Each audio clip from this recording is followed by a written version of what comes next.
Introduction. One day in June of 1977, Śrīla Prabhupāda sat in his garden at the Krishna Balaram Mandir in Vrindavana, India, conversing with a few devotees. Although for months he had been manifesting external symptoms of ill health, he still enjoyed sitting here with his disciples, while aromatic jasmine blossoms scented the air and the fountain gently splashed. He had been discussing various topics, including how modern, godless civilization was a society of two-legged animals. Speaking of life in India as he had known it as a child, he described a simpler way of living, and he began recalling some of his childhood experiences. At his birth, he said, an astrologer had predicted that at age 70 he would leave India and establish many temples. Prabhupada said he hadn't understood this prediction for many years, but that by Krishna's grace he had gone to America, at the age of 70, to execute the order of his spiritual master. In America, the result of his preaching had given him great hope, and he had obtained permanent residency there, expecting not to return to India. One of Śrīla Prabhupada's disciples present, Tamala Krishna Goswami, spoke up. "Do you regret having come back to India?" "No," Śrīla Prabhupada replied. "My plan was to stay in America, but Krishna's plan was different. Therefore when I was coming back I was speaking to Dāsa, the Krishna deity in ISKCON's Los Angeles temple. I said to Dāsa, I came here to preach. I don't know why you are dragging me back." So I was unhappy to leave, but Krishna had his plan. Śrīla Prabhupada went on to say that by following Krishna's plan of leaving Vrindavana and then, after preaching in America, coming back to Vrindavana, he had gained the most wonderful temple, the Krishna Balaram temple in Vrindavana. "You always came out victorious," Tamala Krishna said. "I have never seen you defeated. In Bombay, for example, it seemed to be an impossible situation." "Yes, no one was interested," said Śrīla Prabhupada. "Who could see that such a big project would come up?" "Only you could see that," said Tamala Krishna. "You and Radha Rasa Vihari, the Krishna deity at ISKCON's Bombay temple." "But still I was determined. They should write a book about that," said Tamala Krishna. "It is history," Śrīla Prabhupada added. "That is worth writing about." My opera also. The first part of this volume of Śrīla Prabhupada līlāmṛta is an attempt to fulfill Prabhupada's desire that a book be written about the struggles undergone for establishing a wonderful temple for Krishna in Bombay, as well as in Mayapur and Vrindavana. It is a history worth writing about. This history is worth telling not only to Śrīla Prabhupada's intimate followers, but to the whole world. After all, it is for the benefit of people everywhere that Śrīla Prabhupada struggled against great obstacles to establish these three important ISKCON temples, in Bombay, in Vrindavana, and in Mayapur. For Śrīla Prabhupada, temple meant not only a building but a center of highest learning, an institution for teaching the science of God. He saw that people were mad after material progress with little interest in understanding their spiritual identity. They identified themselves with the material body. Centers of spiritual learning and culture, therefore, were of prime importance in liberating people from their bodily identification. Śrīla Prabhupada's plan had been to transplant the seedling of India's spirituality in the West and then to return the healthy plant to its native soil, where the teachings of Lord Krishna had become confused by persons misrepresenting Vedic culture. In reawakening India's own culture, Śrīla Prabhupada wanted especially that there be wonderful temples of Krishna consciousness, temples for everyone's benefit. This story is worth telling in that through it we learn of the mind and actions of a pure devotee of the Lord.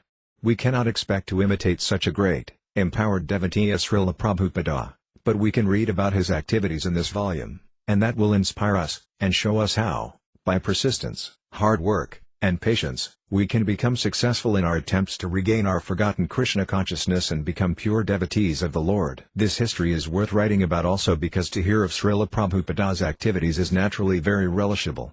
Hearing about the activities of Lord Krishna's pure devotee is as relishable and purifying as hearing about Lord Krishna himself. Simply by reading and appreciating Śrīla Prabhupada līlāmṛta we will purify our hearts and advance in spiritual enlightenment. Although the first part of this volume focuses primarily on Śrīla Prabhupada's establishing of three major temples in India, these chapters also describe his varied activities as the world-traveling leader of his burgeoning International Society for Krishna Consciousness. Śrīla Prabhupada wanted the Krishna consciousness movement on every continent, in every city, in every town and village. So although Śrīla Prabhupada's establishing of his three main Indian centers provides the theme, the reader will also find Śrīla Prabhupada actively representing Lord Krishna in the disciplic succession in Los Angeles, Nairobi, New York, Melbourne, Paris, all over the world. The second part of this volume begins with a biographical synopsis spanning 1970 to 1975, highlighting two major activities of Srila Prabhupada: book production and book distribution.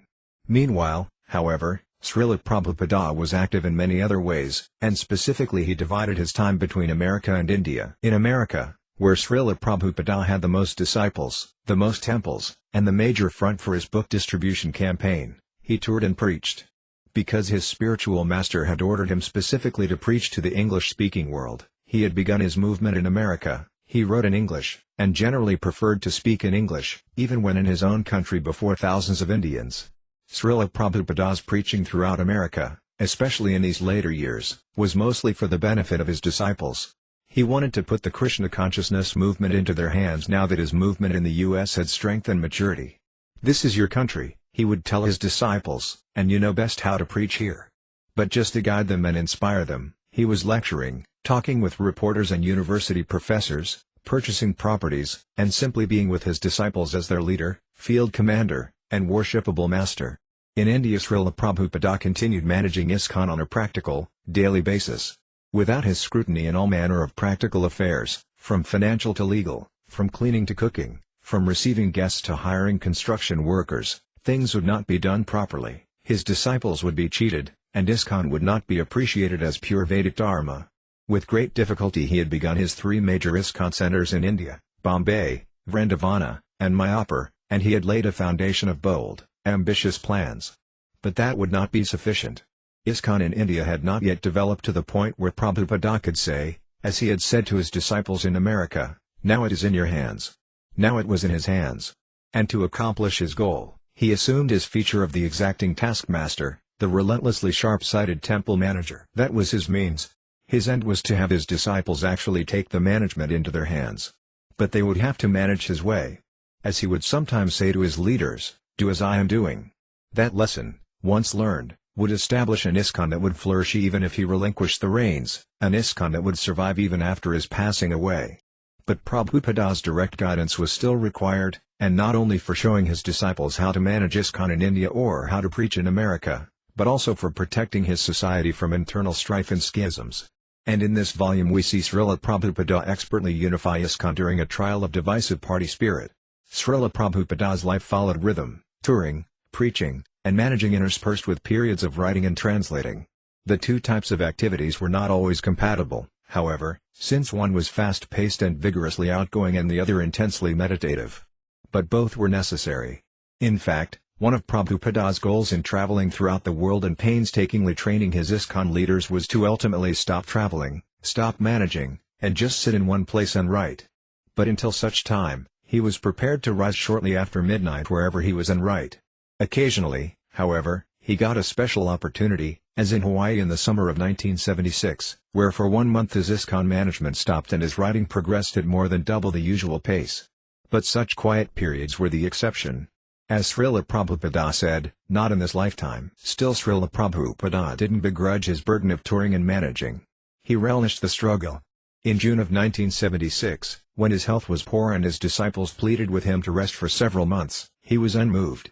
And when they persisted, he affirmed, "I want the benediction to go on fighting for Krishna, just like Arjuna." Srila Prabhupada's fighting, his writing, his traveling back and forth between two worlds, East and West, was for uniting both those worlds in Krishna consciousness. He saw himself as transplanting Vedic culture from East to West, an amazing feat in itself. But he was also reviving Vedic culture in India. His plan, to unite the East's Krishna-conscious culture with the West's prosperity and technological advancement, and thus benefit the entire world. India, due to poverty, was lame, and America, due to spiritual ignorance, was blind. Alone they were incomplete. But if the two cooperated, the blind carrying the lame man on his shoulders, the blind guided by the lame, then both could progress happily. Prabhupada was also uniting two worlds in yet another way. He was uniting the material world with the spiritual. Some 500 years before, Srila Rupa Goswami had enunciated the philosophy that the entire material world, being an emanation from Lord Krishna, is not different from him, and when the material world is linked with Krishna in devotional service, it regains its spiritual nature. Srila Prabhupada fully embodied that principle, utilizing the latest technological achievements in transportation and communication, striving to spiritualize the entire material world. as Srila Prabhupada had written in his Srimad Bhagavatam purports. Therefore, all the sages and devotees of the Lord have recommended that the subject matter of arts, science, philosophy, physics, chemistry, psychology and all other branches of knowledge should be wholly and solely applied in the service of the Lord. Art, literature, poetry, painting, etc., may be used in glorifying the Lord. The fiction writers, poets, and celebrated literatures are generally engaged in writing of sensuous subjects, but if they turn towards the service of the Lord they can describe the transcendental pastimes of the Lord. Similarly, science and philosophy should also be applied in the service of the Lord. Similarly, all other branches of knowledge should always be engaged in the service of the Lord. Srila Prabhupada was specifically empowered to teach the entire world how, by linking everything with Krishna through devotional service, they could enjoy the essence of the spiritual world even in this life. This, Prabhupada said, was the one switch that will brighten everything, everywhere. This final volume of the Srila Prabhupada līlāmṛta concludes with Srila Prabhupada's last year on earth, 1977. At the beginning of the year he heard news of a conspiracy against his movement in the West, the so-called anti-cult movement. He gave fearless direction to his devotees how to combat the bigotry, compared it to the attacks Krishna himself had to face from the asuras, and was pleased to hear of an important New York State court decision completely vindicating the Krishna consciousness movement from charges of brainwashing. The last chapter recounts Srila Prabhupada's final lessons, as he spent his last days in his Vrindavana residence. Abstaining from food in his last months, he taught exemplary lessons in how a human being should ready himself to leave his body and return to the eternal spiritual world by always chanting and hearing about Lord Krishna. And by allowing his disciples to associate intimately with him in these last days, he taught final instructions in love, a love that endures beyond death. Chapter 37 The Land is Yours Calcutta March 1971 It was midnight. Srila Prabhupada sat on a pillow behind his low desk, his light the only one on in the building. All the other devotees were in bed. On the desk before him rested the dictating machine and a volume of Srimad Bhagavatam with Bengali commentary.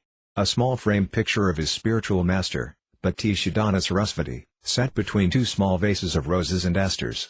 On the floor beyond the desk was the broad mat covered with white cotton fabric, where a few hours before, devotees and guests had sat. But now he was alone. Although usually he retired at 10, rising 3 or 4 hours later to translate, tonight he had not rested, and his Bhagavatam lay closed, his dictating machine covered. He had sent 2 of his disciples, Tamala Krishna and līlāmṛta, to purchase land in Mayapur. 6 days had passed, however, and still they had neither returned nor sent word. He had told them not to return until they had completed the transaction, but 6 days was more than enough time. He was anxious, thinking constantly of his 2 disciples. A breeze arrived, carrying the fragrance of neem trees through the open window. The night was becoming cool, and Prabhupada wore a light kadara around his shoulders. Absorbed in thought, leaning against the white bolster pillow, he paid little attention to the familiar sights in his room. A clay jug with drinking water sat beside him, and a potted tulasi plant sat upon a small wooden pedestal. The electricity, off most of the day and night, was now on, and moths and other insects hovered around the bare bulb overhead. A lizard patrolled the ceiling, occasionally darting forward near the light to capture an insect. Why were Tamala Krishna and līlāmṛta taking so long? It had been more than just a wait of 6 days. He had been trying to obtain land in Mayapur for years. And this time the prospects had been excellent. He had clearly instructed Tamala Krishna and līlāmṛta, and by now they should have returned.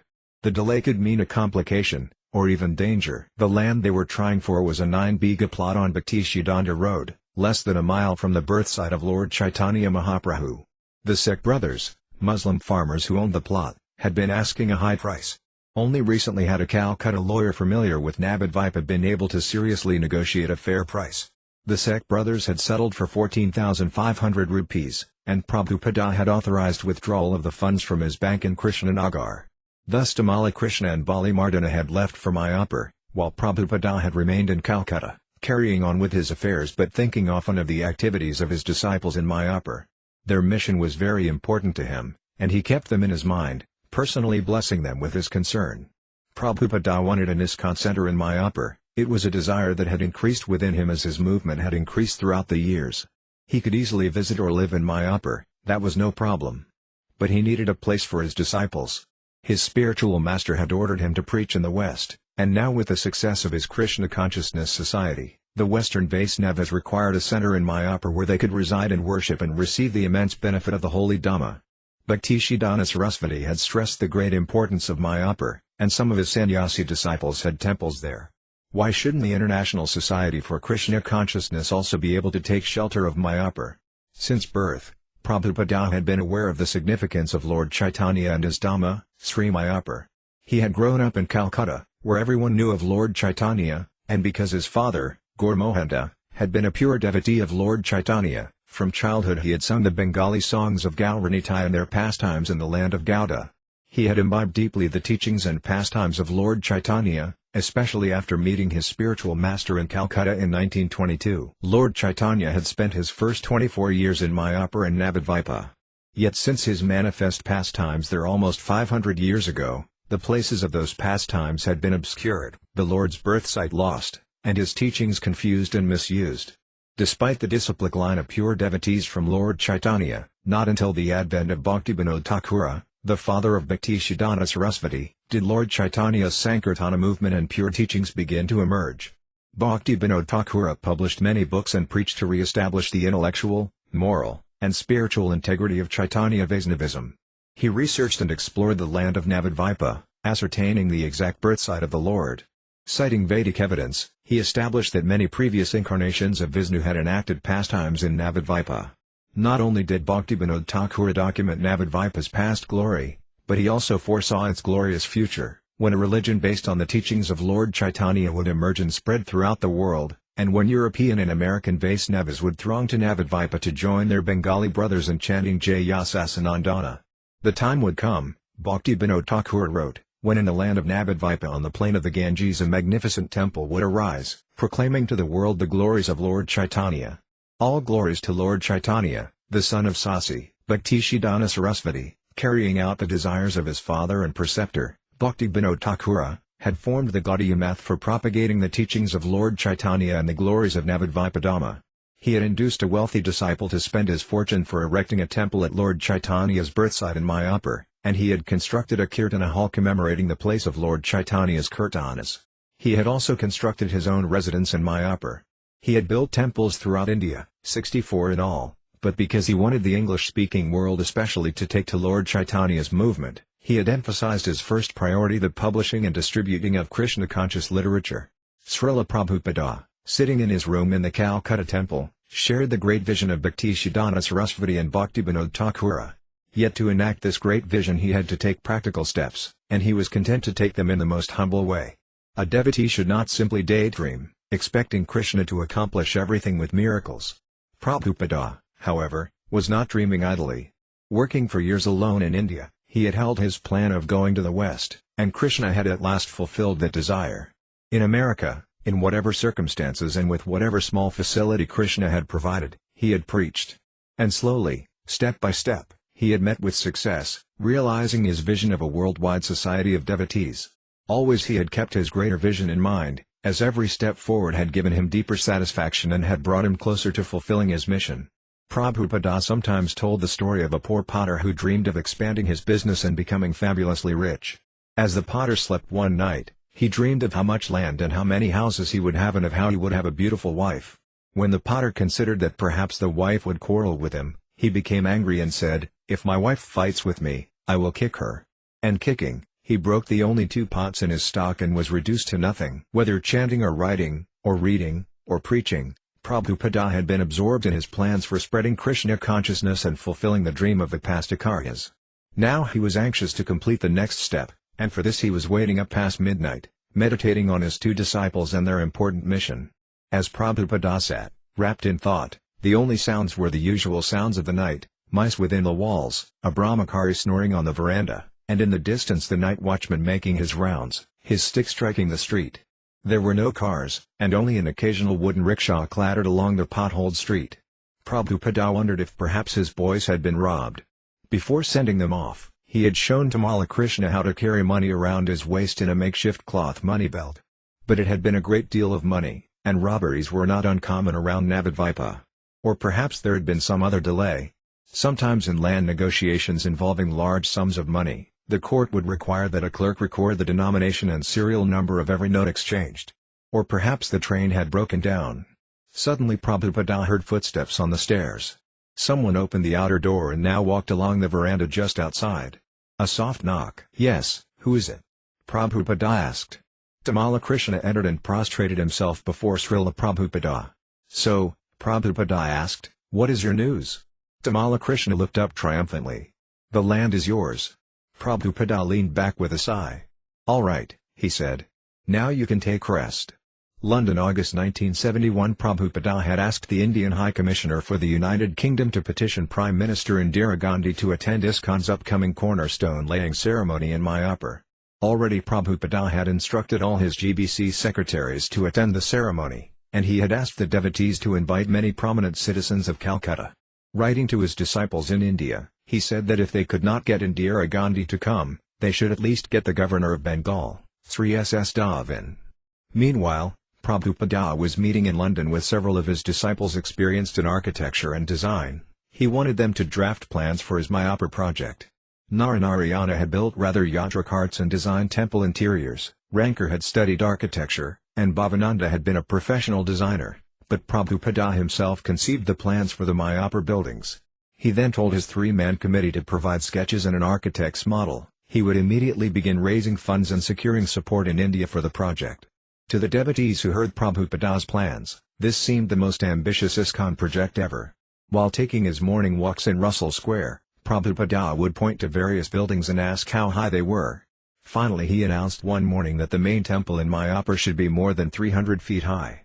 Mayapur's monsoon floods and sandy soil would create unique difficulties, he said, and the building would have to be built on a special foundation, a sort of floating raft. A civil engineer later confirmed this. The first building, Prabhupada said, should be a large guest house, 4 stories high, and his design, although not strictly conforming to any one school of architecture, resembled most that of Rajasthan. He wanted a pink and rust-colored building with many arches and a wide marble veranda on each floor except the ground floor. The building should run east-west, so that the sun would pass lengthwise over it and not shine directly into the building's broad front. Southerly breezes would cool the guest house in summer. The building should be equipped with electric fans and lights, modern toilets and showers, and the rooms should be furnished, spacious, and well ventilated. This guest house should be built as soon as possible, Prabhupada said, then other buildings would follow. He wanted residential buildings for 500 devotees, a large prasadam hall seating several thousand, a kitchen complex, and a gosala, a shelter for the cows that would pasture in nearby fields. In time ISKCON would acquire adjoining land and develop parks, with flower gardens, trees and shrubs, fountains, walkways, and arbors. The main building, the colossal Mayapur Chandrodaya Mandir, was to be no less than 300 feet high and costing perhaps tens of millions of dollars. Prabhupada's description astounded the architects as well as the devotees. It sounded grander than the United States Capitol or St. Peter's Cathedral. The temple's central dome would house a three-dimensional model of the universe. The design, however, would be based on the Vedic description and would depict not only the material universe but also the spiritual universe. Entering the main hall, a person would look up and see the planets situated just as Srimad Bhagavatam describes, beginning with the hellish planets, then the middle planets, wherein the earth is situated, then the heavenly planets of the demigods, and then Brahmaloka, the highest planet in the material world. Above Brahmaloka, the observer would see the abode of Lord Shiva, and above that the spiritual sky, or Brahmajyoti. Within the spiritual effulgence of the Brahmajyoti would be the self-illuminating Vaikunta planets, inhabited by eternally liberated souls. And highest of all would be the supreme planet of Krishnalika, where God in his original eternal form enjoys his pastimes with his most confidential devotees. The temple would also house a miniature palace in which the deities of Radha and Krishna would reside, surrounded by silks and pillars of silver, gold, and jewels. The Mayapur Chandrodaya Mandir in the Mayapur city would be ISKCON's world headquarters. And why such a fabulous architectural wonder as this in such an obscure part of the world? The answer, Prabhupada explained, was that Mayapur was actually not obscure, it seems so only from the mundane perspective. To mundane vision, that which was central seemed remote. The soul in the next life seemed remote, while the body and immediate sense gratification seemed central. By establishing the temple of human understanding in Mayapur, Śrīla Prabhupada would be directing the materialistic world's attention back to the true center. Any sincere visitor would be charmed by the beauty of ISKCON's Mayapur project and would perceive that here indeed was the spiritual world. And the devotees living in Mayapur, by remaining constantly immersed in singing Hare Krishna Kirtan and discussing the philosophy of Krishna consciousness, would be able to convince any intelligent visitor that the teachings of Lord Chaitanya Mahaprabhu were the highest truth. The devotees would explain the philosophy of the absolute truth, which would enable visitors to comprehend actual spiritual truth beyond sectarian religious dogma. Furthermore, the continuous Hare Krishna Kirtana and the blissful devotees engaged in a wide variety of services to Lord Krishna would demonstrate that Bhakti Yoga was the simplest, most direct process for meditating on the Supreme Personality of Godhead. While staying in ISKCON's Mayapur city, a person would quickly become a devotee of the Lord and begin chanting and dancing in ecstasy. Srila Prabhupada was demonstrating how the world could be spiritualized by linking material things with the Supreme Personality of Godhead, Krishna, through Bhakti Yoga. And why shouldn't such spiritual feats surpass the achievements of the materialists? Prabhupada was sorry to learn through the Indian High Commissioner that the Prime Minister could not attend the cornerstone laying ceremony in Mayapur. Yet he took it as Krishna's desire. He said he would invite a prominent Vaishnava to officiate, or he might do it himself. On the whole, he wrote, it was Lord Chaitanya's desire that a Vaishnava shall lay down the cornerstone instead of asking some material man or woman to perform the holy work. The monsoons came, and the Ganges spilled over her banks, flooding the entire ISKCON Mayapur property. Achyutananda Swami had built a straw and bamboo hut where Prabhupada was soon to stay, but the waters rose until Achyutananda Swami had to live in the bamboo rafters. He wrote Prabhupada that had it not been for Bhaktivedanta road the damage would have been extensive. Prabhupada replied, the elevated road that runs before ISKCON's property and the birthplace of Lord Chaitanya, serving as a dike against the Ganges. Yes, we were saved by Srila Bhaktivedanta road. We shall always expect to be saved by His Divine Grace Srila Bhaktivedanta Saraswati Goswami Maharaj Prabhupada. Always pray to His lotus feet. Whatever success we have had in preaching Lord Chaitanya's mission all over the world is only due to His mercy. New Delhi, November 10, 1971. The car pulled out from the crowd in front of the airport terminal. Prabhupada, sitting in the back seat, his bamboo cane against his knee, his hand in his bead bag, talked with his Delhi disciples. As the car moved through the broad avenues of New Delhi, Prabhupada removed 2 knee-length flower garlands from around his neck and placed them beside him on the seat. It was midday, and the November climate was pleasant. Prabhupada had arrived from Calcutta just in time for the 10-day ISKCON Pandal festival, beginning the next day. One of the devotees mentioned how fitting it had been that the mayor of New Delhi, Mr. Hansraj Gupta, had greeted Prabhupada at the airport. Prabhupada smiled. In his speech before Mayor Gupta and a gathering at the airport, Prabhupada had explained India's duty of performing welfare work for the rest of the world. He had also described how, at age 25, he had met his Guru Maharaja and had then received the order to carry Lord Chaitanya's message to the English-speaking world. Explaining why he had waited until he was 70 before going west, he had remarked, I was trying to become a successful tool for preaching Lord Chaitanya's message. Hundreds of thousands of preachers were needed now, as the Krishna consciousness movement was spreading throughout the world. And the black men are also dancing, Prabhupada had said. And they are asking the Indian people, why you and the Swamis do not give us this sublime method? Delhi was the third Indian city Prabhupada had visited since his return from Africa a month ago. His first stop, Bombay, had begun roughly. Sundara had neglected to carry Srila Prabhupada's inoculation card, so immigration officials had denied Prabhupada entry into India, quarantining him at the Bombay Airport Hospital for 10 days. Confined to a suite with an adjoining veranda overlooking a garden, Prabhupada had resigned himself to a more limited sphere of activity. Still, each morning after breakfast he had conducted a dialogue with Sundara about certain leading Western philosophers. Sundara would present a particular philosophy, and Prabhupada would discuss it in light of the Vedic view. Then, with only 1 day left before the end of the 10-day quarantine period, the inoculation card had arrived, and Prabhupada had been released. Immediately he had left for Calcutta and a series of kirtan and lecture programs at Deshpriya Park. He had stayed in Calcutta 2.5 weeks, appreciating the location of the ISKCON temple at Albert Road in the heart of what had once been the Sahab, European, section. Now I am bringing the Sahabs back to the Sahab quarter, Prabhupada had said, but this time they are all coming as Vaisnavas. You should never give up this place. Some of the Calcutta devotees have complained to Srila Prabhupada that the temple was being mismanaged and that, due to insufficient income, their diet was inadequate. When Prabhupada had questioned the temple leaders, one devotee had replied, Srila Prabhupada, I was simply trying to execute your will.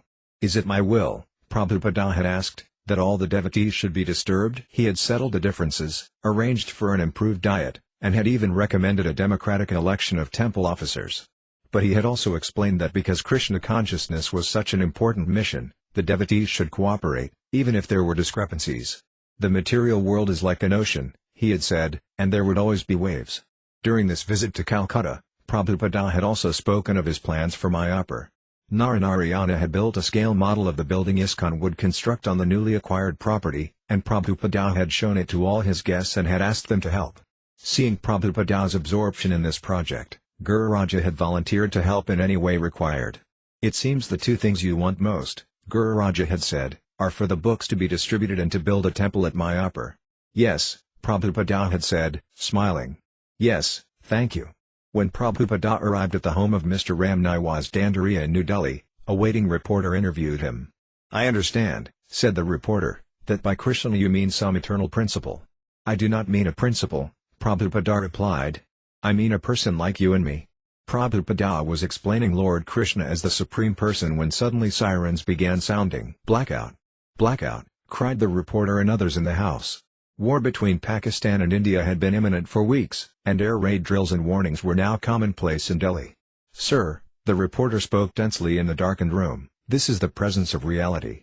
We are being threatened by this fight with Pakistan. The siren is the ugly reality coming for us. We are always in the ugly reality, Prabhupada said, 24 hours a day. Suppose there is no blackout? Still, if you go in the street, there is no guarantee that you will get home. In this way, you are always in the ugly reality. Why do you say only this blackout? This is just one of the features of this ugly reality. That's all. Reporter, yes, but at the moment, Prabhupada, you do not realize that you are in ugly reality 24 hours a day. Padam padam yadvapadam. There is danger at every step. Reporter, I know, sir, but this is collective, national danger. Have you anything to offer us as a remedy? Prabhupada, Krishna consciousness is our only remedy. Take to this process, and you will be happy. Reporter, sir, I think someone should go to the Yahya Khan, the president of Pakistan. Prabhupada, what benefit will you derive by going to Yahya Khan? Reporter, someone is out to kill me. Prabhupada, but suppose Yahya Khan does not kill you? Will you be safe? Then what is the use to go to Yahya Khan? You will die today or tomorrow. If you want to save yourself, then go to Krishna. That is our proposition. Even if you go to Yahya Khan, and he does not fight, then you mean to say that you will live forever? What is the use of flattering Yahya Khan? Flatter Krishna, so that you may be saved perpetually. Why don't you do that?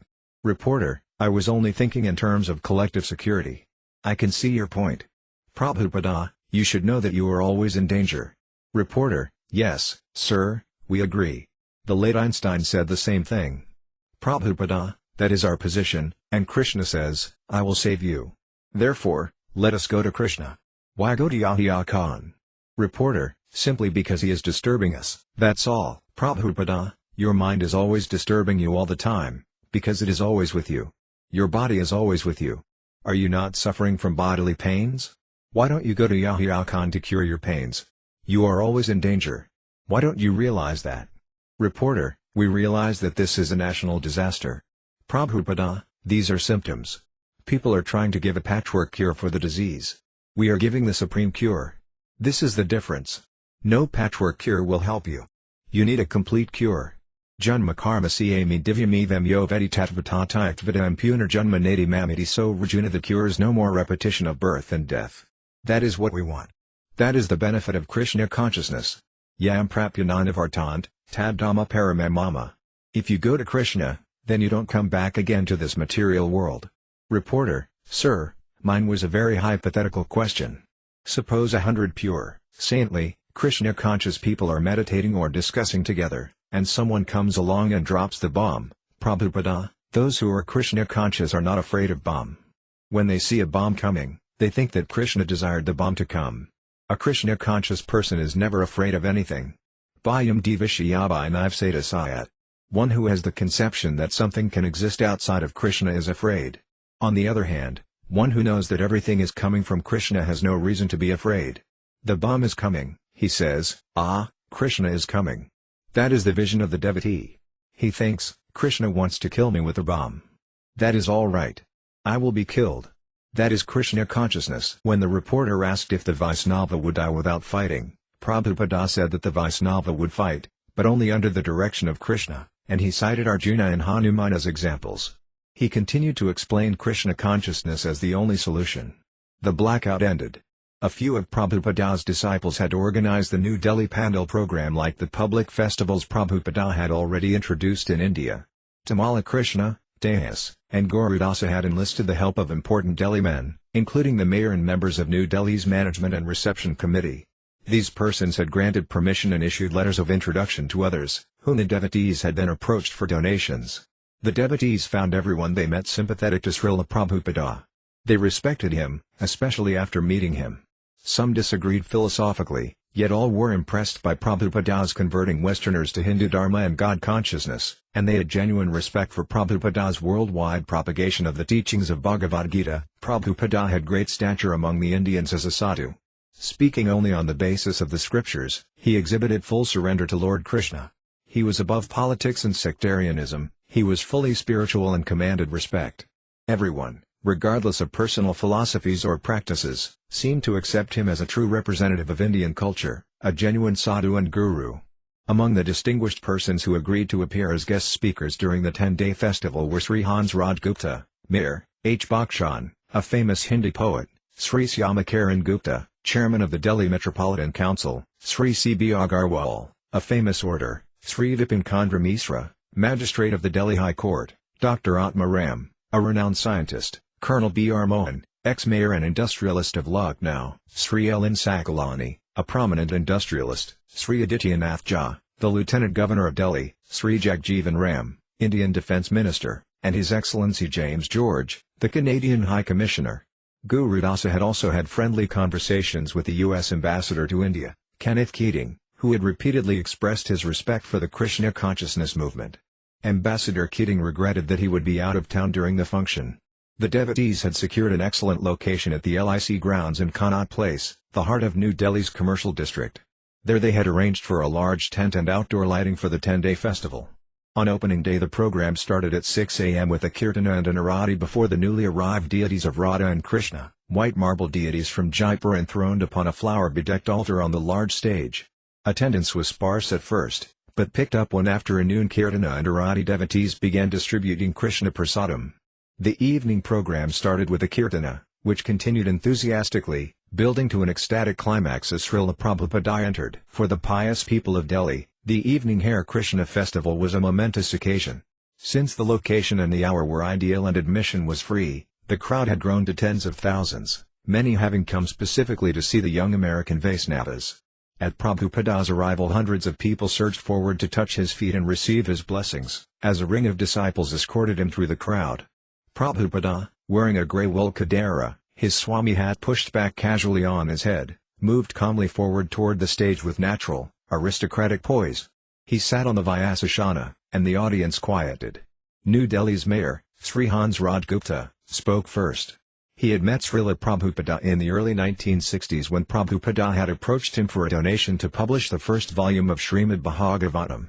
Mayor Gupta, recognizing Prabhupada as someone sincere and near to God, had helped, and Prabhupada had later presented him with complimentary copies of the first 2 volumes of his Srimad Bhagavatam. Mr. Gupta was impressed by Prabhupada's success in spreading Vaisnavism in the West, and as he introduced Srila Prabhupada, he expounded on the Krishna consciousness philosophy he had read in Prabhupada's Bhagavatams. He said, speaking in Hindi, that as mayor of Delhi for 5 years he had many times welcomed important visitors and delivered addresses, but such functions were usually only formalities. This was not, however, the case with Srila Prabhupada, he said, since no one he had ever known could compare with him. He praised Prabhupada for doing an immense amount of good work in India and the whole world, said Mayor Gupta. He has also given me love and affection, and I am more affected by that than anything else. Then Prabhupada spoke. When he began by asking whether the audience preferred him to speak in Hindi or English, many called out for Hindi, a few for English. But Prabhupada announced, I am going to speak in English, because my disciples, being Americans and Europeans, have joined me. They are following me, and they must understand. If I speak in Hindi they cannot follow. So I am going to speak in English.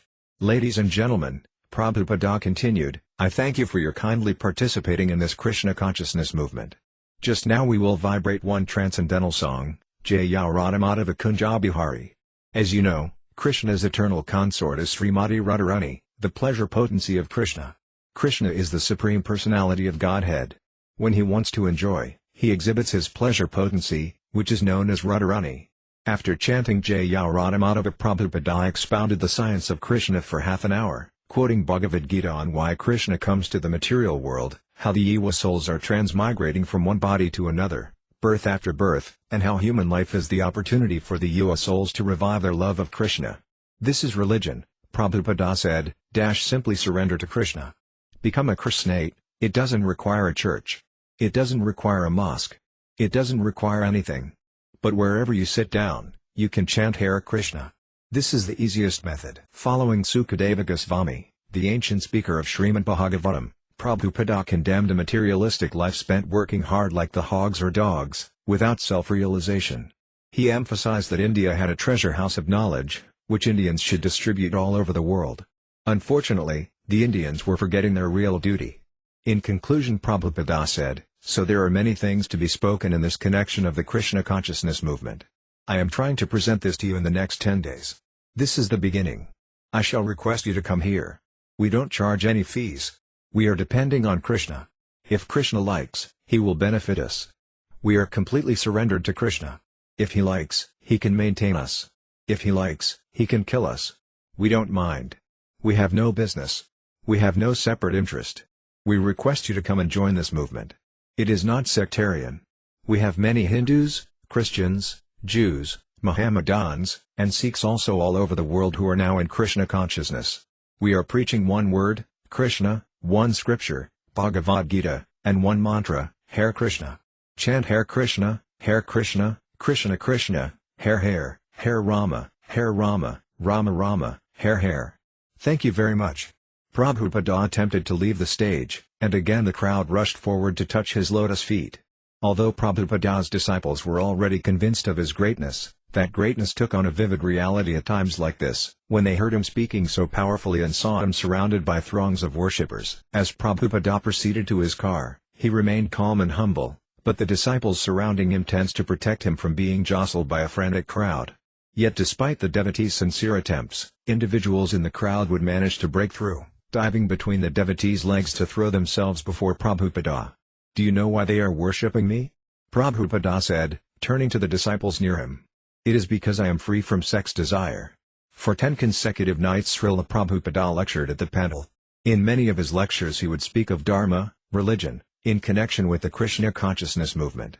The Krishna consciousness movement is the topmost yoga system. It is very scientific. Don't think it is a sentimental movement. It is authorized, supported by the Vedic literatures. And actually it is becoming effective. Religion is surrender to God. These boys and girls have taken to this real religion. This movement is so important, and we are giving everyone a chance to make this life successful. Therefore our humble request is that you take to Krishna consciousness. On the 5th evening, after Justice Misra had referred to religion in his introduction, Śrīla Prabhupada defined the word in his lecture. Religion means constitutional position. In the English dictionary religion is described as faith. But by Vedic definition religion cannot be changed like faith because it is the law given by the Lord. Only surrender unto the lotus feet of Krishna is Dharma. That is Krishna's verdict. One should not have any ulterior motive in approaching God. Why not surrender immediately? Be intelligent. Real religion means to surrender immediately. Why should you wait for many births? We request all of you to try to understand this process of Krishna consciousness very seriously. Take to it, and you will become happy. Śrīla Prabhupada saw the Indian people abandoning their dharma for materialism, and he spoke strongly, pointing out their great mistake and urging them to rectify it. If you actually want to advance your nation, India, then you must take to the culture of Krishna consciousness. This will glorify your country. You cannot compete with the Western world in the field of technology. It is impossible. The Western countries are meant for that purpose, for advancing technology. But you are meant for a different purpose. Your special advantage is that you have been born in this land of Bharatavarsa after many births and after performing many pious activities. India is very poverty-stricken, so wherever I go I am told I come from a very poor country. India advertises this image. Our ministers beg from other countries. We are accepted as a beggar's culture. At the Berkeley University, one Indian student protested the studying of the Hare Krishna movement. He was the only student to protest. He said, "Swamiji, what benefit is made by accepting this Hare Krishna movement?" In another place a girl asked me, "Swamiji, what is God?" So I asked her, "Are you Indian? You should be ashamed of being called an Indian, because you ask what is God, although you come from India, the land of God. India is the land where Lord Krishna appeared. So although you may be born Indian, if you have no dharma, what is the difference between you and the animals?" One night while Prabhupada was speaking, an American hippie in the audience approached the stage. He had long, wild blonde hair and wore a vest and high leather boots. A miniature frame picture of Vishnu, Brahma, and Shiva hung on a chain around his neck.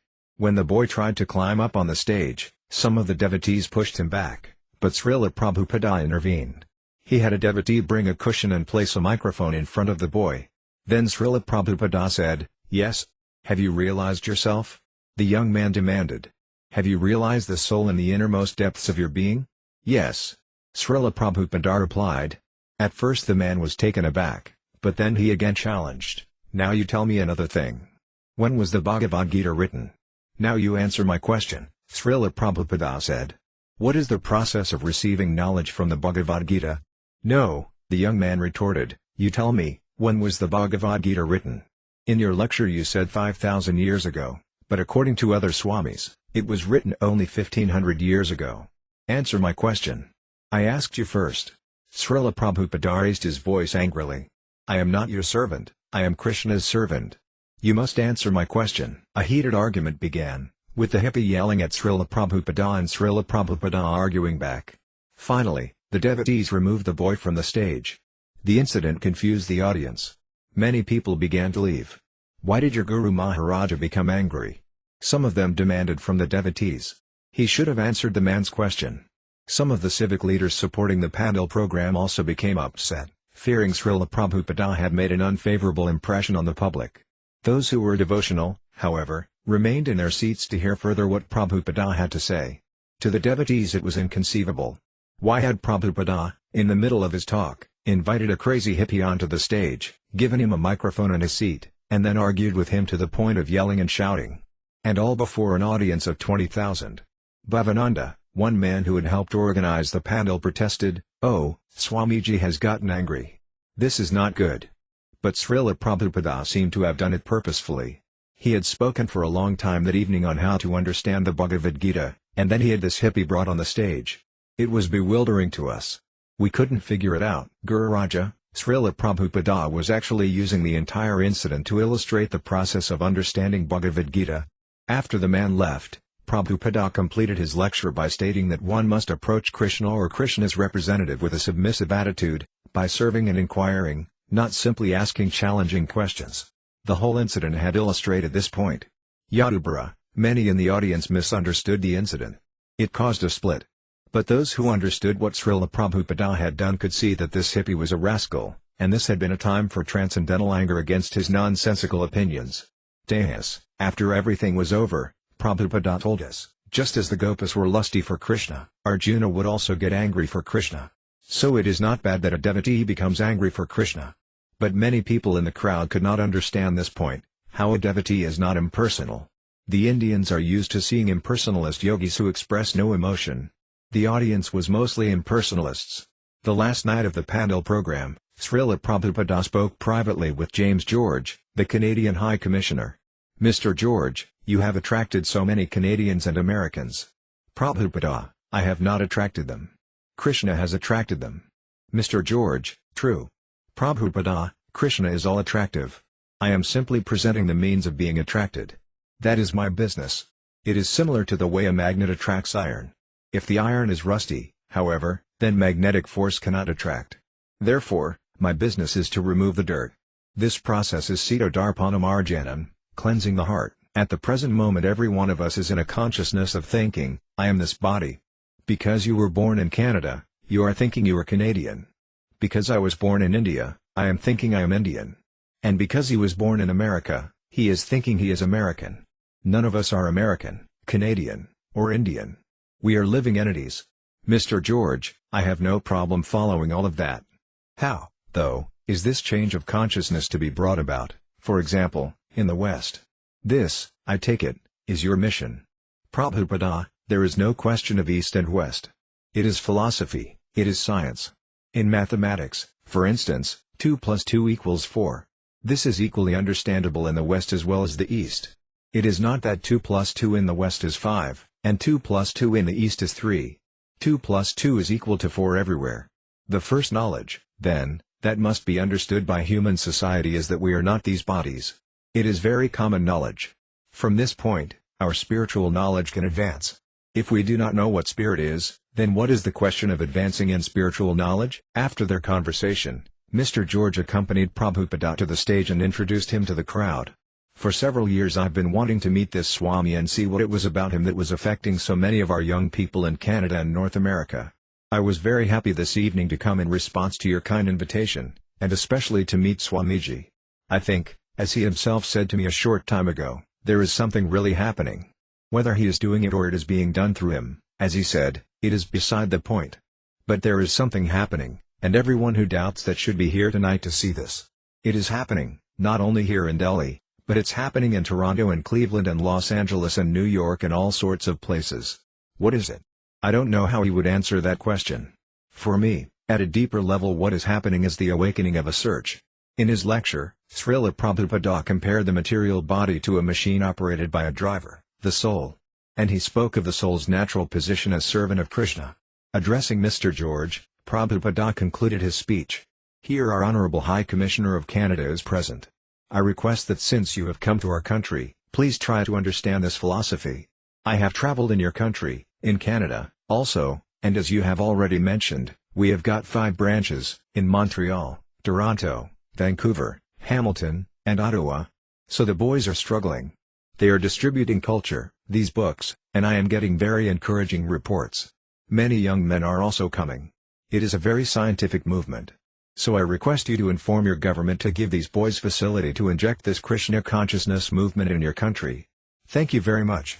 Hare Krishna. After the successful 10-day Pandal festival, 700,000 had attended. Śrīla Prabhupada took his disciples on a short excursion to Vrindavana. His preaching tours had taken him to such places as Amritsar, Surat, Indore, Gorakhpur, Allahabad, and Benares, but never to Vrindavana. With so many of his disciples gathered in Delhi for the festival, Prabhupada considered it an opportune time to travel to nearby Vrindavana. They set out in 2 vehicles, Śrīla Prabhupada and 4 others and Mrs. Kamala Bakshi's ambassador and 40 devotees following in a rented bus. Prabhupada remained silent during the ride out of the city, past the factories and through the agricultural fields, groves, and villages along the Delhi-Agra road en route to Vrindavana. When, after a couple of hours, they approached the outskirts of Vrindavana, Prabhupada directed the driver of his car to a village and into the center of the small town to a sweet water well. Here Prabhupada and his party drank, took a breakfast of fresh fruit, and then continued on their way. Just before reaching Chatakara Road, which leads directly into Vrindavana, Prabhupada's car broke down. After Prabhupada's car broke down, he rode the rest of the way with us on the bus. Our relationship with Prabhupada was very reverential, although we were in the most intimate situation, staying with him and traveling in a bus with him. Prabhupada never said anything about it. In those days we were actually very much like a family. Prabhupada knew everyone, and everyone knew Prabhupada and would talk to him, but still we were very reverential. In Vrindavana Mr. G.L. Saraf accommodated Prabhupada, his secretaries, and the women in the party at his home, Saraf Bhavan. The rest of the devotees stayed in a nearby Dharmasala.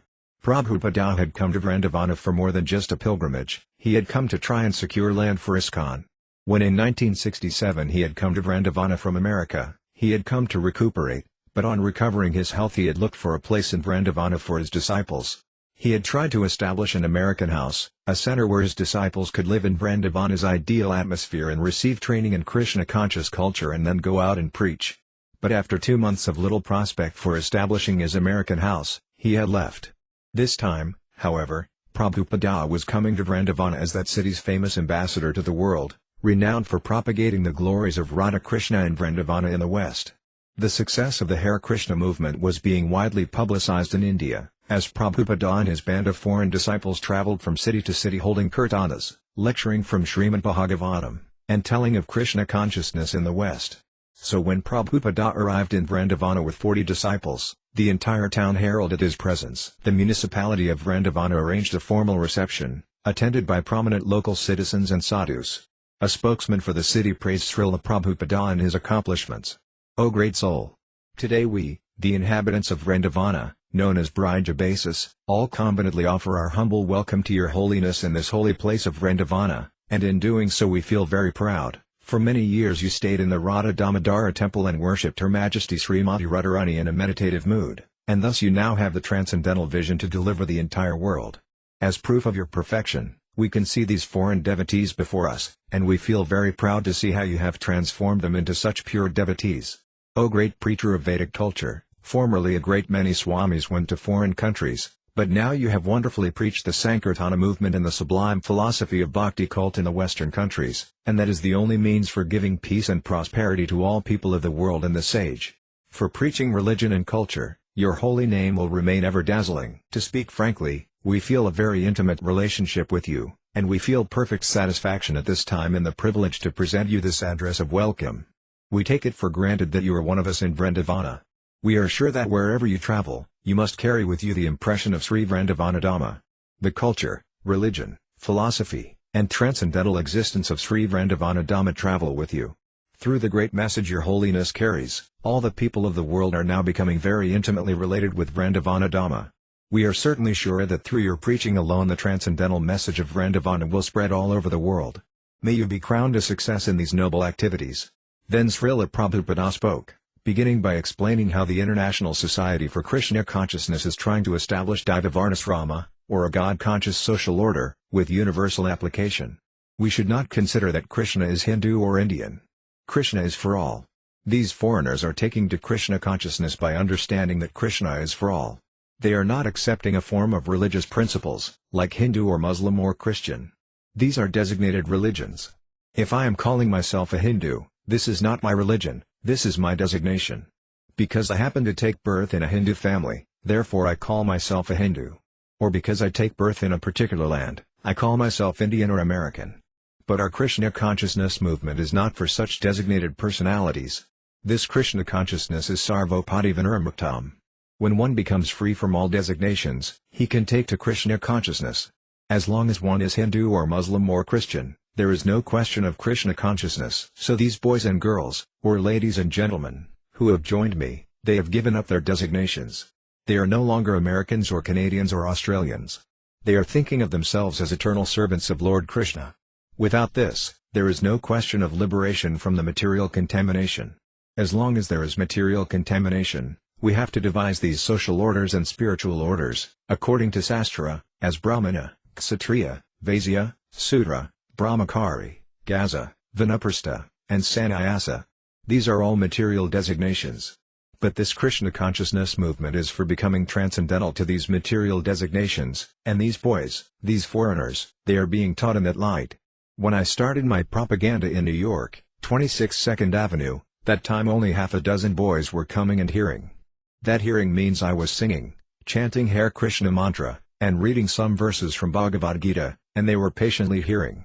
Because I know if someone patiently hears the holy name of Krishna or about his pastimes, then, Srinvatam Svakatha Krishna, Krishna purifies him from within. So, actually it so happened with these boys and girls.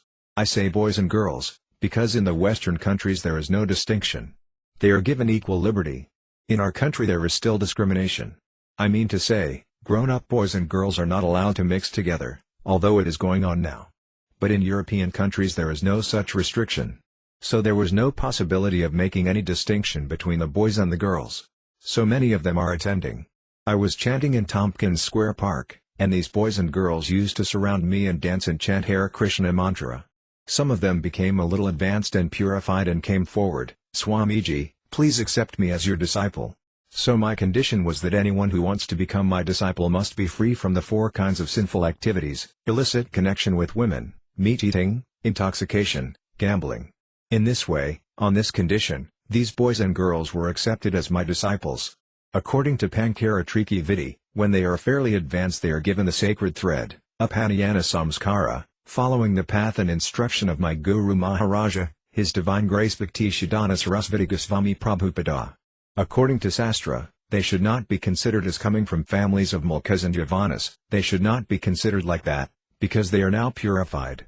That is also mentioned by Sukadeva Goswami in the Srimad Bhagavatam, and you know of it. Kiratahunandra Pulinda Pulkasa Abirasamba Yavanakasa Daya Yinisa Papayata Pasrayasrayasidhyani Tasmai Prabhavas Nave Nama. How to become purified? By taking shelter of a bona fide spiritual master. So they are all purified according to the Pankara Triki Vidi, and many of them have got this sacred thread.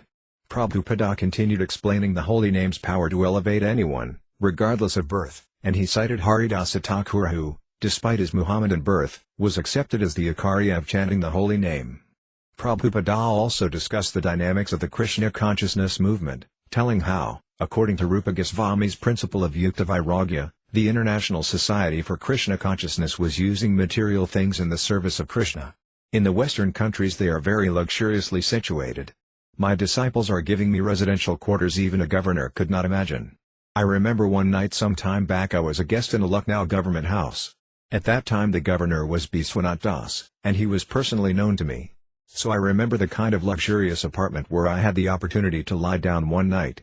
But they, my disciples, are giving me all this. So we cannot reject that, because that is the standard of living in America. You cannot say, no, I shall not lie down in this nice apartment. I shall lie down in the street. I am a sannyasi. Then nobody will respect me. There in America the standard of living is like that. Therefore, Rupa Goswami says that you should not be attached to that, but for the service of Krishna if you have to use such things, you should receive it. People are engaged in the service of Maya, but we want to engage everything in the service of the Lord. That is the Krishna consciousness movement. So we are using airplanes, we are using dictaphones, we are using teletype machine. Even for cleansing our floor, we are using a machine. This is the system. In each and every center we have got new cars. We cannot do without them. In Europe and America practically no gentleman walks in the street. It is the system there. So we have to use it, but we should not be attached to it. Our attachment should be only for Krishna, and for Krishna's service we can accept anything. That is the Krishna consciousness movement. Prabhupada concluded his address by asking for land. He wanted to establish a temple for his society in Vrindavana. Afterward, a Mr. S., a motor parts salesman and resident of Vrindavana, offered Prabhupada a plot of land his family had been saving for some worthy religious purpose. Prabhupada smiled. Although he had only just arrived in Vrindavana, already Krishna was providing an opportunity for establishing his ISKCON center. Prabhupada thanked Mr. S for offering this service to Lord Krishna. By his donating land, the Krishna consciousness movement would increase, and the donor, Mr. S., would benefit. Prabhupada was aware that behind the formal reception and ceremonial words of Vrindavana's prominent citizens dwelt a deeper feeling of reserve and even suspicion, especially among the caste Goswamis, the proprietors of Vrindavana's major temples. While accepting Śrīla Prabhupada's foreign disciples as devotees, of a sort, many Vrindavana residents nevertheless felt reluctant to accept the foreign Vaisnavas as Brahmanas, Sannyasis, and Pujaris. This misunderstanding was due to a traditional Hindu concept. Only those born in caste Brahmana families could become Brahmanas. Prabhupada, however, followed exactly in the footsteps of Bhaktisiddhanta Sarasvati, who had freely accepted anyone, regardless of sex or social position. When in 1932 Bhaktisiddhanta Sarasvati had led more than 1,000 followers in a Vrindavana pilgrimage, certain prideful caste Brahmanas had denied the pilgrims entry into the temples. The pilgrims had been harassed by rock throwers and boycotted by shopkeepers. Bhaktisiddhanta Sarasvati had then met with Brahmanas of Vrindavana and had scripturally proved to them that the soul, being transcendental, was free from designation and that anyone who became a Vaisnava automatically qualified as a Brahmana. The prejudices, however, had remained. Prabhupada also followed Srila Bhaktisiddhanta in denying that the Goswami title could be inherited.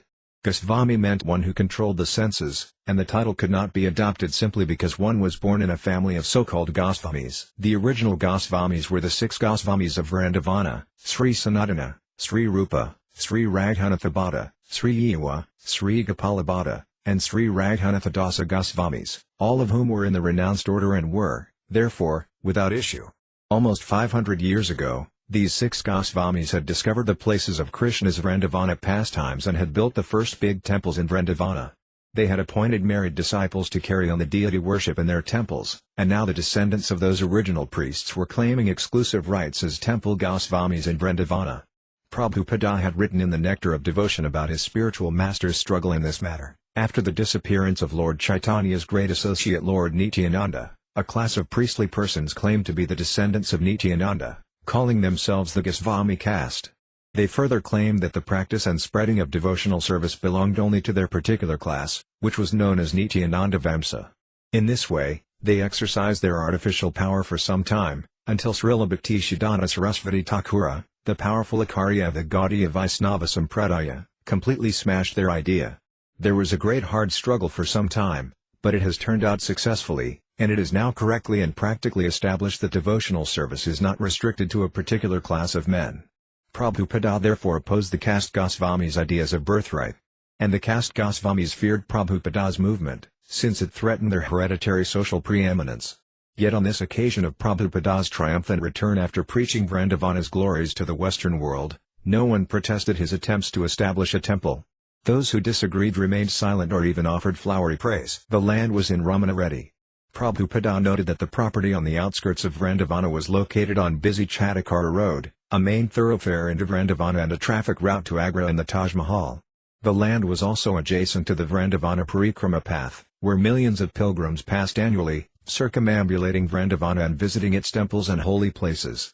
Ramana Reddy, literally charming sand, was mostly forest, with a few asramas and abandoned fields. Celebrated as a favorite spot of Krishna's, where he and his brother Balarama and their cowherd boyfriends had played 5,000 years ago, Ramana Reddy abounded in transcendental love of God, which is the special atmosphere of Vrindavana. Although various city officials had casually mentioned that the city might donate land, Prabhupada took more seriously Mr. S's offer. Mr. S explained that although other sadhus had been asking for the land, he and his wife had not yet decided. They wanted to give it to a group who would build a Radha Krishna temple there as soon as possible. When Prabhupada assured Mr. S. he would do so, Mr. S vowed that the land was now Prabhupada's. Prabhupada had heard such promises before, and they had often proved false. But considering this offer serious, he appointed disciples to remain in Vrindavana to draw up a deed with Mr. S. Meanwhile, Prabhupada took his disciples on a pilgrimage to many of the important holy places of Vrindavana, Varsana, the birthplace of Srimati Radharani, Gokula, the place of Krishna's earliest pastimes, Radhakunda, Govardhana, and Vrindavana's major temples.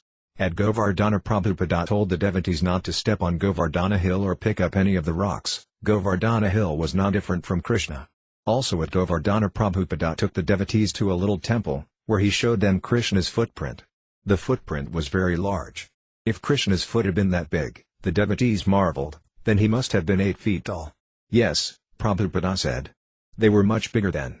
Near Govardhana, at Bindu Sarovara, a lake commemorating the place where Radha and Krishna first met, the devotees swam while Prabhupada bathed from buckets of water in the nearby field. Later, while Prabhupada took prasadam, the devotees tried to chase away a few stray dogs by throwing stones and yelling, but Prabhupada stopped them. "Leave them alone," he said, and he began throwing the dogs prasadam from his plate. At Varsana, the birthplace of Radharani, the devotees carried Prabhupada on a palanquin up the many steep steps to the temple. On the top of the hill, he looked toward a distant hill. "Just over there," he said, pointing, "Krishna used to come down that hill. Radha would come down this hill, and they would meet in the middle. There was a forest there. So this is a very special place, because it is the meeting place of Radha and Krishna. In each holy place Prabhupada would sit down, hold a kirtana, and come before the deity and offer obeisances. Then he would briefly describe the pastimes of Krishna related with the particular place." Dinatayadri, the Indians at the holy places were always hounding Prabhupada for money. They assumed that his disciples, being Americans, were rich, so they wanted money. Prabhupada would give something, but there were so many that as soon as he would give to one, half a dozen others would crowd around him, preventing him from walking by. In some of the temples they wouldn't let us enter. Prabhupada then took his group to the place beside the Yamuna where Krishna had shown his mother all the universes within his mouth. Touching the water, Prabhupada said, "It is too cold for an old man like me. But you take a bath. I'll put a few drops on my head." He directed the women to a separate place to swim, where the Indian women bathed, and the men plunged in and began swimming. They sported in the water as Prabhupada stood on the bank, watching. Suddenly Prabhupada put on a gamcha, walked to the river's edge, sprinkled some water on his head, and then waded in up to his knees. The devotees were delighted to see him duck beneath the water and begin bathing and splashing with them in the Yamuna. Srila Prabhupada decided that he would remain in his quarters at Mr. Saraf's home, while his old friend Hitsaran Sharma took the devotees to Vrindavana's famous temples. Prabhupada did, however, make a point of going with his disciples to visit the Radha Damodara temple, where he had lived for several years writing Srimad Bhagavatam and Back to Godhead magazine before going to America in 1965. At the Radha Damodara temple, Prabhupada told the devotees of his plans for an ISKCON temple in Vrindavana, and he suggested to the Radha Damodara Pujari that ISKCON use the Radha Damodara temple. "We shall prepare the whole temple nicely," Prabhupada said, "and we shall make a silver throne for the deity.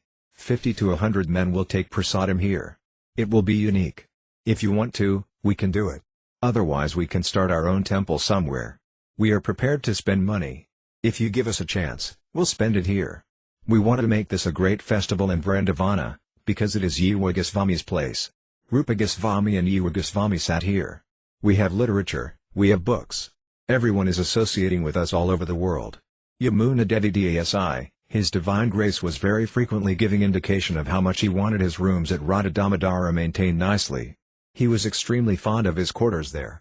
One night during his stay in Saraf Bhavan he agreed that he would stay for one 24-hour period within his rooms at the Radha Damodara temple. It was a very exciting event for all of us to look forward to. He selected 3 or 4 men to accompany him to spend the night there at the Radha Damodara temple.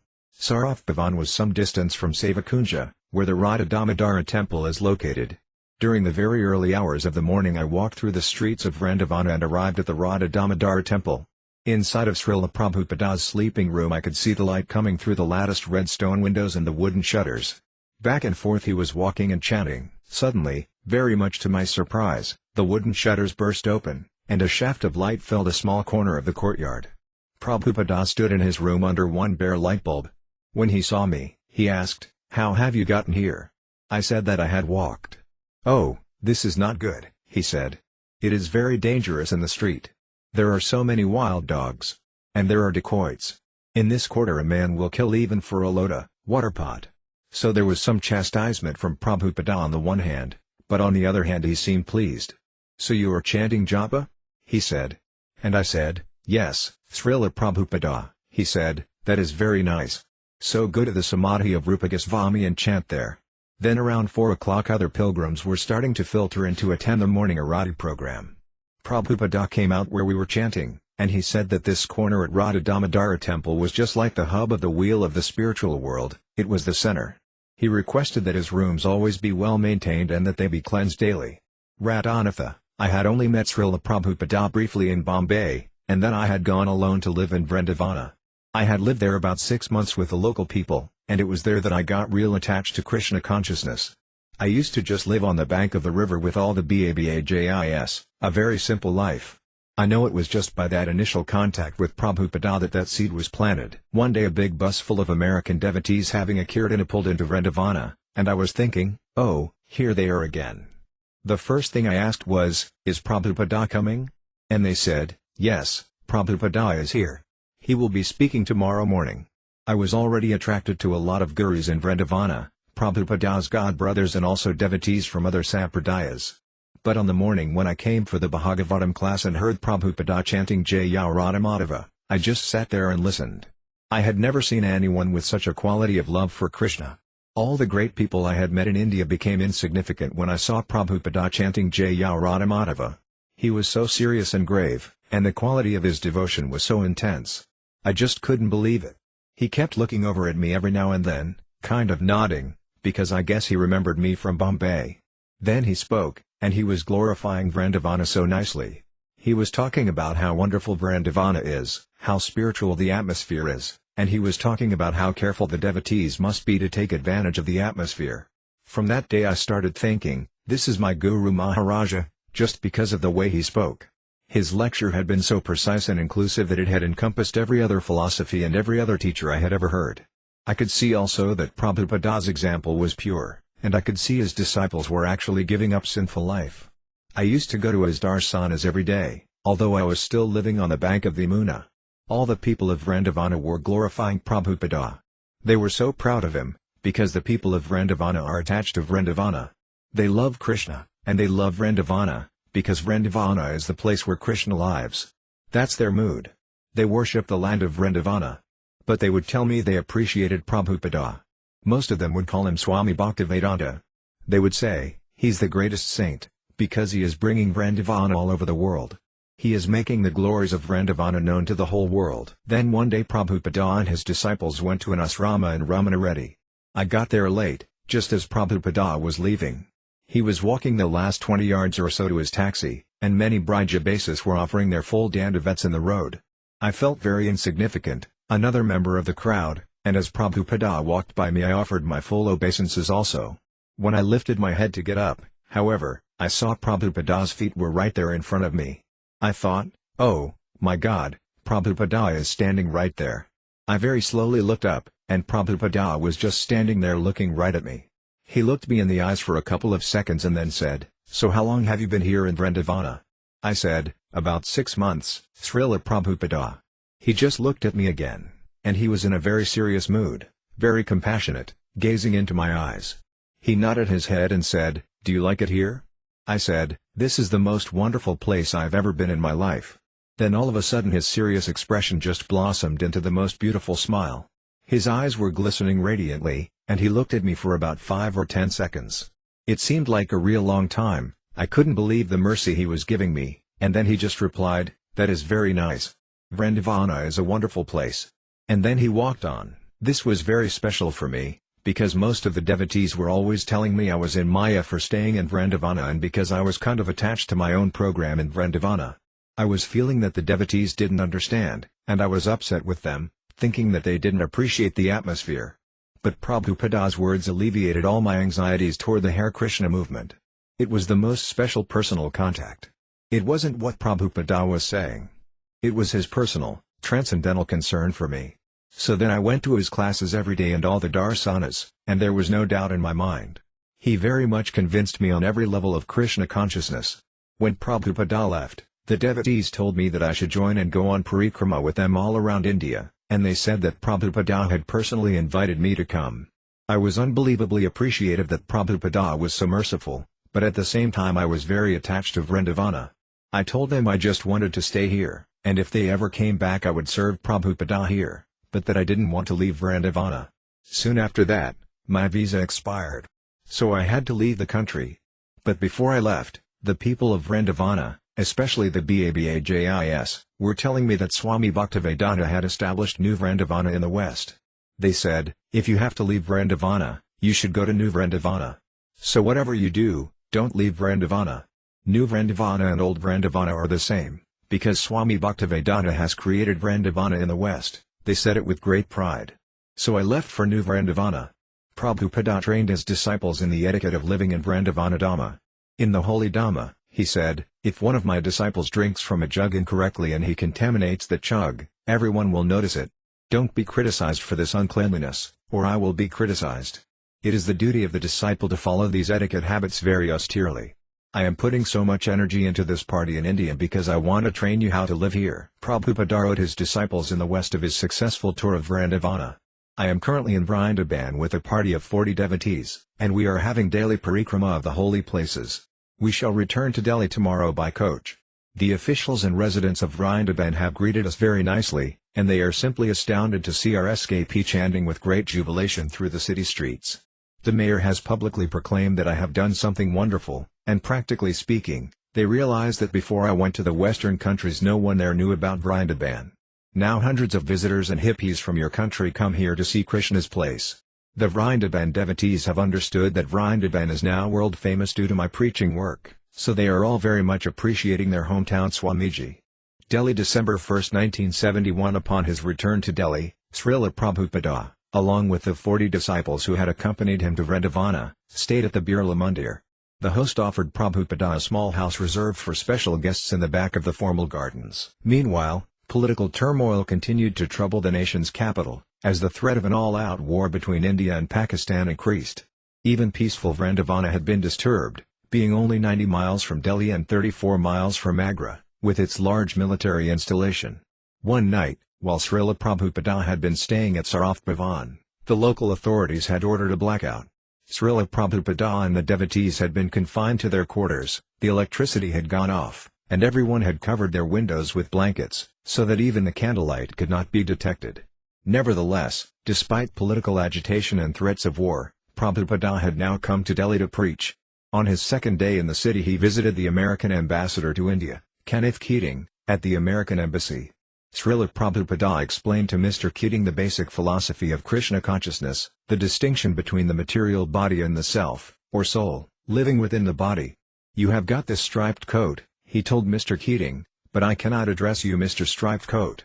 Yet we are actually being addressed like that. We are identifying with this body.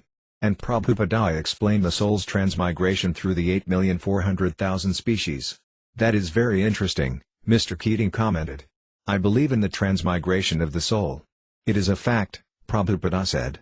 "Just like this child is transmigrating from one body to another," he indicated Sarasvati. "In the same way, when I give up this body I will transmigrate to another body. This is a science." I see the American boys and girls, although coming from very rich and respectable families, are turning to hippies. In spite of your arrangement for very big universities, they are becoming frustrated. They are no longer satisfied to live in material opulence. So the present position of human society is dangerous, because everyone is feeling dissatisfied and confused. "Do you have many Indian followers as well as foreigners?" Mr. Keating inquired. "Yes, so far as Indians are concerned, everyone accepts Krishna as the Supreme Personality of Godhead." "Well," Mr. Keating added, "I am very impressed with the sincerity of these young American men." "Everyone," said Prabhupada, "as soon as he understands the science of Krishna consciousness, will accept it immediately." "When Swami Rajanandaji was here," said Mr. Keating, "I asked him his definition of God, and he thought a minute and said, 'Well, I would say God is the thread which links one good person to another.' I thought that was a very interesting definition." "This is stated in Bhagavad Gita," Prabhupada said. "Just like you have a pearl necklace, and it is strung on a thread. So all the pearls are resting on that thread. Everyone is resting in God, not that only good men should be resting on that thread. The definition given by the Vedanta Sutra is perfect, Jamadhyasya Yada. God is the origin, or source, of everything. What do you say?" "I am very impressed," Mr. Keating replied. "Another definition of God," Prabhupada continued, "is that he is all-attractive. Everyone has the attractive features of opulence, strength, fame, beauty, renunciation, and wisdom to some extent. You are an ambassador, a representative of your country. So you are attractive. Sometimes somebody comes to me, 'Let me see the Swamiji.' So this attractiveness everyone possesses. But God means he who has got all attractiveness in full." After some time Ambassador Keating apologized and excused himself for an appointment he had to keep. "I am an ambassador, and I have to move from the sublime to the mundane. I appreciate very much your coming. Srila Prabhupada, now I am also coming to the mundane point of view.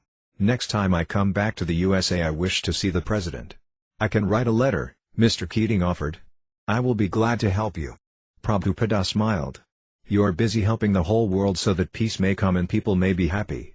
But instead of being happy, the people of your country are becoming hippies. There is some defect. And here is a chance to rectify the defect, Krishna consciousness.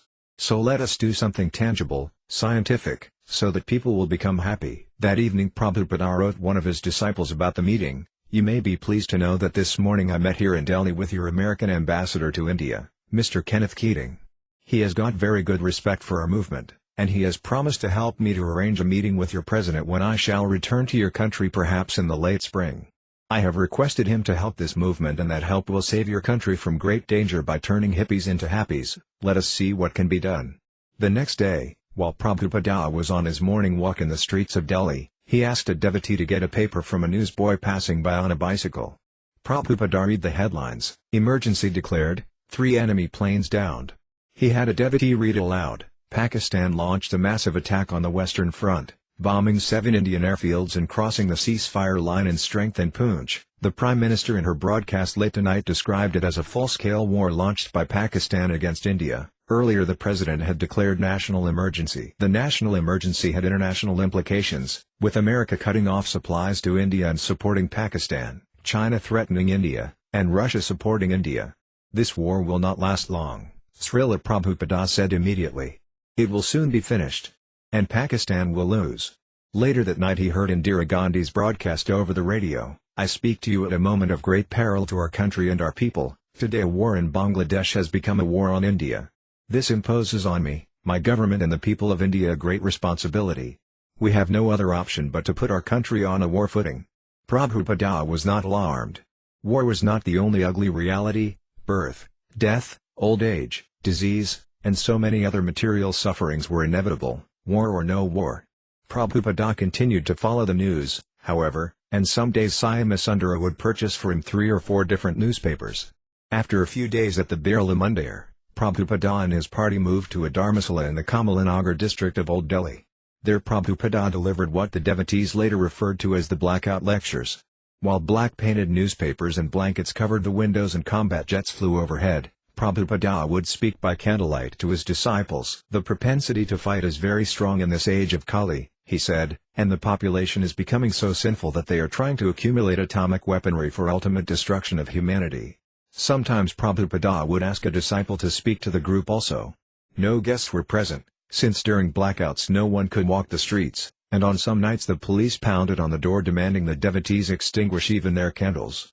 Due to the war in India, Prabhupada wrote in a letter, "Our programs here have been reduced, and there is every night a blackout." Not only in Delhi but in other parts of India his disciples were encountering difficulties in their preaching attempts. In Mayapur the government had ordered the devotees to leave the area because of its close proximity to Bangladesh. As Prabhupada had predicted, however, the war did not last long. On December 17 Prabhupada read the headlines of the Indian Express, "Niazi surrenders, Bangladesh is free. India decides on unilateral ceasefire in West." Prabhupada was joyous. He told the devotees confidentially that the reason the war had ended so quickly was because of their massive Sankirtana Yajna at the Pandal a month earlier. On the very same page that had announced India's victory, however, another headline read, "PM blames USA for war." Indira Gandhi was blaming President Nixon for the war. The American devotees tensed as they walked the streets, sensing the Indians' mistrust, and daily newspaper propaganda only worsened the condition. "There is great propaganda now against America and India," Prabhupada wrote, due to the country's stand against India and the war with Pakistan. Delhi was the seat of much political agitation, and Prabhupada decided to relocate the devotees who were there with him.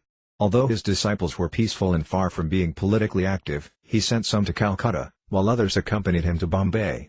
International politics would not stop the oncoming wave of Lord Chaitanya's movement. Library Śrīla Prabhupāda līlāmṛta Volume 2 Chapter 38 No One Listens to a Poor Man. From 1965 until 1970 Śrīla Prabhupada had concentrated mainly on re-establishing Krishna consciousness in America. His plan had been that if the Americans turned to Krishna consciousness, the rest of the world would follow. Although his preaching to the English-speaking people had begun in India, some 60 years of single-handed endeavor there had convinced him that Indians were either too absorbed in politics, too ignorant of their spiritual heritage, or too crippled by poverty to seriously accept Krishna consciousness. Therefore he had not been successful. But in the United States success had come. Clearly, America was the prime field for implanting Krishna consciousness. Yet Prabhupada found the West uncultured and uncivilized. If a trace of civilization remained anywhere, he would often say, it was in India, the heart of the original Vedic culture. By 1970 he had demonstrated through his extensive traveling and preaching that he intended to establish the Krishna consciousness movement not only in the US but all over the world, especially in India. Even accepting that preaching in the United States and preaching in India were equally important, still the preaching in the United States was going well without Prabhupada's constant, direct management. What he had begun, his American disciples could continue, but in India Prabhupada could not allow his disciples to manage ISKCON. He saw how often and how easily the Indians were able to cheat his disciples. Half of ISKCON's work in India was being spoiled, he said, due to his disciples being cheated. If they put on a Pandal program, they might end up paying several times the standard cost. The only way for ISKCON to develop in India would be under Prabhupada's direct management. Beginning in 1970 with a small band of American disciples, Prabhupada had traveled from place to place in India as a model sannyasi, opening a great new field for ISKCON. Now he wanted to construct big temples in India, 3 in particular, one in Vrindavana, one in Mayapur, and one in Bombay. As early as 1967 he had attempted to make an American house for his disciples in Vrindavana. Mayapur, being the birthplace of Lord Chaitanya, was especially important. And Bombay was India's major city, the gateway to India. As with most of Prabhupada's big plans, even his closest disciples couldn't fully comprehend the scope of his vision. But Prabhupada knew what he wanted, and he knew it all depended on Krishna. Gradually he began to unfold his plans. Temple construction, he said, was secondary to book publication and distribution. But Krishna consciousness must run on two parallel lines, just as a train runs on two rails. One rail was Bhaktivedanta, the other, Pankaratrikavidi. Bhaktivedanta referred to the philosophy of Krishna consciousness, hearing and chanting about Krishna and disseminating the message of Krishna. The second rail, Pankaratrikavidi, referred to the rules and regulations for worshipping the deity in the temple. Of the two, Bhaktivedanta was the more important. Although great liberated souls like Dāsa Thakura could remain in perfect Krishna consciousness simply by chanting Hare Krishna constantly, Prabhupada knew that his disciples, with their restless natures and past sinful habits, needed the special purification of worshipping the Lord in the temple. Therefore, one of his reasons for wanting to establish temples in India was to purify his disciples by giving them elaborate deity worship.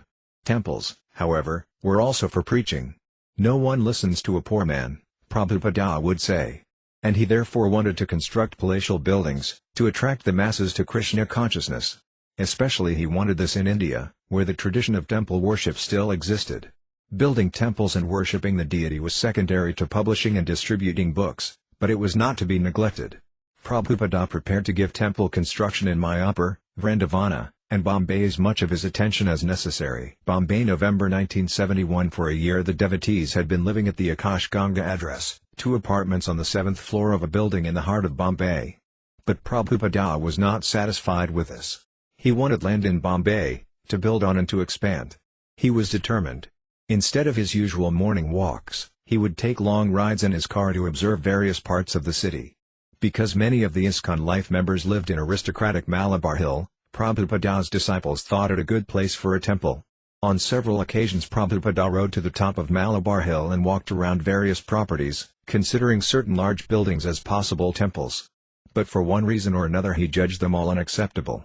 Then in November, a Mr. N offered to sell ISKCON 5 acres in Juhu, practically on the shore of the Arabian Sea. As soon as Śrīla Prabhupada approached the land, he remembered having seen and considered it years before. In August of 1965, during the weeks just before he had left for America, he had been staying at Shinde Colony. In the evenings he had gone to the home of Shinde Steamship Company owner Mrs. Sumati Murarji in Juhu, where he had read and explained Srimad Bhagavatam for her and her guests. Several times he had passed this very property and had thought what a good location it would be for an asrama and a Radha Krishna temple.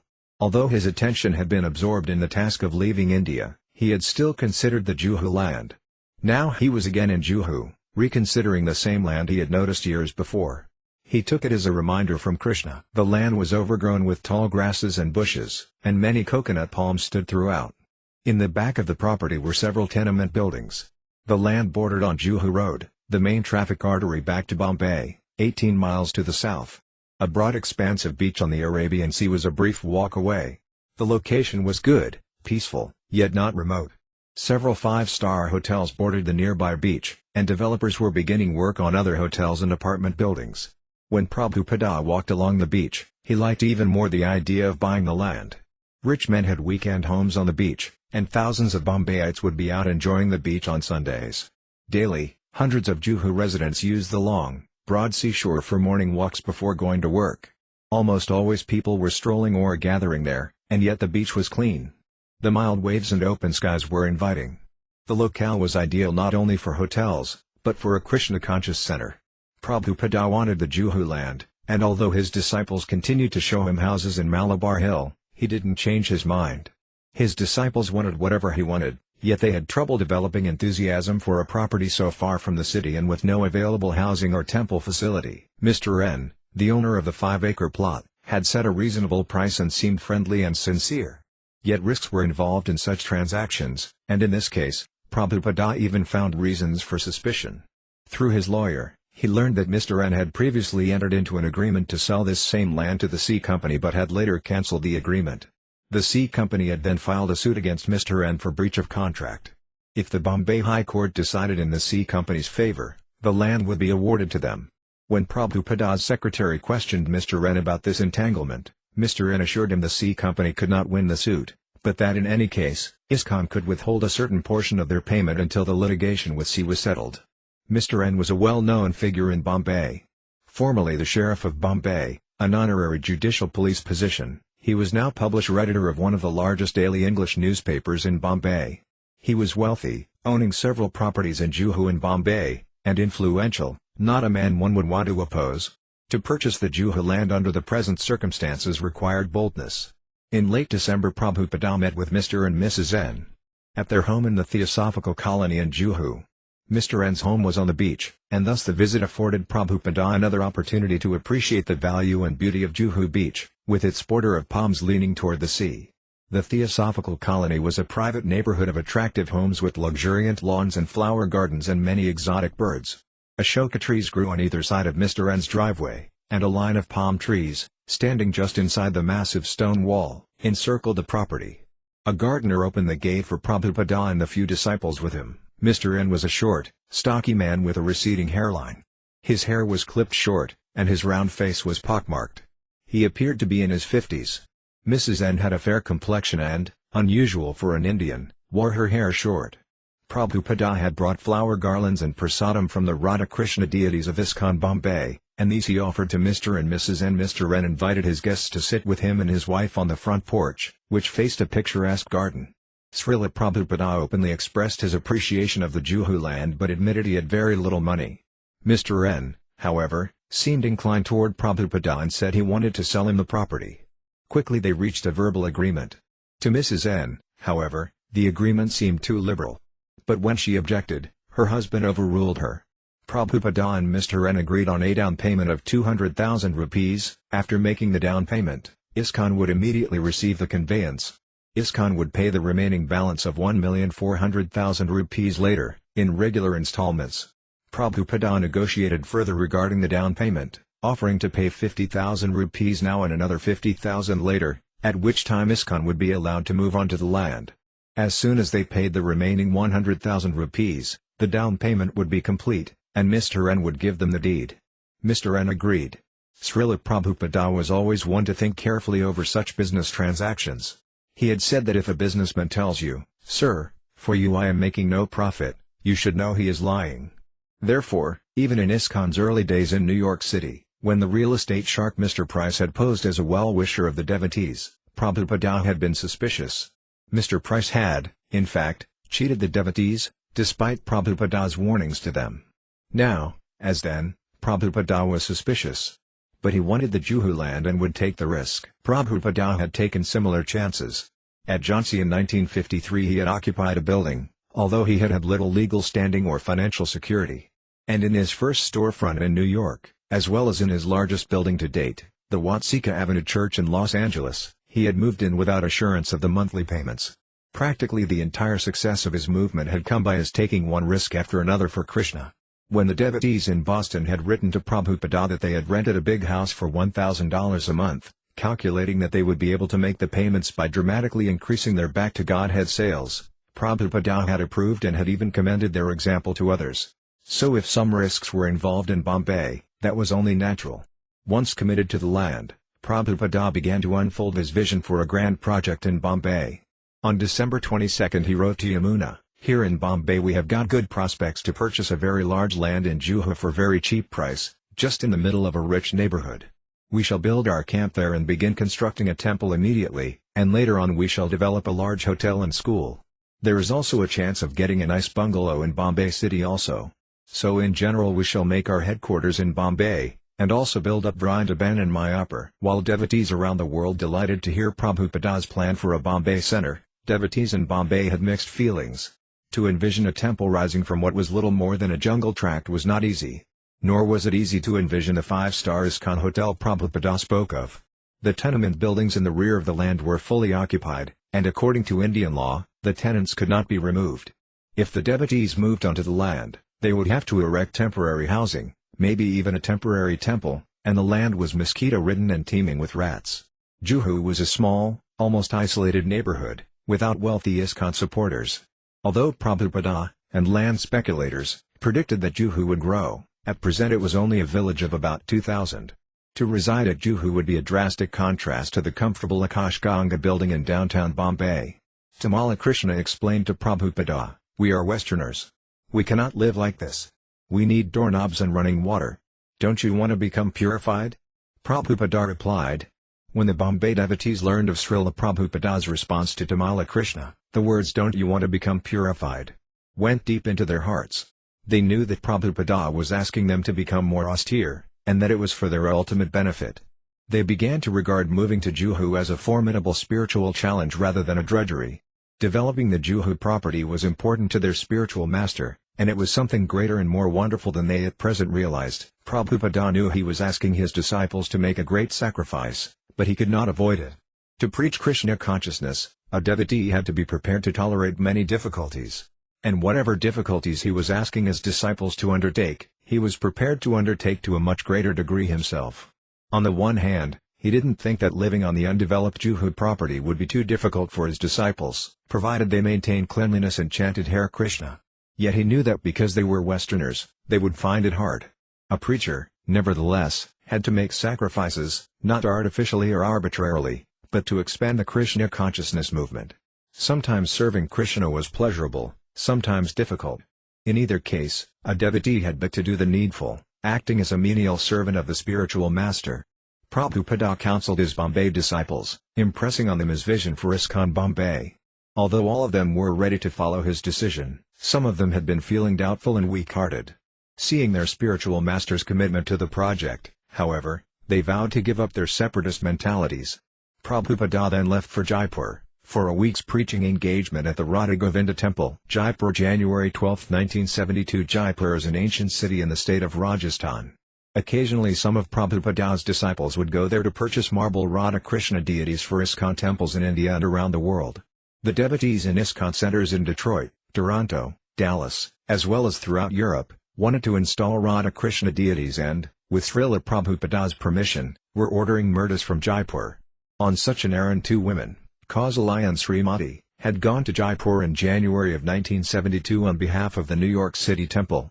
When a government official had discovered Srimati wasn't carrying her passport, the officials, suspicious of spies due to the war with Pakistan, had insisted the women stay in town until Srimati's passport arrived in the mail. Meanwhile, the girls had daily visited the Govindaji temple and had sometimes held kirtana in the street in front of the temple. They had daily talks with P.K. Goswami, who was in charge of the temple, as well as Jaipur businessmen and other respectable citizens. Almost everyone in Jaipur regularly visits the beloved deities of Radha Govinda. The citizens of Jaipur had been moved by the devotion of Prabhupada's two disciples, and when one of the men had asked, "What can we do to help your movement?" the girls had replied, "Bring Srila Prabhupada here." Some of Jaipur's prominent citizens had devised a plan to share expenses and responsibilities in arranging a pandal program, and the two women had sent a letter to Prabhupada in Bombay, inviting him to come and preach. He had agreed. At Srila Prabhupada's request, devotees from Delhi and other Indian centers came to Jaipur to join him. Prabhupada took a small room within the Govindaji temple compound, and his disciples moved into a nearby house. Prabhupada liked the location. The only disturbance was the many monkeys, large, charcoal-faced monkeys with long curling tails. Climbing through the trees and across the rooftops, they would scamper down unexpectedly to steal whatever they could. The women cooking for Prabhupada were exasperated by the monkeys' bold forays to steal vegetables from the kitchen, even chapatis right off the fire, and they complained to Srila Prabhupada. Neither be their friends nor their enemies, Prabhupada advised. If you make friends with them, they will simply be a nuisance. If you become their enemies, they will become very vindictive. Just maintain a neutral position. The monkeys, however, continued to raid the kitchen. Again the cooks complained to Prabhupada. Yes, Prabhupada said, if you want to stop the monkeys, then this is what you must do. Purchase one bow and arrow, and shoot a monkey on the top of a tree with the arrow. And then when he falls down, take the monkey and hang him upside down by the legs to a branch of a tree. Next to him you also hang the bow and arrow. This will teach them. Prabhupada knew that shooting monkeys was illegal in Jaipur, and he did not expect his disciples to actually shoot them. But he delivered the advice with a serious expression. Indirectly he was advising them not to be so upset over a few monkeys. Prabhupada and his disciples immediately joined in the intense devotional atmosphere of Jaipur. Since the Radha Govinda temple was under the jurisdiction of Jaipur's royal family, to visit the deity daily was practically required for all citizens. Morning and evening, crowds of enthusiastic worshippers would come and go, worshipping the forms of Radha and Krishna on the altar. These were Rupa Goswami's original Radha Govinda deities from Vrindavana. Almost 500 years ago, When a Mughal ruler had attacked the Govindaji temple in Vrindavana, the king of Jaipur had arranged for the deities to come to Jaipur. The worshippers at the Radha Govinda Mandira displayed spontaneous excitement in seeing the deities. They would come forward, crying, Jayo! Jayo! Govinda! Govinda! And when the curtains were closing, the people would rush forward to catch a last glimpse of the divine forms. Śrīla Prabhupāda avoided the large crowds before the deity, keeping to his schedule of rising early and translating the Bhagavatam. Speaking with Kausalya and Srimati, Prabhupada praised them for having arranged the Jaipur Pendal program. "You girls are carrying on Lord Chaitanya's movement so nicely," he said. "Just see. Even without husbands, you go on preaching." He said that the Western women were different from Indian women, who simply stayed at home. Then Prabhupada discovered that his 2 women disciples had not actually done a thorough job. Although the Pandal program was to begin in 2 days, no one had arranged for the large tent to be erected. Prabhupada said it was not a woman's nature to do such organizational work. The women became morose to hear him. When they showed him the flyer they had printed advertising the festival, Prabhupada became angry. "It is not standard," he said. It did not say International Society for Krishna Consciousness, but only A.C. Bhaktivedanta Swami and his foreign disciples. "What is this?" Prabhupada shouted. "What, Śrīla Prabhupada?" Kausalya asked. "Foreign. Why do you say foreign? It must be American and European. That is what is attractive, that they are American and European. But you are just a woman. What can I expect?" The 2 women began to cry and left the room. With Syamas under his help, Kausalya and Srimati had new, corrected flyers printed and returned to tell Śrīla Prabhupada. But now his mood had changed completely. His anger was gone. He was soft. After all, these disciples had tried their best. In a disarming disclosure, he began to explain that to be a spiritual master was difficult. "I chastise you," he said, "because it is my duty. Disciple is related to discipline, so it is my duty to my disciples. Otherwise, I am not upset with anyone. I simply do this to discipline you, because you are my disciples." He consoled them, saying they were sincere and lacked expertise because of poor upbringing. The devotees present felt Śrīla Prabhupada was wonderfully expressing to them a bit of what he, as spiritual master, felt in training them. In a great last-minute endeavor, the devotees obtained the pandal and erected it in time for Prabhupada to begin his program as advertised. On opening day the devotees held a parade through the streets, with Prabhupada riding in a palanquin, a large embroidered umbrella sheltering his head. Also in the procession were decorated elephants, brass bands, and devotees, Indian, American, and European, performing kirtana. Śrīla Prabhupada's first program was in the morning after the darsana of Govindaji, so as to catch the huge morning crowd. People would come hurrying into the temple to see Radha Govindaji and then proceed out into the large Hare Krishna pandal beside the temple. On the opening morning Prabhupada performed an Abhiseka ceremony, bathing marble deities of Radha and Krishna. He named these deities, soon to be shipped to the ISKCON temple in New York, Radha Govinda. After one of Śrīla Prabhupada's disciples had performed a fire sacrifice, Prabhupada lectured to the crowd in Hindi. The schedule for the remaining days would be morning and evening lecture, kirtana, and prasadam distribution. While preaching in Jaipur, Śrīla Prabhupada was simultaneously reflecting on and, through letters to his disciples, acting on matters in many other parts of the world. Although he participated fully, giving 2 lectures a day, and although he constantly met and interacted with guests, friends, and devotees, he was also absorbed in thoughts of other places and concerns. He was conducting his movement on many fronts. Wherever he happened to be at present was his camp, just as a general makes camps in various places while conducting many battles in the overall effort of a war. His preaching in Jaipur, therefore, was only a small fraction of the scope of his worldwide mission. From Jaipur Prabhupada wrote his disciples in Calcutta, urging them in their development of the Mayapur land. He wanted a grand opening ceremony by Lord Chaitanya's birthday in March. Unfortunately, the government was restricting foreigners from entering Nadia, because of its proximity to Bangladesh. "Please try very hard to get those permits," Prabhupada urged his men in Calcutta, "as we must be all assembled there for Lord Chaitanya's appearance day." Repeatedly Prabhupada mentioned his concern over the government's restricting his men. "I do not think there will be difficulty if we just go there like the ordinary pilgrims and set up our camp there for kirtan continuously. Anyone will see we are only serious devotees of Lord Chaitanya and not Pakistani spies." Prabhupada rode ahead to his disciples in Nairobi, driving them onward with his blessings. "Continue to work very hard for his pleasure and all of you will go back to home, back to Godhead." To the San Diego Temple president, Śrīla Prabhupada wrote, I am very pleased to hear from you that book sales are increasing very fast. I am hearing such good news from all over the society, and this pleases me more than anything." And Prabhupada was often thinking of the land in Bombay. Sometimes he talked about it or mentioned it in a letter to his representatives there. The Bombay land purchase was still not finalized, and Prabhupada was particularly anxious that his disciples pay the money as agreed and move immediately on to the land. Tamala Krishna was Śrīla Prabhupada's governing body commission secretary for India. Some of the devotees said that actually Prabhupada was the GBC secretary for India. Although he allowed his secretaries in other parts of the world to manage mostly on their own and to make their own decisions, in India he would scrutinize even small matters and make most of the decisions himself. Still, he counted on Tamala Krishna as his trusted assistant in important dealings. He would send Tamala Krishna from one Indian center to another to help the local devotees with governmental, legal, organizational, or preaching problems. In Bombay, just prior to coming to Jaipur, Tamala Krishna had asked Prabhupada's permission to take sannyasa, the renounced order. Śrīla Prabhupada had awarded sannyasa to only a few men, and he had specified their duties as traveling and preaching.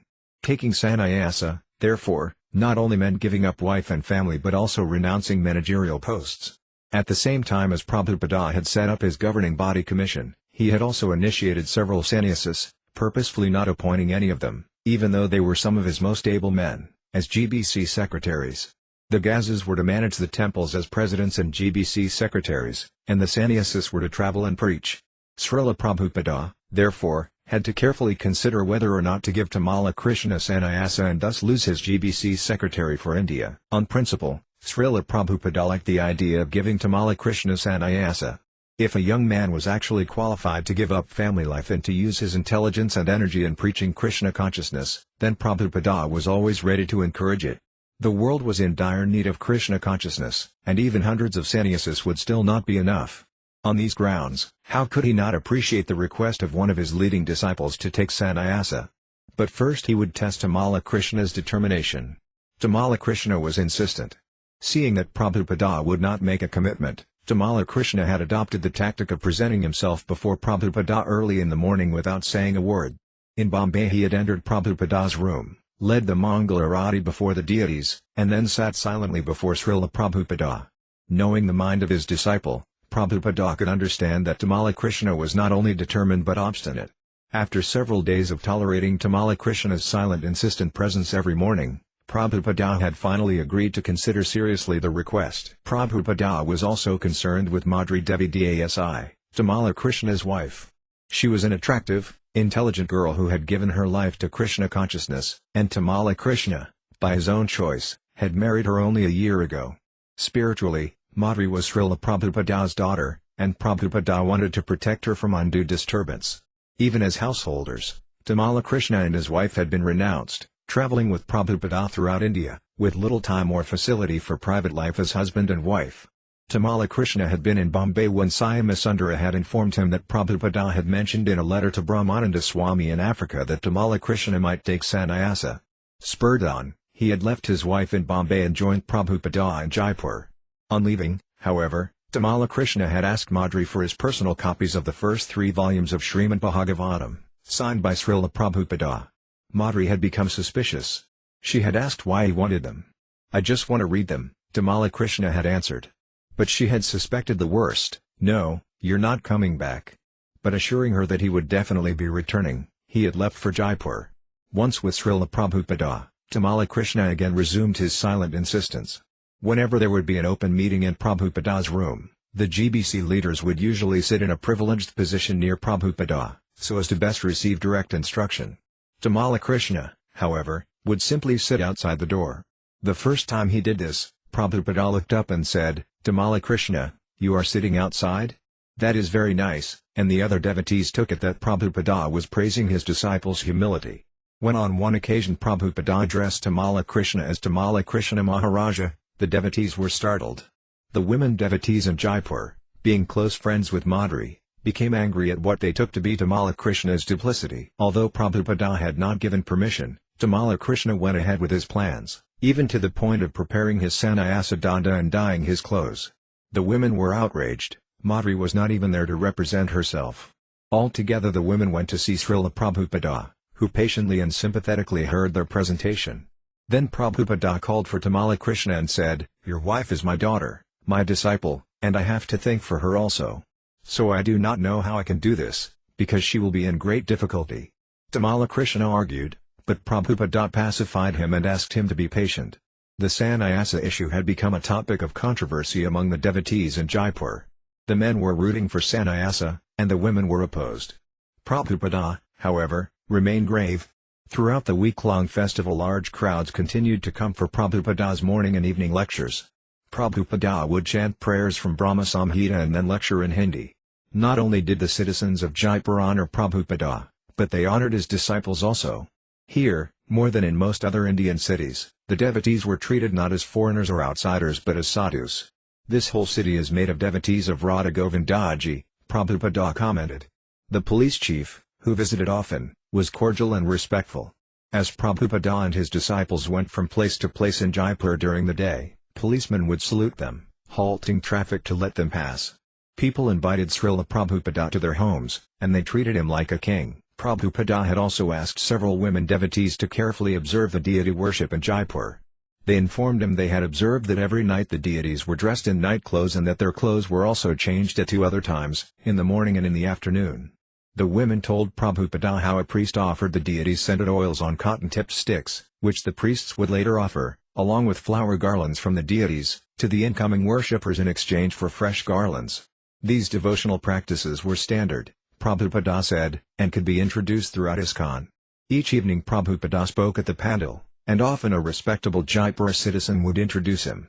When the Queen of Jaipur introduced him one evening, she expressed her devotional sentiments for Prabhupada and his movement. After lecturing each evening, Prabhupada would stay for a slideshow of ISKCON's activities around the world.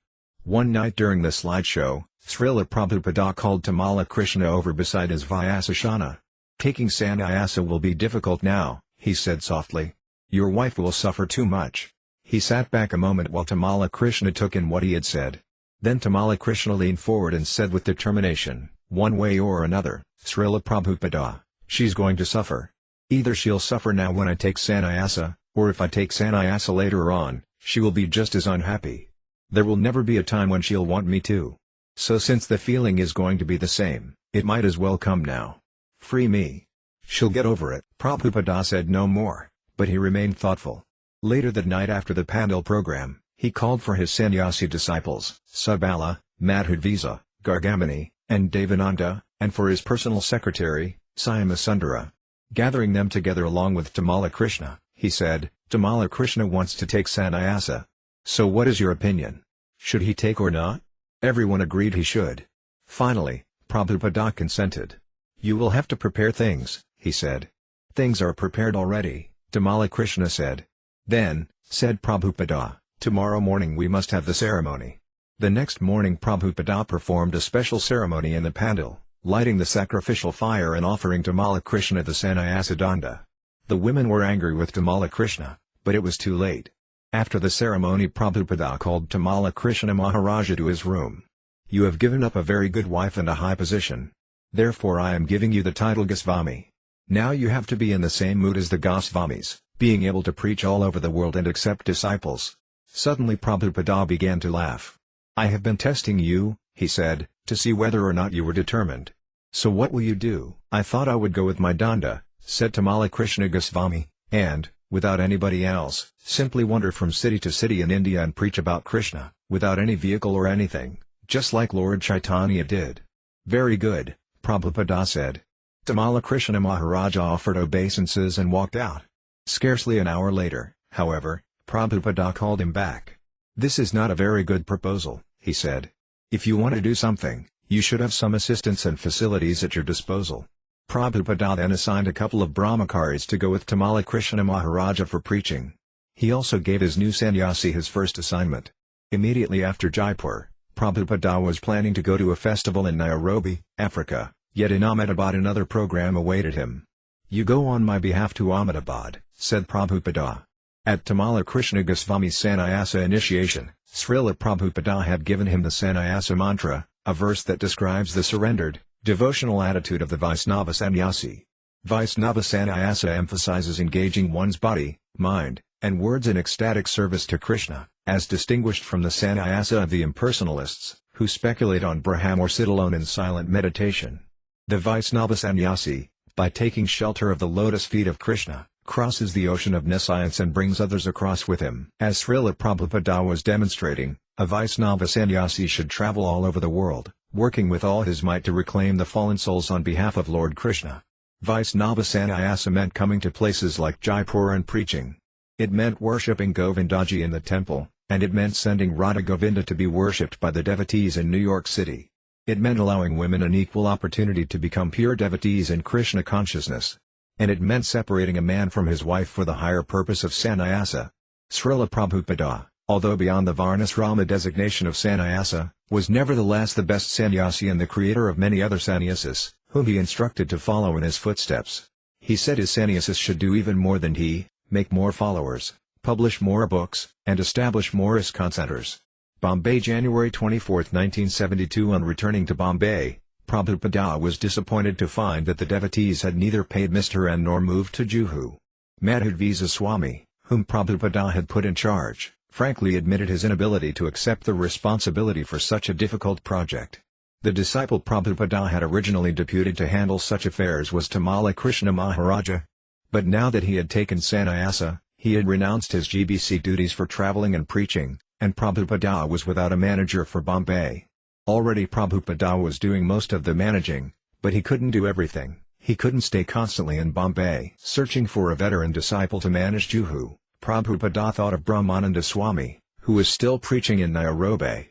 Prabhupada decided to fly to Africa and invite Brahmananda Swami to come and manage Bombay. He wanted to act swiftly, so that ISKCON could take possession of the land. Even if Mr. N changed his mind later, once the devotees were living on the land, getting them to leave would be very difficult for him. Śrīla Prabhupada planned to fly to Nairobi immediately, and he wanted to carry large Radha Krishna deities with him. The deities he had previously sent to Nairobi had been broken in shipping, so this time Prabhupada brought with him strong-bodied Madhudvisa Swami to carry the 36-inch marble deities.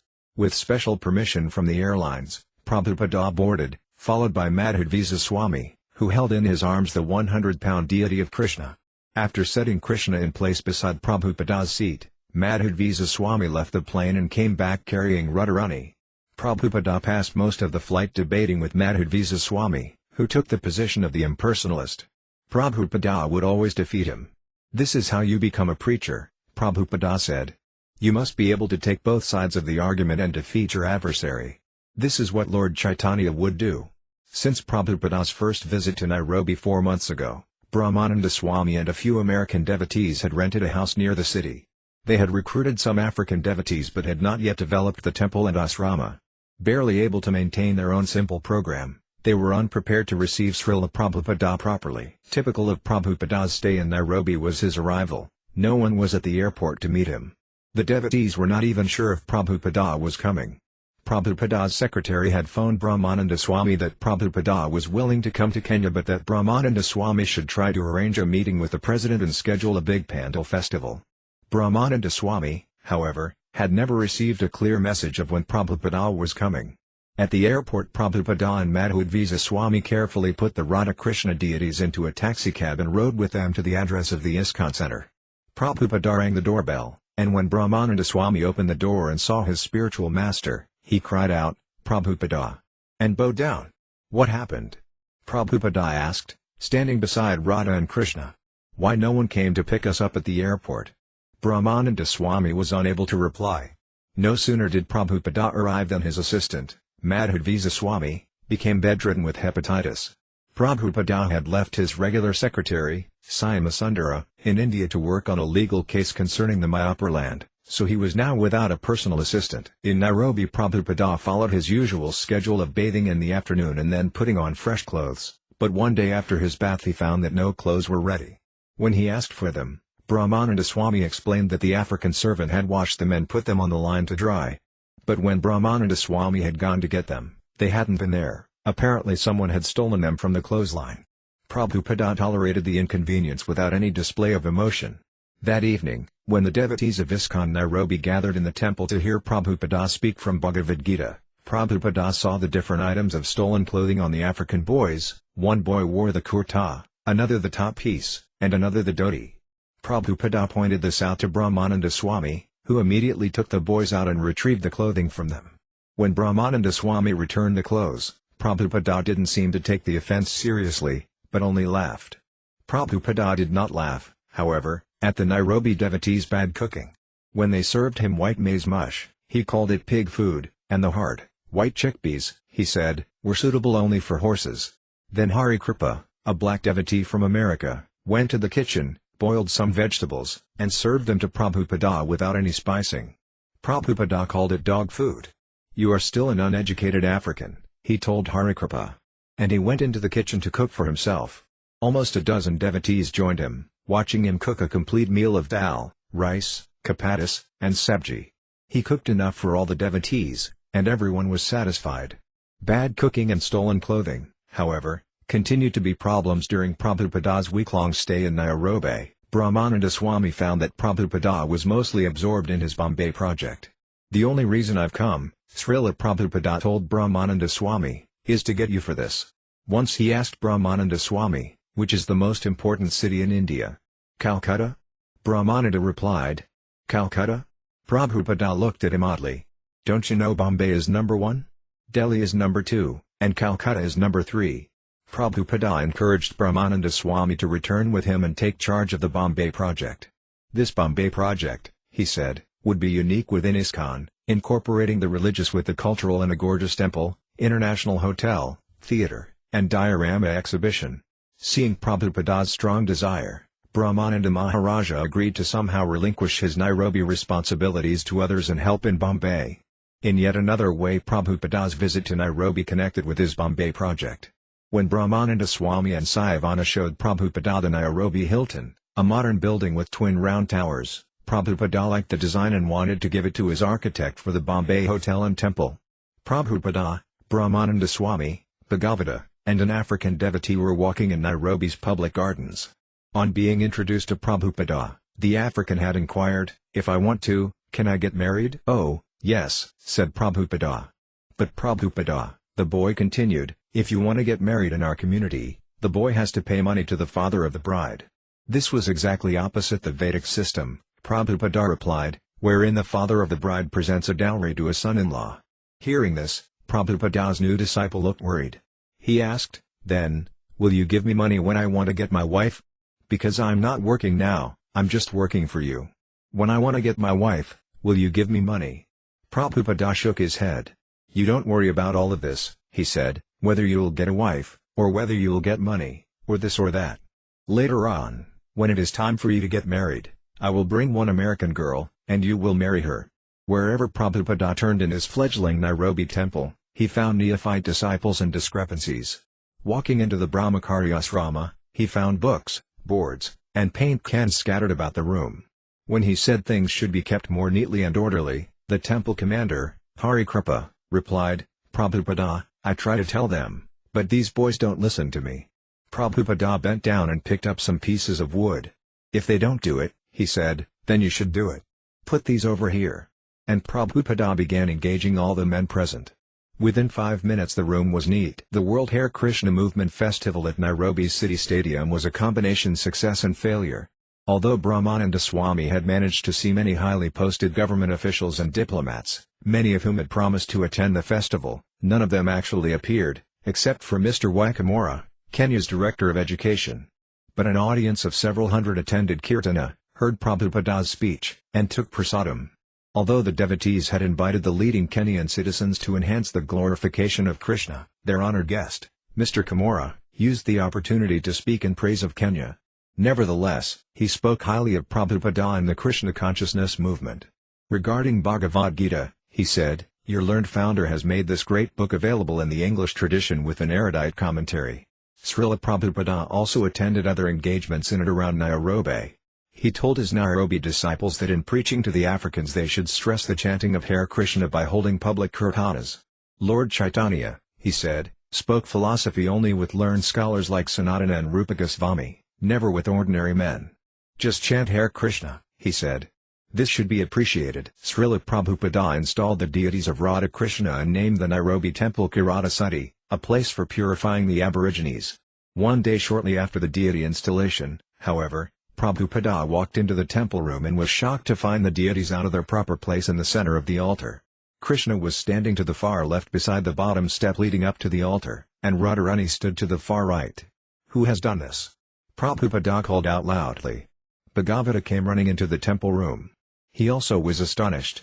"Who has put Radha and Krishna 10 miles apart?" Prabhupada demanded. "Don't you know these things? How many times do I have to teach you?" Bhuttabhavana suddenly appeared, admitting that he was the culprit. "Why are they so far apart?" Prabhupada asked.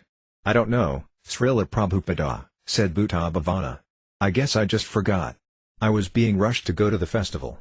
"So," Prabhupada demanded, "does that mean they should be put out in the street?" Bhuttabhavana froze, unable to reply. Prabhupada relented. "Take them and put them together," he said. "They should not be moved more than 3 inches apart. Now do it nicely." After a week Prabhupada left Nairobi and returned to Bombay. He had gone there to get Brahmananda Swami. And he had accomplished his mission. "Unless you agreed to take charge," Prabhupada said, "I could not go ahead and pay so much money. Now it is decided." He felt new hope. Prabhupada envisioned his Bombay project as extraordinary within ISKCON and even among all the temples of India. Many of the details of the project already existed within his mind, but he needed competent disciples to carry them out. He was still the lone leader of ISKCON, forging ahead to bring into reality new phases of the Krishna consciousness movement. His disciples were behind him, but it was always he who led. Even when he wanted his disciples as leaders of various ISKCON projects, they sometimes could not handle the responsibility. Therefore Śrīla Prabhupada had gone to Nairobi in the mood of the Bengali aphorism he sometimes quoted, "If you want to accomplish a thing, do it by your own hand." So by his own hand he had brought Brahmananda Swami from Nairobi to Bombay. And simultaneously he had benefited the devotees and the general populace of Nairobi. Bombay, February 8, 1972. Prabhupada met with Mr. N and reiterated that he wanted to move on to the land as soon as Mr. N received the second 50,000 rupees. Mr. N stood firm on their agreement, and Prabhupada put the matter into the hands of his lawyer, Mr. D, for legal processing. Although Prabhupada was making all the managerial decisions, he wanted the GBC secretaries to take on the responsibility for these practical affairs. He thought it better to use his energy in writing and translating books. "If you GBC do everything nicely," he told his secretary Swami Sundara, "then my brain will not be taxed and I can utilize my time completely to produce further books. I can give you Vedas, Upanishads, Puranas, Mahabharata, Ramayana, so many. There are so many devotional works in our line by the Goswamis. This administrative work is taking too much time. I could be discussing philosophy. My brain is being taxed day and night. Because of this I am neglecting my real work." Aside from directly managing the Indian projects, Prabhupada was answering as many as a dozen letters daily from devotees around the world. "Why do they keep writing, asking so many questions?" he asked his secretary. "The devotees prefer to ask you personally," Swami Sundara said, "because their GBC men don't always know the right answer." "They know everything by now," Prabhupada replied. "I have given you everything. If they don't know the answer, they can find it in my books. Now I am an old man. Let me settle down to philosophy. All day reading letters, doing business, all night signing letters, this is not right. I want to be free from these things. The GBC can do everything now." But it wasn't possible. As soon as Prabhupada would sense that one of his devotees was being cheated, he would immediately become actively involved. And his disciples continued to write him regarding important business and managerial decisions. Nor would he discourage them. His desire for retirement and exclusive literary work remained, but it seemed to be only a wishful thought, a dream. If ISKCON were to develop, then there seemed little scope for his retirement. After the meeting with Mr. N, Prabhupada prepared to leave for South India for a 5-day Pandal program in Madras. Also on his itinerary were visits to Calcutta, Mayapur, and Vrindavana. As he prepared to leave Bombay he felt happy that ISKCON would soon occupy the new Juhu property, and he frequently spoke of his plans.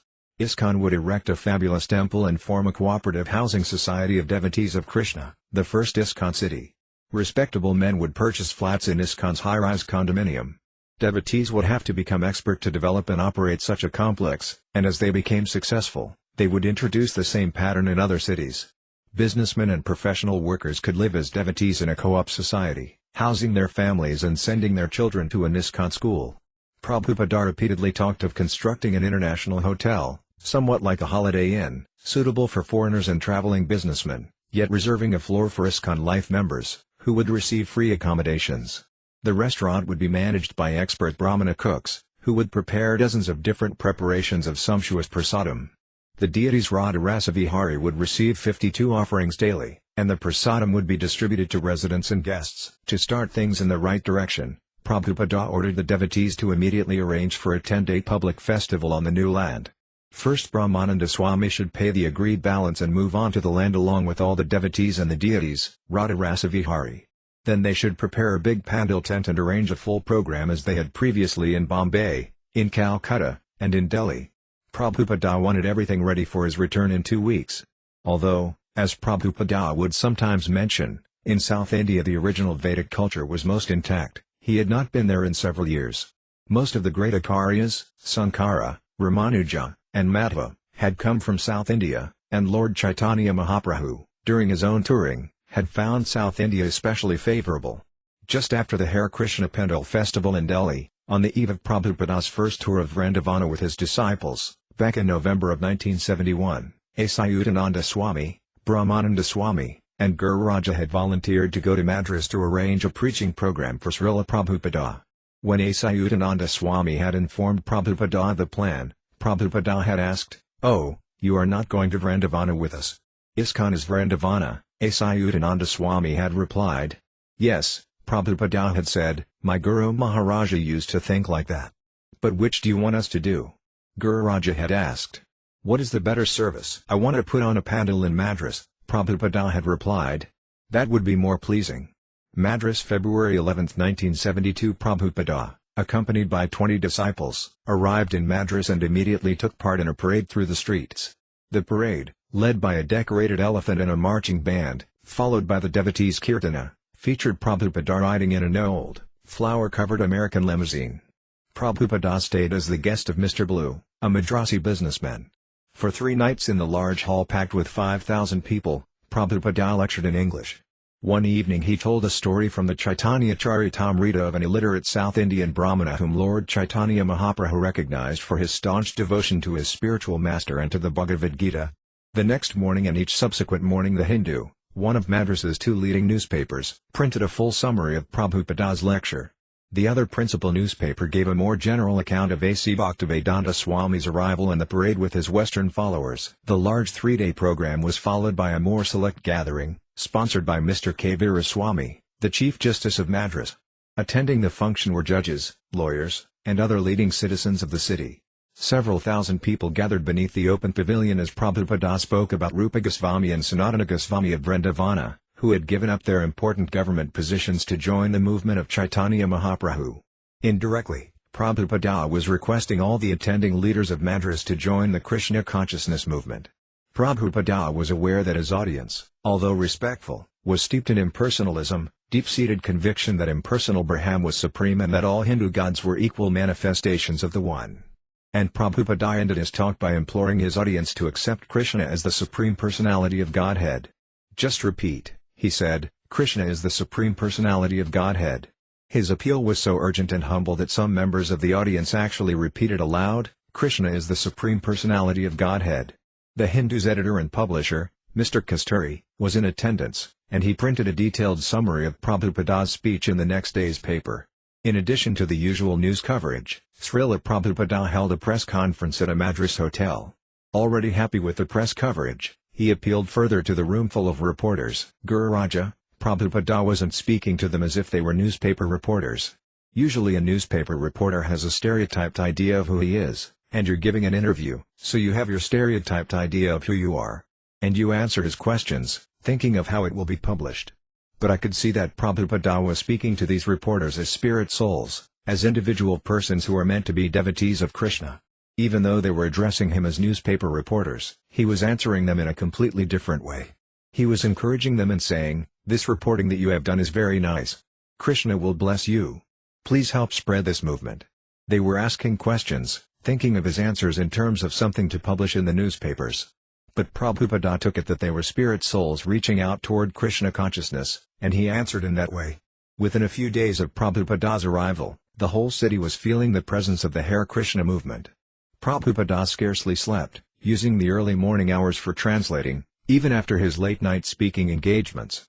He would go from place to place all day with great vitality, outdoing his young followers.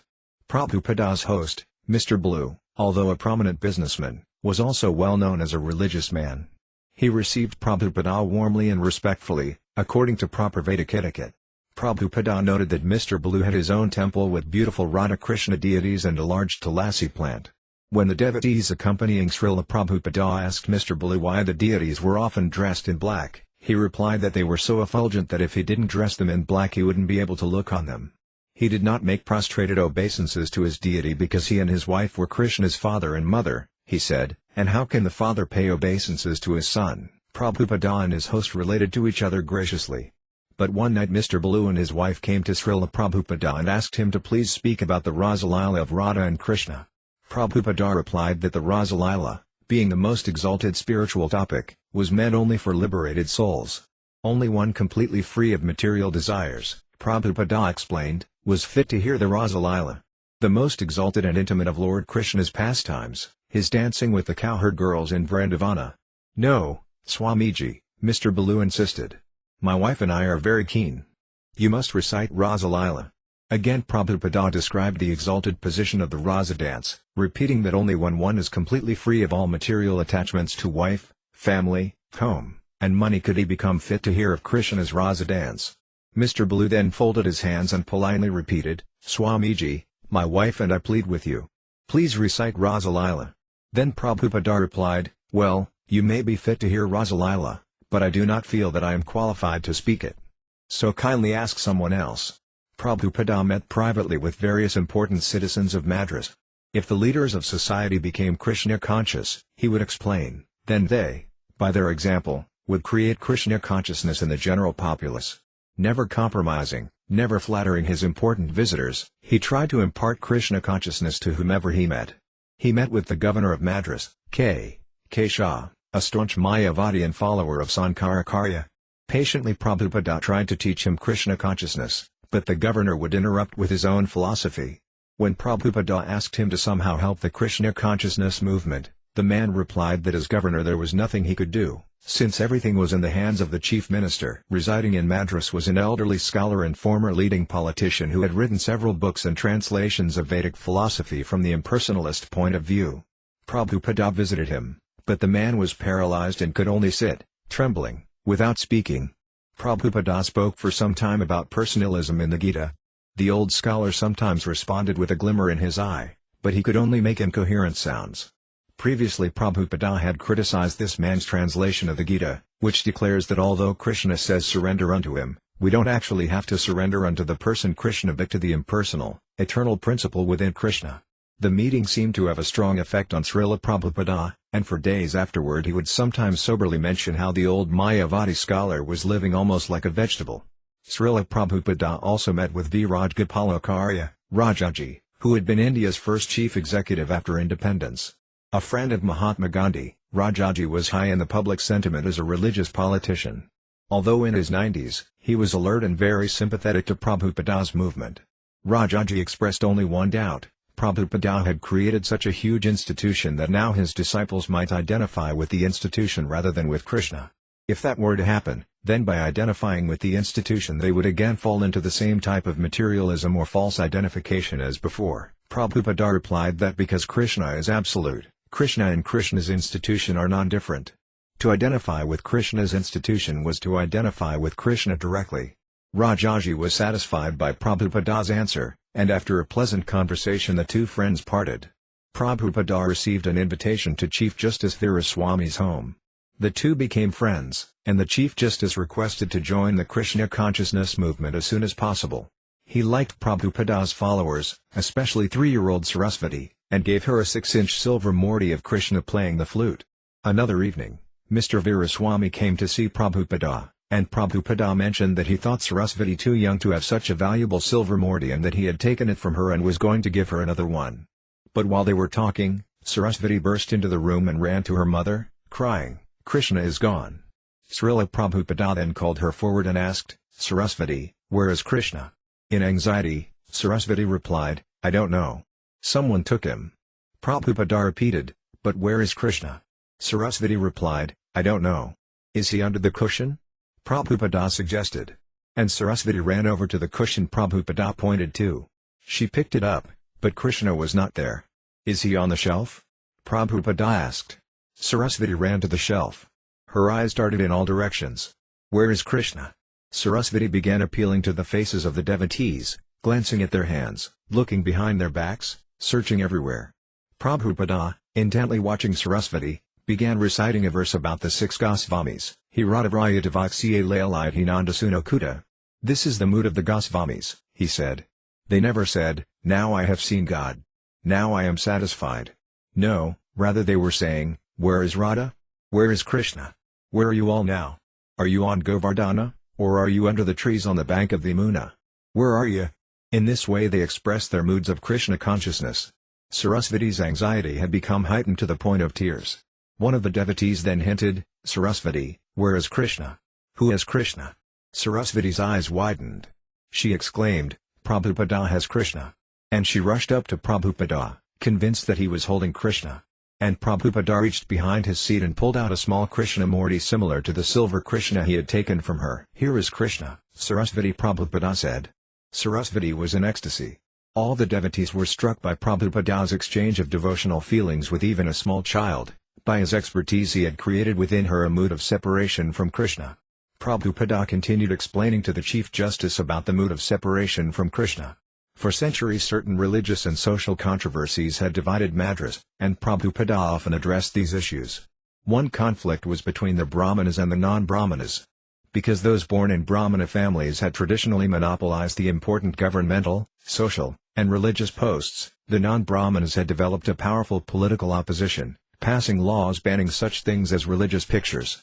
In their mundane political conception of the sacred Ramayana, they had even committed offenses to the deities of Lord Rama. In talking with his disciples, Śrīla Prabhupāda said, the Chief Justice is Brahmana? I don't think so. He may be Kshatriya. But you can tell him that we can solve the whole problem between the Brahmanas and the non-Brahmanas.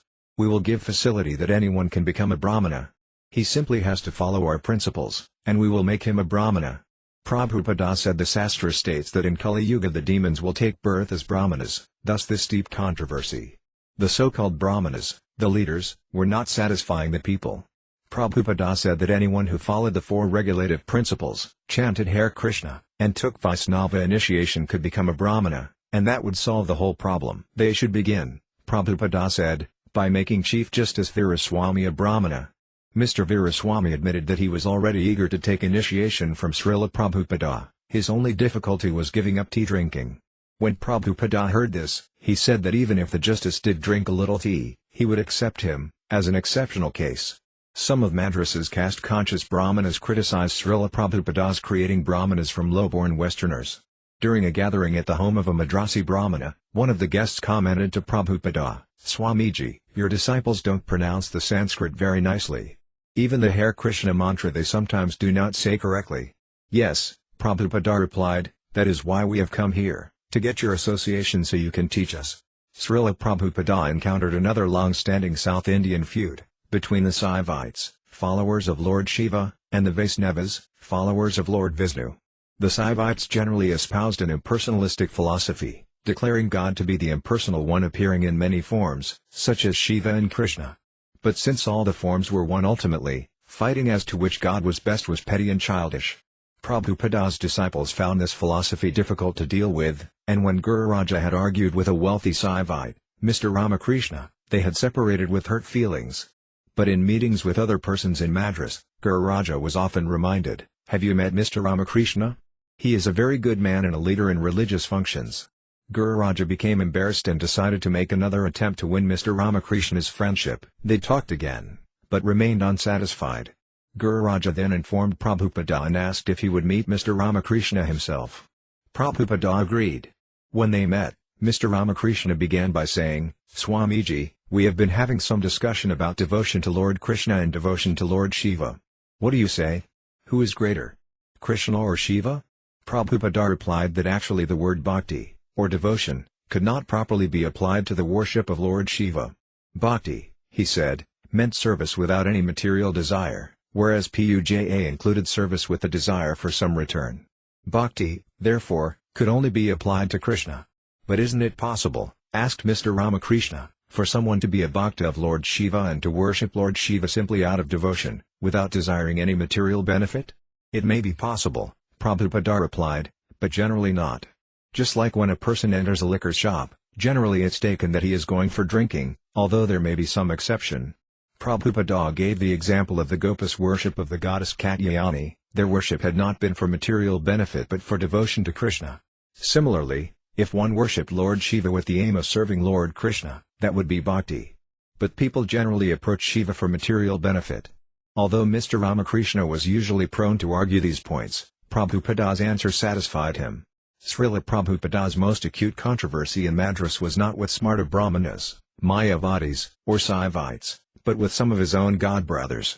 Although some of them acknowledged Srila Prabhupada's incomparable preaching in the West on behalf of their spiritual master, Srila Bhaktisiddhanta Sarasvati, others were envious.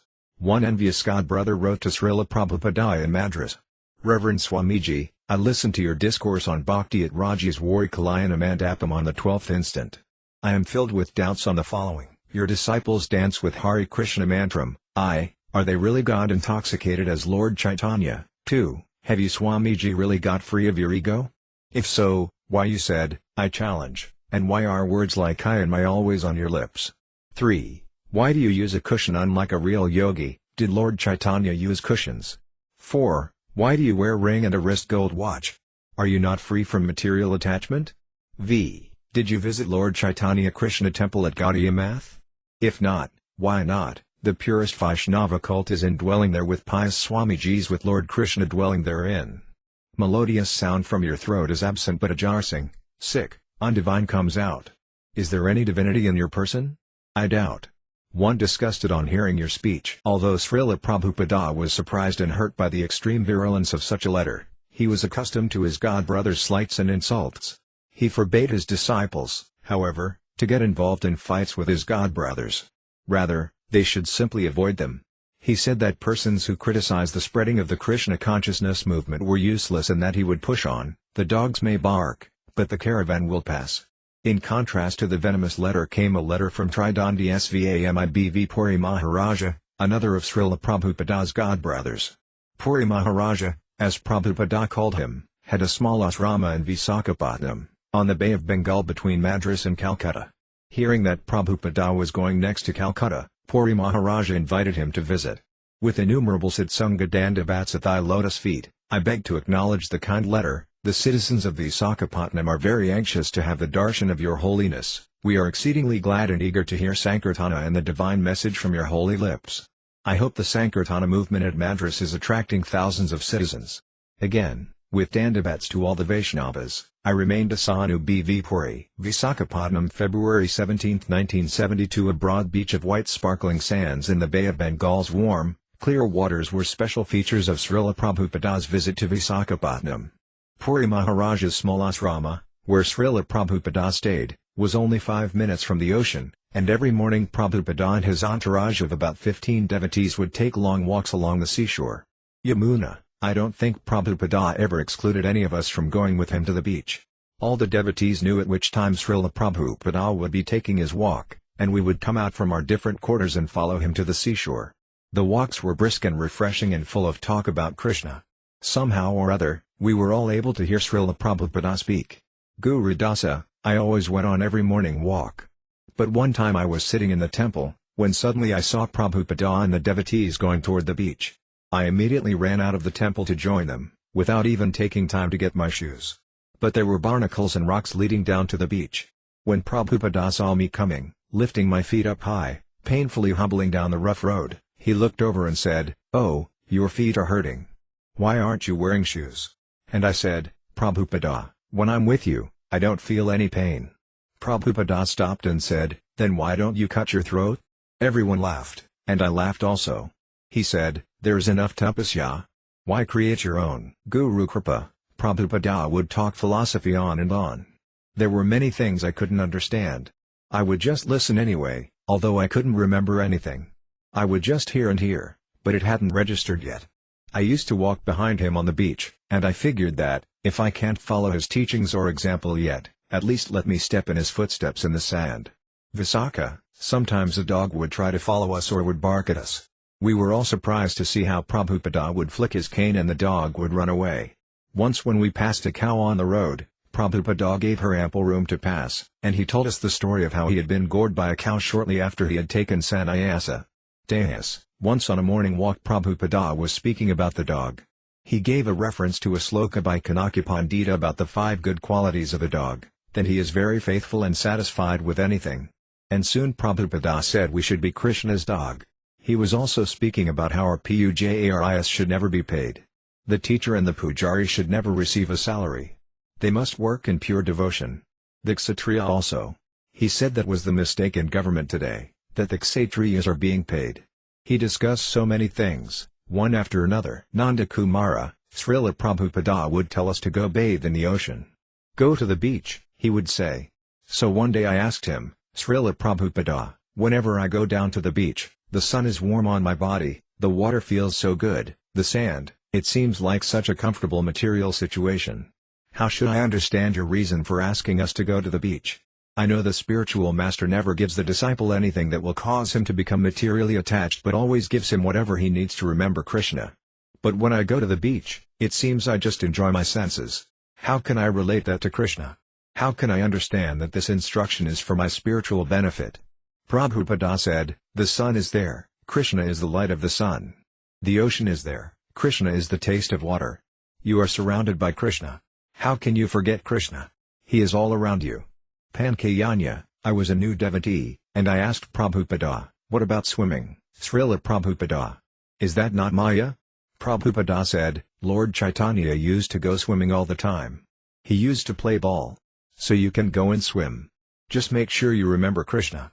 Puri Maharaja's asrama was a simple single-story building of about 8 rooms. When he offered Prabhupada a room next to his own, Prabhupada was pleased, accepting it as an expression of friendship. Prabhupada relaxed with his godbrothers, Puri Maharaja, and Ananda Brahmachari, speaking with them in Bengali. Puri Maharaja said he appreciated Prabhupada's work and his Western disciples. Prabhupada's disciples had already seen formal exchanges of obeisances between Prabhupada and his godbrothers, as when in Bombay they had seen Prabhupada get off his Vyasashana and offer dandavats to his godbrothers. But in Visakhapatnam they saw more intimate dealings. They saw for the first time Śrīla Prabhupada living comfortably, at ease, in the same quarters as his godbrothers. And they didn't feel themselves being treated condescendingly or superficially, or being regarded as oddities. Through Prabhupada's guidance they began to learn more of the essential friendly and humble exchanges between Vaisnavas. Prabhupada's godbrother Ananda was eager to cook and serve not only Śrīla Prabhupada but all his disciples. Ananda was elderly, and yet he took the position of always offering menial service. Although he spoke very little English, Prabhupada's disciples could perceive the affection of Ananda and Śrīla Prabhupada for each other. Ananda's communication with Prabhupada's disciples was particularly through his cooking and serving prasadam. Each morning everyone would gather on the veranda outside Prabhupada's quarters, the men sitting on one side, the ladies on the other. Down the center aisle Ananda would walk briskly, distributing prasadam, while Prabhupada sat at one end in a wooden chair, fingering his japa beads and observing the devotees take prasadam. Prabhupada had supplied money to the asrama, and Ananda was regularly cooking sumptuous feasts, deep-fried chunks of potatoes in powdered spices, rice, yogurt, dal, 3 different types of sabjis, French fries, chutney, mulpura, rajkalai, sandesa, ksira, and everything cooked to a nectarian standard of excellence. Prabhupada would sit at the head of the 2 rows of devotees and encourage them to take prasadam, give him more. Prabhupada would praise Ananda's cooking, smiling with pleasure to see his disciples accept prasadam. The devotees would finish, having been induced to eat as much as they possibly could, and Śrīla Prabhupada would say aloud the Pramadvani. Then all the devotees would shout in response, Jaya. After one such feast, Prabhupada called the devotees into his room and remarked, see how he is cooking. He cooks everything, he serves it, and then he doesn't eat until everyone is fully satisfied. This is Vaisnava, how he should act. He is more satisfied to serve than to enjoy himself. The feasts continued twice a day, and in the evening many guests arrived to take prasadam, chant in the kirtanas, and hear Śrīla Prabhupada lecture. One day Śrīla Prabhupada took his disciples to see a famous temple of Lord Nrsimha, Sri Simakalam, on top of a hill about 5 miles north of Visakhapatnam. Thousands of stone steps led up the hill to the temple, which was situated in a natural amphitheater on the side of the hill. Prabhupada said the temple, which was now run by followers of the Ramanuja sect, was particularly important because Lord Chaitanya had visited there on his tour of South India. Srila Prabhupada chose to approach the temple by car, riding up the winding road past orchards of mango, jackfruits, and cashew, and fields of pineapple. On arriving at the temple, Srila Prabhupada and his disciples met one of the temple brahmanas, who showed them around the grounds. The temple buildings were of black granite, and carved into the rock were the forms and pastimes of Vishnu, especially in his incarnation of Lord Nrsimha. As Prabhupada moved from place to place, building to building, he sometimes rode up steep stairs on a palanquin carried by 4 men. When Prabhupada came upon an immense banyan tree at the lower end of the temple grounds, he said that the tree must be thousands of years old. As he stood beneath the tree, his servant, Nanda Kumara, handed him a small kampaka flower. Extending his thumb and forefinger from his bead bag, Prabhupada held the kampaka flower and looked fondly at it. "This flower," he said, "is the color of Lord Chaitanya. And this flower is the most loved all over India. This flower is beautiful to look at and beautiful to smell." He carried the small saffron gold flower between his fingers throughout the rest of the morning. When Prabhupada and his group entered the inner sanctum, where the deity of Lord Nrsimha resided, their guide explained that the Murti dated back to the time of Prahlada Maharaja. An ancient king named Purava and his consort Urvasi had once visited this hill, and at the request of Urvasi, the Murti, who appeared to her in a dream, had been excavated. The Lord had ordained that he should be worshipped in this place but that he would give darsana only 1 day a year, during the month of Vaisakha. The rest of the year he would be entirely covered with ground sandalwood pulp mixed with camphor and other scents. Therefore, the deity now appeared to be only a lump covered with a layer of sandalwood.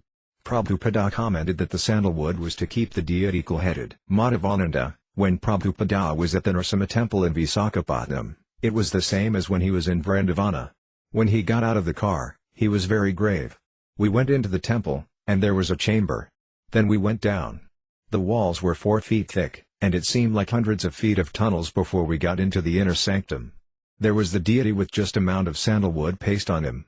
As soon as we entered, Prabhupada said, "Begin chanting the Nrsimha mantra." So we started singing Tavakara Kamalavarnakamadbhutasranam. And we circumambulated the deity. Then we stood before the deity, and Prabhupada offered obeisances. Guru Kripa, when we came into the deity room, Prabhupada had us sing the Nrsimha prayers. He always manifested such devotion. That was what separated him from us, not only his learning or his knowledge, but his devotion. In these places we would see him become very silent, very grave, and when he would speak, such peace would fill us from within. When he would speak, you could feel it. He was constantly convincing us of Krishna consciousness. Not purposely, but he was just being himself. In these places it would come out. When Prabhupada stood with us before the deity, we couldn't even see. There was just a mound of sandalwood. There was one Brahmana with big earlobes, and he had a ring in his ear. We offered some money. But it was a very devotional time. Prabhupada didn't say much, and the main reason was that these places are appreciated according to one's spiritual advancement. The details and facts and the history are not really that important. There is nothing really to say. Prabhupada would just make sure we had the proper respect and didn't commit any offense. Prabhupada would lecture in the evening, speaking sometimes at schools and social clubs in Visakhapatnam. During the program at the Ramakrishna Hall, where more than 1,000 people attended, Srila Prabhupada's dancing induced the entire audience to dance. The devotees danced in a ring around Srila Prabhupada, and the kirtana continued for an hour. At another program a bearded American anthropologist rode up on a motorcycle to attend Prabhupada's lecture and kirtana. Afterward, the anthropologist told Srila Prabhupada that he had come to India to study the primitive tribes. Prabhupada told him it was simply a waste of time. "Why do you want to study the primitive people?" he asked. "Why don't you study the exalted people?" And Prabhupada narrated a story. One time a poor man roasted a cob of corn and then began picking off the kernels one at a time and eating them. In this way it took him many hours to finish. He did this, Prabhupada said, because he had nothing else to do, just to pass the time of day. In the same way, the study of anthropology was simply a waste of time. Prabhupada asked, "Why don't you study some person or group of persons from whom you can learn something?" During the day Prabhupada would sit outside his room and enjoy the atmosphere.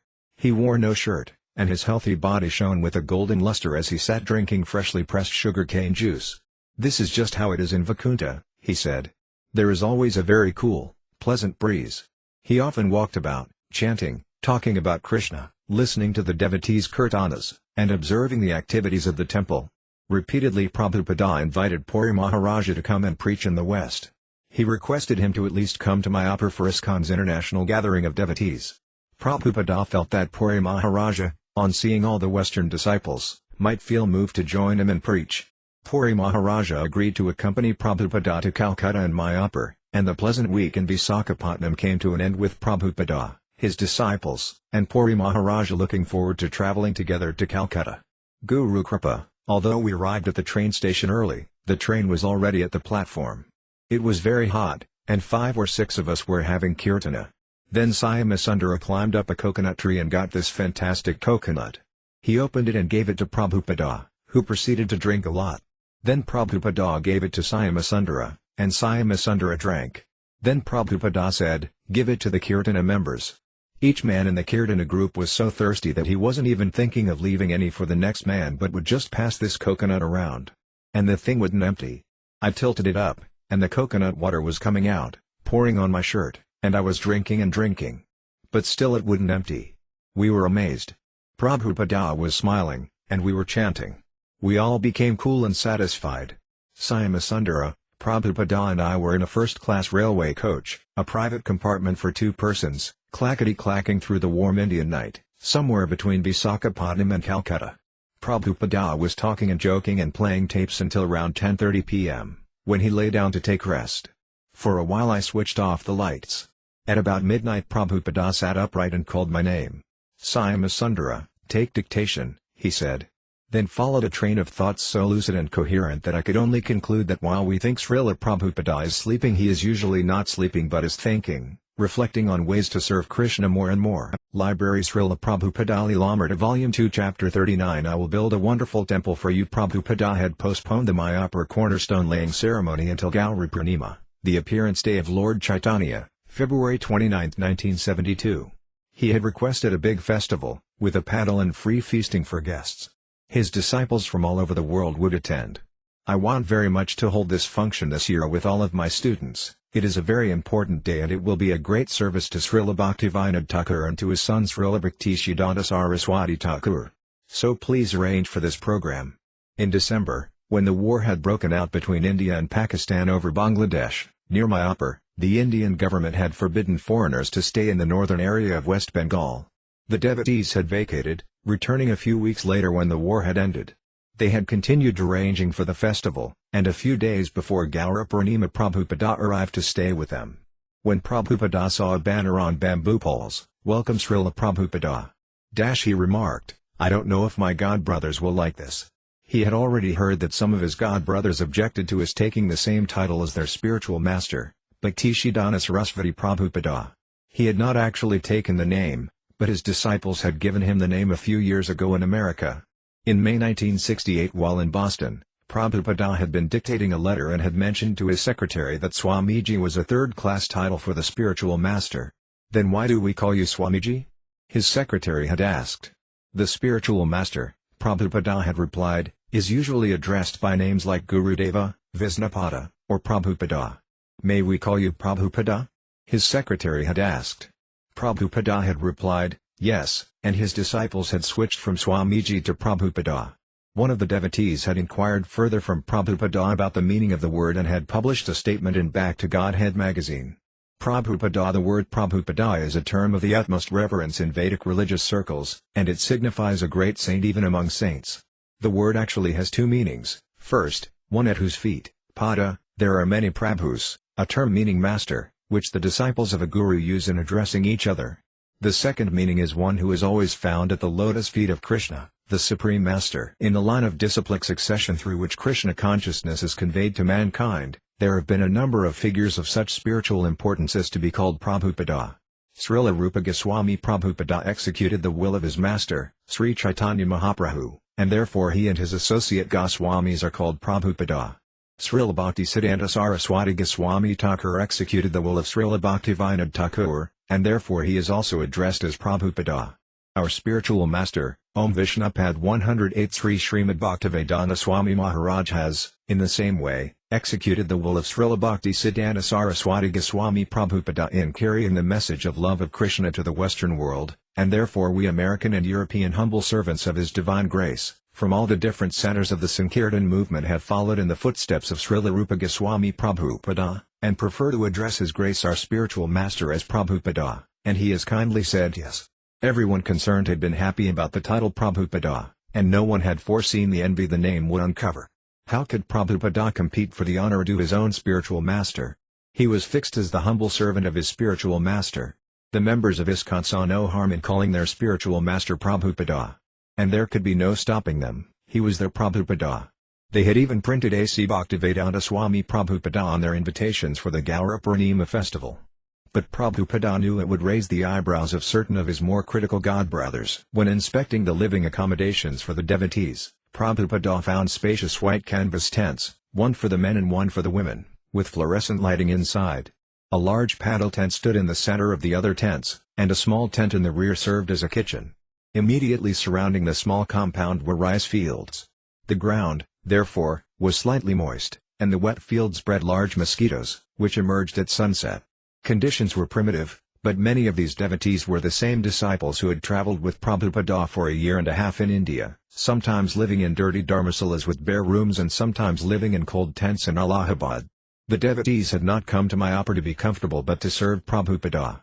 In future years, by the result of their efforts, many devotees would be able to gather comfortably in Mayapur in the spacious buildings Prabhupada was planning. Well aware that Westerners were unaccustomed to the austerities of living in India, Prabhupada wanted to provide facilities so his disciples could feel comfortable and be able to focus their stay in India on spiritual life, without distracting inconveniences. Therefore he was pushing them to help in various ways to establish a Mayapur building with running water, electricity, and other conveniences. Prabhupada's dwelling was a simple thatched Bengali hut about 12 feet square, with a dirt floor. A thin partition divided the main room from the servants' quarters. In front was a small veranda, and in back a garden, where Prabhupada could sit and take massage. Also in back were a hand pump for bathing and an outhouse. When the devotees apologized for offering Prabhupada such a humble residence, he replied that he liked the natural simplicity. "Even if you build me the biggest palace," he said, "still I would prefer to live here." While living so simply in Mayapur, Prabhupada spoke of his vision of a grand project yet to come. Although the deities of Radha Madhava, whom he had worshipped at the 1971 Nirta Kumbh Mela in Allahabad, were installed in a tent, he spoke of a marble palace. He also spoke of first-class accommodations for guests and devotees, although as yet he had little to offer. Living simply and happily in his thatched hut, he gathered his disciples together and told them of his plans. At his request, devotees had built a small model of the proposed first major building, and there were also drawings of the proposed Temple of Human Understanding. He wanted to build a Mayapur city, he said, with quarters for each of the 4 social classes of the Varnasrama institution. Tatpara, when Prabhupada would go to the Western countries, he would be interviewed by many great persons, but when he came to Mayapur, he was talking so friendly, sometimes taking juice or giving instructions, and he lived simple, like a villager. The Western devotees think sometimes of Prabhupada in one lila only, like a great king. But when he comes to India, he is like another person. He was laughing and talking like a friend. Bhavananda, in his straw house Prabhupada sat on a bamboo platform. There was a bed and some mats on the floor. That was all. He was happier there than anywhere. We put a fan in there too, and Prabhupada liked it. He liked it because it was so simple. There was an outhouse, but he didn't mind it at all. He was relishing everything. At that time he made Jayapataka and me co-directors of Mayapur. He made 4 signers on the checking account for the building construction. In India, just to open up an account is very difficult. We were seeing that part of Prabhupada, where he was very strict because he knows the difficulties you can run into. If you don't fill out the proper forms, the bank can even keep your money. Or you may want to close your account and they won't let you. Our mood was splayed out, we were babies. So Prabhupada was training us in keeping accounts and management. Jananivasa, the first time Prabhupada came to see the deities, he said, "Who is dressing the deities?" Someone said, "Jananivasa." The deities were just standing on a tile platform with no decoration. They were just standing there, but Prabhupada looked on them so lovingly. He used to come and take darsana every day. One time he came to the deity room and I wasn't there. There were some Indian people taking darsana, and I had gone to get them a Back to Godhead magazine from a room about 10 feet away. When I came back, Prabhupada was there. He was also taking darsana, but he said, "You should always be standing here. People are coming, but no one is here." I said, "Śrīla Prabhupāda, I just want to get back to Godhead. It is only 10 feet away." But he looked at me as if to say, "You are defending yourself again, making excuses." Then he told Bhavananda, "This boy, Jananivasa, should have some help. He can't do everything. He is an ordinary person." The 5-day Gaura Purnima festival featured 24-hour kirtana, with groups of devotees chanting in 2-hour shifts. Each morning the main body of devotees would form a kirtana procession and go out visiting Navadvipa's holy sites, the Nim tree under which Lord Chaitanya was born, the house of Srinivasa-Ācārya, where Lord Chaitanya and his associates had performed nocturnal kirtana, the spot where the Qazi had tried to stop Lord Chaitanya's Sankirtana, the residence of Bhaktivedanta Thakura. Often Bhaktivedanta Thakura had stood in front of this house, Prabhupada told the devotees, and looked out across the Jalangi toward where Śrīla Prabhupada now had his land. Throughout the day and especially in the evenings, the devotees would gather on the stage of the orange-striped pandal, while Radha Madhava stood at stage center within a traditional Bengali simhasana of carved banana stalks covered with colored foil and flower garlands. Prabhupada would have his disciples do most of the public speaking, with Achyutananda Swami, lecturing in Bengali, as the main speaker. Hundreds of people came and went in a steady stream, and the devotees distributed Bengali, English, and Hindi back to Godhead magazines. In the evenings they would present a slideshow or a film. Prabhupada was especially pleased to watch the prasadam distribution from his window, hundreds of villagers squatting in long rows, eating khichari from round leaf plates. "Continue this forever," Prabhupada told his disciples. "Always distribute prasadam." Even without a building, Prabhupada's preaching in Mayapur was significant. While other nearby mathas were also observing Gaura Purnima, mostly by hosting Calcutta widows who paid a fee to live a few days in a temple and visit the holy places of Navadvipa, Prabhupada's Pandal program was the most vigorous celebration and drew the most visitors. The birthplace of Lord Chaitanya Mahaprabhu, Prabhupada said, had no meaning without preaching. Except for this time of the year, very few people visited Mayapur. Which is more important? Prabhupada asked, Lord Chaitanya's birthplace or his activities? It is his activities, his karma. His activities are more important than his janma, or place of birth.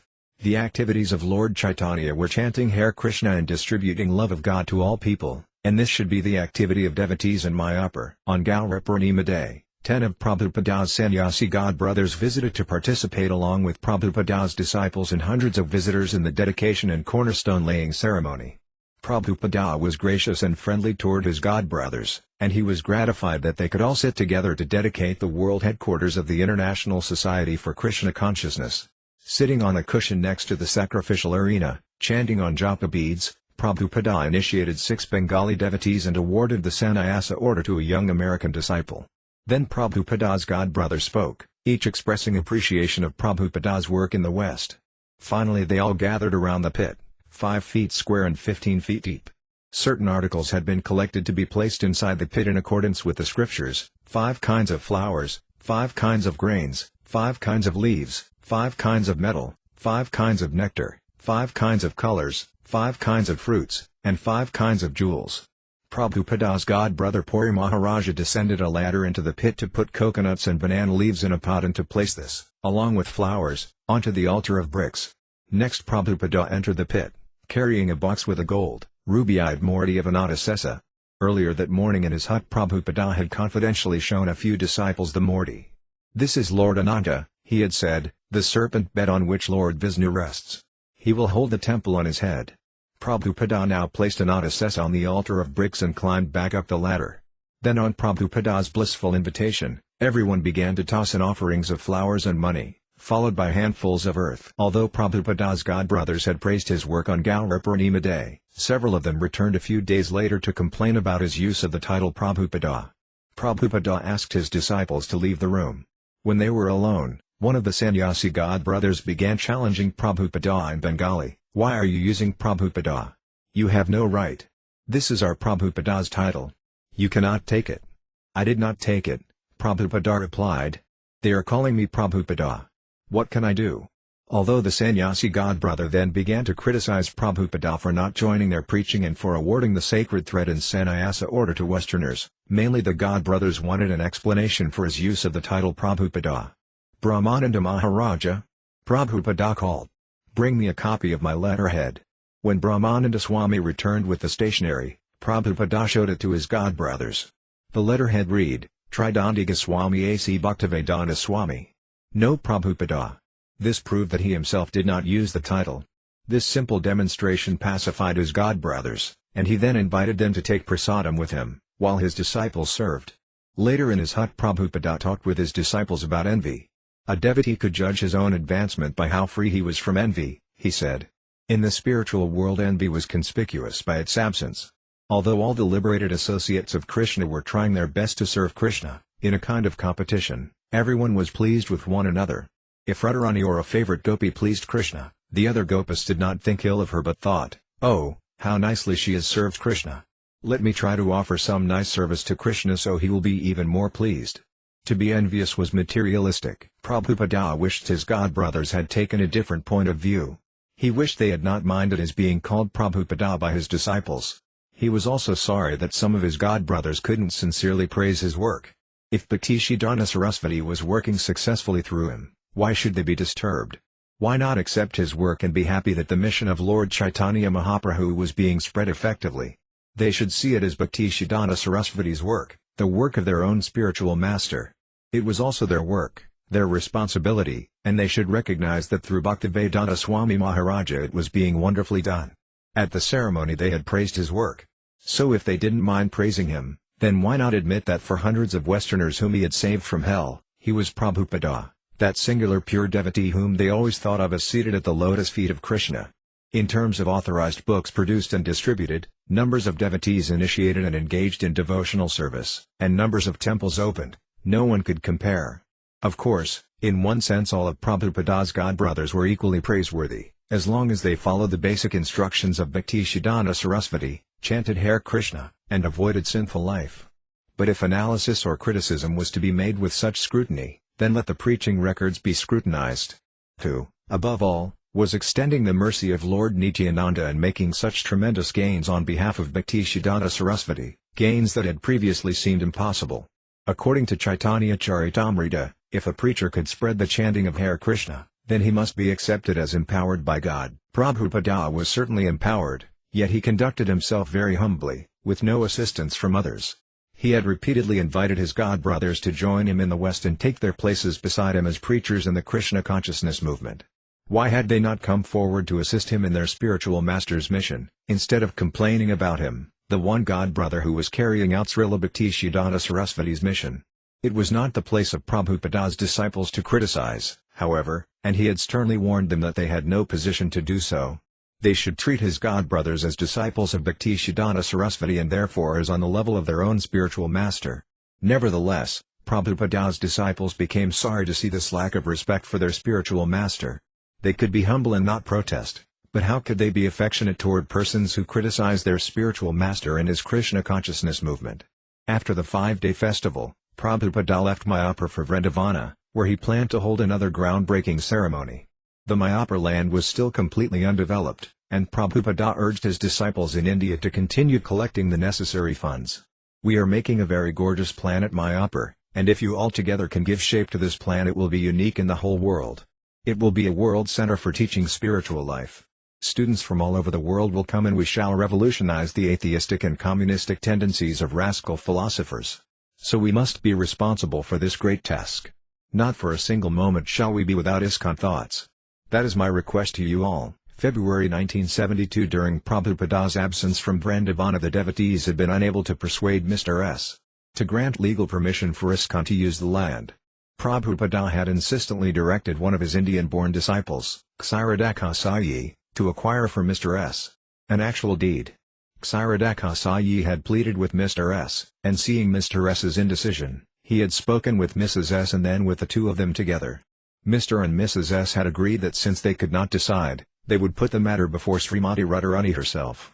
Mrs. S. had asked Kshirodakasāyi to take 2 slips of paper and to write yes on one and no on the other. These she had folded and placed before the family deity of Radha Krishna. She had then asked Kshirodakasāyi to pick one of the papers. Kshirodakasāyi had done so, and in the presence of Mr. and Mrs. S. and Radha and Krishna, he had opened the piece of paper on which was written the word yes.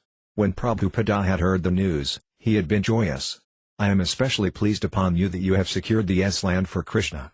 Now let us cooperate to build up a wonderful center there in Vrindavana." In March 1972, Prabhupada returned to Vrindavana to sign the deed with Mr. S and to perform the groundbreaking ceremony. With permission from the Goswamis at the Radha Damodara temple, he arranged for quarters for his disciples so they would have a place to reside while the temple at Ramana Reddy was under construction. Yamuna, it just so happened that on the morning that the Goswamis were to sign an agreement with Prabhupada for use of the rooms at Radha Damodara, the electricity went out. Prabhupada's secretary had only an electric typewriter, so I reminded Prabhupada that I was trained in writing calligraphy.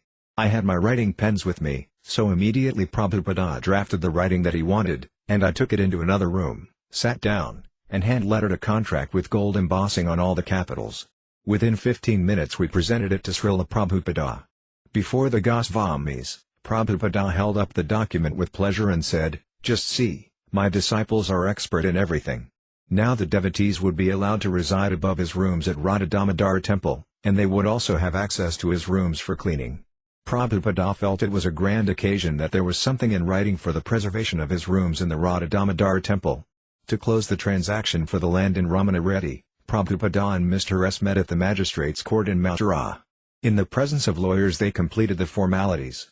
Prabhupada saw it as Krishna's grace that he had acquired a good plot of land in Vrindavana, and writing to his GBC secretaries in America, he asked them to send as many men as possible to help in the new project.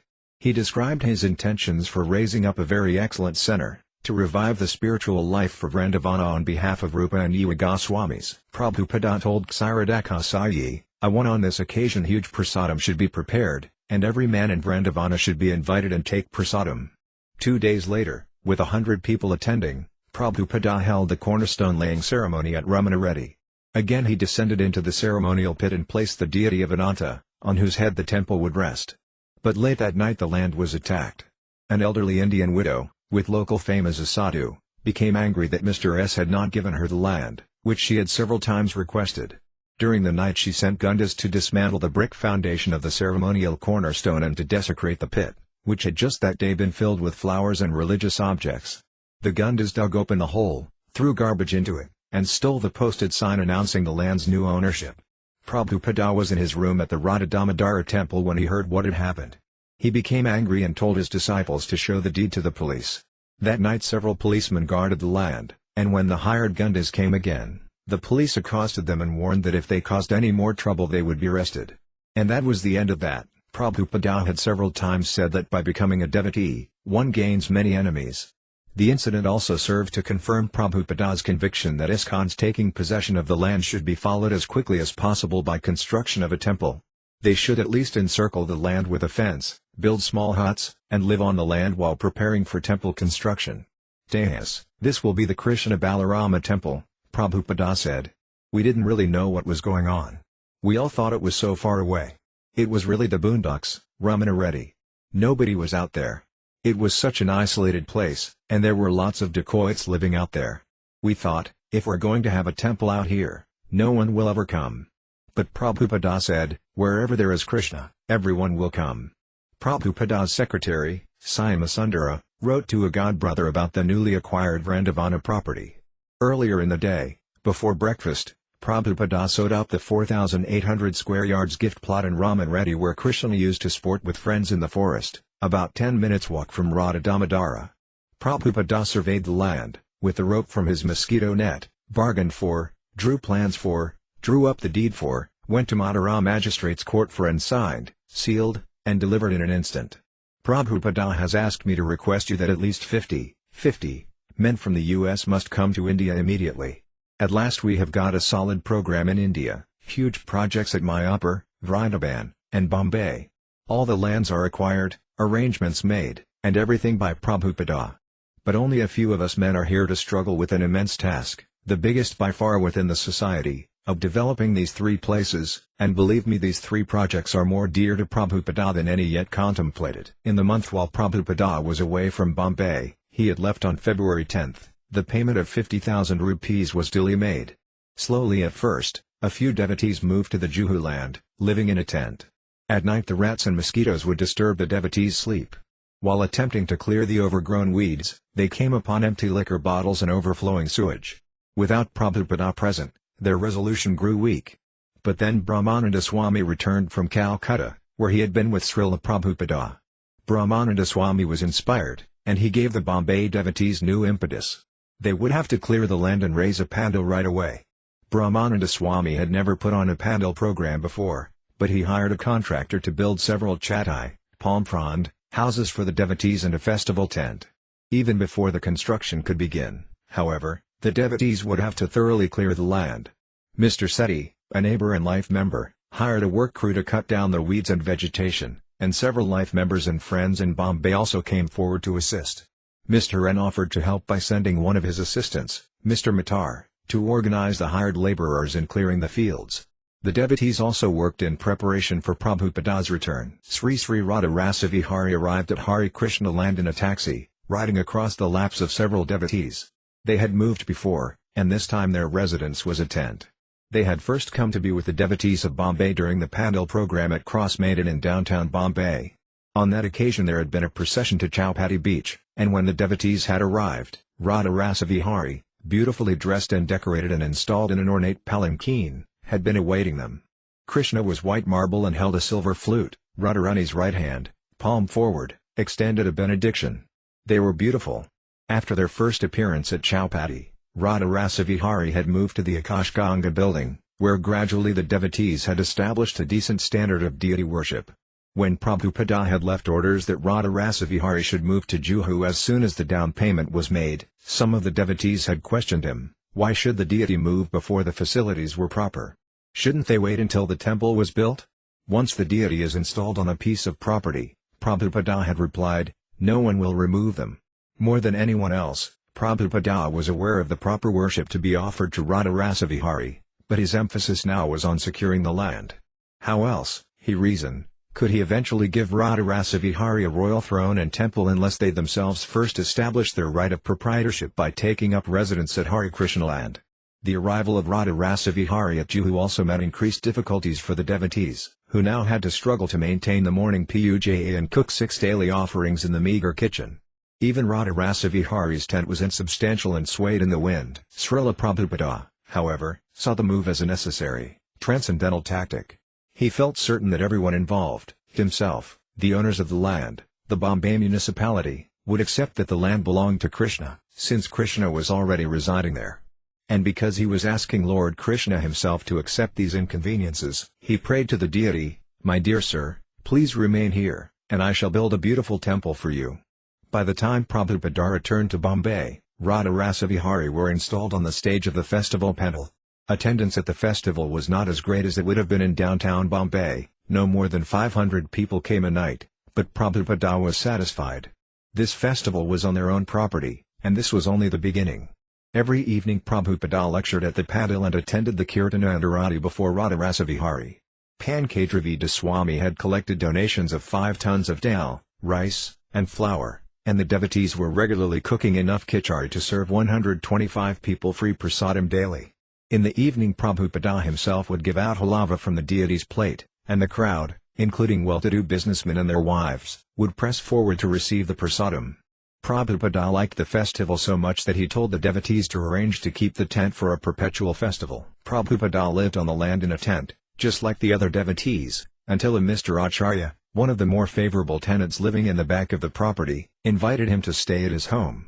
Within a few days of his arrival at Juhu, Prabhupada was ready to hold the groundbreaking and cornerstone laying ceremony, another tactic for securing possession of the land. But it was more than a tactic, as he wanted a temple constructed as soon as possible.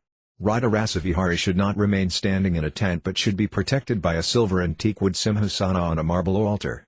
They should be surrounded by deities of the 2 Gopis Lalita and Visakha, and their temple should have marble domes more than 100 feet high. Thousands should come daily for darsana and prasadam. One morning, in the midst of the festival activities, the devotees of Hare Krishna land joined Prabhupada in a simple cornerstone laying ceremony. They had dug a deep ceremonial pit and surrounded it with bricks. Prabhupada descended and placed the deity of Sesa.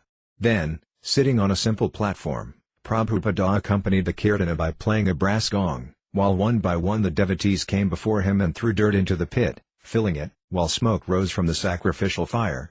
Prabhupada was outraged that Brahmananda Swami had agreed to pay the contractors 40,000 rupees for the pendle construction. It was the same old thing, the foolish Western disciples getting cheated. Prabhupada refused to pay. 4,000 rupees should be more than enough. When the contractors came to see him, he told them that he had little money and that they would have to be satisfied with 4,000 rupees.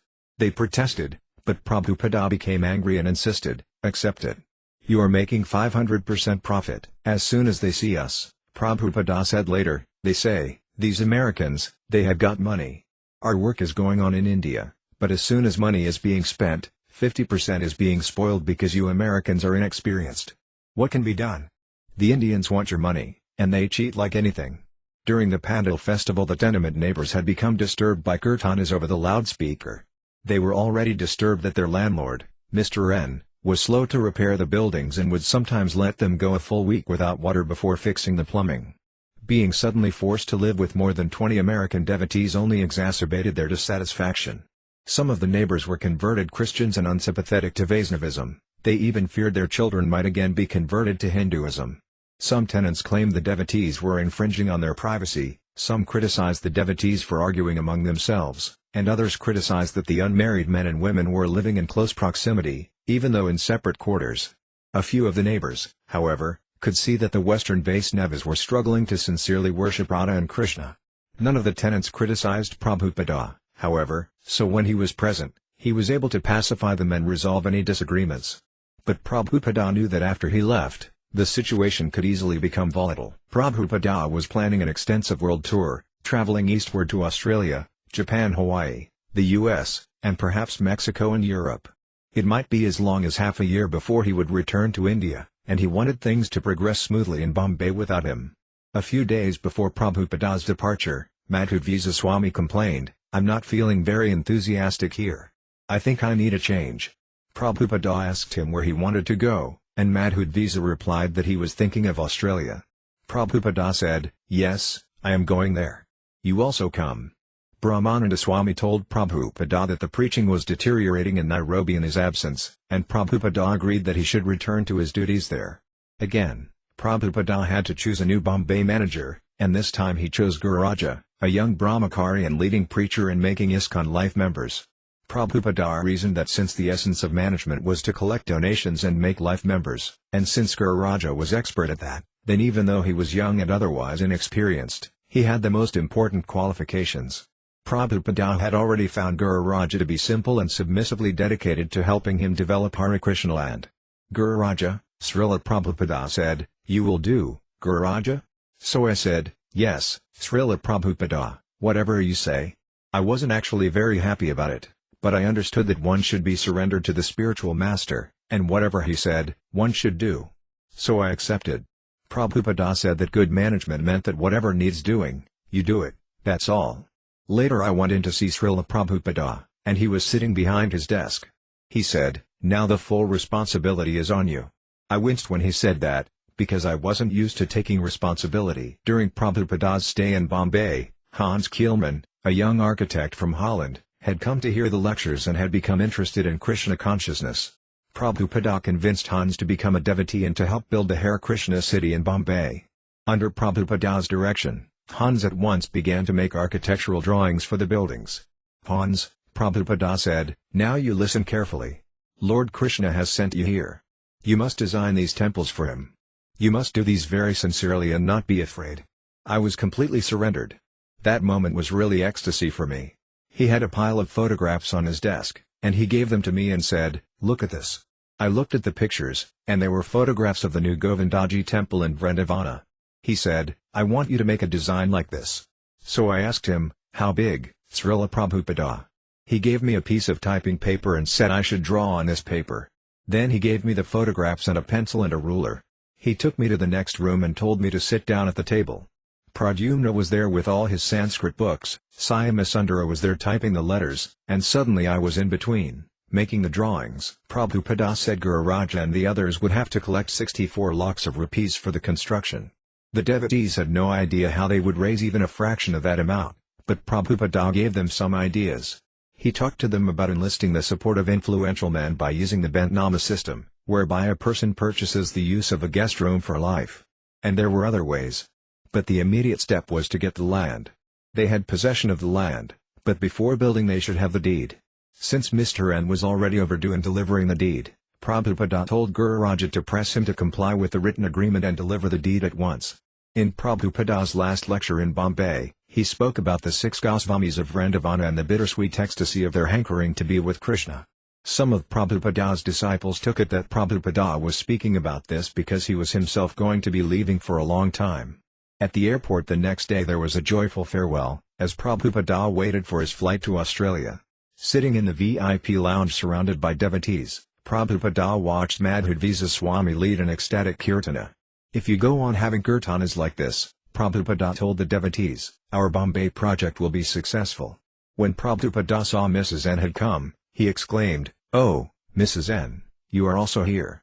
You are becoming one of us." Prabhupada had the extraordinary ability to bring a spiritual vision into physical reality, to change a part of the material world into spiritual energy so that even a common man could perceive the spiritual reality.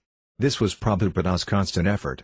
Often a transcendentalist hesitates to deal with the material world, fearing he may become spiritually weakened. The Vedic injunctions, therefore, warn the transcendentalist to avoid associating with money and materialistic persons. But Prabhupada, following the principles taught by Śrīla Goswami, saw that everything material had the potential of being used in the service of Krishna and thus of regaining its spiritual nature. Following this principle, an expert devotee, although apparently acting within the material sphere, could remain always in touch with the spiritual energy. For such a devotee, nothing was material. In the Vedic scriptures the great devotee Narada Muni, because of his ability to convert materialistic men into devotees, is referred to as Kantamani, touchstone. Just as Kantamani is said to convert iron into gold, so Narada could transform a beast-like hunter into a pure Vaisnava.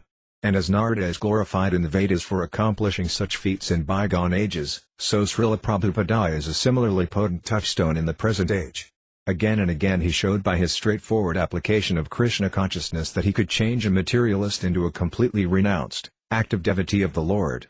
And now, after recruiting a number of devotees from Maya's camp, he wanted to engage them in transforming as much as possible of the material world into living spirit. By his transcendental, visionary words, he was attempting to convert stone and human energy into glorious, spiritual temples. While ambitious materialists sometimes criticize transcendentalists as unproductive, Prabhupada, because of his constant activity, could never be so accused. Rather, people would criticize him as being a capitalist in the dress of a sannyasi. But such criticism never deterred Prabhupada. He was carrying out the desires of the previous Acharyas. He had written this conclusion in his Srimad Bhagavatam even before coming to America in 1965. Therefore, all the sages and devotees of the Lord have recommended that the subject matter of art, science, philosophy, physics, chemistry, psychology and all other branches of knowledge should be wholly and solely applied in the service of the Lord. Prabhupada wanted to convert significant portions of the material world into the spiritual world. In attempting to construct a spiritual city in Juhu, he realized he was launching a major attack against Maya. Within a few months so many complications and headaches had already disturbed his plans, and more would come. The battle was just beginning. Sometimes Prabhupada's disciples found the work to be draining and stressful. They would become bewildered. They had come to spiritual life for bliss, not for anxiety. Prabhupada's presence and his constant encouragement helped them remain steadfast. He knew that once they tasted the nectar of selfless dedication to Krishna, they would never accept anything lesser. He would encourage them, reminding them of the words of spiritual predecessors like Bhaktivedanta Thakura, who had said, "Difficulties undertaken in the course of your devotional service I will consider the greatest happiness." Library Śrīla Prabhupāda līlāmṛta Volume 2 Chapter 40. Around the world but absorbed in Bombay, Prabhupada travelled with 3 disciples, Syamasundara as his secretary, Pradyumna as his servant and Sanskrit editor, and Nanda Kumara as his cook. The first stop was Singapore, where, without explanation, immigration authorities refused Prabhupada entry into the country. Sympathetic Indians in Singapore had arranged for Prabhupada to lecture and had even mailed hundreds of invitations, but Srila Prabhupada, disappointed and feeling ill, had to continue the 12-hour flight to Sydney. April 1, 1972. Prabhupada planned to stay a few days in Sydney before going on to Melbourne. Although the Krishna consciousness movement was young in Australia, Prabhupada saw positive signs, devotees to initiate, TV and radio appearances, and an interest had crowded his morning lectures in the temple. This was only his second visit to Australia. On his first visit, almost a year ago, He had installed the deities Radha Gopinath and had prayed to them. Now I am leaving you in the hands of the Mulkas. I cannot take the responsibility. You please guide these boys and girls and give them the intelligence to worship you very nicely. Now, on returning and seeing the deities beautifully dressed and well cared for, he felt happy. After 5 busy days of preaching he flew on to Melbourne. Up in Unda, in Melbourne, Prabhupada spoke at the town hall, and all the Melbourne hippies came. There was a man there called the Wizard. He used to be a professor at the university, but he resigned his post so he could carry out his shenanigans. He was very intellectual. He was dressed in a black cape and leotard, and he got up as soon as Śrīla Prabhupada asked for questions. He had a group of his own followers. First he spoke very respectfully. "Excuse me, Your Divine Grace. I've been listening to your lecture, but I have one thing I would like to say in this regard. I believe that I am God. I am the center of the universe. And I will prove sometime next year that I am the center of the universe." Prabhupada said, "That's all right. Everybody is thinking like that. What makes you different?" Actually, the Wizard's whole game was that he wanted to be different, his dress, everything. So Prabhupada exposed him as just another materialistic fool. Everybody started laughing and clapping. Auckland, April 14, 1972. The devotees had just opened a temple in New Zealand a few weeks before Prabhupada's arrival.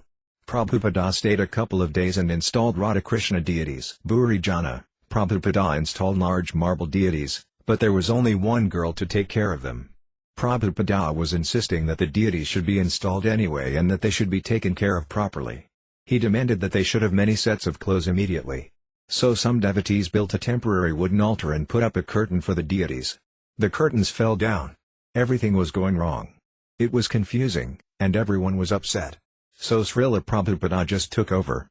He said, "Put this here. Put that back up there. Do this. Do that." He completely took command of the whole situation. The devotees put the curtains back, and Prabhupada said, "Get rid of this Vyasashana." And they took the Vyasashana out, because it was so big and the room was so small that there was no room for the people. Prabhupada just put a mat on the floor and sat down on that. Prabhupada visited for one night in Hong Kong, where he lectured at a program arranged by Buri Jana and his wife, Jagatarini. Buri Jana, we had taught the Indian children to sing the prayers to the spiritual master. So we had them sing for Prabhupada. He looked at me, and he was really pleased.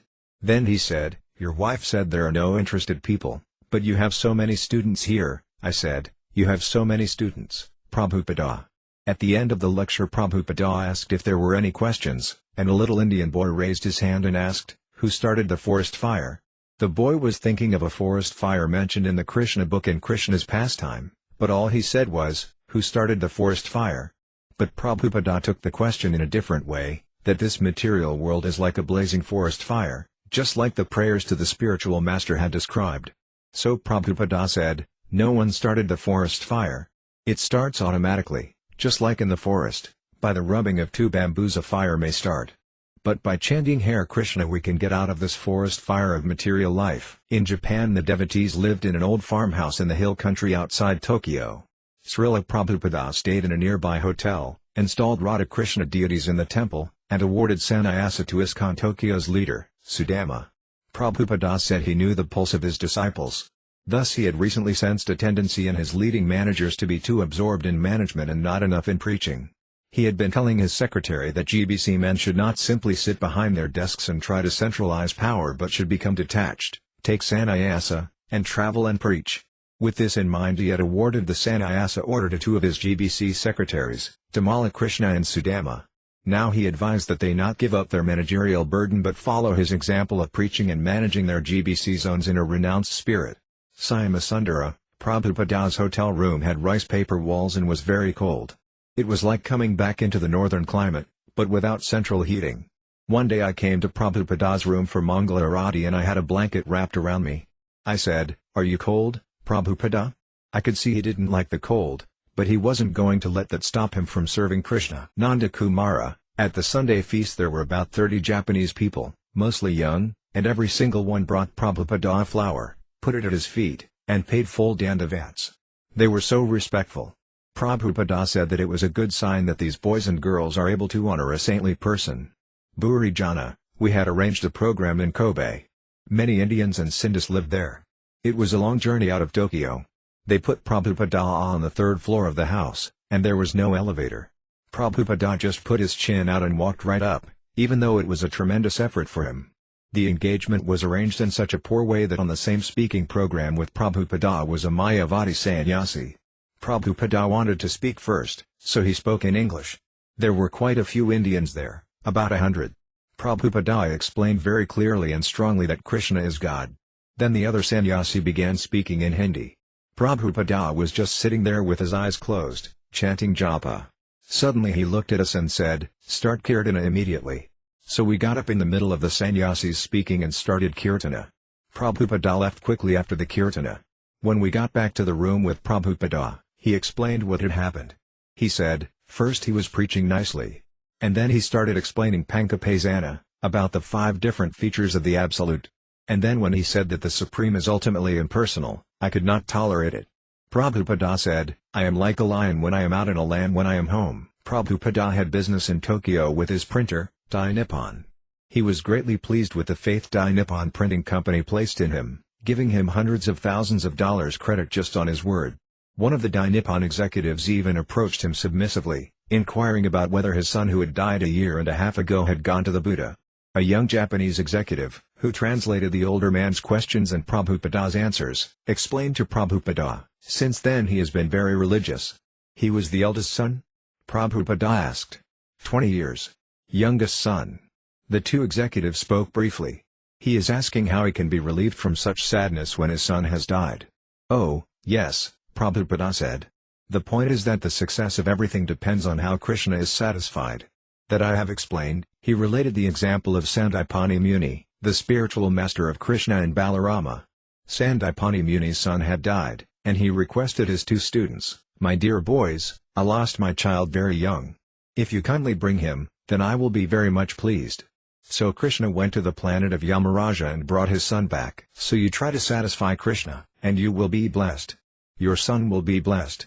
You pray to Krishna, wherever your son may be, he will be happy. You believe in reincarnation, next birth? The young man spoke to the elder executive in Japanese. The older man nodded. Prabhupada continued, "Yes. So your son, he must have taken a body somewhere. So if you pray to Krishna, your son will be happy. He will benefit." When Prabhupada's GBC secretary for the Western United States, Karandara, arrived in Tokyo to assist in dealing with the Dai Nippon printing company, Prabhupada talked with him about his new project in Bombay.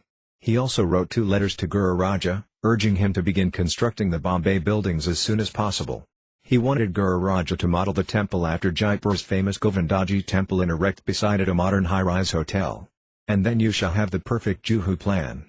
Prabhupada said Hans, now Surabi, should finish the drawings and get the city council's approval by June so that they could begin the foundation before the monsoon. I do not think that it is possible, Prabhupada wrote, but if you can try for it that will be nice. Hawaii, May 6, 1972. During Prabhupada's week-long stay in Honolulu, he installed the 5 deities of the Pankatattva, Lord Chaitanya, Lord Nityananda, Sri Advaita, Sri Gadadhara, and Sri Srivasa. He also lectured on yoga at a local yoga meditation center. During his morning walks on the beach, he spoke about the fallacies of Darwinism. Waikiki Beach, he commented, was not as beautiful as Juhu. Nanda Kumara. At that time all the devotees in Hawaii were wearing sleeveless t-shirts and bright colors, and they had really big sikas hanging down very long. Prabhupada said, Gaudiya Vaisnava sika is 1.5 inches across, no bigger. Bigger sikas means another sampradaya. And they have to be knotted. So I told everyone that, and they came back all bright and shiny with saffron shirts and proper sikas.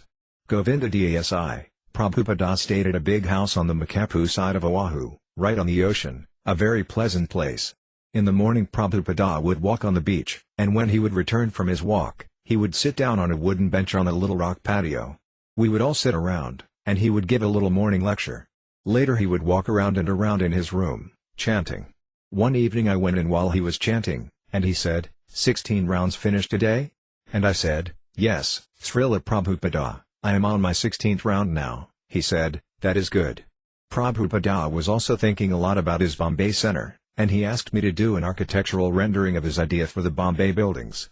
Fortunately, an architect friend drew it up very nicely, and Prabhupada was pleased with it. Prabhupada had received a letter from a French disciple, Mandakini Devi Dasi, who was going to join a Russian boy in the Soviet Union. She was going there to marry him and assist him in propagating Krishna consciousness. When Prabhupada read this letter, he smiled in ecstasy. The thought of the Krishna consciousness movement increasing in Russia gave him great joy. Then he turned to Govinda Dasi and said, "Preach while you are young. When you are old, retire to Vrindavana and chant Hare Krishna."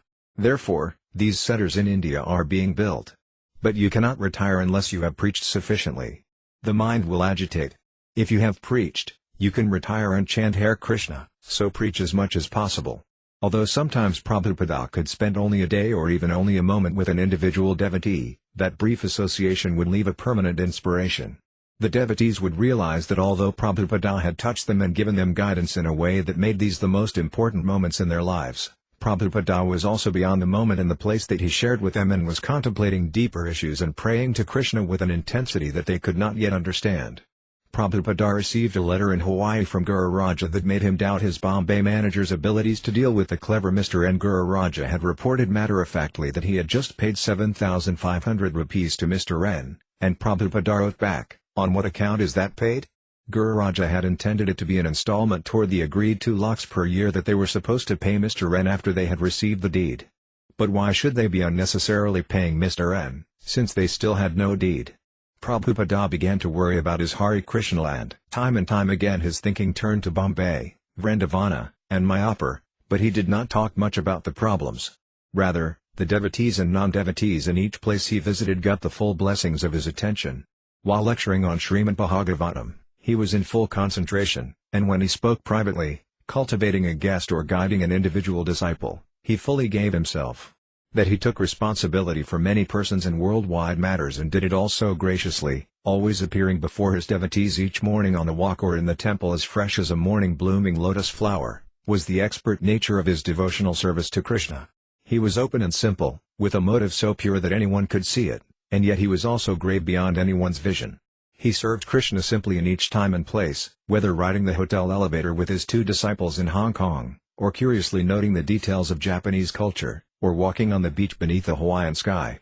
Los Angeles, May 18, 1972. Word had spread that Śrīla Prabhupāda wanted GBC secretaries to get out from behind their desks and preach, and 4 American GBC men, eager to become sannyasis, were waiting when Śrīla Prabhupāda arrived in Los Angeles. Satsvarūpa, Prabhupada said that because we were taking sannyasa in the prime of youth, we had ample opportunity to do much more than he.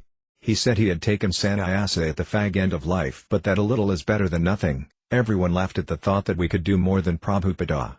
One by one we went to the Vyasashana, and Prabhupada gave us our tridandas and said, "Now preach, preach, preach." Immediately afterward, Prabhupada had us up in his room.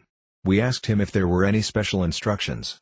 He said there were 2 restrictions in sannyasa life.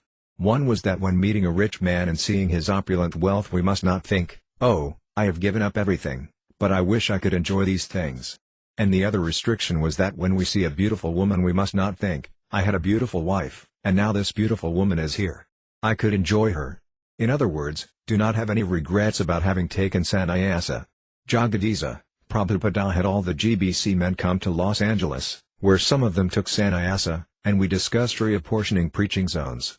We had one special meeting with Prabhupada. All the GBC men were sitting there in the room, and Prabhupada looked us all over. He said, "Are you all convinced?" We just sat there. Nobody said anything for about 2 minutes. It was one of the heaviest moments of my life, Prabhupada challenging us, "Are you convinced? Are you sincere?" As Prabhupada spoke, his GBC disciples listened intently. "As far as I am concerned," he said, "I am convinced. Therefore I am pushing on. It is a fact. I am pushing on because it is fact, not fiction. That much I am personally convinced. Whenever someone says, 'You believe,' I say, 'No, I do not believe. It is fact.' So you must spread your conviction by your literature, arguments, preaching, facing opposing elements. But are you convinced? If you are not convinced, then it is not good for me. The first thing is enthusiasm. Don't be dead. You have to work more than me. Anyone who has life, he can preach. So the local president and treasurer of the temple will manage. The GBC can supervise that things are going on. But the first management is that each and every member is chanting 16 rounds and following the regulations. Otherwise, that is our spiritual strength. Now it is in your hands." That was my plan, to give it to the Americans. But you have to be spiritually strong. If superficially you want to be managers, it won't be good. And simply touring is not required. By traveling you have to do something substantial to increase the society. At the time of Lenin, he had just a few men, and he took over the entire country. It is up to you to spread God consciousness. Don't be stagnant. Go and preach. Your duty is to inform them, my dear American brothers, you have so much wealth and pleasure. Use it for Krishna. If not, it will be degradation. Śrīla Prabhupāda met with many U.S. ISKCON leaders in Los Angeles and saw the wide array of Krishna-conscious activities in his Western world headquarters. He heard a new recording of Krishna Bhajanas, performed with guitars and other Western instruments, produced at the devotee's own Golden Avatar studio, and he approved it, saying, "This is better than George Harrison." He visited the art studio, where the devotees were painting illustrations for his books, and he made suggestions. An Angamanjari, Prabhupada was going around looking at all the different temple offices. In one office Karandara was showing Prabhupada a new computer. "Prabhupada," he said, "all we have to do is type the words Rupa Goswami, and then it will automatically write everything you have ever said or written about Rupa Goswami." Prabhupada had been looking at the computer without showing much interest. But when Karandara said the name Rupa Goswami, Prabhupada raised his eyebrows and said, "Oh? Yes, everything can be used in Krishna's service." Then we walked out of that office and went to the telex machine. Prabhupada sat before it in the chair, and everyone stood around him while Karandara explained what the machine did. It can write a message all the way to New York, and they can send a message back immediately, Śrīla Prabhupada. So Karandara typed on the telex machine, "Hare Krishna. All glories to Śrīla Prabhupada. Please respond." There was no answer, so he typed it out again, and again there was no answer. So he typed it out again. And this time he typed out, "All glories to Śrīla Prabhupada." Śrīla Prabhupada is sitting right next to the telex machine. "Please respond." All of a sudden the machine started typing out a reply, and Prabhupada was sitting there watching it. The type read, "Dear Śrīla Prabhupada, please accept our most humble obeisances at your lotus feet. We will be very eager to see your divine grace in 3 days in New York." Śrīla Prabhupada spoke out, "Jaya. Hari Bol." The message from New York was signed by many devotees, and Prabhupada just smiled and said, "This is very nice." At this time, distribution of Prabhupada's books by his disciples was taking on a new dimension in America, and Prabhupada heard the latest reports. From the beginning of his preaching in the West he had stressed printing and distributing his books as the most important method of preaching Krishna consciousness. He said his spiritual master had told him to print and distribute books and that he was following blindly. Bhaktisiddhanta Sarasvati had been pleased if a disciple distributed even only a few copies of his magazine. In the beginning years of ISKCON, Śrīla Prabhupada had also been pleased when his disciples had distributed a few hundred copies of Back to Godhead each month. Gradually his will for increasing the distribution of transcendental literature had manifested through certain devotees. In Los Angeles in 1968, Tamala Krishna had daily taken a large kirtana party downtown. The party, in addition to chanting and dancing, had circulated among the crowd and distributed Back to Godhead magazines, as many as 100 in a single day. When Prabhupada had heard these reports, he had felt encouraged and had asked for the devotees to increase. Prabhupada saw book distribution not only as the best method of preaching but also as a fair means of income. In India the brahmacharis in the traditional Gurukula system would beg from door to door, but in the West such a practice would not be respected.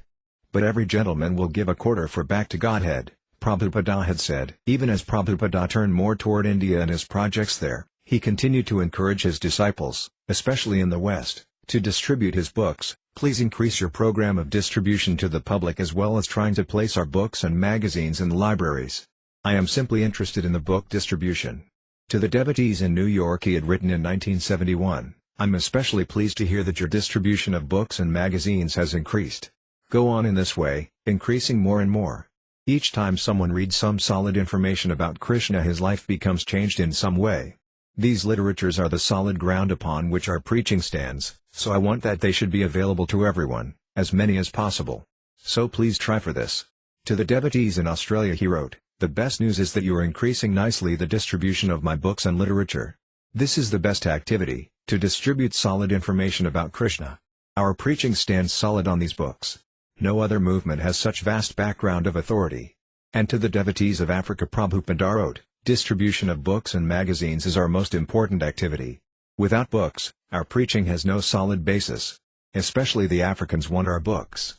Srila Prabhupada said that if there were ample books, then everything else in ISKCON would succeed. Practically, our society is built on books. One book is not very impressive. Still, a blind uncle is better than no uncle at all, so it is very nice that one book has appeared, and that BTG is appearing at least several issues in other languages. But now try to produce at least 4 or 5 new books per year in several languages, plus regularly BTG every month. Apply yourself fully to this very great responsibility of producing numerous books in foreign languages. Back in 1968, when 10,000 copies of Teachings of Lord Chaitanya had arrived at the temple in New York, Brahmananda Swami had wondered how they would ever distribute so many hardbound books on the lofty philosophy of Lord Chaitanya. But in 1970, with the publication of another book, Krishna, the Supreme Personality of Godhead, some of the devotees in San Francisco had begun to go door to door, person to person, and sell the books. And not only 1 or 2 books, but 20, 30, even 40 a day. The enthusiasm had spread as devotees in other temples had begun to sell increasing numbers of Srila Prabhupada's books. Next, the young men had begun traveling in vans, going out all day, day after day, to discover the greatest ecstasy of distributing Prabhupada's books. Then a competition had started. Kesavas boasts that the devotees in San Francisco were the best, had drawn challenges from the devotees in Los Angeles, New York, Denver, and Dallas. A Sankirtana fever had begun. And at the center was Srila Prabhupada, assuring that unquestionably book distribution had the topmost priority of all his missionary activities. Prabhupada also stressed that all the devotees should regularly study his books.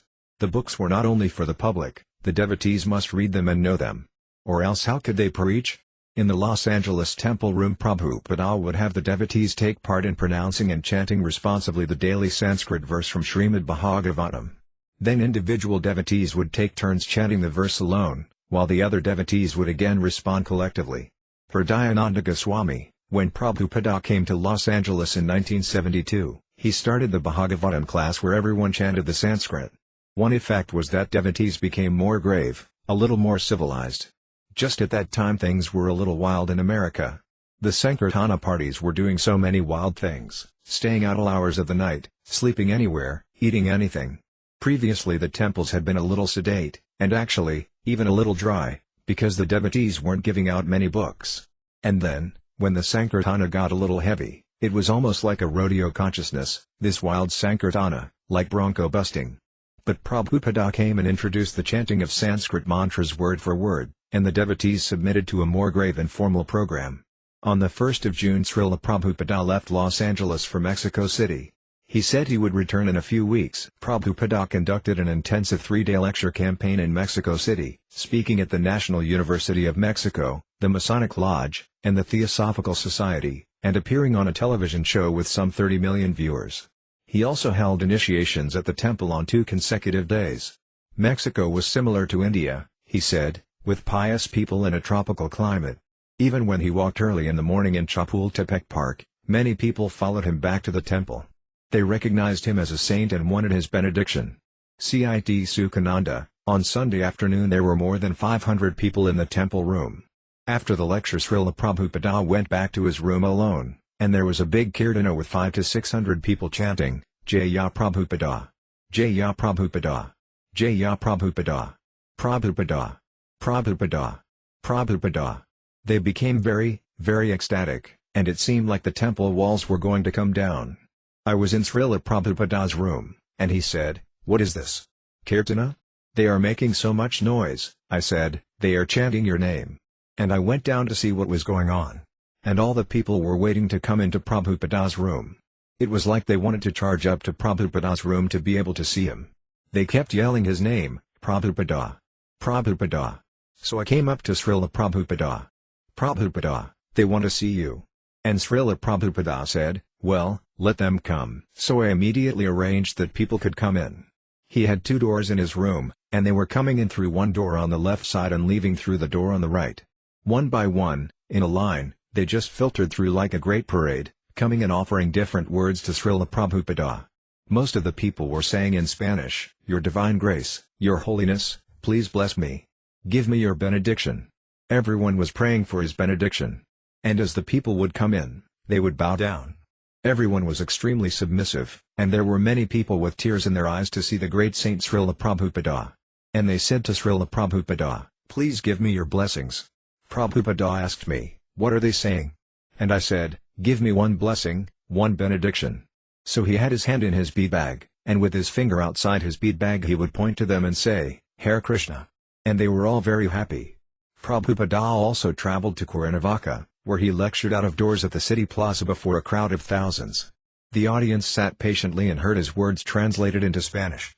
Cit Sukhananda. Just then we had turned out our first book, La Conciencia de Krishna es el sistema más elevado de yoga, Krishna Consciousness, the topmost yoga system, and Śrīla Prabhupāda, during his lecture at the plaza at Cuernavaca, saw Dāsa arrive with newly printed copies of this red book, La Conciencia de Krishna es el sistema más elevado de yoga. Śrīla Prabhupāda looked at him and was very happy to see his book printed. He stopped his lecture and said, "Now you can all take one of these books and read them." And the people actually came up to Śrīla Prabhupāda to get the books. We only brought about 50 copies, but all 50 copies Śrīla Prabhupāda sold personally.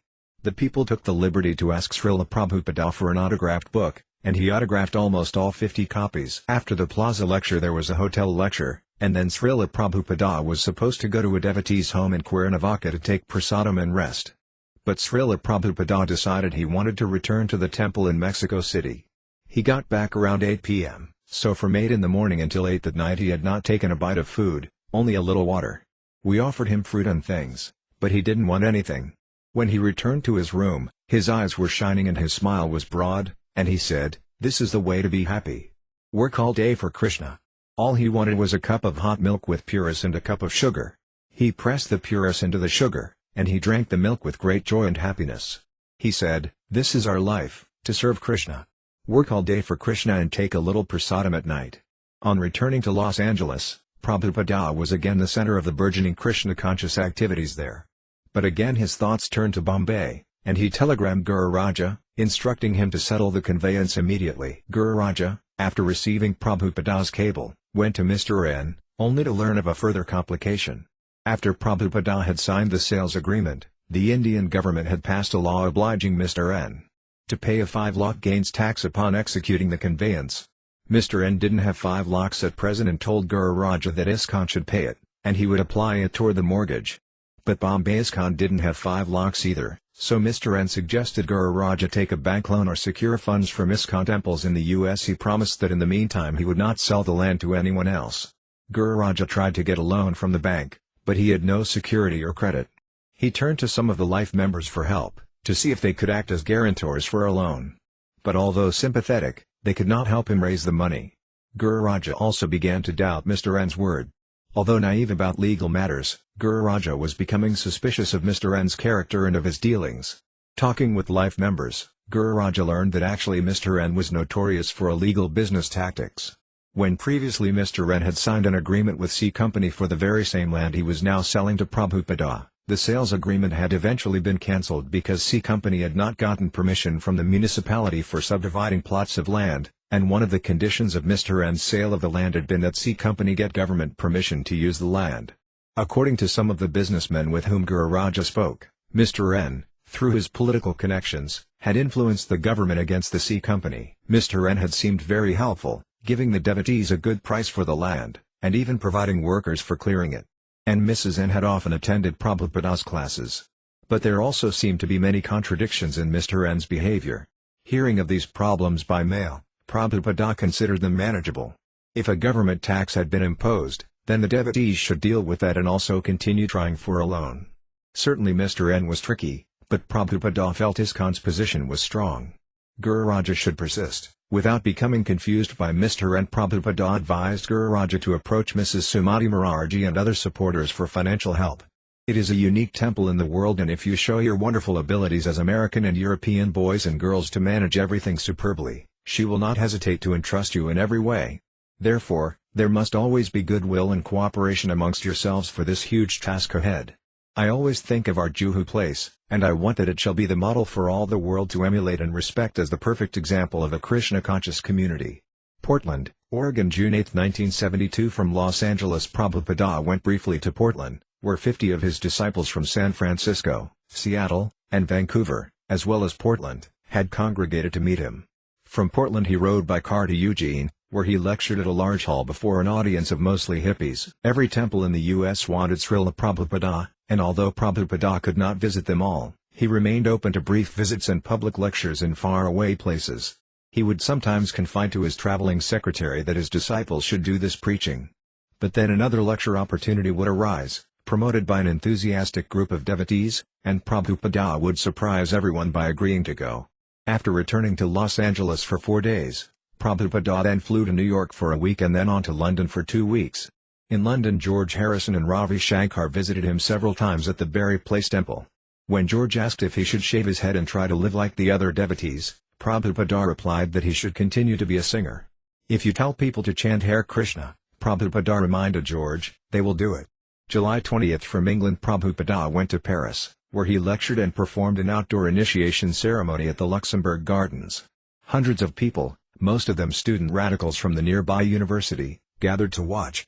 Śrīla Prabhupada began his talk, saying, "You French people have a history of being revolutionary, because you are looking for a better way of life." When the words were translated into French, the students cheered and applauded. Śrīla Prabhupada continued, "Therefore, you should inquire into this Krishna consciousness. It is a revolutionary movement for reviving our original God consciousness." About 30 devotees from Germany had come to Paris, and most of them, along with many devotees from England, Amsterdam, and Paris, received initiation that day at Luxembourg Gardens.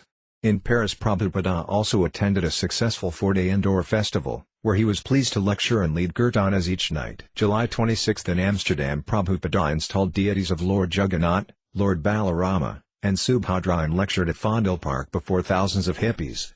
One day at Fondle Park, a devotee was addressing the crowd when Prabhupada suddenly told his disciples to stop. "These people are useless," he said. "Just hold kirtana."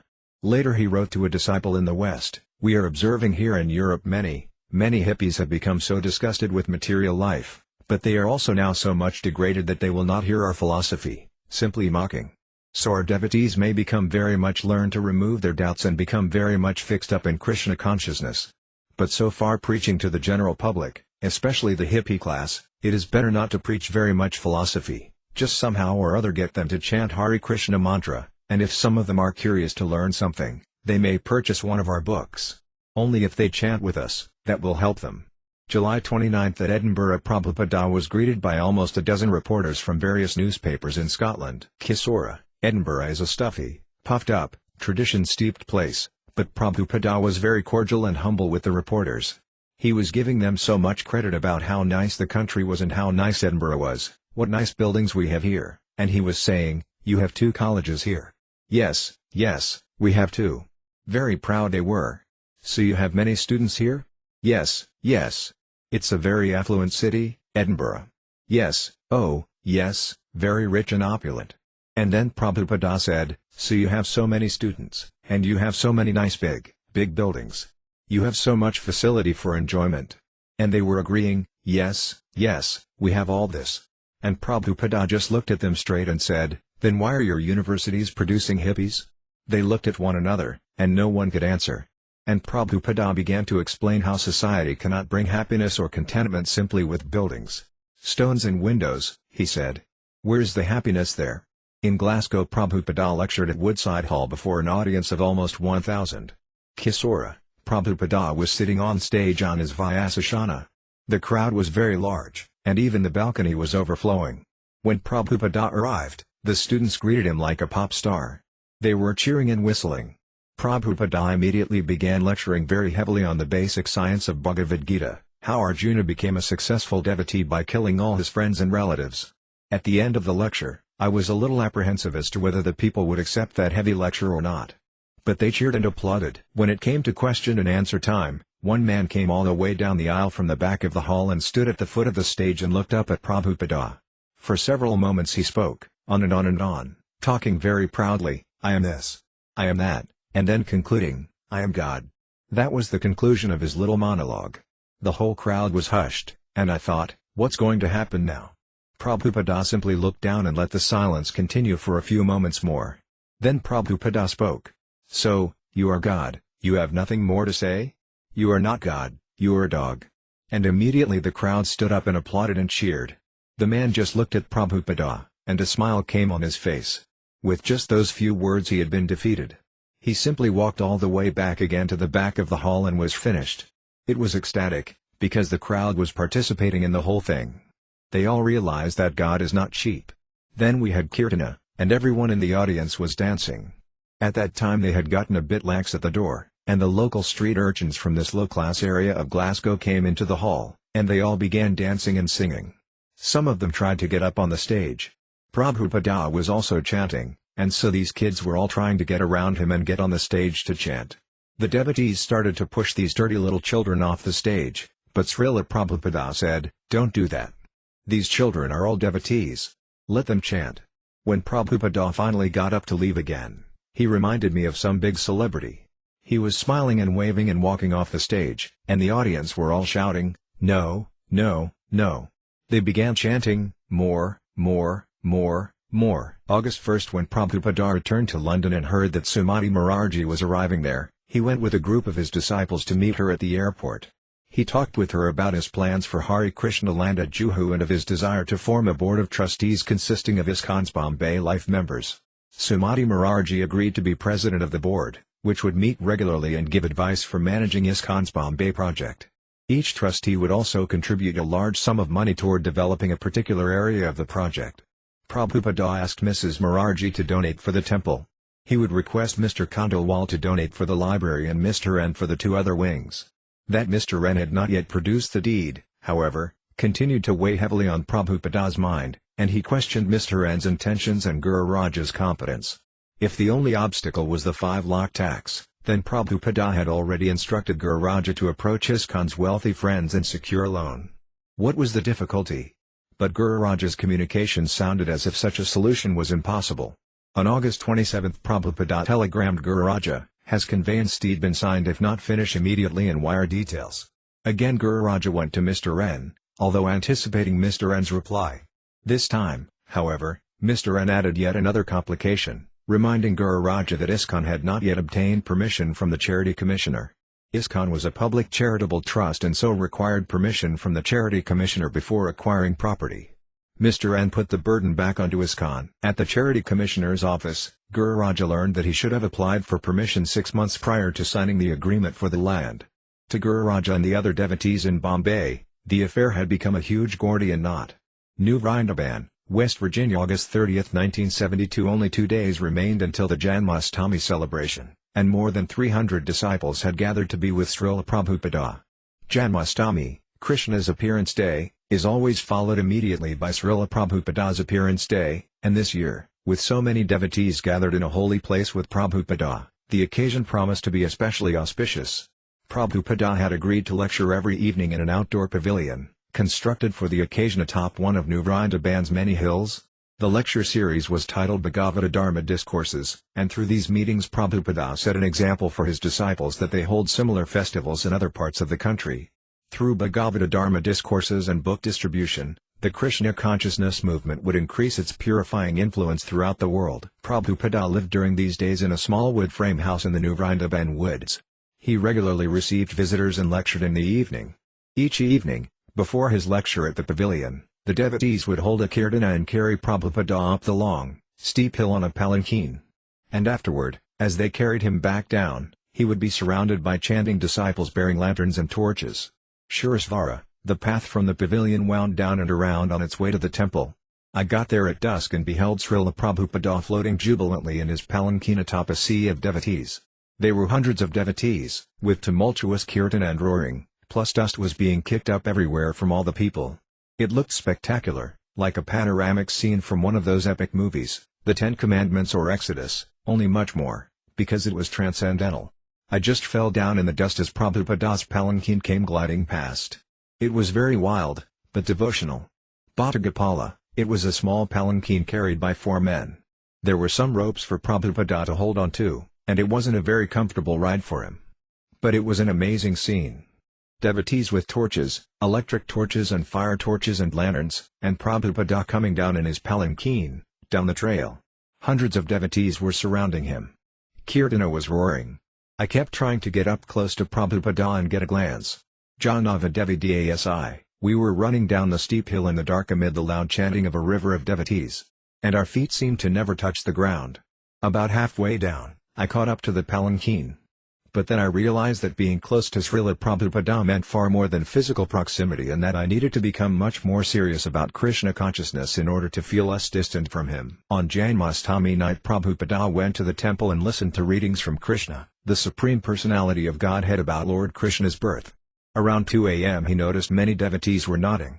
"You are getting tired," he said, smiling, and he ended the program. Even in the midst of such a large festival, Prabhupada was again plunged into the struggle over the Bombay land. A letter arrived from Guru Raja explaining his failure to secure the 5 lakhs loan owed the government and the government's refusal to grant permission. He also mentioned his suspicion that Mr. N was influencing the Charity Commissioner's decision. Prabhupada had a copy of the purchase agreement with him, and he studied it carefully. Again he concluded that his position was strong, since he was occupying the land according to the terms of the agreement. He had paid 2 lakhs as promised, but Mr. N had not turned over the deed. Now more money was being demanded, and Prabhupada had said Guru Raja should pay this money and get the deed. As for the permission from the government charity commissioner, there was no mention of it in the agreement. Although Mr. N's tactics were apparently bewildering Guru Raja, Prabhupada saw them as only empty bluffs. He telegrammed Guru Raja, "Take bank mortgage payoff N." Before receiving any reply from Guru Raja, Prabhupada sent another telegram. "Why do you say conveyance impossible? Everything clear. An agreement of purchase conveyance to be executed immediately according to terms of agreement of purchase." On Srila Prabhupada's appearance day morning, he went up the hill to the pavilion to speak. It was a beautiful late summer's day, and he sat on the stage on a red Vyasasana beside the deities of Radha Damodara and Lord Jagannath. In addition to hundreds of his disciples, hundreds of guests were also present, the entire audience numbering about 1,000. The festival was a newsworthy turnout of the Hare Krishna movement, and reporters from the New York Times and other newspapers were on hand, along with television film crews. Prabhupada spoke, explaining how, although an observer might misunderstand the devotees' worship of their spiritual master, no one should think that the spiritual master was presenting himself as God. Prabhupada compared the spiritual master to a tax collector. As the tax collector collects money only on behalf of the king, so the spiritual master receives honor, but on behalf of Lord Krishna. Everyone should serve and bow down to the Supreme Lord, and the spiritual master comes and collects obeisances and worship on behalf of God, who accepts any sincere worship of the spiritual master as an offering to himself. Prabhupada ended his lecture, and a great feast climaxed the day and a half of fasting. Prabhupada then returned to the backyard of his little house, where he talked with some of the devotees. For Dayananda Goswami, Prabhupada was taking his massage, sitting on a straw mat outside his cabin. Suddenly, 2 little kittens appeared by his mat. And they were rolling around, tumbling. They were wrestling, tumbling, rolling around and around. Immediately I thought, "Oh, they are contaminated. I have to get them away." The cats actually tumbled right onto Prabhupada's mat. They rolled in a little furry ball right over to Prabhupada's feet. Prabhupada began tickling them under their chins. He was laughing, rubbing under their chins. Then he turned to me, sort of in a very jolly mood, and said, "Just see, even here there is love." Śrīla, I was in charge of the kitchen, so I was too busy to see Prabhupada at all. He was there for a week, and practically the whole time I didn't get to see him. I was so upset. I was doing all this service, and I had no opportunity to see Prabhupada, always cooking until midnight. I felt so bad. So the day before Prabhupada left, Kirtanananda Maharaja came up to me and said, "So you are going to be Prabhupada's servant?" I said, "Oh, no. This is wonderful. No, this is terrible." I was so worried. Then he said, "You'll be leaving tomorrow morning to go to Pittsburgh." I thought, wow, that was quick. I didn't know anything about it. The following morning Kirtanananda Maharaja brought me over to the farmhouse Prabhupada was staying at.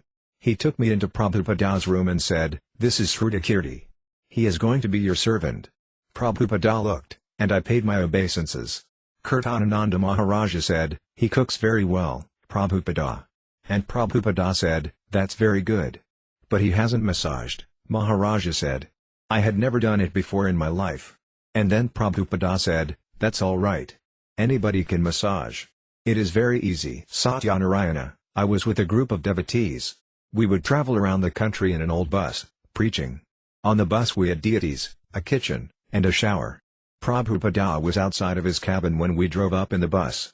When he came on, we received him just as in a regular temple, and we gave him līlāmṛta. He looked at everything and said that there should be hundreds of buses like this. It wasn't such a big event for him, but he really liked it. Satsvarūpa Dāsa Goswami, I saw different leading devotees go down to that house to see Śrīla Prabhupāda on important business. I had no important business that hadn't been answered by him in letters, but I began to feel anxious that I was not going to him while others were. Finally, one day my anxiety grew so great that I decided I would go and see His Divine Grace. When I arrived at the door of the house, Prabhupada's servant gladly let me in, and in a moment I was seated before Śrīla Prabhupada. He was seated to take his massage. I expressed to Śrīla Prabhupada that I had no very urgent questions to ask him in particular, but that I had become anxious to see him, and so I had come. Prabhupada replied that I should know better than to come to him out of such anxiety. He said he had already answered everything in his books. Actually, this was very inspiring. On the one hand, he was telling me that as an older devotee I should be assured that by studying his books everything was there. Not that out of anxiety I should feel a lacking and on an impulse have to personally see my guru, but now, since I was in his presence, Śrīla Prabhupada asked me, "What are you doing?" When Śrīla Prabhupada said that, I got the strong impression that he was regarding me in the proper place, as a tiny fool. Here I had just been initiated sannyasa, and I was coming before Prabhupada with my assistant and asking for his attention. Now that I had asked for his attention, he gave me a surveillance glance, and by his question he seemed to imply that I was doing nothing or very, very little to spread Krishna consciousness. That was how I interpreted his question, "What are you doing?" I replied that I was, according to the instruction that I had received from him in a letter, going from temple to temple in my zone and implementing his desire that the students there study the Srimad Bhagavatam in the morning class. I had previously felt very confident that I was exactly following direct orders I had been given in a letter from him. But to my surprise, in that room in New Vrindavan, he began to tell me that visiting temples was not the most important thing. He said that he was pleased with the program of Visnuyana Maharaja, who was traveling on a bus. He said I should do like that. I immediately replied, "Then your instruction that I should go to the different temples is not very important? I should take a bus?" And Śrīla Prabhupada became annoyed and said, "It is not that because one thing is more important the other thing is less important. Everything is important. Not that just because I say this is important, to travel in a bus, now you say traveling to the temples is not important. Krishna's head is important, and Krishna's foot is important. Everything about him is important." While Prabhupada participated fully, both formally and informally, at New Vrindavan, he still carried a special burden of concern for Bombay. Although he had appointed GBC secretaries to oversee the Krishna consciousness movement in various parts of the world, he was the real GBC secretary of India. Wherever he traveled, therefore, he remained partial to those projects. He was setting the perfect example of a GBC secretary. While conscientiously tending to practical affairs, he remained always transcendental, fully dependent on Krishna and always preaching. After drafting a telegram to Guru Raja or hearing of difficulties in Bombay, he would immediately return to his peaceful routine and active preaching. He would take his late morning massage, bathe, put on tilaka methodically and delicately, say his Gayatri mantra with silent composure, take his prasadam, rest for an hour, and in the evening, after a full day's activities, go into the temple room of whatever temple he happened to be in, sit on the Vyasasana and chant Jayaramadeva, and speak pure Krishna consciousness. September 8. After New Vrindavan, Prabhupada went to Pittsburgh, where he attended a successful engagement at a large hall, the Syria Mosque. He also met with a Catholic bishop, whom he asked, "Why do the Christians kill cows in slaughterhouses and thus break the commandment 'Thou shalt not kill'?" Prabhupada had often asked this question of Christian priests and was always unsatisfied with the answer. This was no exception. In an informal gathering in his room, Prabhupada stressed outgoing preaching programs, and he advised his newly initiated sannyasins present to follow the example of their god-brother Visnuyana Swami, to travel in a bus from town to town and hold festivals and distribute books and magazines. September 9. The devotees in Dallas had purchased a large church facility and were forming the first ISKCON children's school, known as Gurukula. Prabhupada, while traveling in India during 1971 and 1972, had sent a series of letters to the Dallas teachers, explaining the basic direction he wanted them to take for beginning a Krishna-conscious primary school. "We will teach the basic requirements of reading and writing but also give them real spiritual knowledge how to live perfectly. What other school of learning offers such a wonderful educational opportunity?" Last night the topic of my lecture at our Delhi Pandal was the necessity for teaching Krishna consciousness in all our schools and colleges. This is a revolutionary thought. But we have seen that the practical outcome of so much godless education in technology and science is that they are producing only hippies, one after another. What is the use of their skyscraper buildings if their sons will not maintain them? The old system of Gurukul should be revived as the perfect example of a system designed to produce great men, sober and responsible leaders, who know what is the real welfare of the citizens. Just as in former days, all big personalities were trained in this way. Now you have got the responsibility to inject this idea in your country. Please do it with a cool head, and very soon we shall see the practical benefit for your countrymen. These letters had assured the Dallas devotees that they were doing the most important work for the pleasure of Śrīla Prabhupāda. The school had gained support from other ISKCON members, and many parents had sent their children. By the time of Śrīla Prabhupāda's visit, about 50 students were enrolled. Prabhupada said Dallas's weather reminded him of Calcutta, even though he felt uncomfortably hot. Disdaining the use of air conditioning, he shed his kurta and sat on the lawn with his inexperienced but eager group of teachers. The best system of education, he said, was as he had known as a child, one teacher in a room with up to 50 students of various ages and aptitudes. One at a time the students would come to the teacher's desk, receive guidance and a further assignment, and then return to work. The Gurukula teachers were particularly concerned and puzzled about how to discipline children without being punitive, and Prabhupada unhesitatingly solved all their puzzles. He said the students should both fear and love their teachers. The teacher, by stern countenance, may threaten an unruly child and make him submit, but the teacher should not hit the child. The next day Śrīla Prabhupāda went into a classroom and sat on a cushion before the class. Holding a blackboard pointer in each hand, he joked that one stick could be used for hitting the students' heads and the other for hitting their hands. The children and teachers became delighted to see Prabhupada's playful mood. And when he asked if anyone wanted to get hit, both teachers and students moved forward, holding their hands out for a merciful slap from Śrīla Prabhupada. To demonstrate how to teach, Prabhupada called for a volunteer. Dvarakadisa came forward. Prabhupada, placing his venerable hand over the boys, guided him repeatedly in forming the first letter of the Sanskrit alphabet. News of Bombay followed Prabhupada to Dallas. A devotee who had recently come to the West from Bombay informed Prabhupada of Guru Raja's recent talk of resigning as president of the center. Depressed by his ineffectiveness in dealing with Mr. N, the lawyers, and the government, and harassed by bickering and uncooperative devotees, he was considering himself unworthy to keep the charge. Now Guru Raja's anxiety became Prabhupada's as again he concerned himself with all the affairs of his Juhu project. There seemed to be no one he could discuss this with, since the devotees in America knew almost nothing of matters in Bombay. The night was too hot for sleeping, and Prabhupada could not concentrate on translating Srimad Bhagavatam.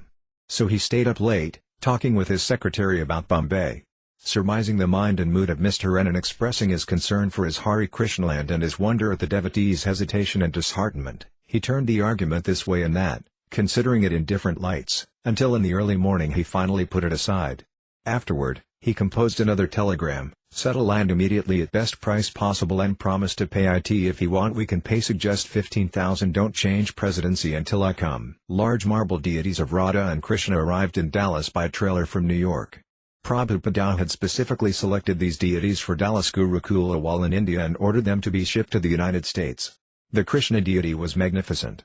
He was tall, bigger than most ISKCON deities, and his limbs and head were strikingly large. According to one story, the deity was several hundred years old and therefore carved according to an ancient tradition. Even though the devotees in Dallas were unprepared to install Radha Krishna deities, Prabhupada told them to get ready in 2 days for the installation, which he would personally perform. Janava Devi Dasi, however, unauthorizedly removed the original paint from the deities and began to repaint them. When Prabhupada heard this, he became furious. He called the Dallas president, Satsvarūpa Dāsa Goswami, to his room and demanded an explanation. Satsvarūpa said that he was a fool but that Janava had also acted without his permission. Prabhupada then called for Janava and yelled at her furiously. She began to cry. "Why have you done this?" Śrīla Prabhupada demanded. "Nonsense," was her choked reply. "Nonsense," Śrīla Prabhupada affirmed, "suicidal nonsense. You are a nonsense, and you will always remain a nonsense. So, what are you going to do about this?" "Well, Śrīla Prabhupada," Janava replied weakly, "I called up Bharadraja in Los Angeles, and he said if I use a certain kind of paint." "Bharadraja?" Prabhupada yelled. "Who is this Bharadraja? I am your spiritual master, and I am sitting before you. Why do you not ask me?" Disgusted, he then turned to the others in the room. So, what is to be done about this? One of the ladies said that with a quick drying paint, they could repaint the deities just as before in time for the installation. Yes, Śrīla Prabhupāda said. Do it immediately. Janava stayed up all night, carefully repainting the deities as before. Early the next morning, which was to be the morning of the deity installation, Krishna looked very beautiful, although his body was tacky in spots from the fresh paint. During that morning's walk around White Rock Lake, while talking philosophically about various topics, Prabhupada turned casually to Satsvarūpa Maharaja and asked about the preparations for the installation. When Satsvarūpa said he was uncertain whether Krishna's paint would be dry enough, Prabhupada suddenly stopped. If the deities weren't ready, he said, there was no use in his staying any longer in Dallas. Turning to his secretary, he told him to change their flight reservations as soon as possible. Satsvarūpa begged forgiveness and said that maybe everything could still be done on schedule. Prabhupada's angry mood changed, and he continued walking, talking about other matters. Later in his room, Prabhupada talked alone to Satsvarūpa, continuing on the point of his morning lecture about materialistic life. In a casual way, as most people would talk about ordinary things, Prabhupada spoke of the foolishness of the conditioned souls. They think that just by having a big family and being absorbed in mundane activities they do not have to concern themselves with death or with the next life. As Prabhupada spoke, he shook his head in disbelief, considering the incredulous position of the materialist. All of Prabhupada's disciples noted the same amazing thing about him: wherever he went, his consciousness was always in transcendence.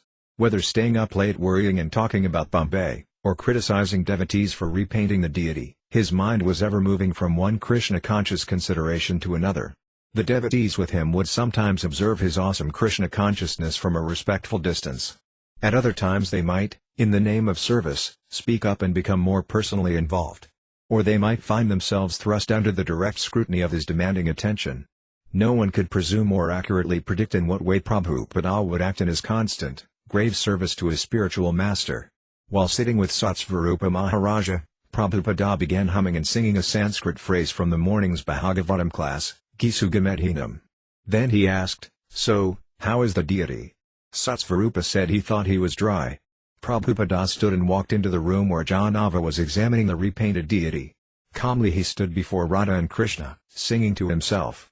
"Yes," he said, "now it's all right." Later that morning in the temple room, Prabhupada sat on his Vyasasana and installed Radha and Krishna, reciting the prayers from the Brahma Samhita. He then offered the first harati to the deities, who had been hastily dressed and placed on an almost bare altar. Prabhupada seemed pleased, however, and later went up to his room and wrote on a piece of paper, Radha ENG, the deity of Dallas, September 12, 1972, A.C. Bhaktivedanta Swami. Kalakandaji, he said, meant black moon. Prabhupada was preparing to return soon to India via western route, and he paid another visit to his Western World headquarters in Los Angeles. On the very day he arrived, however, he wrote more directions to the devotees in Bombay, reassuring them that Juhuland was not just a trouble spot but a special place where a great plan would be carried out.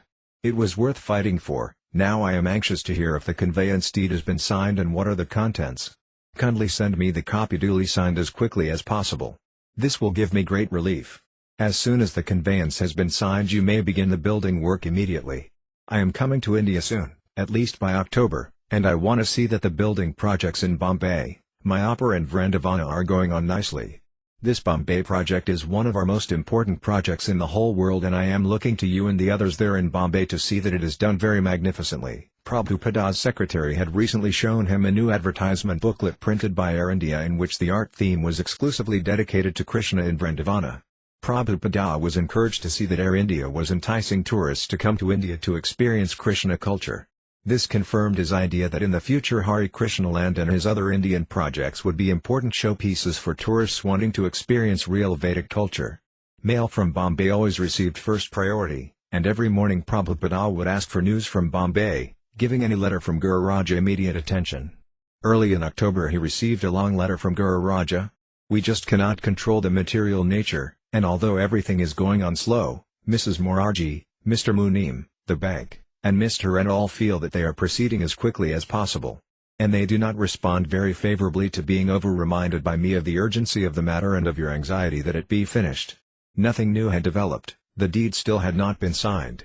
Although Guru Raja said he now had no intentions of resigning his post, Prabhupada, after studying the letter, concluded that other senior devotees in India should also help.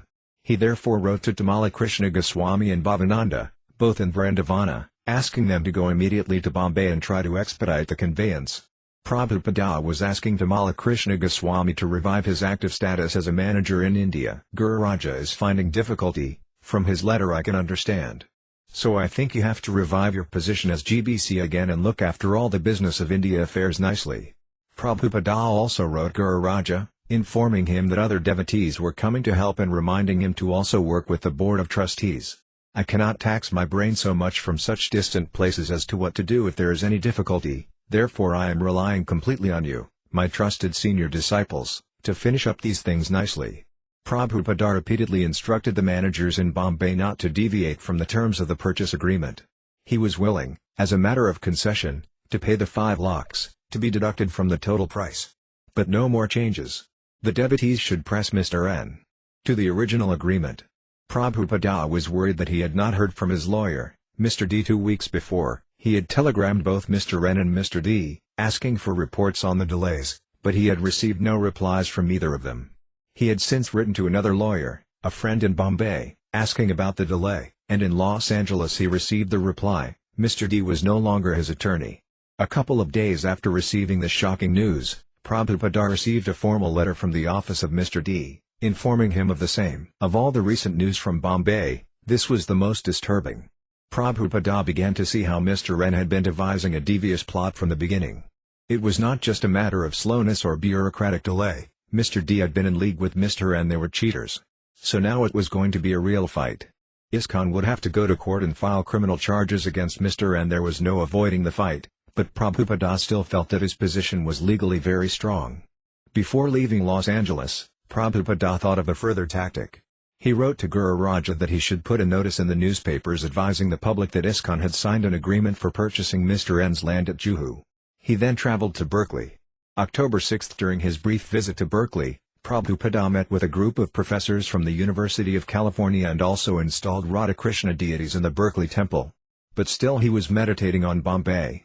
He wrote to Tamala Krishna Goswami, the Bombay dealing has been muddled by the tactics of Mr. N and Mr. D. Guru Raja is in trouble. He is a child in these worldly dealings, so immediately go to help him, but you must be careful to pay the money in the court, registrar's office, and not in the hand of Mr. N. or his solicitor. Settle up the things properly, otherwise let us go to the court for specific action, either civic or criminal against the tactics of Mr. N. Prabhupada decided to send Karandara, whom he considered expert, to help in Bombay. He also wanted to send Syamasundara, but Syamasundara had gone to London regarding a large country estate George Harrison was donating. Prabhupada notified Syamasundara, however, that once the London transaction was completed, he should go to Bombay. Prabhupada was ready for the fight. He would not be cheated. During his return trip to India, Prabhupada again visited Hawaii.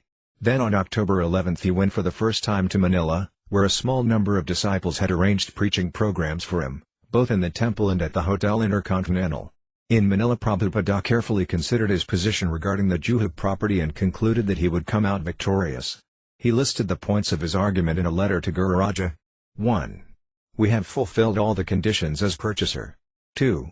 Mr. N has purposefully delayed with the motive to cheat us as he had done with some others in this connection. 3.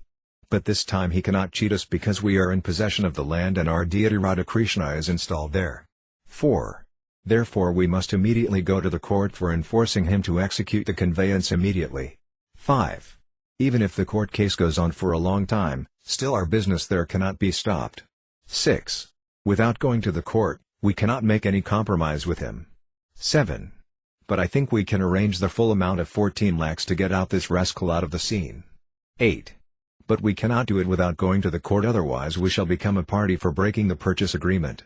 Therefore we have to go to the court before making any compromise. Library Śrīla Prabhupāda līlāmṛta Volume 2 Chapter 41 The Battle for Bombay Vrindavana October 17, 1972 Prabhupada had come to Vrindavana to observe the Kartika season, from October 16 to November 14. He planned to lecture daily at the Samadhi of Rupa Goswami in the courtyard of the Radha Damodara temple, speaking from the nectar of devotion, his own translation of Rupa Goswami's book, Bhakti-Rasamrita Sindhu. On his western tour he had invited devotees to join him for Kartika in Vrindavana, and now a few dozen devotees from America, Europe, India, and other parts of the world had gathered to be with him. He was concerned with developing his Vrindavana project, so rather than immediately rushing to Bombay, he had come here first, sending some of his leading disciples to tackle the problems in Bombay. Now, like a general engaged on a different front, he awaited word from his lieutenants in Bombay. He moved into his 2 small rooms at the Radha Damodar temple, while his disciples stayed nearby in the former palace of the Maharaja of Bharatpur, an old building near the Yamuna. Although Prabhupada was introducing his disciples to Vrindavana, he was also introducing the residents of Vrindavana to his disciples. Already his group was encountering some of the same attitudes, but Tishdhana Sarasvati and his party of pilgrims had met in 1932, the people's refusal to accept lowborn persons as Vaisnavas. Prabhupada trusted, however, that if his disciples could construct a wonderful temple for Krishna and Balarama, the hearts of the Vrindavana residents would change, and they would accept his disciples. He tolerated the roughness and slowness of his disciples, and when Vrindavana residents came to see him, he humbly requested they also overlook his disciples' faults and recognize them as genuine devotees of Krishna. After all, they had given up sinful life and were regularly chanting the holy names of God. Prabhupada lectured both morning and evening. Sitting on a simple asana about 2 feet high, a bare bulb suspended over his head, Prabhupada would address his disciples and the few interested guests who sat before him. Some of the devotees had speculated that since they were now in Vrindavana, Prabhupada would probably talk on highly elevated spiritual topics, such as Krishna's rasa with the gopis. But it was not so. Rather, one of his disciples would read from the Nectar of Devotion, and Prabhupada would interject extensive philosophical comments on attaining pure love of Krishna through the successive stages of Bhakti Yoga. While Prabhupada's talks were especially for his disciples, he also stressed that the Brahmanas of India accept the Western Vaisnavas. And he cited dozens of scriptural references to prove his point that birth status, being a material designation, did not apply in spiritual life. Stressing preaching as the essence of Krishna consciousness, he urged the disciples present to continue propagating the Krishna consciousness movement. Prabhupada's disciples were thrilled by these talks and by Prabhupada's personal dealings with them in the intimate atmosphere of his rooms at the Radha Damodar temple, which he referred to as his eternal residence, the place where he had actually begun his plans for the Krishna consciousness movement. His disciples could hear him rise early and begin translating Srimad Bhagavatam and dictating his purports. At any time, he would open the shutters of his room and behold the deities. At other times the devotees might see him walking on the terrace chanting japa. And they found him always available to answer their questions and help them with their personal problems. Tamala Krishna Goswami, Syamasundara, and Karandara arrived in Bombay. Things had worsened, Guru Raja informed them. When Mr. N had seen the notice in the newspaper publicly advising that ISKCON had entered into an agreement for the Juhu property, he had become furious. Guru Raja had gone to him with folded hands and bowed down before him, but Mr. N would not be appeased. He had gone back on all his promises and had cancelled the sales agreement, on the plea that the devotees had not obtained the deed within a 6-month period. The 2 lockdown payment, he had claimed, was now his, and the devotees should vacate the land immediately. Mr. N had shut off the water supply to Hare Krishna land. Several days later, a hoodlum had shown up at the entrance to the property, brandishing a machete whenever devotees passed by. A friend of Mr. N had printed a handbill ascribing scandalous behavior to the American Hare Krishna devotees and was having it distributed at the nearby Vilparl train station. Although a few devotees had left and others wanted to, about 30 devotees still remained in Bombay. The first thing to do, Karandara said, was to find a new lawyer, and he went to Bombay's most prominent solicitors and hired a specialist in land transactions and conveyances. Next, the leading devotees and their solicitor met with Mr. N. in his office. Mr. N was stubborn and uncooperative, and the ISKCON lawyer was threatening. A court battle seemed inevitable. Tamala Krishna Goswami, Karandara, Bhavananda, and Syamasundara talked together, and the more they talked, the more they began to see the entire Juhu scheme as impossible. Even without Mr. N's treachery, just to live on the land was very difficult. The devotees and the deities had such poor living facilities that the roof leaked and the cement floor was crumbling. Rats, flies, cockroaches, village dogs, and mosquitoes infested the place, with even an occasional poisonous snake. Devotees were always contracting tropical diseases, especially malaria and hepatitis. So although ISKCON's new lawyer was prepared to take the case to court, the devotees were hesitant.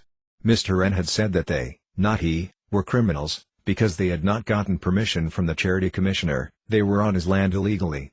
He said he would sue for damages. He even seemed to be on the verge of some violent action. Considering all angles, the leaders whom Prabhupada had entrusted to solve the Juhu entanglement decided that ISKCON should relinquish the land. Drafting a joint letter to Śrīla Prabhupada, they had Siamas under a hand deliver it to him in Vrindavana.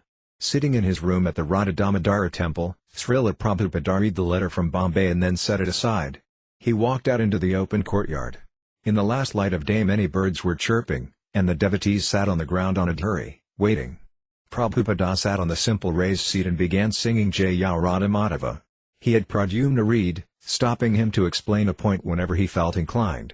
He spoke of the special benefits of residing in Vrindavana, but warned that one should not come to the Dhamma to do business or to commit any offences. If, however, a Vrindavana resident did commit an offence, he could still receive the special benefits, provided he remained sticking to the dust of Vrindavana.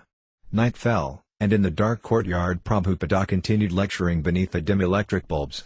Visiting pilgrims came and went, watching the Swamiji lecturing in English to his Western disciples. After the question and answer period, Prabhupada walked back to his room, exchanging words along the way with Garich and Goswami, the temple proprietor.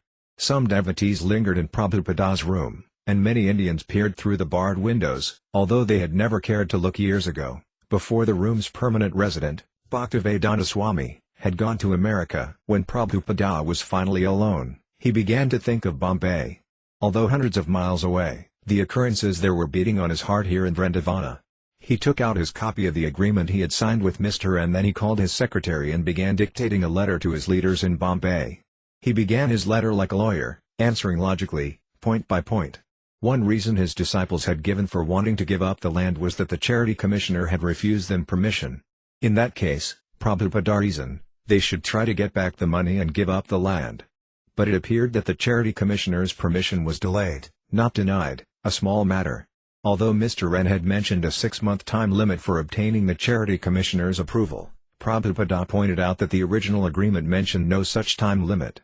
Another reason Prabhupada's men had given for wanting to relinquish the land was that, according to Mr. N, they had failed to obtain the conveyance within 6 months, as per the original sales agreement. Prabhupada replied that, according to the clause in question, it is our option to rescind the contract within 6 months, not the vendors. But the real point was that Mr. N had accepted checks worth 1 lakh rupees as down payment within the 6-month period, and therefore the sales agreement was completed. We consider that he has completed the conveyance and we do not want to rescind, but we shall close the deal immediately, finished, that's all. He's trying to avoid this issue by tricks, and he has dominated you and you are little afraid of him, and he has fooled you to think he is in superior legal position so that you will give him some money. But this is cheating. We shall not give him any more money. Don't pay him any more. First of all, bring a criminal case against him, so why you should be disappointed and afraid of him. Our position is very, very strong. If Mr. N was threatening violence, that also was not grounds for quitting the land. The devotees were on the land legally and should seek police protection. Therefore I say that you boys cannot deal very well in these matters, because you are too timid. Now whatever you like you may do. Immediately criminal case should be taken, that you are not doing because he is bluffing you. He says big words and makes threats and you believe him foolishly and do like he says. That I shall not do. Prabhupada's conclusive advice was that the devotees go to the magistrate and tell him, we gave Mr. N money, and now he is threatening violence to drive us away. They should not be afraid. Prabhupada had not come to Vrindavana only to lecture, he wanted to begin construction on his new property. And the news from Bombay didn't distract him from his purpose. Every day he would have the devotees hold a Sankirtana procession from the Radha Damodar temple to the property at Ramanareddy. He would also go out occasionally to see the site, still nothing more than grass huts, a wire fence, and a small stock of building materials. Subala, the disciple in charge of construction, was slow and reluctant, and Prabhupada sent for Tamala Krishna Goswami to come from Bombay and take charge. Early one morning Subala left the land at Ramanareddy, where he had been staying, and approached Śrīla Prabhupada on the roof of the Radha Damodar temple. Prabhupada, he said, I am having so much difficulty. I don't have time to read, I can't chant my rounds properly, I can't think of Krishna. I'm always thinking of how this contractor is cheating us, or I'm thinking of signing checks for labor and materials. It's just too much. All these things on my mind are stopping me from thinking of Krishna. Do you think Arjuna was simply meditating on Krishna on the battlefield of Kurukshetra? Prabhupada replied, do you think Arjuna was sitting in yogic trance, while on the battlefield Krishna worked? No, he was fighting. He was killing for Krishna. He was thinking of all the soldiers he had to kill for Krishna.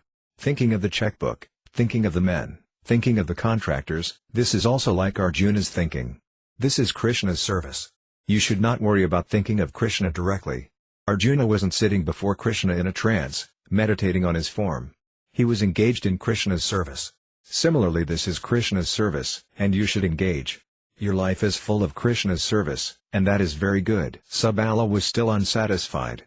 He complained to Prabhupada that the other devotees wouldn't cooperate with him. He wanted to go into seclusion in Vrindavana for the rest of his life and chant, instead of becoming a full-time preacher in ISKCON. Srila Prabhupada asked, "What do you mean, no one will listen to you? You think that means they are defective? No, you are defective." Prabhupada raised his voice. "If you are preaching and no one will listen, don't think you should go away in disgust and save yourself by chanting. No, that is not our line. We must qualify ourselves so they will listen. Do you know the story of Mr. Beecham?" Subala shook his head. No one would buy his medicine, Prabhupada continued, so he became anxious. Still he tried, and one day a man approached him in his shop and asked if he had any Beecham's powder, and in excitement that someone had asked for his medicine, he died. Similarly, better we spend our whole life and die just to make one person Krishna conscious. That is our line, to become so absorbed in preaching Krishna, whether in Vrindavana or anywhere. We must save all these asuras from destroying the world. In stressing active service and practical results, Srila Prabhupada was exactly following the teaching and example of his spiritual master. According to Bhaktisiddhanta Sarasvati, to chant in a secluded place and not preach was a cheating process.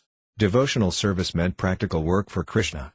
The simple, positive way to control the senses was to engage them fully in the service of Krishna. Active service was the topmost yoga, Prabhupada told Subala, a fact that he had repeatedly explained in his books. In the recently published second canto of Srimad Bhagavatam, he had written, "Here it is clearly mentioned that the inhabitants of Vrindavana were extensively busy in the hard labor of their day's work, and due to the day's hard labor they were engaged in sound sleep at night. So practically they had very little time to devote to meditation or to the other paraphernalia of spiritual activities. But factually they were engaged in the highest spiritual activities only. Everything done by them was spiritualized because everything was dovetailed in their relationship with Lord Sri Krishna. The central point of activities was Krishna, and as such the so-called activities in the material world were saturated with spiritual potency. That is the advantage of the way of Bhakti Yoga. One should discharge one's duty on Lord Krishna's behalf, and all one's actions will be saturated with Krishna thought, the highest pattern of trance in spiritual realization. As far as possible, Prabhupada engaged each disciple in a certain service according to the particular disciple's psychophysical nature. But everyone had to take up some kind of work for Krishna. Since Prabhupada desired to build a temple in Vrindavana, then whoever would help him do it, whether they were trained or not, or whether it was their tendency or not, whoever offered him assistance, would become very dear to him and to Lord Krishna. When a householder couple, Guru Dāsa and Yamuna, agreed to remain in Vrindavana to help Prabhupada build the temple, Prabhupada welcomed it and shared with them the intention of his plan. "If you can construct a nice temple in Vrindavana for me in this way, I shall be eternally grateful. Because we are a worldwide movement of Krishna, and if we do not have a nice place at Vrindavana, then what will be the use? Vrindavana is Krishna's land, and in the future many of our disciples will go there just to see, along with many tourists and other friends, so therefore we must have sufficient place for them. I know that you are not trained up for being construction manager, neither that job must be very tasteful to you, but because you are sincere devotee of Krishna, he is giving you all strength and intelligence how to do it. That is what we want. That is advancement in Krishna consciousness." By the time Prabhupada and most of his disciples left Vrindavana at the end of Kartika, relations between his disciples and the residents of Vrindavana had improved.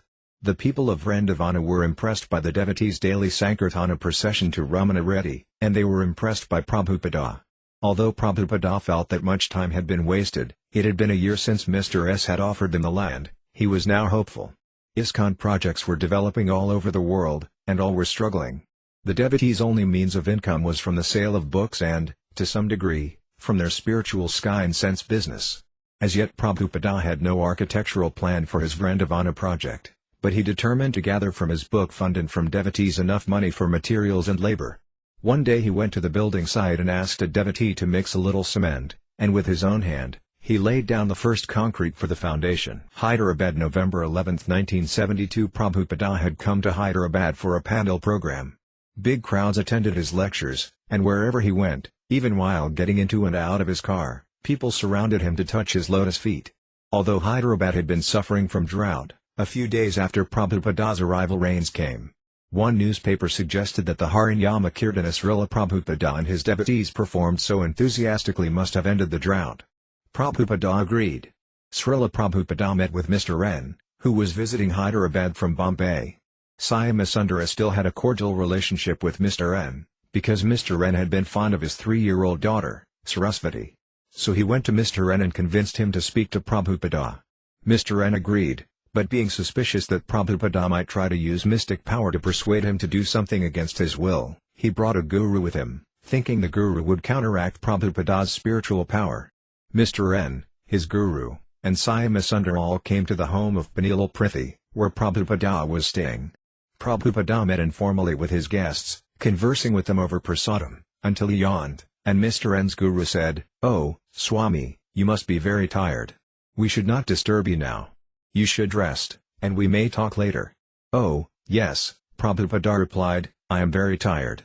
So Mr. N and his guru excused themselves and retired to the adjoining room. After a few minutes Prabhupada called Tamala Krishna Goswami into his room. "When someone asks you if you are tired," Prabhupada said, "it means he is tired. If you go into the other room, you will see that they are sleeping." He instructed Tamala Krishna to carefully awaken Mr. N without disturbing his guru and bring him in. Tiptoeing into the room, Tamala Krishna found both Mr. N and his guru asleep on the beds. He went over to Mr. N, touched his arm, and said quietly, Mr. N, wake up. Prabhupada would like to speak with you. Come quickly." Mr. N, being roused from his slumber, obediently walked into Prabhupada's room, forgetting his guru friend. For 2 hours Prabhupada talked with Mr. N, and by the end of the discussion they had worked out a new sales agreement. Tamala Krishna and Swami Sundara, working in a separate room, drafted and typed the documents, while Prabhupada and Mr. N settled the final legal points. Then Mr. N signed the agreement, while his guru friend continued sleeping soundly. Later that day Tamala Krishna confided to Śrīla Prabhupada, "I am so disturbed by these dealings that I can't chant my rounds properly." "That is natural," Prabhupada replied. "Sometimes when I am disturbed, I also. But I can see that I am making spiritual advancement." "Even so," Tamala Krishna admitted. Prabhupada nodded. "I used to think how to avoid difficult situations," Tamala Krishna said. "But now I think I should not run away from them." "Yes," said Prabhupada, "we should welcome these. They give us an opportunity to advance more." Swami Sundara and Tamala Krishna Goswami flew back to Bombay with Mr. N that afternoon. According to the new terms, ISKCON would pay Mr. N the 5 lakhs of rupees for the government tax, and in return Mr. N would execute the deed. But there was also a new time limit, 3 weeks, and the devotees would have to work fast. Prabhupada himself would soon come to Bombay to settle the matter once and for all. Bombay, November 25, 1972. Although Prabhupada had come to Bombay with hopes of finishing the land transaction, Mr. N was still delaying, despite the new agreement. Obviously his stalling was simply part of his plan to cheat ISKCON. Śrīla Prabhupada waited many days in Bombay, finally departing for a Pandal program in Ahmedabad. He left behind instructions for his disciples to get the deed on the new terms or else to take back the original 2 lakhs of rupees paid as the down payment. While Śrīla Prabhupada was away, however, Swami Sundara, Tamala Krishna Goswami, and the others began talking about how even if they could one day get the deed to the Juhu property, to develop Hare Krishna land the way Prabhupada had envisioned would be practically impossible. Swami Sundara argued that even if they got the land, how could they really expect to build a big temple and hotel out here in the jungle? It just wouldn't work. Meanwhile, from Ahmedabad Prabhupada continued to wage his Bombay campaign, and he requested Mr. N and Mr. D to come to Ahmedabad to try and make a settlement. They declined.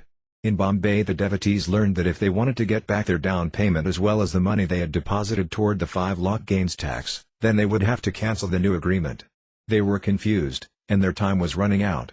One morning one of Prabhupada's disciples, Visakha Devi Dasi, arrived in Ahmedabad from Bombay. Prabhupada called for her and told her to return to Bombay immediately with a message. Out of concern that his leaders in Bombay not make a wrong decision and decide to relinquish the land, he told her to tell them that they should not under any circumstances cancel the agreement with Mr. N. Actually, he said, this is not a woman's job, but everyone else here is either engaged in the Pandal or has not been with us long enough to do this task. Visakha took the next train out of Ahmedabad and arrived in Bombay the following morning. But what Prabhupada had foreseen had already happened. The devotees had cancelled the sales agreement. They were convinced that to get the land would be a mistake, and their lawyers had agreed, pointing out that if the devotees wanted to retrieve their money, they should cancel the agreement immediately. When the devotees heard Prabhupada's message from Ahmedabad, confusion reigned. They now had no legal standing, no claim to the land. And they had failed to carry out Prabhupada's desire. Guru Raja phoned Prabhupada in Ahmedabad to tell him what had happened. "Bhaktivedanta Swami here," Prabhupada said as he took the telephone. Guru Raja was saying that a devotee had come from Ahmedabad with a message. Yes, Prabhupada said, "What is the point?"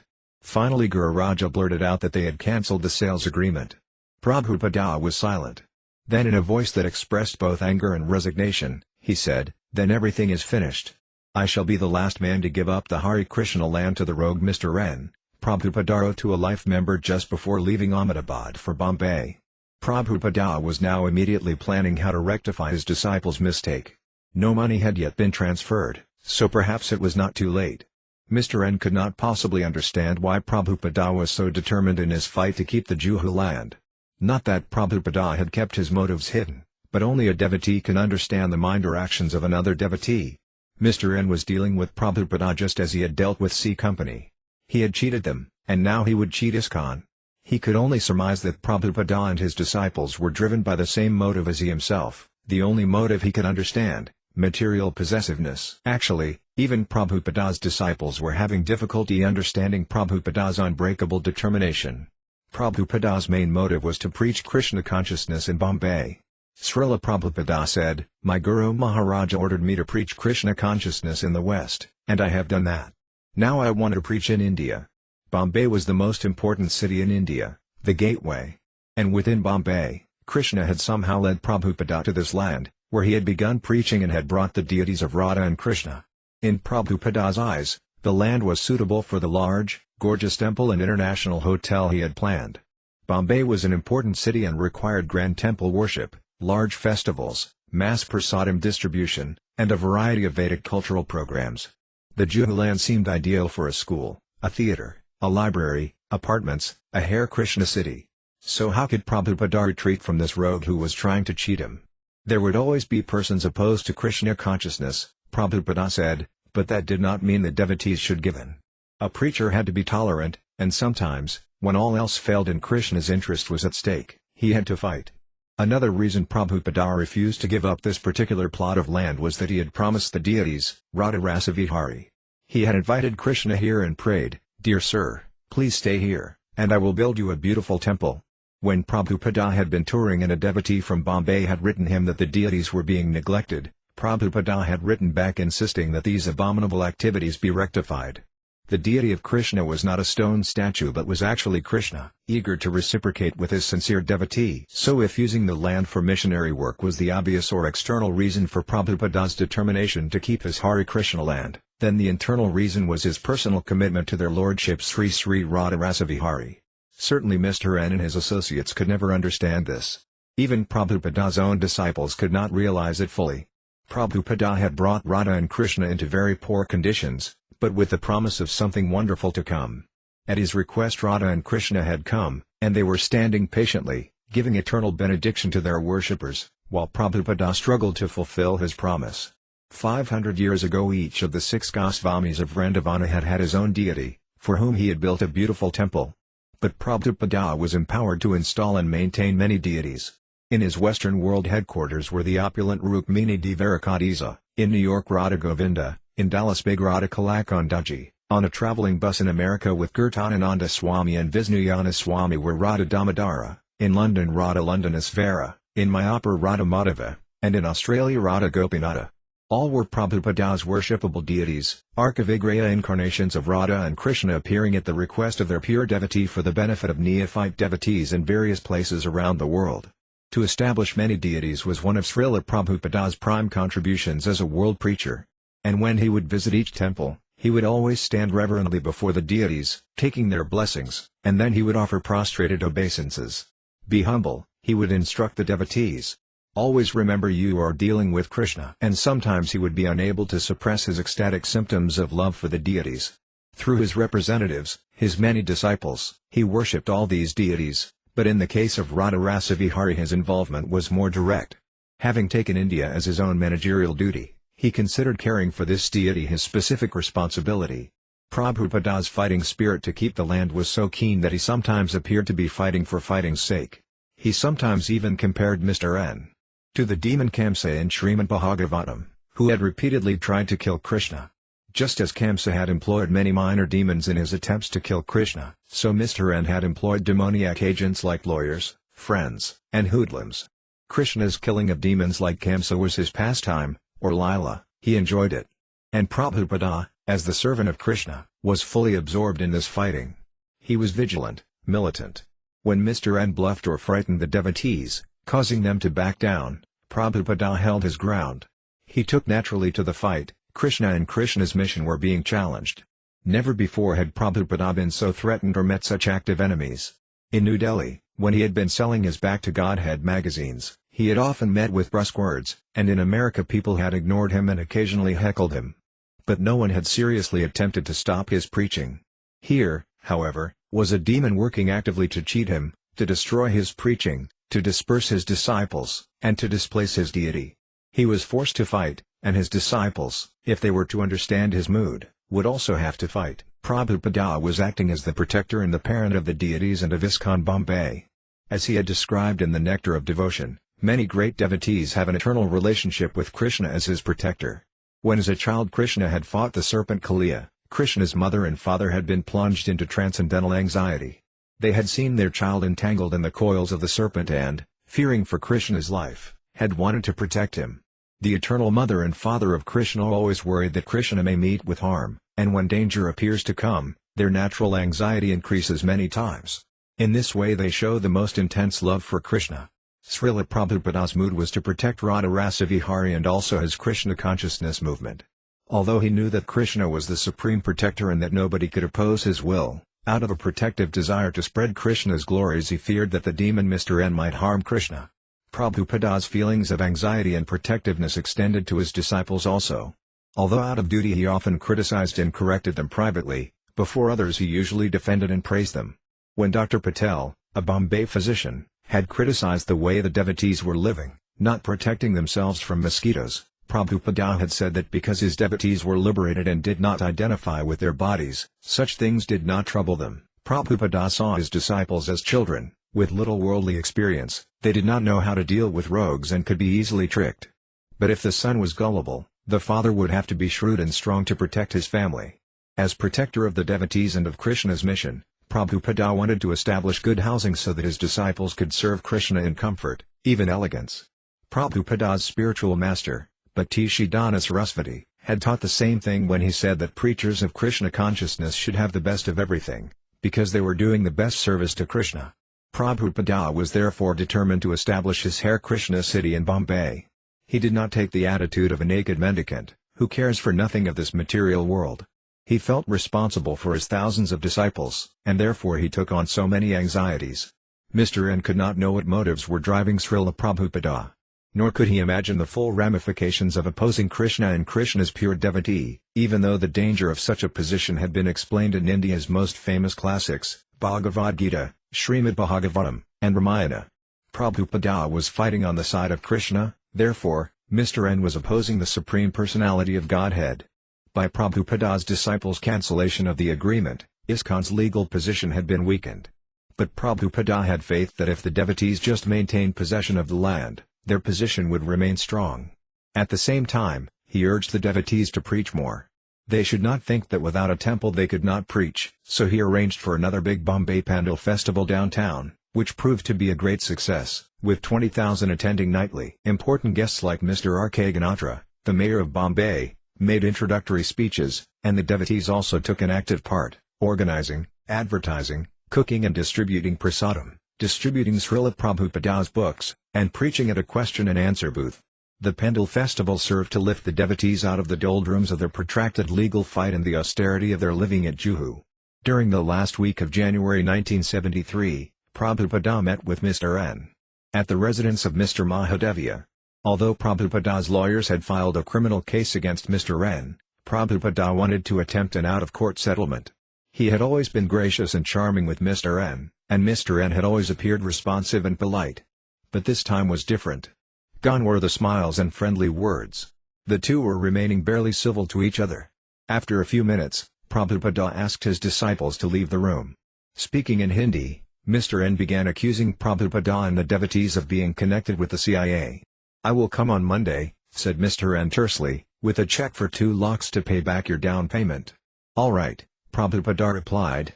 "If you don't want to part with your land, then we will leave. But think before you do this." Mr. N continued his accusations. "You people are calling yourselves the owners of the land, but you are just a big disturbance to the whole area, getting up at 4 and all this." "We do not claim to be the owner," Prabhupada replied. "Krishna is the real owner. I am not the real owner. Krishna is already there on his land. Why are you bothering us so much? Simply take the money and give us the land. Or, if you want us to vacate, then prepare the check." Prabhupada had been speaking with restraint, but now his tone became angry. "Bring out your check, and we will vacate tomorrow morning." "No, we will vacate tonight. Give us our money back." "Have you the money?" Mr. N shouted, "I will remove the deities myself. I will break the temple and remove the deities." Mr. N then stormed out of the room. That week Mr. N was hospitalized after a severe heart attack. 2 weeks later he died. When Prabhupada heard of Mr. N's death, he was at first silent. Then he quoted a verse Prahlada Maharaja had spoken following the death of his demoniac father, Hiranyakasipu, Madata Sadharapi Ivashakasarpahacha. Even a saint is pleased when a snake or scorpion is killed. Mrs. N, although not as legally astute as her late husband, carried on the fight, and her lawyers, eager to collect their fees, pursued even more intently than she the litigation to drive out ISKCON. In April 1973, at ISKCON's instigation, ISKCON's case came before the High Court. There were tactical delays, however, and month after month passed with no decision. Prabhupada did not commit himself to construction on the land, because he had no deed and no assurance of one. He toured the West, returned to India, but still nothing had happened to resolve the matter. Life in ISKCON Bombay was peaceful, but progress remained stunted, the outcome uncertain. Then one day, without warning, Mrs. N launched a violent attack. On the morning of June 1, while the devotees were attending their routine duties, a truck drove onto the Juhu property. A demolition squad had come to dismantle the temple. Somehow Mrs. N had convinced an official in the city government to authorize demolition of the temple, a modest structure of brick and steel reinforced concrete. When Guru Raj attempted to show the officer in charge a letter establishing ISKCON's rights, the man ignored the letter and signaled for the demolition to begin. Soon more trucks arrived, until nearly 100 demolitionists, working with blowtorches and sledgehammers, swarmed over the property. The demolitionists mounted ladders and began breaking the roof of the temple hall with sledgehammers. Others used torches to cut through the steel supports.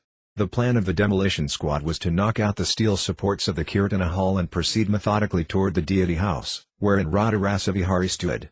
The devotees tried to stop the demolition, but policemen soon appeared on the scene and, working in pairs, would grab the dissenters by the legs and arms and carry them away. Police dragged the women away by the hair, while tenants on the land looked on. Some were glad to see the demolition, although others were sympathetic. Out of fear of the police, however, no one moved to help the devotees. One devotee, Manasvi, ran to a telephone and called Mr. Mahadevia, who, along with his friend Mr. Vinodagupta, rushed to Hare Krishna land, to find the police dragging off the last protesting devotee by the hair. She had been trying to close the doors to the altar to protect the deities when 3 policemen had wrestled her away. Mr. Mahadevia rushed to the house of a sympathetic tenant, Mr. Ācārya, and phoned his brother Chandra Mahadevia, a wealthy businessman and friend of Bal Thakura, the leader of one of the most influential political parties in Bombay. Mr. Chandra Mahadevia informed Bal Thakura of the emergency. At the instigation of a Hindu and under the order of a Hindu municipal officer, a Hindu temple of Lord Vishnu was being demolished. Mr. Thakura in turn informed the municipal commissioner, who denied knowing of any order to demolish the temple and who in turn phoned the local ward office that had sent out the demolition squad. The ward office sent a man to stop the demolition. The officer arrived around 2 p.m. just as the demolition squad had cut through the last pillars and were dismantling the roof above the deities. The order to stop the demolition was given to the ward officer in charge, who then stopped the demolition squad. Prabhupada was in Calcutta at the time of the attack, and when the devotees reached him by phone, he told them to organize the local ISKCON sympathizers and life members and protest the attack by mass publicity. They should also expose the persons responsible. This would be very effective against Mrs. N and her party. Prabhupada mentioned various life members he thought would help. Mr. Sadhujawat Lal, the head of the Hindu Viswa Parishad, should help with publicity, since his organization was a defender of Hindu Dharma and was meant for handling such cases as this. Mr. Seti should help in preventing further violence. This episode, Prabhupada said, had been part of Krishna's plan. The devotees should not be afraid. The next morning a photo of the demolished temple appeared on the front page of the Free Press Journal with the headline, "Unauthorized Temple Demolished by Municipal Authorities." Devotees began counteracting the bad publicity. Mr. Sadhujawat Lal turned his downtown office into an ISKCON office, and he and the devotees began the campaign. Despite the unfavorable propaganda, many Indians were shocked at the violence, and the municipal corporation unanimously condemned those officials responsible for the attack on a Hindu temple. Devotees, working from 6 a.m. to 9 p.m. at Sadhujawat Lal's office, phoned the newspapers, wrote letters and circulars, and contacted possible sympathizers. Mr. Vinod Gupta, a member of the Jan Sangh political party, which favored maintaining India's Hindu culture, joined with Kartikeya Mahadevya and others to form a Save the Temple committee. Mr. Gupta published his own leaflet declaring ISKCON to be a bona fide Hindu organization. As Guru Raja met with and elicited the support of government officials, many of Bombay's leading citizens, appreciating the authenticity of the Hare Krishna movement, began to show sympathy and offer assistance. Thus the plan of Mrs. N and her lawyers backfired. Although they had been thinking they were dealing with only a mere handful of young foreigners, they soon found themselves facing many of Bombay's most influential citizens. Śrīla Prabhupada predicted that the results would be positive. A few days after the incident he wrote, "The demolition of our temple by the municipality has strengthened our position. The municipality standing committee has condemned the hasty action of the municipality, and has agreed to reconstruct the shed at their cost. Not only that, the temporary construction shall continue to stay until the court decision is there as to who is the proprietor of the land. Under the circumstances we should immediately reconstruct the deity shed. Barbed wire fencing should be immediately done to cover the naked land. And if possible, immediately in front of the deity shed, a temporary pandal should be constructed, with our materials. If it is so done, then I can go to Bombay and begin Bhagavat Parayana, to continue until the court decision is there. This is my desire." Prabhupada also asked Guru Raja to give full coverage of the temple demolition in his Hare Krishna monthly journal to life members. Prabhupada himself wrote an article for the monthly describing his movement and the events leading to the attack on the temple. He condemned the Bombay municipality for having the audacity to smash our temple, against the law and principle of religious faith. A clique in Bombay, he said, had conspired to drive the devotees from their land without returning their money, and he asked for sympathizers and life members of the Krishna consciousness movement to come forward and help him at this difficult hour. Only about a dozen ISKCON life members responded to Śrīla Prabhupada's call.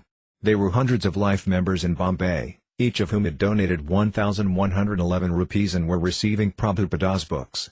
But when it came to a personal commitment in a time of controversy, only a few were willing to help.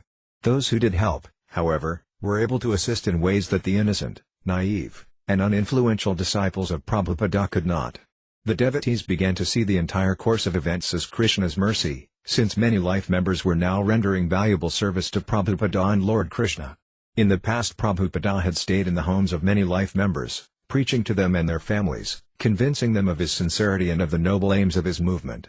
These friends and members, like Bhagubhai Patel, Biharilo Kandalwala, Brijvardhan Mahata, Dr. C. Bali, and others, were acting not simply out of Hindu sentiment but out of deep respect and affection for Prabhupada. Guru Raja, working with Sadhujawat Lal, tried to convince the municipal council to authorize the rebuilding of the temple structure. While doing so, however, he discovered that Mrs. N had that very day, a Friday, filed for a court injunction preventing ISKCON from rebuilding. Justice 9 told Guru Raja that he did not want to grant Mrs. N's request and that he would hear the devotees' case on the following Monday. This meant that the devotees had from Saturday morning to Monday morning, 2 days, to rebuild the temple. The devotees reasoned that, although they had no actual permission to rebuild the temple, there was as yet no law to stop them. If Justice 9 ruled against them, then to rebuild would be very difficult. They decided, therefore, to use the weekend to rebuild. Mr. Lal, a former contractor, helped arrange materials, bricks, mortar, asbestos sheets. Mr. Seti offered a crew of laborers. At 8 p.m. on Friday the masons began their work, continuing throughout the night despite the rain. And on Monday morning, when the judge learned of the new temple, he declared, "What is built is built. No one can destroy the temple. When Prabhupada heard the news, he considered it a complete victory. The temple had been rebuilt, and public opinion was swinging strongly in ISKCON's favor. Library Śrīla Prabhupāda līlāmṛta Volume 2 Chapter 42 Developing Mayapur June 1, 1973 Although the Mayapur building was not yet completed, Prabhupada had come there to reside. He took 2 adjoining rooms, one as his study and one as his bedroom, on the second floor. Meanwhile, construction work continued in the temple room and in other parts of the building. On Prabhupada's first day there, a storm struck, with massive black clouds and high winds. The storm was brief, however, and damage was minimal. I have just now come to Mayapur and am very hopeful to regain my strength and health on account of being in this transcendental atmosphere. Every moment we are passing here in great delight. In the evening the temple pujari, Dāsa, would come to Prabhupada's room with a clay pot of red coals and frankincense and fan the frankincense until the room was filled with smoke. This was to drive out insects, but Prabhupada also considered it purifying. Although he was sometimes disturbed by the workers hammering, he found the atmosphere otherwise peaceful. Only a few devotees were staying there, and Prabhupada gave his attention to translating or to speaking with guests and to the devotees in charge of developing his Mayapur center. He would express his desires especially to Bhavananda Maharaja and Jayapataka Maharaja and worked his will through them. The devotees living in the building with Prabhupada considered themselves menial servants in Prabhupada's personal house. Of course, all the buildings in ISKCON belonged to Prabhupada, yet in Mayapur that sense was intensified. Generally the devotees in each particular center would raise money to support their center, but Prabhupada personally took charge of getting funds for Mayapur. He had begun a Mayapur Vrindavana trust fund of donations from his disciples and interest from bonds and security deposits. If money was misspent, energy misused, or the building damaged in any way, Prabhupada would become very concerned. Now that he was personally on the scene, he often walked about, giving detailed instructions and demanding that discrepancies be corrected. The pink and reddish building was like a huge transcendental ship, and Śrīla Prabhupada, as captain, would walk the wide verandas, giving strict orders to all mates for keeping everything shipshape. One day Prabhupada was walking on the veranda near his room. The other rooms were locked, and as Prabhupada walked alone, he would open the window shutters and look in. Suddenly he turned to Sadadanya, who waited on call nearby. "The fan is going on inside, and this room is empty and locked," Prabhupada said. "Who has done this?" Sadadanya didn't know. "Whoever has done this," Prabhupada said, "is a rascal. He should know he is a rascal." For 2 days after, Prabhupada continued to refer to the incident with disgust. One day, after a huge wind and rainstorm, water covered the 12-foot wide marble veranda outside Prabhupada's room. Bhavananda Goswami, taking a large squeegee a devotee had made, began cleaning the marble floor, and Śrīla Prabhupada came to his door to watch. "This is the way to clean marble," Prabhupada said. "Don't polish it with wax, but just keep plenty of fresh water and every day in the morning wipe it off. In this way the marble will become naturally polished and will shine like glass." Prabhupada felt affection and deep gratitude for those devotees dedicating their lives to the Mayapur project. One night he called Bhavananda to his room and began asking him about the devotees. Suddenly Prabhupada began crying. "I know it is difficult for all you Western boys and girls," he said. "You are so dedicated, serving here in my mission. I know you cannot even get prasadam. When I think that you cannot even get milk and that you have given up your opulent life to come here and you do not complain, I am very much indebted to all of you." Bhavananda, the marble workers lived in some chattai houses right near the construction site. There was a hand pump just outside the building, and that's where we took our bath and where the workers got the water for the cement. Some distance off were 2 toilets, one for the men, one for the women. It was just 2 holes in the ground, and each hole surrounded by a chattai wall. The storms and the rain would come, and we would have to sludge through the mud in the fields to go to the toilets. There were snakes all over the place. It was wild. It was a construction site. No one lives on a construction site, but we did. Śrīla Prabhupada made us move in there. It was good for us. No bathrooms, nothing, just open floors with concrete. Although the devotees endured the austerities of living at the Mayapur Center construction site, they sometimes felt it was too difficult. But Śrīla Prabhupada never considered it difficult, and he would encourage the devotees, "Mayapur is so wonderful. You can live on the air and water alone." Bhavananda, we were able to face up to so many difficulties because we just took it as our order from Śrīla Prabhupada. There was no conception of ever leaving. What else would I do? This was my order: take Mayapur. I am giving you Mayapur. Take it, develop it, and enjoy it. There was no question in our minds of going somewhere else. The surrounding grounds were rice fields, and to get to the temple building from the entrance of the property, a distance of more than 200 yards, devotees would have to walk on paths made by ridges of earth that separated one rice field from another. The kitchen, which was made of tarpaulin and bamboo, was located near the entrance to the property. The devotees had to live without electricity much of the time, since the power supply was often cut off. They would use kerosene lamps at night, and Prabhupada said the lamps should be taken apart every day, the wicks trimmed, and the glass washed. In the future, he said, you should grow castor plants and crush the seeds and take the oil for burning. Prabhupada told the devotees how to build simple dwellings. He also wanted them to build a wall with a gate along the front of the property. They should build small rooms, hutments, he called them, against the wall. Devotees could stay in these simple cottages. They should plant coconut and banana trees. Raising the money, buying the land, arranging for workers and materials, it had been an arduous struggle, replete with bureaucratic delays, forms, fees, supply shortages, and the like. Prabhupada would not tolerate any carelessness or waste. The building, which was turning out to be so artistic, substantial, and useful, was actually a gift from Lord Krishna. So to live here in Krishna's building was to reciprocate lovingly with the Lord. The devotees should think of serving Krishna, not of becoming comfortable and forgetting the purpose of both the building and of life.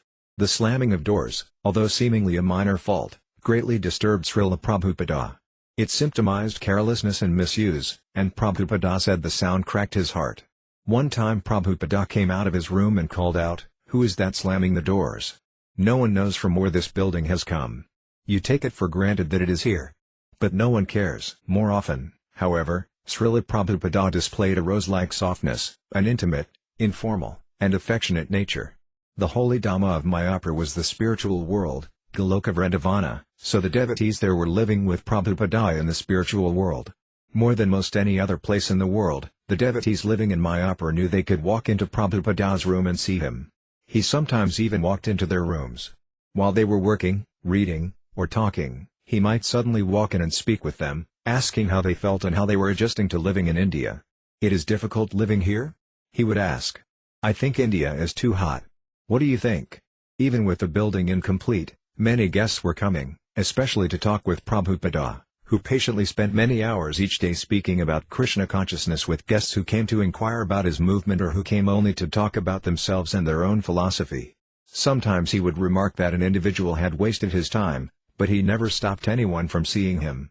One wealthy Hindu man, Mr. Brijvertan Mahata, and his wife, a daughter of multimillionaire R.D. Birla, visited Prabhupada from Calcutta. Śrīla Prabhupada took care in properly hosting his guests, and he personally reviewed the menu and briefed his disciples on serving Mr. Mahata and his wife. Offering prasadam was an important part of the Vaisnava's etiquette, and Śrīla Prabhupada always stressed that the devotees immediately offer prasadam to visitors. You should always be able to offer water, hot puris and eggplant bhaji, fried eggplant, and sweets, Prabhupada said. Even when guests appeared shy, Prabhupada would insist they take a full meal. Mrs. Mahata, even though a member of one of the wealthiest families in India, was satisfied with the simple hospitality Śrīla Prabhupada and his disciples offered. The room she and her husband stayed in was unfinished, the slate floors hadn't been polished, and construction work was going on all around, and the devotees could only offer them a mattress on the floor with a pillow, yet they appeared to be quite satisfied and appreciative. Bhavananda, Śrīla Prabhupada introduced us to many of the details of Indian culture at Mayapur. He had us put down mattresses covered with sheets in his room. In 1970, in Los Angeles, he had asked me to sew sheets together to make a covering for the rug in his room. And then he had gotten down on his hands and knees right next to me, and we had smoothed out the wrinkles in the sheet. So he had us do that same thing in Mayapur, where we put mattresses from one end of the room to the other with bolster pillows against the wall. "Now you have white sheet covers," he said, "and you change these every day." When Bengali gentlemen visited Śrīla Prabhupada in his room, they would sit on these mattresses around the edge of the room, their backs against the bolster pillows. It was very aristocratic. The whole mood was that he was the Mahat, the master of the house, the Ācārya, but also the aristocratic Bengali gentlemen saw that he was re-establishing the old aristocratic mood from the early 1900s or 1920s. It was from Prabhupada's old days with the Mullik family and it was rapidly dwindling. At that time you couldn't find a semblance of the old culture anywhere, because all those families had become degraded, and their wealth gone. When the evening's multitude of varieties of insects gathered around Prabhupada's light, he would sometimes comment on how they were such wonderful creations of God. "This little insect," he said one evening, "is both pilot and flying machine in one. Here there are hundreds of insects flying together, and yet there are no collisions. That is God's arrangement. They never crash, because the supersoul is present, one in every heart. Let the material scientists manufacture such a wonderful machine with a built-in pilot that will not crash. When one man flies and then there are two planes, they have to be very careful." While a few devotees sat on the sheet-covered mattresses in his room, Prabhupada sat on his slightly raised asana, leaning back against a white bolster pillow.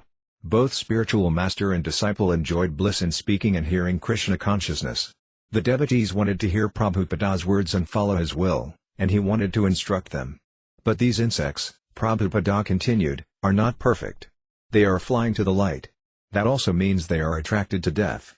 So they are just like the materialists.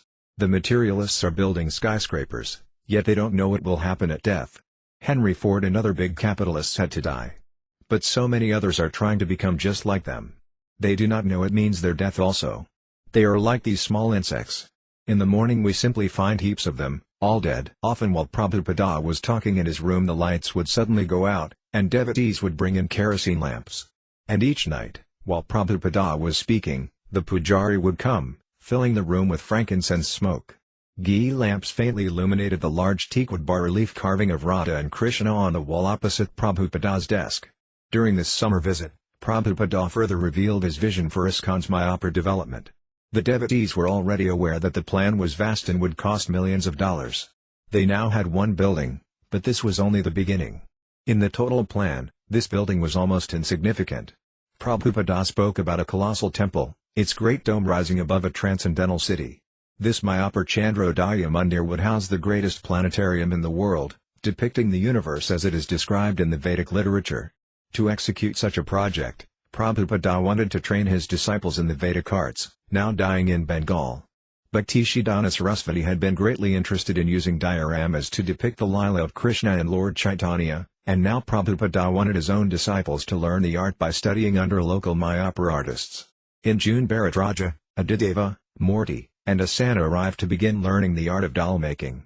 Prabhupada also wanted a disciple to learn to make mridangas, and a potter began coming every day to teach Asana how to mold and fire the clay shells. The devotees converted Prabhupada's original straw cottage into a workshop, and Prabhupada began inviting other disciples to come to Mayapur. Mayapur is already wonderful, being the transcendental birthplace of Lord Krishna. By utilizing Western talents to develop this place, certainly it will become unique in the world. The Mayapur city, Prabhupada said, would be the fulfillment of the desires of the previous Acharyas. The city would grow to a population of 50,000 and would become the spiritual capital of the world. With its gigantic temple in the center and separate quarters for Brahmanas, Kshatriyas, Vaisyas, and Sudras, the city would be a model for all other cities. The day would come when the world's cities would be ruined, and humanity would take refuge in cities modeled after Mayapur. The development of Mayapur would mark the beginning of a Krishna-conscious world. Thus the influence of Sri Chaitanya Mahaprabhu would increase, and his prediction would manifest, "In every town and village my name will be chanted." Prabhupada said that Mayapur should eventually become more easily accessible, by bridge from Navadvipa, by motor launch up the Ganges from Calcutta, and from all parts by air. In Bengal millions were by birth followers of Lord Chaitanya, and they would recognize and take up Krishna consciousness as the pure form of their own culture. There is a saying, "What Bengal does, the rest of India follows." So if Bengal became reformed and purified by the Krishna-conscious example of American Vaisnavas, then all India would follow. And when all India became Krishna-conscious, the whole world would follow. "I have given you the kingdom of God," Prabhupada said to his Mayapur managers. "Now take it, develop it, and enjoy it." Throughout the month of June Prabhupada continued to live happily and peacefully in the not yet completed building of the Mayapur Chandrodaya Mandir.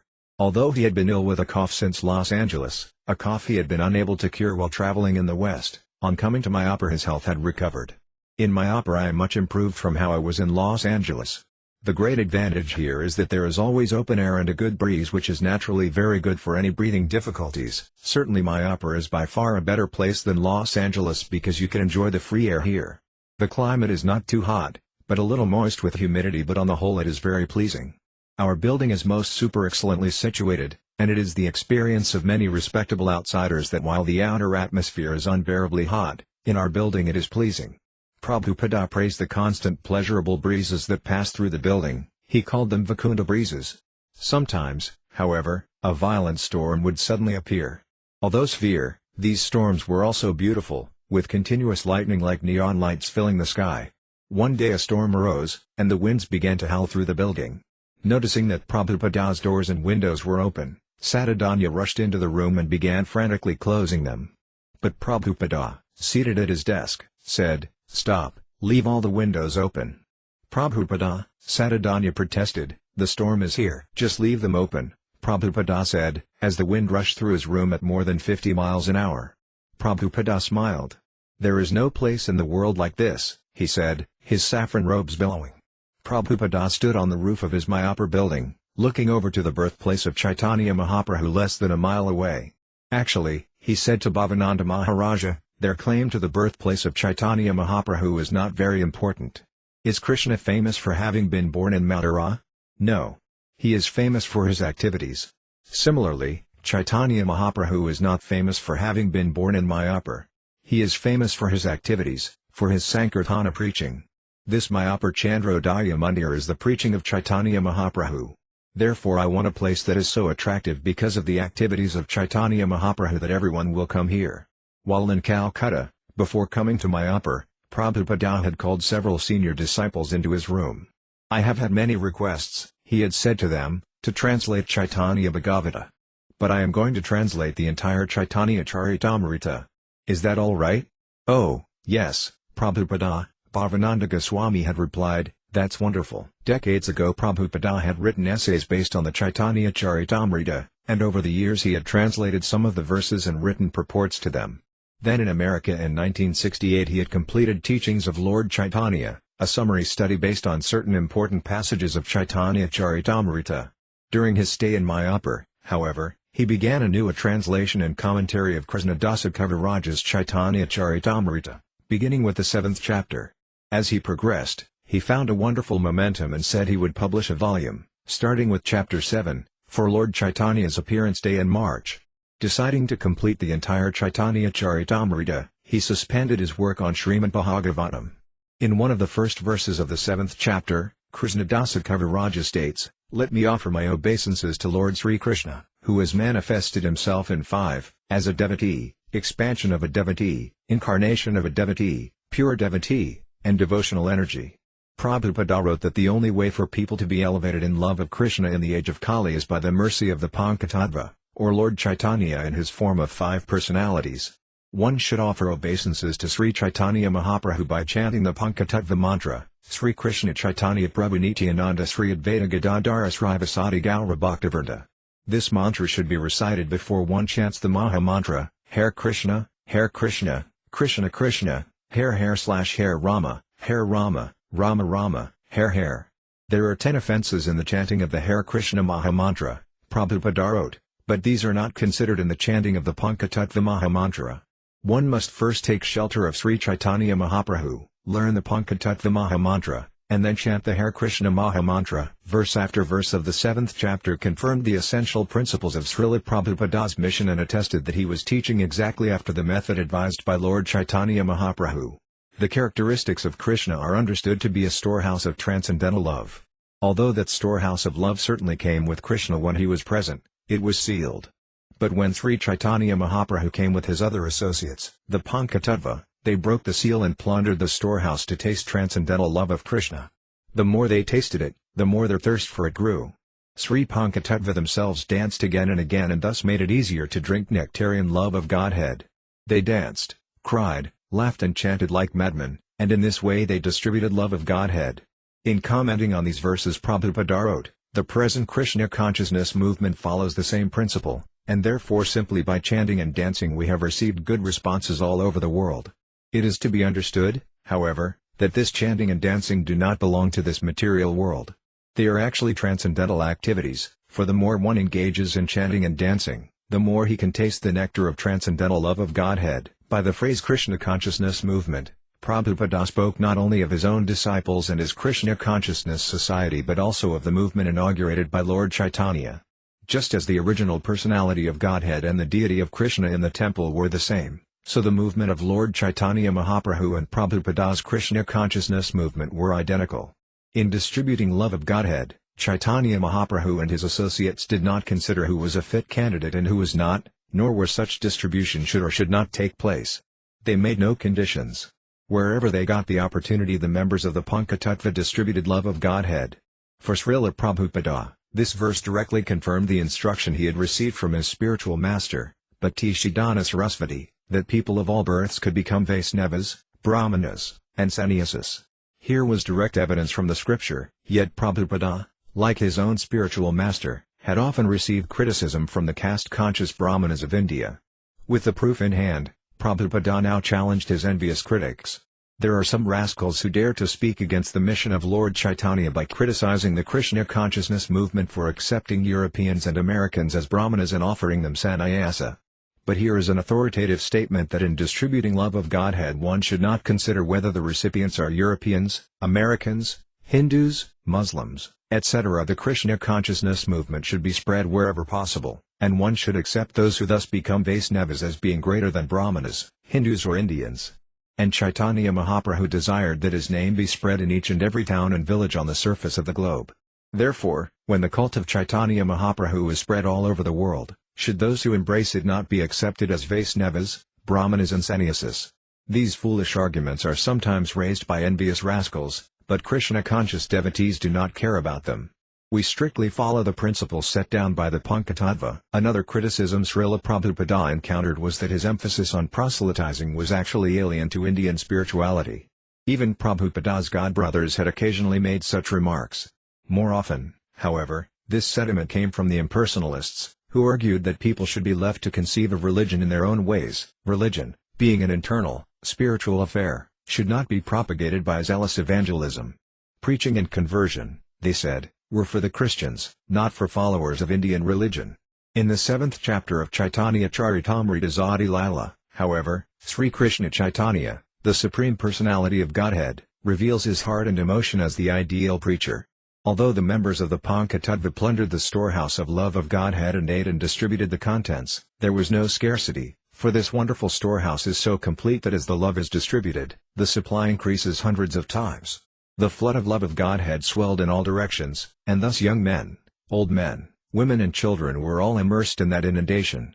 The Krishna consciousness movement will inundate the entire world and drown everyone, whether one be a gentleman, a rogue or even lame, invalid or blind. When the first 5 members of the Pankatattva saw the entire world drowned in love of Godhead and the seed of material enjoyment in the living entities completely destroyed, they all became exceedingly happy.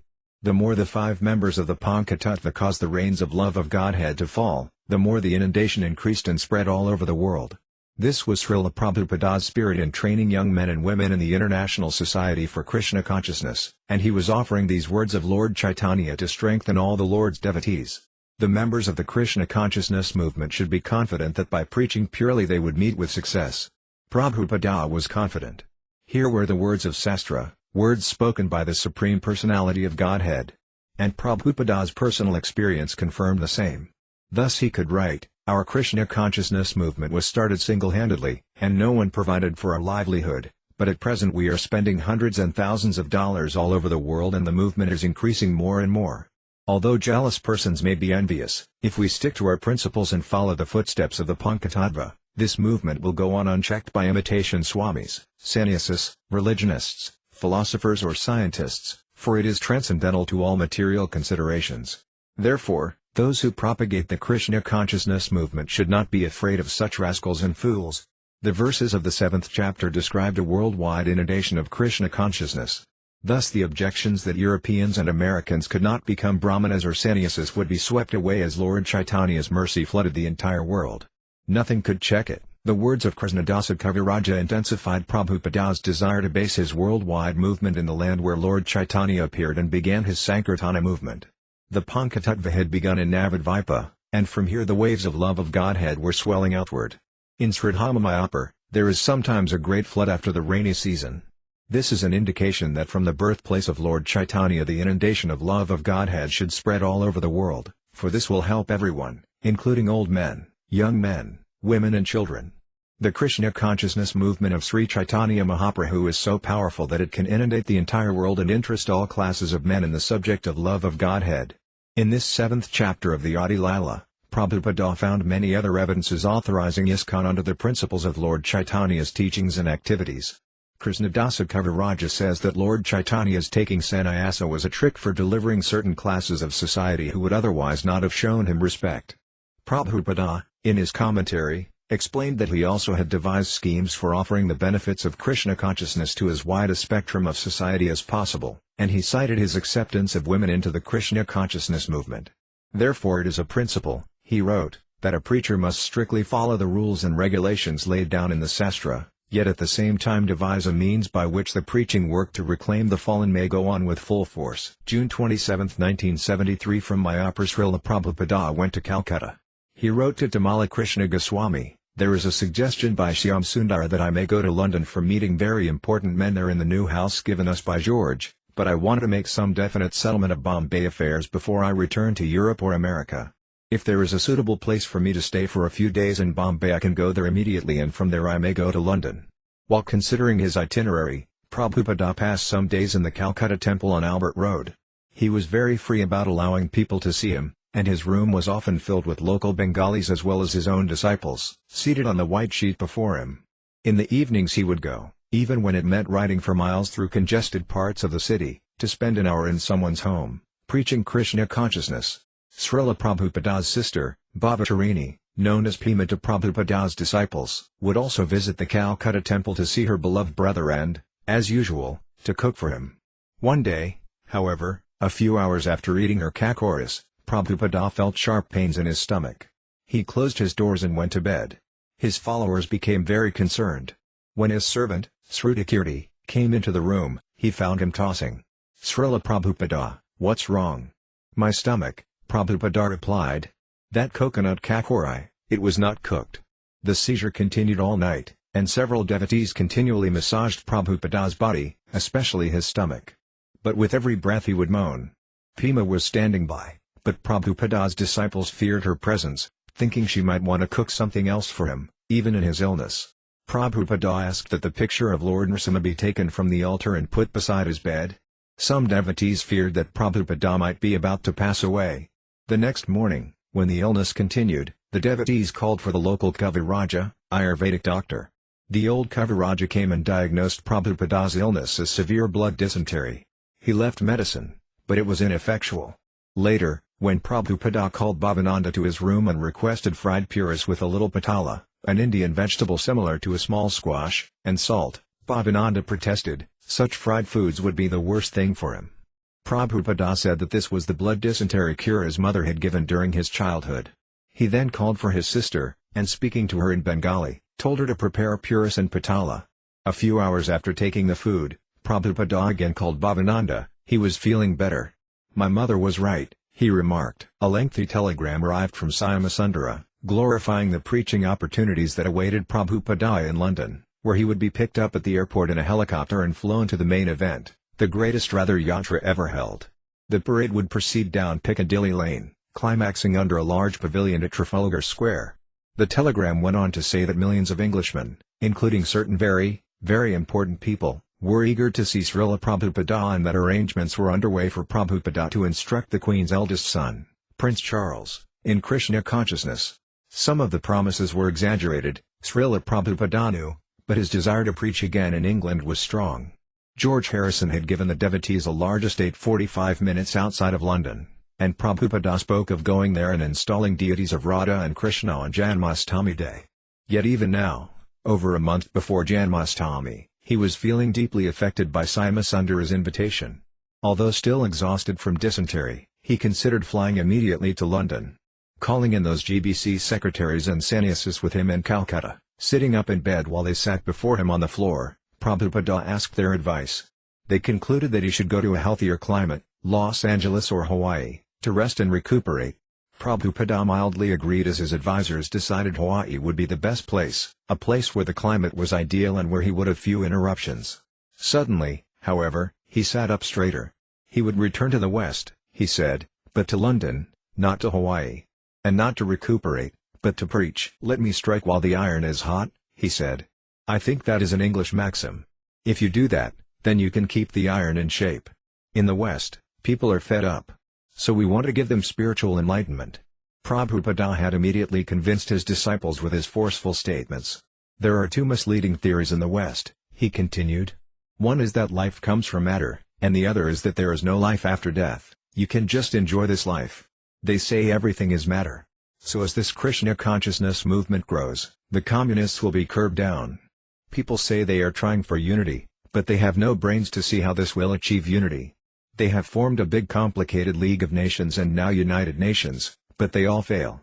But this simple method of Radha-yatra, all over the world it is spreading. Jagannath means Lord of the Universe. So Lord Jagannath is now international God, through our ISKCON. Therefore, I want to go to the West and give them these things. Although Prabhupada appeared physically unfit to immediately fly to London to the active preaching that awaited him, his disciples submitted, accepting this as another miracle by Krishna. London, July 7, 1973. Paravita, it was rather Yatra Day. I saw Prabhupada coming into the temple, and he didn't look very strong. I was really amazed, but I could understand that his strength was something spiritual. Trivanatha, at the parade site we were waiting to receive Śrīla Prabhupada at Marble Arch, where the procession starts. The Vyasashana was nicely decorated, and everybody was expecting Prabhupada simply to sit on his Vyasashana on the cart and just ride through the streets, just as he had done in the other Ratha Yatras. So it was to our great amazement and joy that when Prabhupada came, he refused to sit on the Vyasashana. He indicated that he would dance and lead the procession. Yogasvara, they brought stairs up so Prabhupada could mount the Ratha cart and sit down on the Vyasashana. But he waved them off and just started walking with the chariots, leading the dancing. Durasanta, I twisted my ankle and couldn't walk, so I rode on the cart. Therefore I could see Prabhupada very clearly. Rivatanandana Maharaja was chanting into the microphone from the cart, but after about 15 minutes of the procession Prabhupada told the devotees to tell Rivatanandana Maharaja and the others to come down and lead the kirtana in the street with him. Rivatanandana, when Prabhupada saw his Vyasashana on the cart, he said, "No, I am just a devotee. I will go in the procession." We had a big, great kirtana. Hamsaduta led, I led, Syamasundara led, different devotees traded off, leading this fantastic kirtana. And Prabhupada was right in the middle of the kirtana with his karatalas the whole time. He was dancing back and forth and jumping up and down and dancing. Rohini Nandana, the cart was going quite slowly. Prabhupada walked about 20 or 30 yards ahead of the cart, leading the procession. Meanwhile the kirtana was coming from the Radha cart through microphones. Prabhupada called them all down, and he got them all around himself, and they were chanting Hare Krishna. Ever so often he would turn around and raise both his arms very majestically in the air and say, Jaya Jagannath. Sometimes we would get a little further ahead, so then he would turn around and wait for the cart to come on. Sometimes he was dancing, and sometimes he would stand, raising his hands in the air. Saradiya Dasi, Prabhupada would dance, and then after a few feet he would turn around and look up at the deities with his arms raised. Then he would dance for a few moments, meditating on the deities, and then he would turn around and go on. In this way he danced the entire way. The devotees held hands in a circle around him to protect him from the crowd. It was a wonderful, transcendental affair. Prabhupada was looking up at the deities, and all the devotees were behind him. Sudarjaya, Prabhupada surprised us. We didn't know if he was sick or not, feeling weak and dizzy or not. Sometimes he looked very ill, and sometimes he looked like an 18-year-old boy. He surprised us. He had his cane in his hand but raised it in the air as he danced.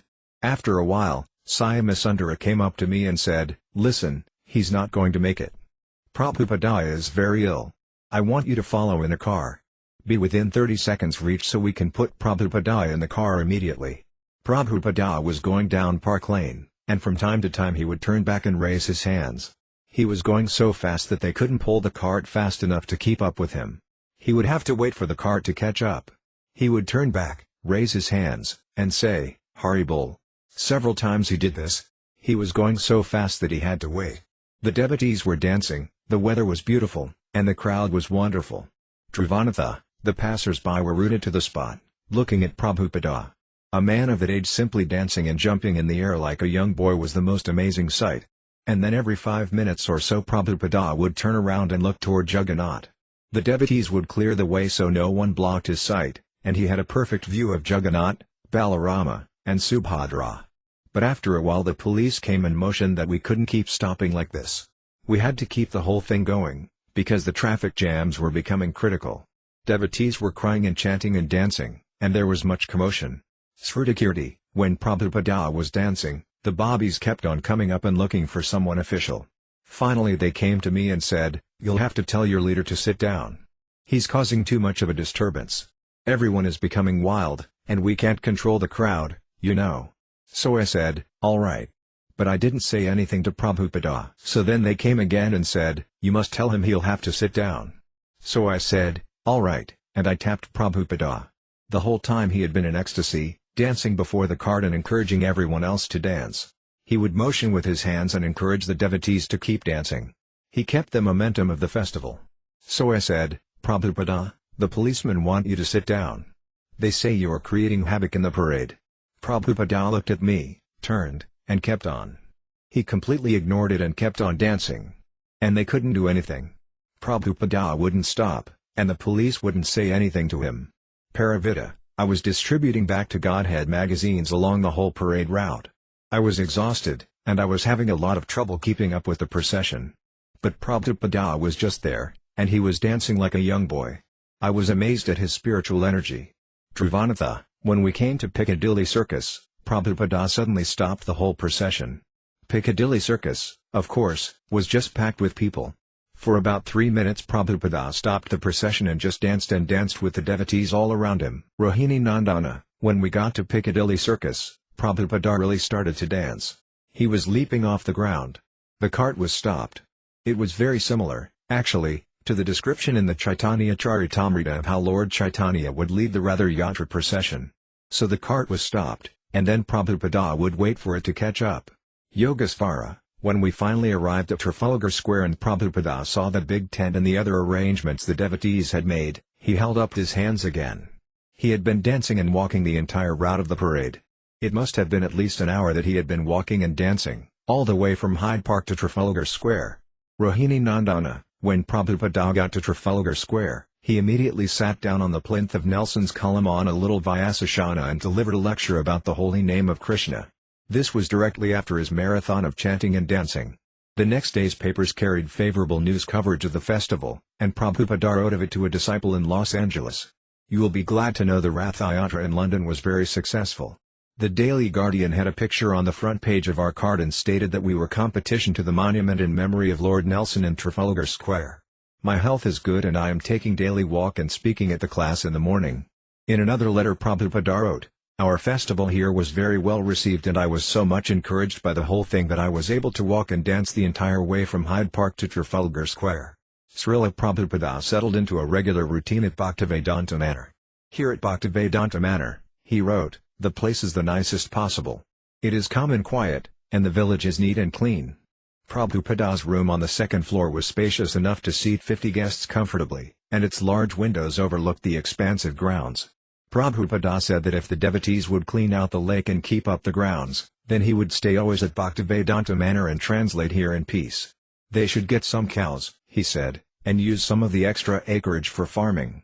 Although the devotees had not long been living in the manor and had done little to improve the buildings and grounds, Prabhupada pointed out a place where they could one day build a 30-story temple, the grandest building in all of London. He proposed that he stay for at least 2 months and install Radha Krishna deities on Janmashtami Day. He would also oversee the construction of the temple room and altar. Every morning at about 6 Prabhupada would leave the manor for an hour's walk. There was no restriction as to who could join him, and sometimes as many as 20 devotees would trail behind, trying to hear anything he might say. Looking off toward the horizon, he commented that Lechmore Heath reminded him of Vrindavana. Prabhupada would walk down the lane to a place called Round Bush, stroll past a wheat field, and finally return to Lechmore Heath and the manor. A local policeman had become friends with the devotees and would regularly exchange greetings with Prabhupada. Particularly Prabhupada liked the cleanliness of the little village, and he would often point out even the smallest pieces of trash on the manor grounds. The village, he said, was much neater than American towns.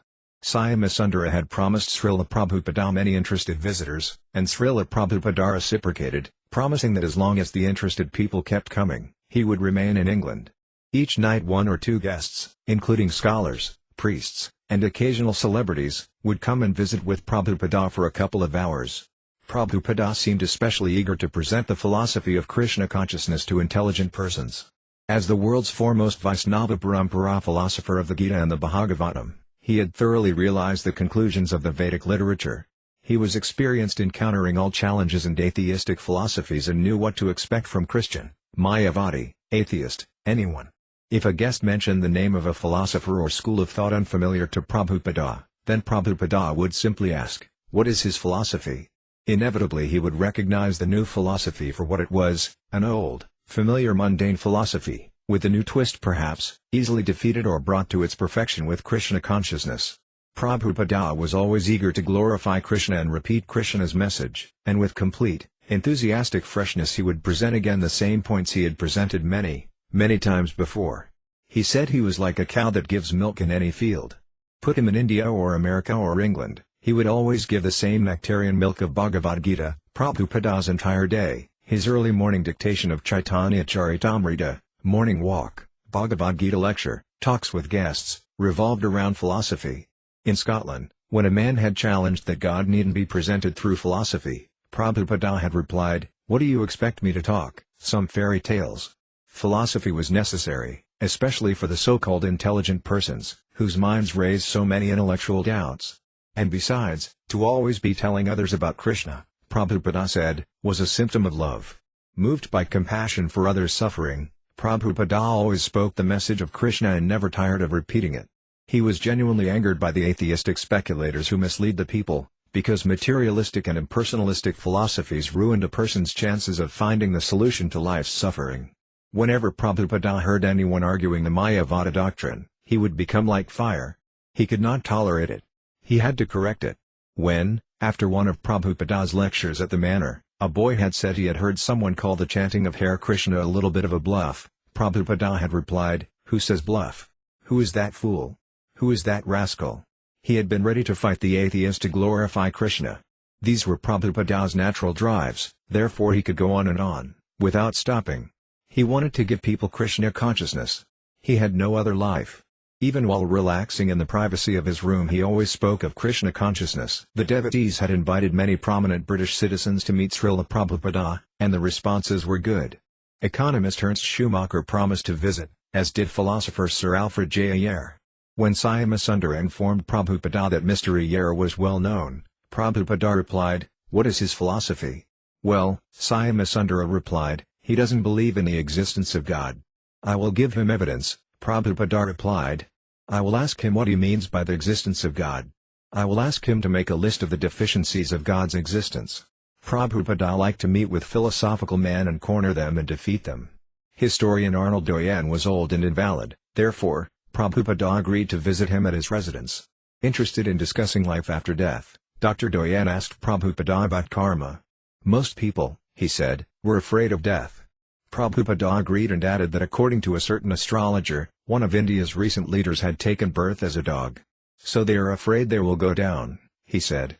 When Doyen asked if karma could be changed, Prabhupada replied yes, but only by bhakti, devotion to God.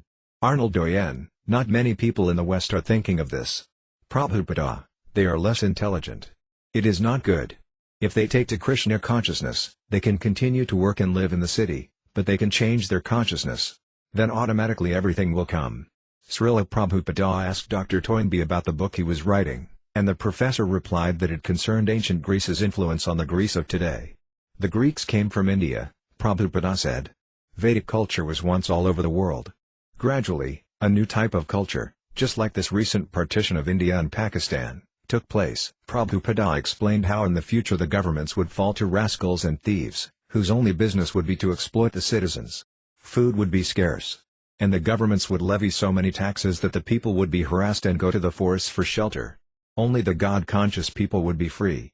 The future would be an ocean of faults, with but one saving factor: simply by chanting Krishna's names one could be freed. Even now, Prabhupada said, the hippies were going to the forest, and the men were separated from their wives and money and were going to the hills and forests in disappointment. You can predict the future in this way, Prabhupada said. Arnold Toynbee, in India, did the politicians keep the Vedas? Prabhupada, no, they threw them away. Present Indian politicians are not very satisfied with the Vedas. They threw them in the water.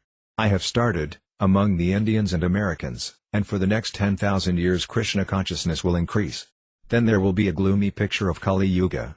10,000 years is not a short time. It is our duty on behalf of Krishna.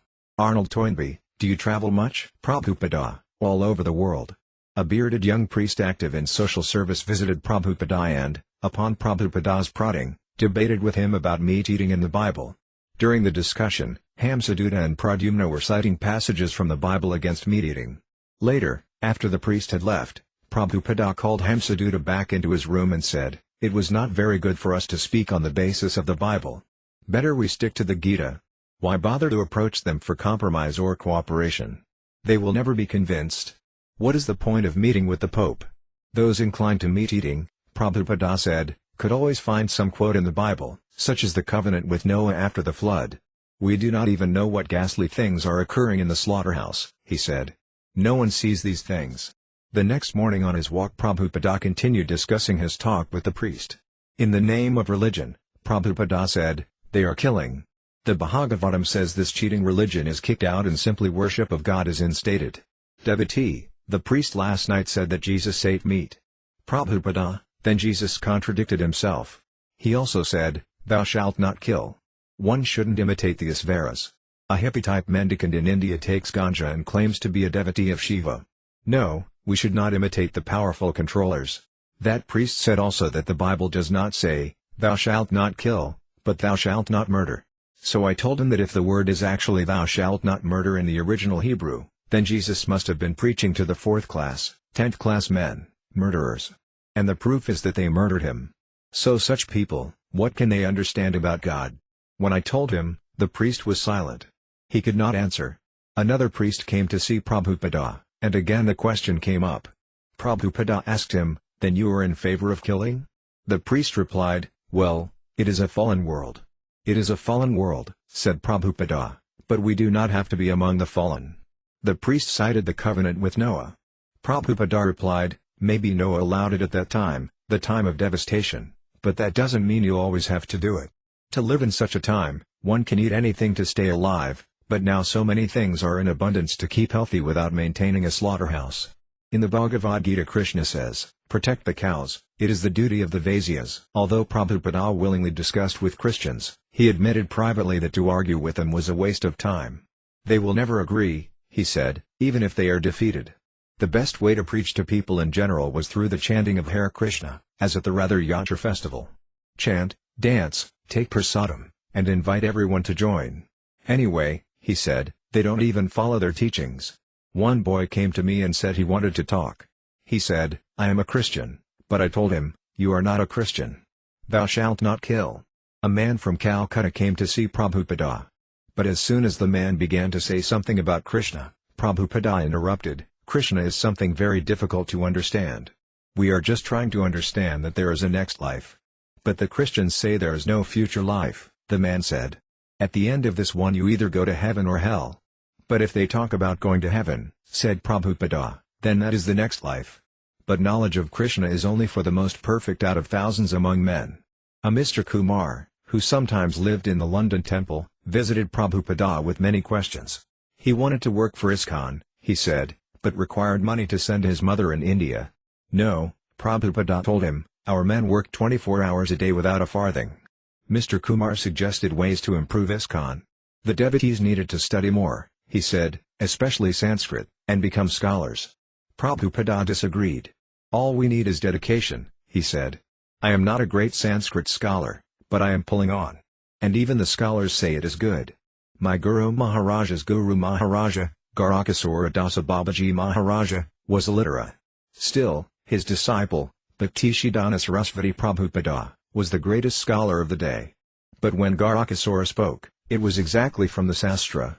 Our principle is not to take time to learn something and become expert and then preach. But whatever you know, preach. Class in the morning, class in the evening, and if they read my books, that is sufficient." One day the devotees brought Prabhupada a newspaper clipping in which an Oxford professor, Dr. D. Zayanar, had said at a religion conference that Lord Krishna and his Bhagavad Gita teachings were immoral. Dr. Zayanar had said that a famous murderer was perhaps influenced by the Bhagavad Gita, because Krishna says that the soul is immortal, so one can therefore kill. Śrīla Prabhupāda was disgusted at the professor's ignorance.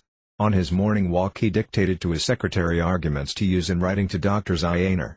George Harrison approached Prabhupada in a submissive mood similar to that of Prabhupada's disciples.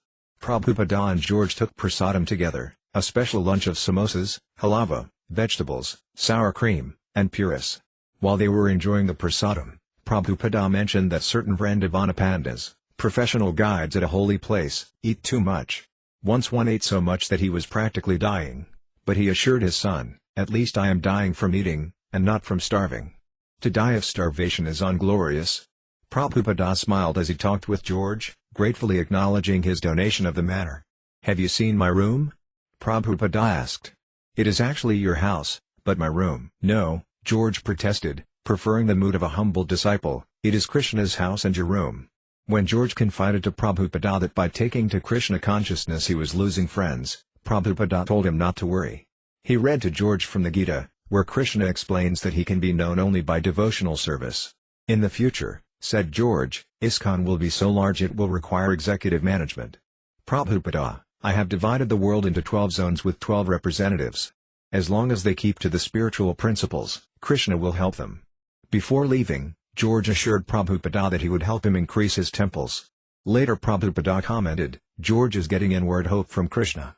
One day an old acquaintance dropped by, Allen Ginsberg, wearing denims, suspenders, and a faded shirt and carrying a little Indian-made harmonium. "You are still chanting Hare Krishna?" Prabhupada asked. "Yes," Allen replied, "I still chant Hare Krishna, but I also chant other things." Allen asked if Prabhupada would like to hear his chanting and playing. Prabhupada nodded. Allen began playing his harmonium and chanting Om. With each recitation of the word Om, his voice went deeper, "Ooh Om." When the chant was over, Prabhupada began to laugh. "You can chant whatever you want to chant," he said. "But just keep chanting Hare Krishna. As long as you are chanting Hare Krishna, then everything else is alright." Prabhupada then allowed many devotees to join them for a big, blissful kirtana. Through George Harrison, another famous pop singer and musician, Donovan, was drawn to come and see the renowned leader of the Hare Krishna movement. Donovan, accompanied by a musician friend and their 2 girlfriends in miniskirts, sat in awkward silence before Prabhupada. Prabhupada spoke, "There is a verse in the Vedas that says music is the highest form of education." And he began to explain how a musician could serve Krishna. "You should do like your friend George," Prabhupada said. "We will give you the themes, and you can write the songs." Prabhupada said that anything, even money, could be used in the service of Krishna. "But money is material," Donovan's girlfriend interrupted. "What do you know what is material and spiritual?" Prabhupada said. He turned to Donovan, "Do you understand?" Donovan humbly replied that he was thick-headed but trying. Donovan's girlfriend then leaned over and whispered something into his ear, whereupon Donovan stood up and said, "Well, we have to go now." Prabhupada insisted that at least they first take some prasadam. As soon as the guests left, Prabhupada and his disciples began to laugh. Prabhupada said, "She was thinking." And he encouraged his disciples to finish the sentence. "Yes," said Yogesvara, "she was thinking that if Krishna gets him, then she will lose him." Prabhupada so much liked preaching to important guests that he wanted to continue doing so wherever he traveled. "Wherever I shall go now," Prabhupada wrote in a letter to a disciple, "this policy of important men being invited to talk with me about our Krishna consciousness movement should be implemented." A month passed at the manor, and still several weeks remained before Janmashtami and the deity installation. So when Bhagavan requested Prabhupada to come for a visit to Paris and install Radha Krishna deities, Prabhupada agreed. Paris, August 9, 1973. The devotees had arranged an official city hall reception for Śrīla Prabhupada. In the presence of the mayor of Paris and his government entourage, Śrīla Prabhupada said that if the government leaders do not teach the citizens genuine God consciousness, then they are not responsible leaders. Reporting this talk in the next day's paper, a news writer stated that the Swami even criticized Napoleon Bonaparte. "Bhagavan, we had just moved into our new temple at 4 Rue Lesueur, Paris, and we had received 48-inch Radha and Krishna deities. Prabhupada had Pradyumna chanting the mantras and pouring the substances on the deities while Prabhupada himself looked on from his Vyasashana, giving directions. I was assisting, and at one point I turned around and saw Śrīla Prabhupada standing right next to me, taking the substances in his own hands and smearing them over the lotus-like face of Srimati Radharani. After the deities were installed on the altar, Śrīla Prabhupada came up and offered the arati and I assisted him by handing him the articles. After the installation we went up to Srila Prabhupada's room and very anxiously requested him to please give a name for the deities. He sat back in his chair and said that the deities will be known as Radha Parasesvara. He then went on to say that in India people look to England for education and to Paris for sense gratification. He began to laugh and said that Krishna has come to Paris in order to get some gopis, some French girls, because the faces of the women in Paris are considered the most beautiful. Radharani is so beautiful, Prabhupada said, just like a Paris girl. And Krishna has come here to find out this most beautiful of all the gopis. So he is Parasesvara. August 15 Prabhupada returned to London and the latest mail from India. A legal complication had arisen regarding the deed for ISKCON's land in Hyderabad. Prabhupada wrote his disciple Mahemsa, cautioning him to avoid becoming entangled in another Bombay affair. When Prabhupada also received word that the temple construction was progressing in Vrindavana, he replied, I am pleased to hear how you are completely absorbed in the project of our Vrindavan temple and taxing your brain how it can be carried out. I am also always praying to Krishna that he may give you intelligence to carry it out rightly. In a letter to a disciple in Hawaii, Prabhupada apologized for not replying to a letter. I was very busy in Bombay for the Juha land of Mr. and now he is dead and gone. But he had created so many obstacles, still there is discrepancy. But I hope this will be squared up without delay. Writing to Tamala Krishna Goswami in Bombay, Prabhupada was as attentive as ever to the ongoing troubles there. Although the devotees remained in possession of the land and had rebuilt their temporary temple, no purchase settlement was in sight. If Mrs. N. is not going to sell us the land, then what next step we have to adopt? We fixed a criminal case against her for attempting to dispossess us from the land, and what happened to that case? The idea is that if she is not going to sell the land to us, and at the same time does not return our money with damages and interest, and occasionally tries to dispossess us from the land, then what steps we have to take? She has given us so much trouble and botheration. And Prabhupada wrote to his disciples in Mayapur, yes, Mayapur construction must be completely finished before I return. The next time I come there must be no more workers or carpenters with their tak-tak sound. I would have continued to stay in Mayapur but the hammering sounds drove me away.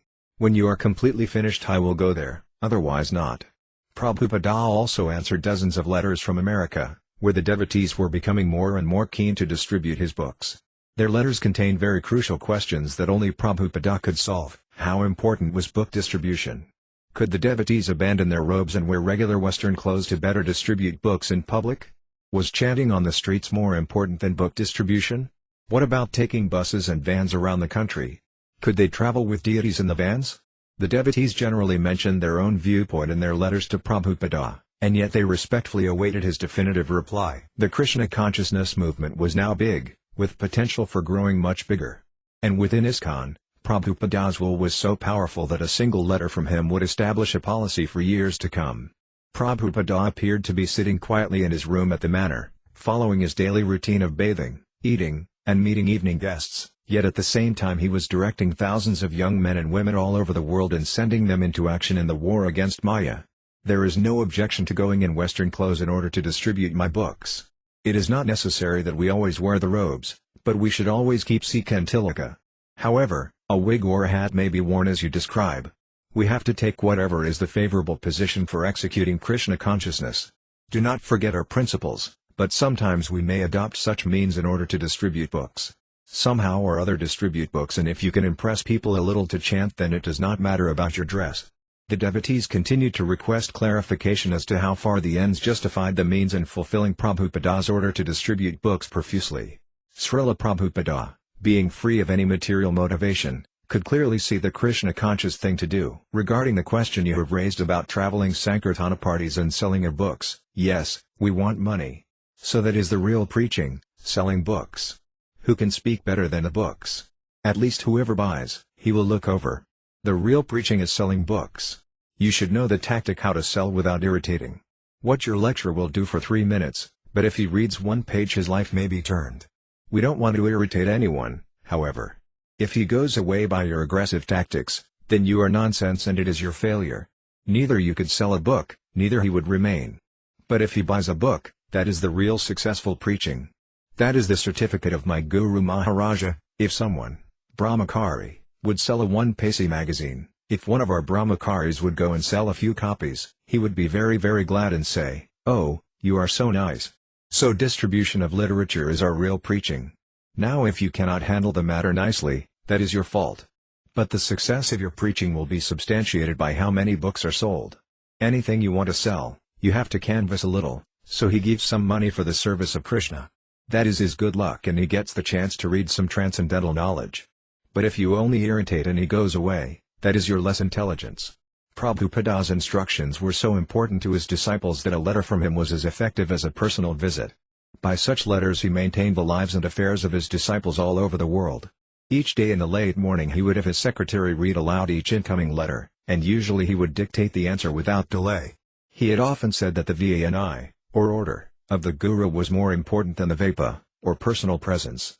Thus by his letters he established and illuminated the path of Krishna consciousness for his sincere followers. In America now Prabhupada's preaching was primarily through the distribution of his books, whereas in India it was through establishing temples.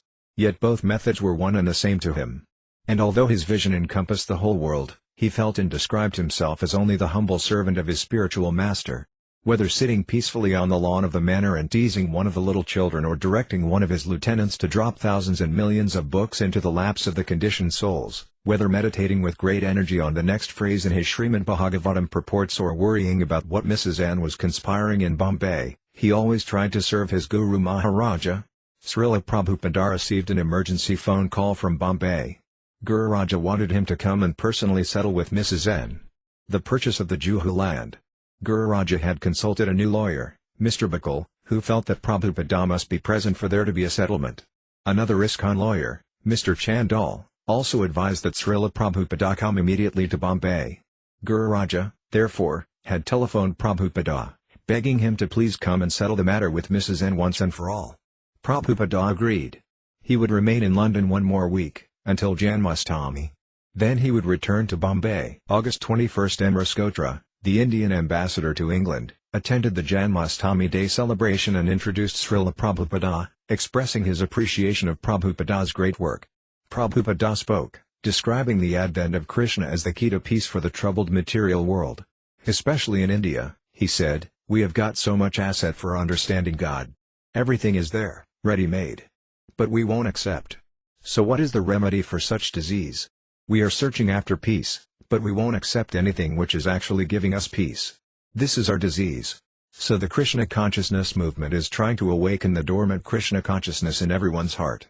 Otherwise, how could these Europeans and Americans and other countrymen who had never even heard of Krishna 4 or 5 years ago be taking to Krishna consciousness so seriously?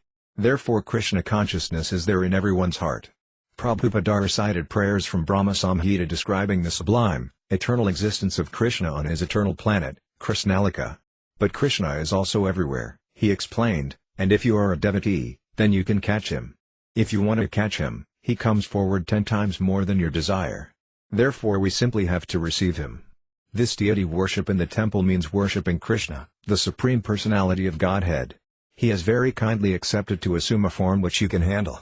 Therefore do not think that we have installed a marble statue. The rascals will say, they are heathens. No, we are worshipping Krishna personally. Krishna has kindly assumed this form because we cannot see the gigantic Krishna or how Krishna is everywhere. Remain 24 hours a day in Krishna's service. This is the purpose of installing the deity. Bombay, September 15, 1973. The day after his arrival, Śrīla Prabhupada met with Mrs. N's solicitors and heard their offers. The situation had begun to look hopeful, and yet the conclusion eluded them. Mrs. N had become changed by the public reaction to her attempt to demolish the temple. If Prabhupada would pay the full balance of 12 lakhs of rupees for the land in one payment, she told her lawyer, she would agree. Prabhupada was agreeable but did not want to arrange to collect his money until he was certain that Mrs. N was actually serious. Mr. Asnani, a Bombay lawyer and ISKCON Life member, regularly met with Mrs. N, persuading her to cooperate with Prabhupada. Her lawyers concurred. Yet after Prabhupada had been in Bombay for several weeks, no meeting with Mrs. N had taken place. Once Mr. Asnani went to bring Mrs. N to meet with Prabhupada, but she was not feeling well. Day after day Mr. Asnani would tell Prabhupada, Mrs. N will come tomorrow. Prabhupada became disappointed at the procrastination, and seeing this, his secretaries told Mr. Asnani that although they knew he meant well, they were inclined to have their other lawyers handle the case. Mr. Asnani asked for another 48 hours to close the deal and execute the conveyance. Mrs. N was at her other home, where she had just recovered from her illness, when Mr. Asnani visited. "Mataji," he begged, "my Guru Maharaja is leaving tomorrow. If you don't come tonight, the problem with the land will go on another year." Mrs. N agreed, and around 9 p.m. she and Mr. Asnani arrived at the home of Mr. Bhogalil Patel, where Śrīla Prabhupāda was holding a program of Kirtana and Bhagavata discourses. Prabhupada was on the roof preparing to lecture, but hearing that Mrs. N had arrived, he interrupted the meeting and came down to his room to talk with her. They talked briefly, and Prabhupada excused himself and returned to the roof to lecture. Around midnight, he returned to his room again. Mrs. N was still waiting. She burst into tears and bowed at Prabhupada's feet. "I am sorry for everything I've done," she sobbed. "Please forgive me." She promised to do whatever Prabhupada wanted. Prabhupada looked at her compassionately and understood her heart. "You are just like my daughter," he said. "Don't worry. I will take care of you. I will see to all of your needs for the rest of your life." And Prabhupada said he still accepted the very terms she had proposed, that he pay the remaining balance of 12 lakhs plus 50,000 rupees compensation for the delay. Prabhupada and Mrs. N had set November 1 as the tentative deadline for the final signing of the conveyance. Shortly after their meeting, Prabhupada moved from Bhogalil Patel's to the home of Mr. Sethi, where working intensely he tackled the remaining problems, such as getting C Company to withdraw their claim. Next he moved to the home of Mr. C.M. Katau, just 2 blocks from Hari Krishna land, where he lived in a summer cottage, a simple structure with a bamboo frame and chat-high walls. Usually, conveyances had to be signed in the presence of the city registrar at his office downtown. But Mr. Asnani had arranged for the registrar to come to Prabhupada's place. At 6:30 in the evening, Śrīla Prabhupada was seated at his low desk between 2 windows, his back against the wall. Mrs. N and her lawyers, the registrar, Mr. Asnani, Mr. and Mrs. Sethi, and about 8 devotees were present, and the full room grew warm and stuffy. Mrs. N sat at Prabhupada's right as the registrar prepared the papers for signing. Śrīla Prabhupada sat gravely. The room was silent except for the sound of papers rustling and a pen scratching. Preparing and signing the conveyance papers took more than 20 minutes. Prabhupada paid Mrs. N, who then signed the conveyance. The land was legally ISKCON's. Guru Raja. The room was hushed during the signing, and everyone felt as if a momentous event was taking place, just as if 2 great world powers were signing a treaty. After Mrs. N signed the document, everyone silently watched the papers being passed. She started to cry. Tamala Krishna Goswami quietly asked her why she was crying, and Mrs. N replied that just that day Mr. Matar had come and told her he had found a buyer for the land for many more lakhs than we were paying. Actually, as we were watching Mrs. N, we were thinking that she must be remembering all the events that had taken place, the wrongs that she had done, the death of her husband. It was very intense, like a combination of months of struggling. So for Prabhupada, the devotees, and Prabhupada's well-wishers, their dreams and desires and efforts over the past many years were being fulfilled. Śrīla Prabhupada asked that the devotees inform the newspapers, and he invited everyone into the hall outside his room for a feast. Mats were rolled out in 2 lines, and devotees brought leaf plates and placed them in front of everyone. The devotees began serving the various dishes to the 2 rows of seated guests. Prabhupada was standing. "Now let us start," he said, as he supervised the serving. The devotees had prepared several courses: rice, dal, many varieties of pakoras, such as potato, cauliflower, and eggplant, potato sabji, wet cauliflower sabji, peppers, barfi, lattice, cam, a milk sweet, vermicelli kheer, halava, and a lime drink. It was a festive and happy occasion. Mrs. Warrior, a tenant on Hari Krishna land, the devotees were all saying Jaya after the signing, and all of them were very happy. Then Prabhupada gave a lecture about the Bombay project. He gave an idea to all the people of how it would be all marble. There wouldn't be a single thing that wasn't built from marble. Some were asking how it would be possible for everything to be marble, and Prabhupada explained that it was possible and could be done. He was visualizing the project, and everyone was thrilled to hear the way he was describing it. It would be like one of the 7 wonders of the world. People would be attracted from all over to come and see it. It would be a landmark in Bombay. Prabhupada explained the whole project as if he saw it in his mind's eye, and he said that after it was constructed it will be more than what we could visualize. It would be fantastic. After the late feast, when everyone had departed, Prabhupada returned to his room. Leaning back at his desk, he exclaimed, "It was a good fight." Later Prabhupada would cite the story of the fight for the Bombay land as evidence that a person in Krishna consciousness has no problems. Now we have spent in Bombay 18 to 20 lakhs of rupees, he said months later while on tour in Europe. The property is actually worth 50 lakhs. People are surprised, and some of them are envious. But if you come, you will find that it is a very, very fine place. It is just like a paradise garden, 20,000 square yards, and we have got 6 buildings. So actually, when we come to Krishna consciousness there are no problems. Surely the land was full of potential, but how could he say there had been no problems? No problems meant that Śrīla Prabhupāda saw how Krishna personally arranged things for his devotees. When he had needed money, it had come, in an amount that ordinarily would have been impossible to collect. And the formidable opposition Krishna had removed. Prabhupada had no organized means of income and little political influence to fight persons like Mr. and Mrs. N, but because he was surrendered to Krishna there was no problem. All the problems of the world were created by the non-devotees, who defied the injunctions of the Supreme. Anyone who is in Bhakti Yoga, Prabhupada said, he can understand that all problems are solved. We can practically see. And yet he had had to tolerate the problems created by the non-devotees. For almost 2 years he had struggled to secure the land for Krishna's service. Whether in Bombay or elsewhere, he had had to worry over how to help his inexperienced disciples, who were ill-equipped to handle the ploys of the opposing party. It had been an ordeal, a test of patience, a challenge of courage.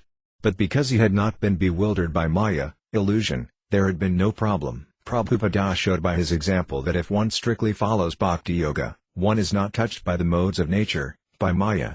The same transcendental science he constantly taught in his lectures and informal discussions, he also personally demonstrated.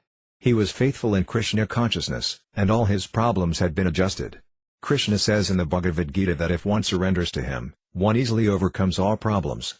The devotee understands that the problems of Maya can be overcome by surrendering to Krishna, by surrendering to the orders of Krishna's representative, the spiritual master. Now that the land was ISKCON's, Prabhupada could proceed to enact his vision. In attempting to construct buildings and propagate Krishna consciousness, he would meet more Maya-created problems, no doubt, but the greatest struggle had been won. The gorgeous temple of Sri Sri Radha Rasa Vihari would manifest. In the future, devotees and guests could come to India's gateway and stay in a first-class hotel at Hare Krishna land and conveniently imbibe the spiritual atmosphere of the temple. And the devotees, as long as they did not forget Prabhupada's example and instruction, could successfully utilize the facility in the spirit of service to Krishna. The price Prabhupada had paid in tolerance and dependence on Krishna would never go in vain. What Śrīla Prabhupada produced by his tolerance was not only the facilities and the ongoing mission at Hare Krishna land but a monumental living example of the behavior of a sadhu. In the Srimad Bhagavatam, Lord Kapiladeva describes the sadhu, Tidikseva karunika shurta sarva dihinam ajata satravasanta sadhava sadhu bhusana. The symptoms of a sadhu are that he is tolerant, merciful, and friendly to all living entities. He has no enemies, he is peaceful, he abides by the scriptures, and all his characteristics are sublime. Because the sadhu is tolerant, Tidikseva, he is undisturbed by the difficulties imposed by material nature. In Prabhupada's attempts to secure the Juhu property, he had met with enemies and difficulties, and he had been tolerant. Prabhupada had sometimes said, you have to tolerate. And a sadhu is not only tolerant but merciful, karunika. When ISKCON's provisional temple had been attacked by the police, Prabhupada could have considered it a signal to leave the place and give up trying to help such ingrates by bringing them Krishna consciousness. Why go to such botheration? What's the use of trying? He had already nearly 100 temples outside of India. If the people of Bombay didn't like Krishna consciousness, then why not go away and leave them to their fate? But no. As a genuine sadhu, Prabhupada was merciful. Because he had come to deliver the compassionate message of Krishna consciousness, he had to tolerantly give that message to everyone. People were misguided and were living like animals, only for sense gratification, and by the laws of karma they would suffer in their next life. Seeing this unhappy predicament, Prabhupada had felt moved to help these fallen souls, even if they were unappreciative. Srimad Bhagavatam also describes a sadhu as shurta sarvadihinam, the only desire in his heart is the welfare of all others. Being unbounded by nationalism, he thinks of himself not as Indian or American or even as human being, but as eternal spiritual soul, meant to benefit all living entities. A sadhu, Srimad Bhagavatam describes, is a jatasatru, because he never creates enemies. Although envious persons may declare themselves a sadhu's enemy, a sadhu behaves as the best friend of everyone, trying to bring everyone to Krishna. Because Prabhupada was trying to spread Krishna consciousness, envious persons would continue to oppose him. But as he sublimely showed in Bombay, what can be done? we have to tolerate. Thus, even before any foundations were laid for buildings, Prabhupada had already fully demonstrated all the ornaments of the sadhu.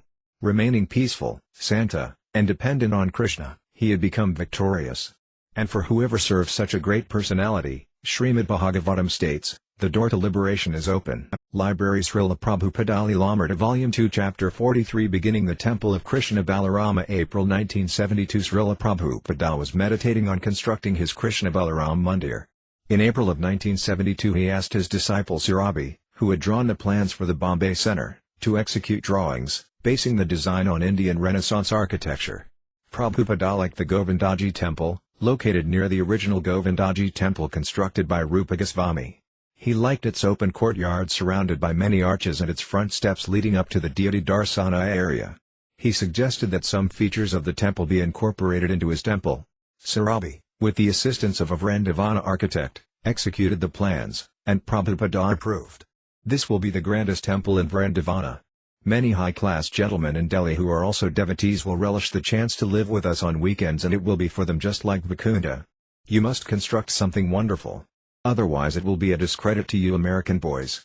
That will absolve the position of America and India. And this Vrindavana project is one of the most important of ours in ISKCON. Although Guru Dāsa had been careful to keep in touch with Prabhupada by mail, he had neglected certain important matters in Vrindavana, such as digging a well and getting city approval, things Prabhupada had repeatedly asked for. In the summer of 1972 Prabhupada wrote, "From the beginning I said I simply wanted a temple built in Vrindavana just like Govindaji's temple. And there have been so many letters, but that has not been done. Never mind, now I like that plan of Sirabi's." 2 weeks later Prabhupada again wrote Guru Dāsa on the same point. "I wanted a temple like Govindaji. Is it so difficult that for the last 6 months you have consulted so many engineers? Any ordinary engineer could draw up the papers and get it passed. There has been so much unnecessary correspondence. To build a temple in Vrindavana should not be so difficult," Prabhupada thought, and he became impatient with the delays. Concerned that the devotees and architects not make the building too costly, he said that they should go ahead with the plans he had approved, even if the building were to be a little cheaper than in the original plan. He was concerned that a competent disciple oversee the work so that ISKCON didn't get cheated. As early as April of 1972, Prabhupada had asked that the deities in Vrindavana be Krishna and Balarama. Krishna may be black, Balarama of white, and the pose in the back of the Back to Godhead magazine is very nice. He asked that a sign be put out front announcing, Shri Krishna Balaram Mandir. One reason Prabhupada chose Krishna and Balarama as the presiding deities was that most of the Vrindavana temples were of Radha and Krishna. ISKCON's temple would be unique in Vrindavana. Another reason was that the ISKCON land was located in Ramana Reddy, an area of forest and soft sands where Krishna and Balarama had enjoyed their childhood pastimes 5,000 years ago. To celebrate and worship the youthful sports of Krishna and Balarama in Ramana Reddy was fitting. Although thousands of years had passed since Krishna's advent in Vrindavana, the same atmosphere and many of the same sights and sounds still prevailed. Peacocks ran across the sands or sat on rooftops or in trees. The cooing and chirping of pigeons and cuckoos and the sweep of the parrot's green wings were eternal sounds and sights of the Vrindavana forest. In Krishna, the Supreme Personality of Godhead, Prabhupada had described how Krishna and Balarama and their cowherd friends played in Ramana Reddy and similar places. My dear friends, just see how this riverbank is extremely beautiful because of its pleasing atmosphere. And just see how the blooming lotuses are attracting bees and birds by their aroma. The humming and chirping of the bees in the forest is echoing throughout the beautiful trees in the forest.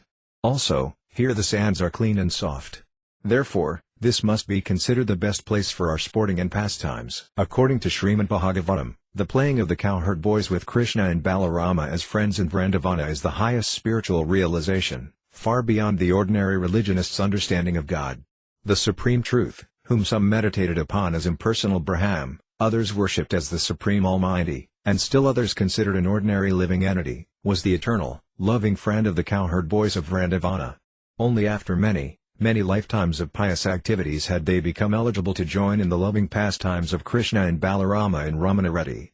In establishing a temple of Krishna and Balarama, Prabhupada wanted to offer the peaceful, transcendental atmosphere of Ramana Reddy to all people, including visitors from abroad, commuters from Delhi, and his own disciples. Already he had received a letter from a major international travel agency requesting that he provide accommodations for tourists so that the ISKCON guest house could be included in official tours of spiritual India.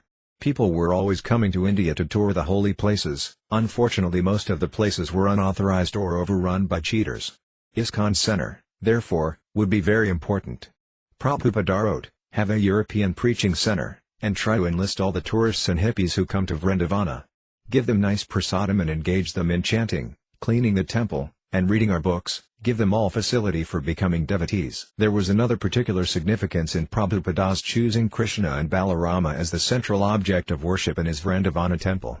Lord Balarama is the first expansion from Lord Krishna, and in his incarnation of Sankarsana, he upholds all the universes.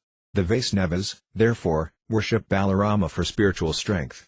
You can pray to Lord Balarama, Prabhupada said, to help you in your deficiency.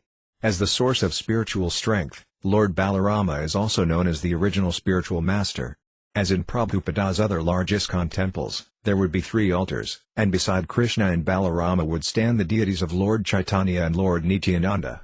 Lord Chaitanya is Krishna himself, and Lord Nityananda is Lord Balarama, a fact the Krishna Balaram Mandir would proclaim to the world.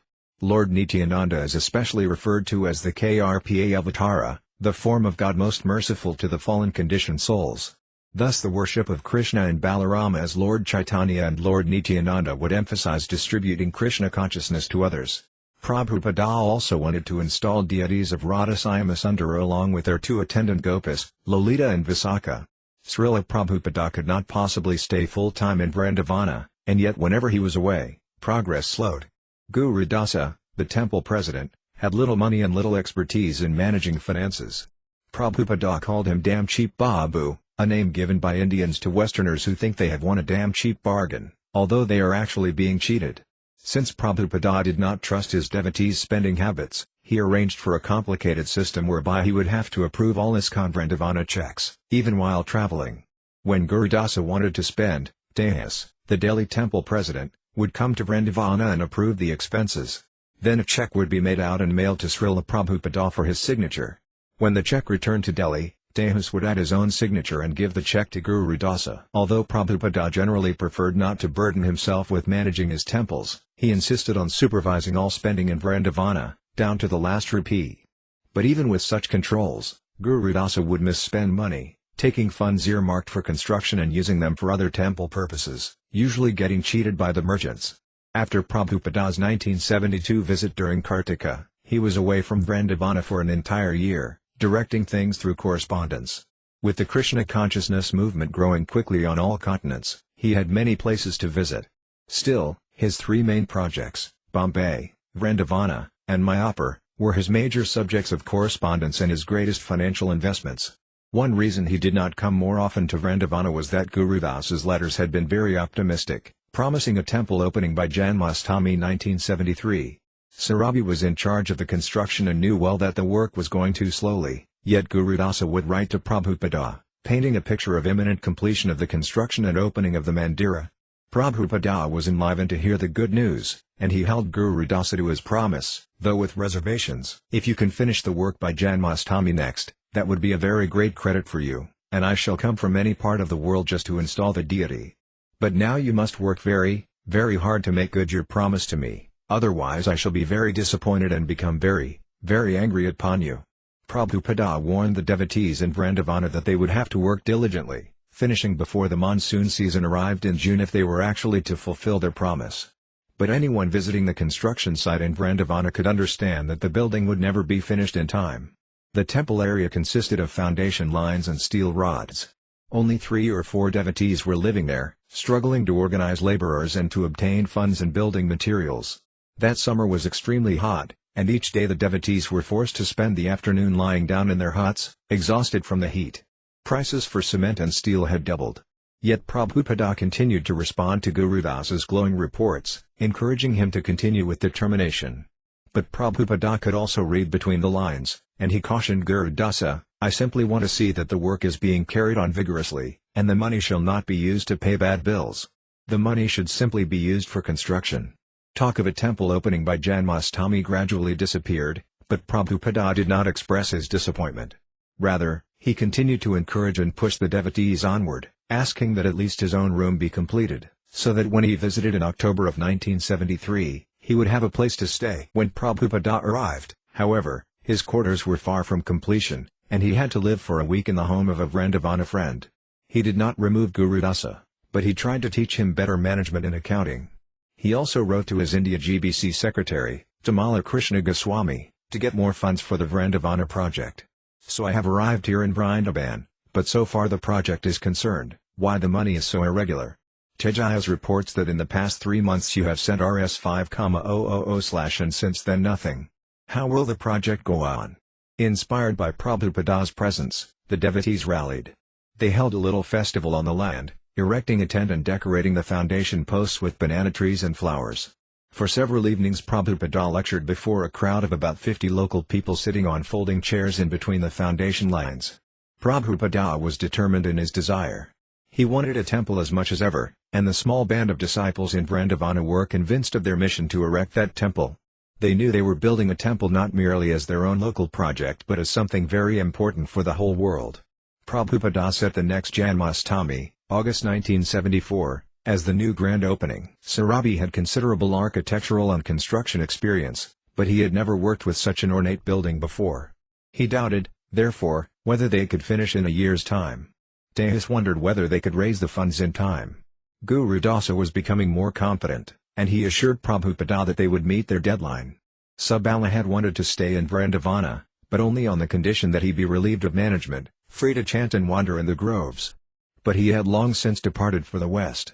Those devotees who remained committed to Vrindavana knew that, at least for the present, the real spiritual path in Vrindavana was one of hard labor, anxiety, combating the elements, and working as pure instruments in the service of Krishna's pure devotee. In February 1974, as Prabhupada was traveling eastward from Los Angeles, he wrote Guru Dāsa that he would like to come to Vrindavana as soon as his residential rooms were completed, and he asked when that would be. Guru Dāsa consulted Swami, who said 1 month. Trying to be more positive, Guru Dāsa invited Prabhupada to come and move into his new quarters in 3 weeks, but Śrīla Prabhupada telegrammed back that he would be coming in too.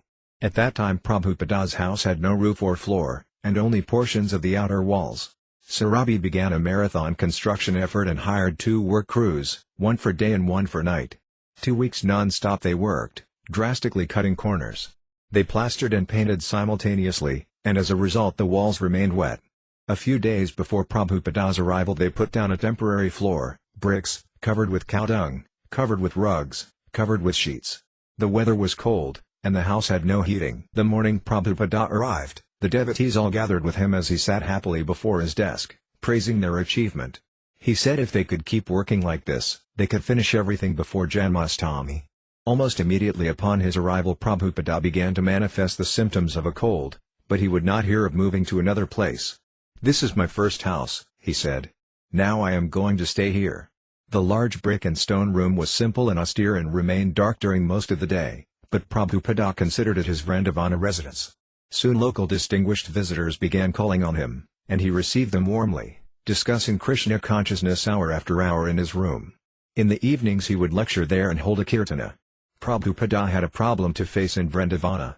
Guru Dāsa had informed him that Mr. S wanted to take back 50 feet of the donated land, claiming the construction was not going quickly enough and that he had never intended to give the front portion. He was thinking of using it for shops, maybe even a petrol pump. Prabhupada was alarmed. For Mr. S to take back the front part of the property would ruin the temple scheme and make a farce of the gift. What good was land without proper access to it? On further inquiry Prabhupada learned that Guru Dāsa had not yet received the actual deed. Prabhupada was greatly disturbed, yet he proceeded calmly and intently. Guru Dāsa, he said, should immediately secure the deed from the registrar and construct a high brick wall around the property. Prabhupada's secretary wired Mr. S, who was away from Vrindavana, Hare Krishna. Prabhupada now in Vrindavan until the 13th. Now settle up front piece as promised. Mr. S wired his reply, front part of land will be used for other purposes as decided earlier. Letter follows. Suddenly it seemed that Prabhupada had another Bombay case on his hands. Mr. S's action, however, confirmed Prabhupada's urgency for completing the construction. Had the land been already walled and the temple built, there would have been no question of Mr. S's taking the land back. Prabhupada's followers could now see clearly his reasons for pushing them. He had been vigilant, even heavy and critical, but for good reasons. Maya's opposition to Krishna consciousness was always present, so that if the devotees let up for even a moment, they could suffer great losses. The question why hurry? Why be so anxious to build a temple right away? Should never have been asked. It was the question of the naive, the lazy. As long as the Krishna consciousness movement had no temple in Vrindavana, the threat would exist that there might never be a temple. Prabhupada wrote to a friend in Calcutta, "This statement of K has given me much concern. He said personally to me that under dictation of Śrīmati Radharani he has given the land to us in charity. We have invested already lakhs of rupees for constructing a temple, and now if he uses the front portion for other purposes there will be great damage to the view of the temple. Kindly see Mr. N.S., brother of K, and settle this up so we can go on in our progressive construction work. Kindly treat this as very urgent." In Mr. S.'s absence from Vrindavana, Prabhupada took the opportunity to speak with Mr. S.'s brothers as well as with Mr. S.'s lawyers. What had been given in the name of Śrīmati Radharani, he informed them, could not be taken back. Mr. S.'s associates agreed, at least for the moment, that Mr. S. had no substantial position. Meanwhile, the laborers were working quickly to build a 12-foot-high wall around the property. It was 4 a.m. Prabhupada sat in the cold darkness, with a small desk lamp shining before him. Having risen from bed at 2 and come into his main room to dictate Srimad Bhagavatam purports, he now sat silently. He wore a wool knit hat pulled over his ears, a sweater, and a grey wool kadara around his shoulders. On the other side of the double doors sat his servant, peeking in to see what his spiritual master was doing. On Prabhupada's last visit to the United States, he had acquired a new secretary servant, Satsvarūpa Dāsa Goswami. Despite the cold, Prabhupada's new assistant was happy to be in Vrindavana and so intimately situated close to his spiritual master. Prabhupada rang his bell. The servant jumped up, opened the double doors, and entered the room. In the far corner of the large room, seated at the desk, he saw Prabhupada, looking grave and mystical, his beautifully intense eyes sparkling. As Satsvarūpa offered obeisances, he thought of his great fortune in being there with his spiritual master. When he sat up, he saw Prabhupada nod slightly, and he felt that Prabhupada was acknowledging his servant's good fortune. Sitting on the floor on the other side of the desk, Satsvarūpa faced Śrīla Prabhupada. In awe and reverence he tensed, prepared to do whatever Prabhupada requested, yet fearful that the request might be something he wouldn't know how to do.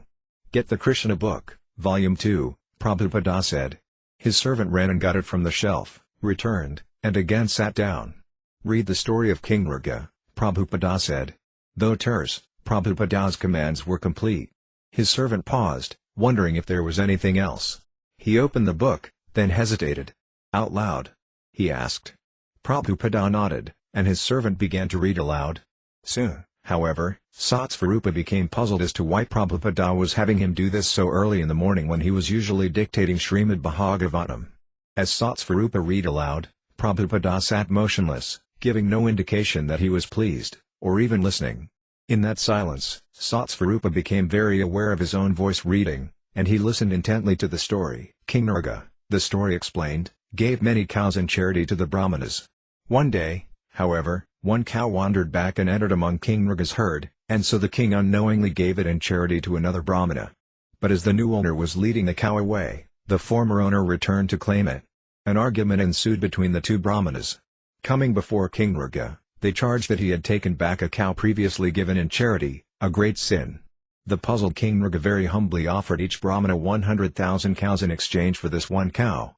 Neither accepted, however, since according to Manu's law, a Brahmana's property can't be taken under any condition, even by the government. Consequently, both Brahmanas left in anger, and as a result King Mrga had to take his next birth as a lizard. As Prabhupada's servant read on, he suddenly got the feeling that Prabhupada had asked him to read this story to expose the cheating of his own servant.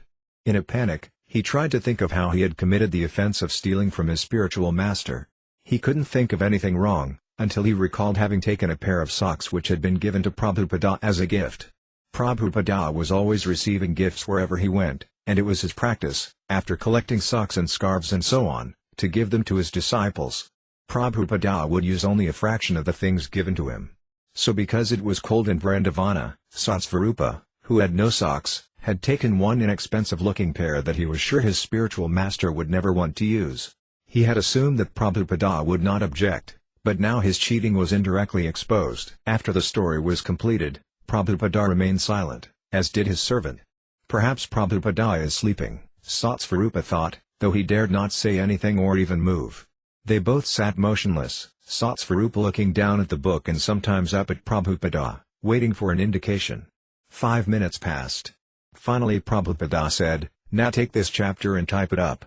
His servant acknowledged the instruction and got up to leave. But still it wasn't clear. Why had he read the story, and why type it? Prabhupada then spoke again. "Now I want to dictate one letter." Satsvarūpa had a notepad with him, and he sat down and immediately began writing Prabhupada's words. The letter was to Mr. S, and Prabhupada referred to Mr. S's donation of the land and to his desire to take back the front 50 feet. He reminded Mr. S that, according to the original agreement, he had given the entire land with the sanction of Srimati Radharani. How could he say that now he was taking it back? Mr. S should please reconsider what he was proposing. In this connection Prabhupada was enclosing the story from Srimad Bhagavatam of King Mrga.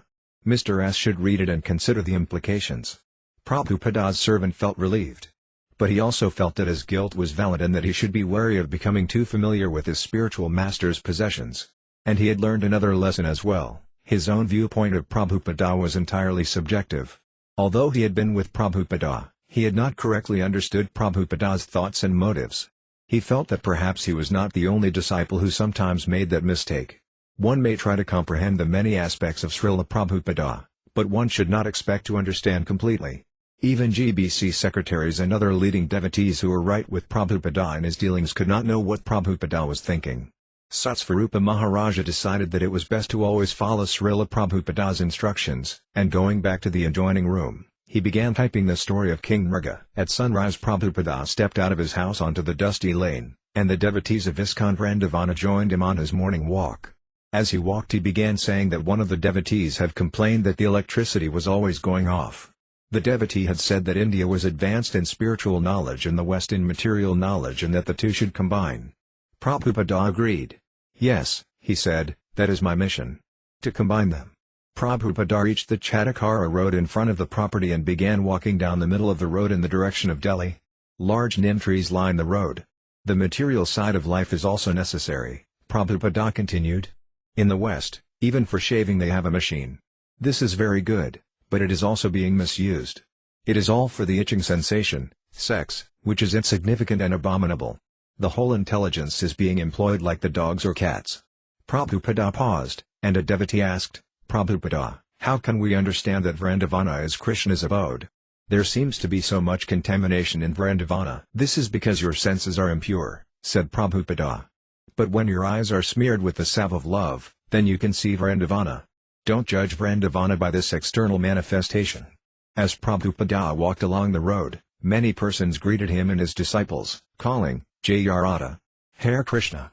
Some even stepped out of their shoes and prostrated themselves before Prabhupada, who returned their respects with folded palms, nodding his head, and saying, "Hare Krishna."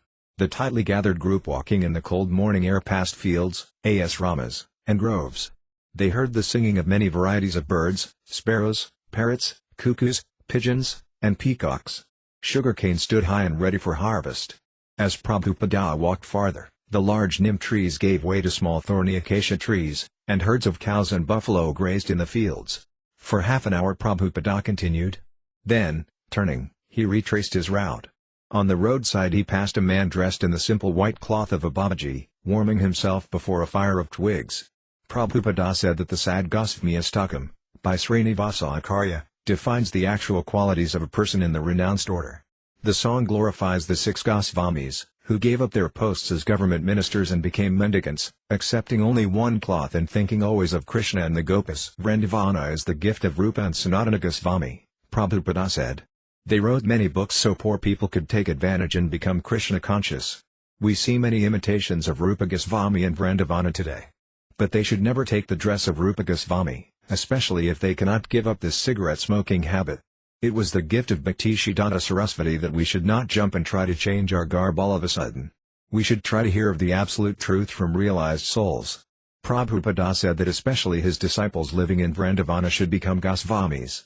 Whether Gazas or Sannyasis, they should live simply and austerely and engage 24 hours in the service of Krishna. Prabhupada sat in his room talking with Gananava about finances. "Where are the bills?" Prabhupada asked. "I am keeping duplicates, Prabhupada," Gananava explained, showing him how he had attached the bills to the vouchers. Tehus is keeping the originals in Delhi. This is just an explanation, Prabhupada replied. I am an auditor. I am not A.C. Bhaktivedanta Swami. Don't you understand? The auditor wants to see the bills, not just your excuses. Throughout the day, Prabhupada would call in Guru Dāsa, Sirabi, Mr. Lohati, the engineer, even the contractor, Mr. Alabooks. Although the contractor was Muhammadan, Prabhupada requested him, please do a nice job, because this is Krishna's temple. If you work very nicely, Krishna will bless you. Prabhupada assured him that money would not be a problem.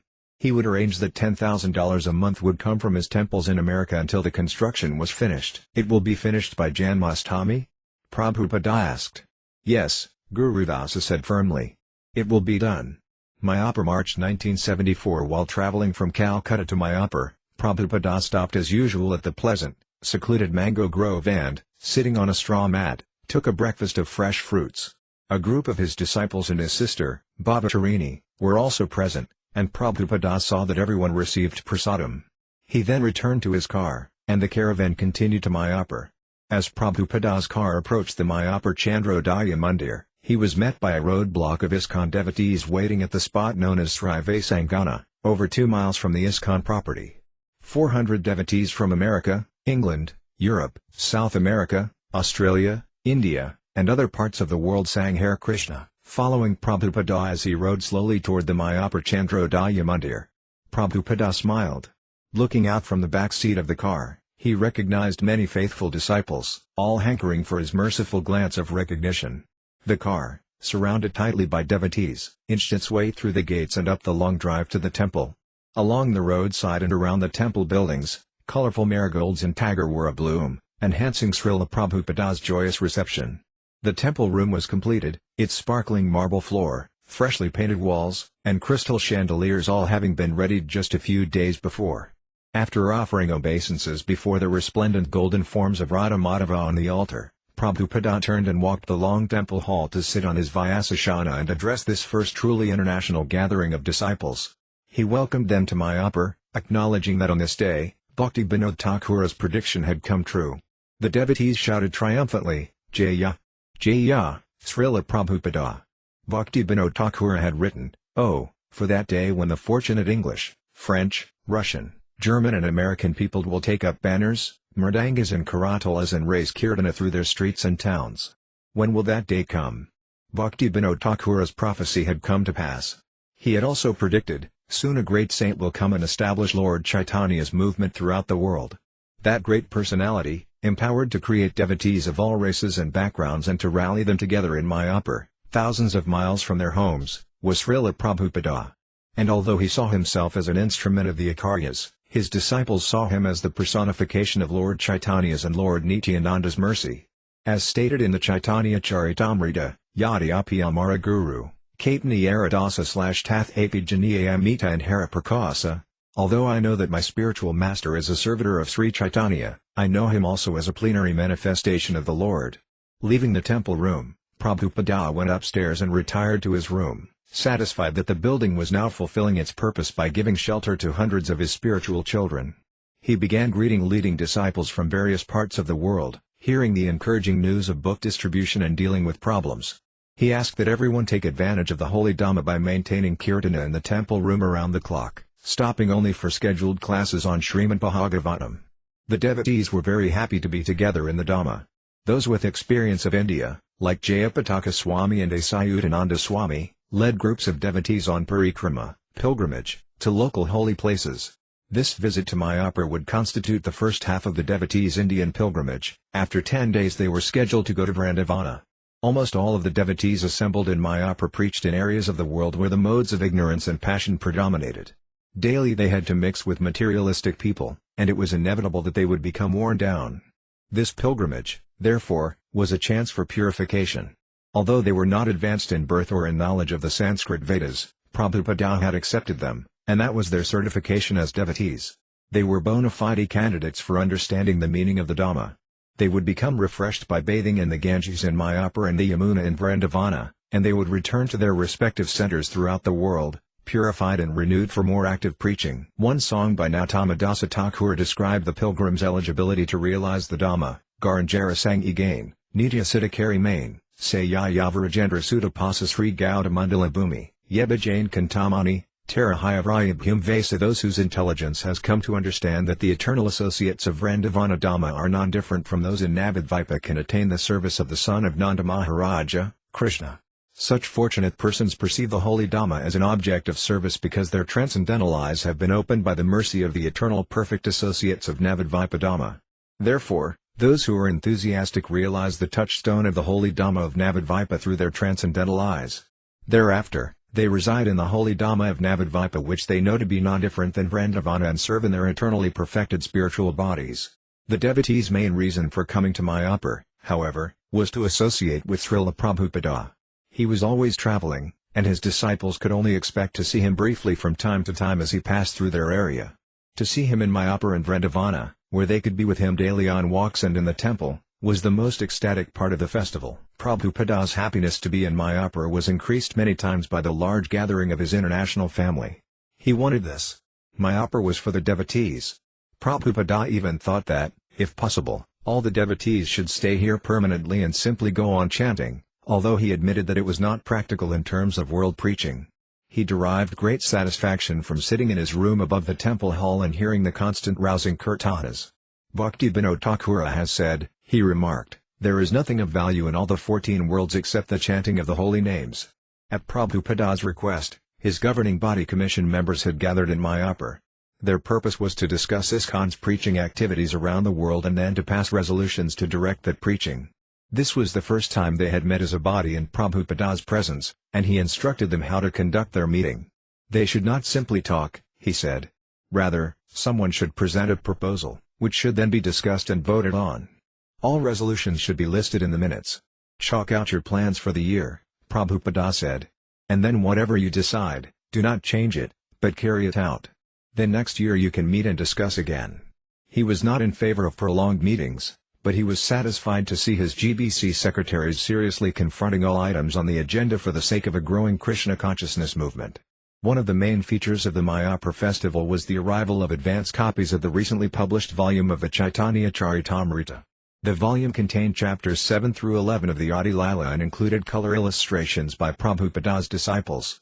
Chapter 9 especially glorified the Sankirtana movement begun by Lord Chaitanya, and verse after verse ecstatically confirmed the authenticity of Śrīla Prabhupada's movement. Krishnadasa Kaviraja describes Navadvipa Dhamma as the place where Lord Chaitanya had planted the seed of the Krishna consciousness tree.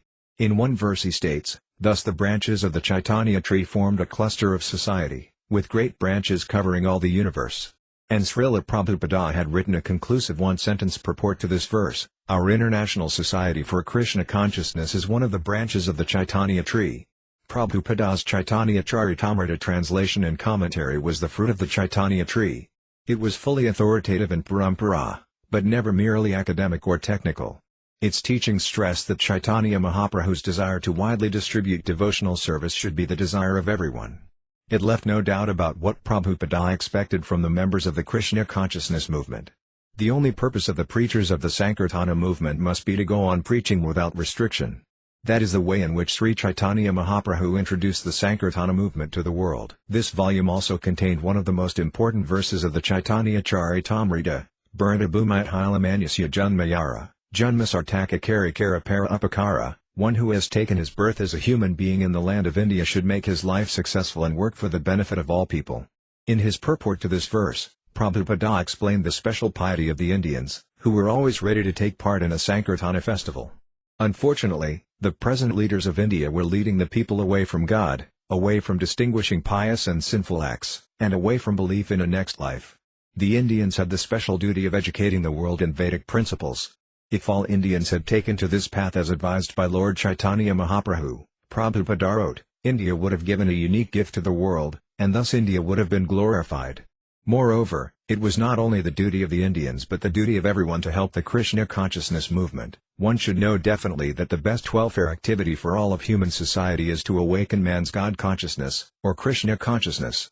Prabhupada stayed with his disciples in Mayapur for a full week, lecturing daily and meeting with smaller groups for many hours. On the day of Gaura Purnima he went down to the Ganges and took the sacred water on his head, while his men dove off the high bank and swam. The next day he left for Vrindavana, where he would again meet his disciples and introduce them to the Dhamma. Although many of the Western devotees, inexperienced in living and traveling in India, were afflicted with indigestion, dysentery, and even, in some cases, culture shock and homesickness, they nevertheless traveled, a somewhat bedraggled group, from Mayapur to Calcutta to Delhi, and finally to Vrindavana. Since the Vrindavana temple and guest house was still mostly a construction site, the devotees had to stay at the nearby Fogal ashram, while Prabhupada again took up residence in his newly constructed rooms near the site of the Krishna Balaram Mandir.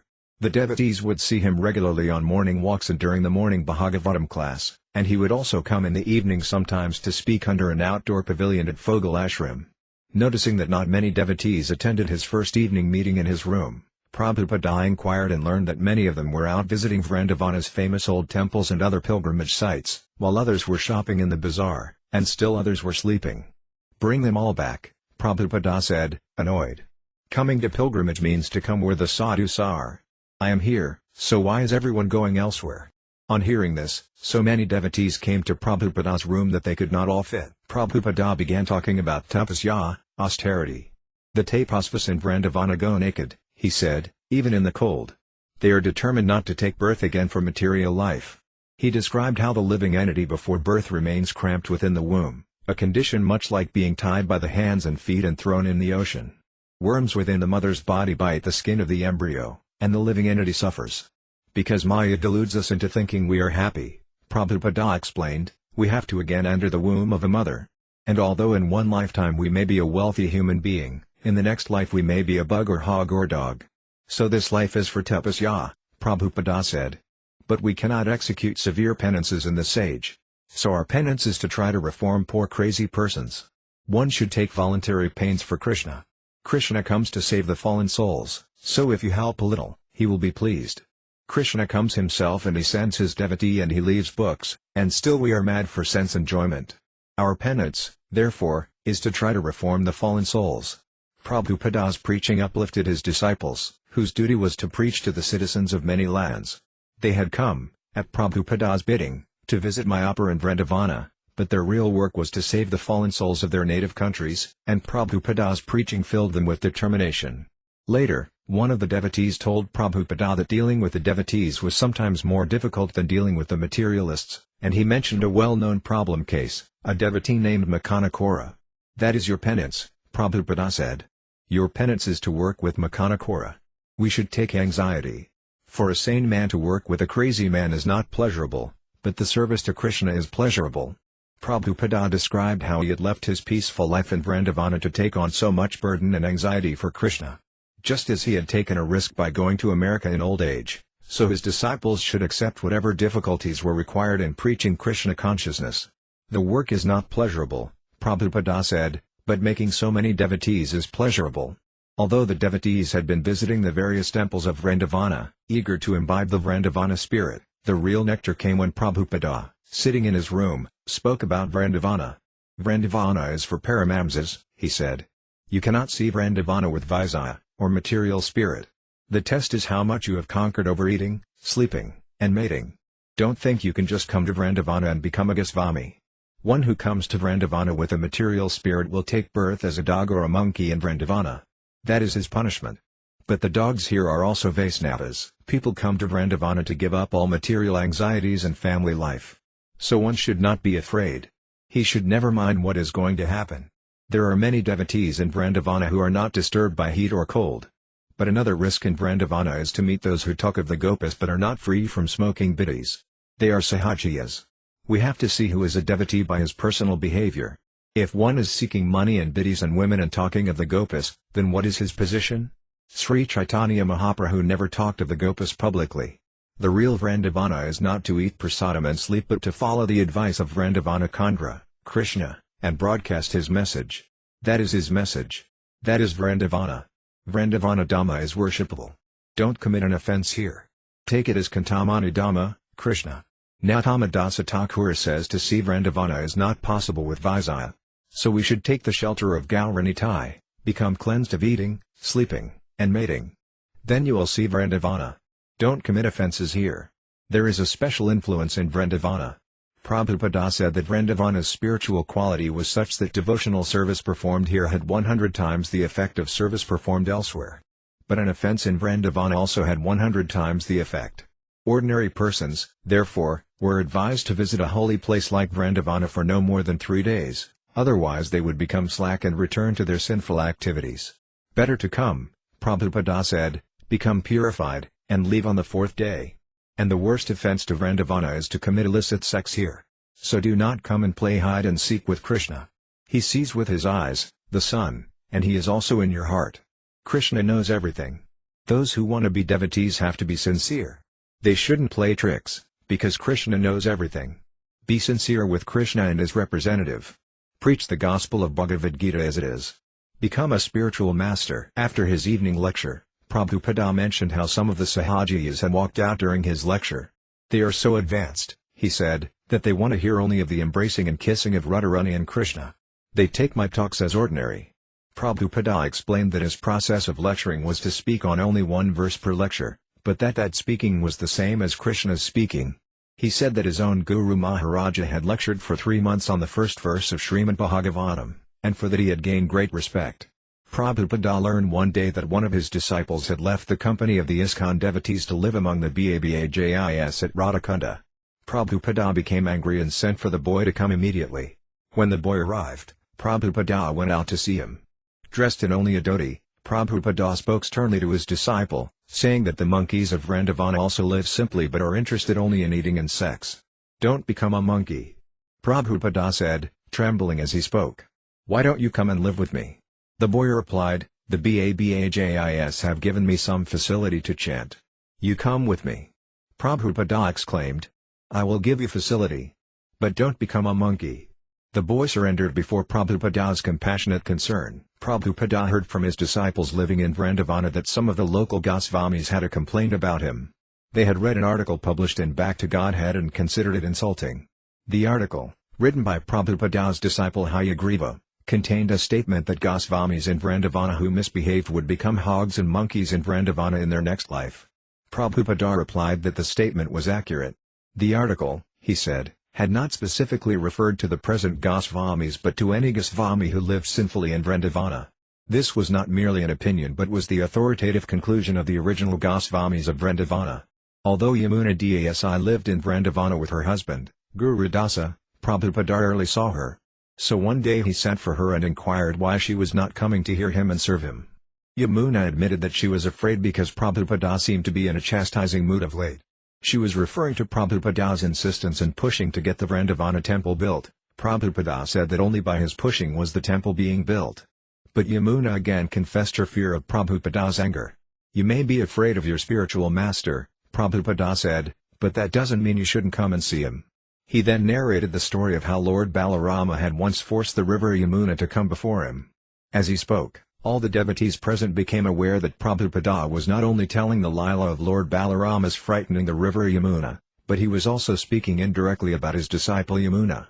Absorbed in the pastimes of Lord Balarama, Prabhupada described how the Lord, intoxicated from drinking honey, had threatened the river Yamuna, forcing her to come. But when the Yamuna did not come, Lord Balarama had cut into the earth with his plough, forcing her to flow to him. In this way, Prabhupada said, I will drag you to come and see me.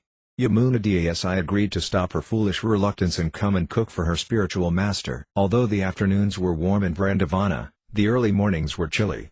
Dressed in a sweater, a wool kadara, and a fuzzy wool cap that buttoned under his chin, Prabhupada led his disciples on a pre-dawn walk along Chatakara Road. With the ISKCON leaders and sannyasis staying close to catch his words, he walked and talked in Vrindavana. His walks were so long that most of the devotees became tired, and some joked that Prabhupada was going to walk all the way back to Delhi. When the sun rose, gradually the air would begin to warm. Some of the devotees had expected that in Vrindavana Prabhupada would talk more about the places of Krishna's pastimes and about Krishna and the Gopas, and that Prabhupada himself would want to see the places of Krishna's pastimes. But Prabhupada seemed far more concerned to hear of the preaching of his disciples or to discuss the construction of the Krishna Balaram Mandir. Often when devotees raised the topic of Vrindavana, Prabhupada would criticize the cheating of certain Vrindavana Bhajis and the corruption within Vrindavana. Or he would speak of the special vision required before one could properly see Vrindavana. He said Vrindavana was wherever a pure devotee lived. And he stressed that the devotee's main business was to go out of Vrindavana and preach. As they walked along the road, the main traffic was pedestrians, workers carrying milk on bicycles, or men riding on bullock carts. Only occasionally an automobile would speed by, its horn honking. Almost every person who approached would respectfully greet Prabhupada with Jai Radha, or Hare Krishna. Or they would hold up their hands or bow their heads and say Namaste. One young man driving a bicycle rickshaw approached from the opposite direction and, just before reaching Prabhupada, stopped his rickshaw, got down, stepped out of his shoes, and prostrated himself on the road. Prabhupada smiled and said, "Very good boy." Prabhupada paused. "This is Vrindavana," he said. The simple habit of the ordinary people in Vrindavana to offer respect to a saintly person was, to Prabhupada, an expression of Vrindavana's essence. Vrindavana was one of the few remaining places in India where even a common man would chant the name of Radharani and Krishna as he passed by on the road. To fully understand this extraordinary phenomenon was to understand Vrindavana. One devotee asked Prabhupada that if so many residents of Vrindavana were fallen souls, then what was the meaning of the statement that to be born in Vrindavana was to be liberated? It says in the Krishna book, the devotee said, that the people in Vrindavana don't need a spiritual master. Krishna is their spiritual master. Yes, Prabhupada replied, they have an excellent spiritual master. But one may have a spiritual master and not obey him. Then what is his position? So they are fallen who do nonsense things in Vrindavana. But their fortune is also there, that they are born in Vrindavana. But they misuse that fortune. The land was very dry. Prabhupada said that Vrindavana was becoming like a desert and would become more so in the future. He said this was because of impiety. In the West, he said, I see in America, Germany, there is so much green. But not here. The devotees then questioned Prabhupada. Wasn't the West more impious than Vrindavana? Yes, Prabhupada said. I came to you in the West, and you did not know anything about Krishna. You did not even know that these things were bad, meat eating and illicit sex. But when I told you to stop, you did it.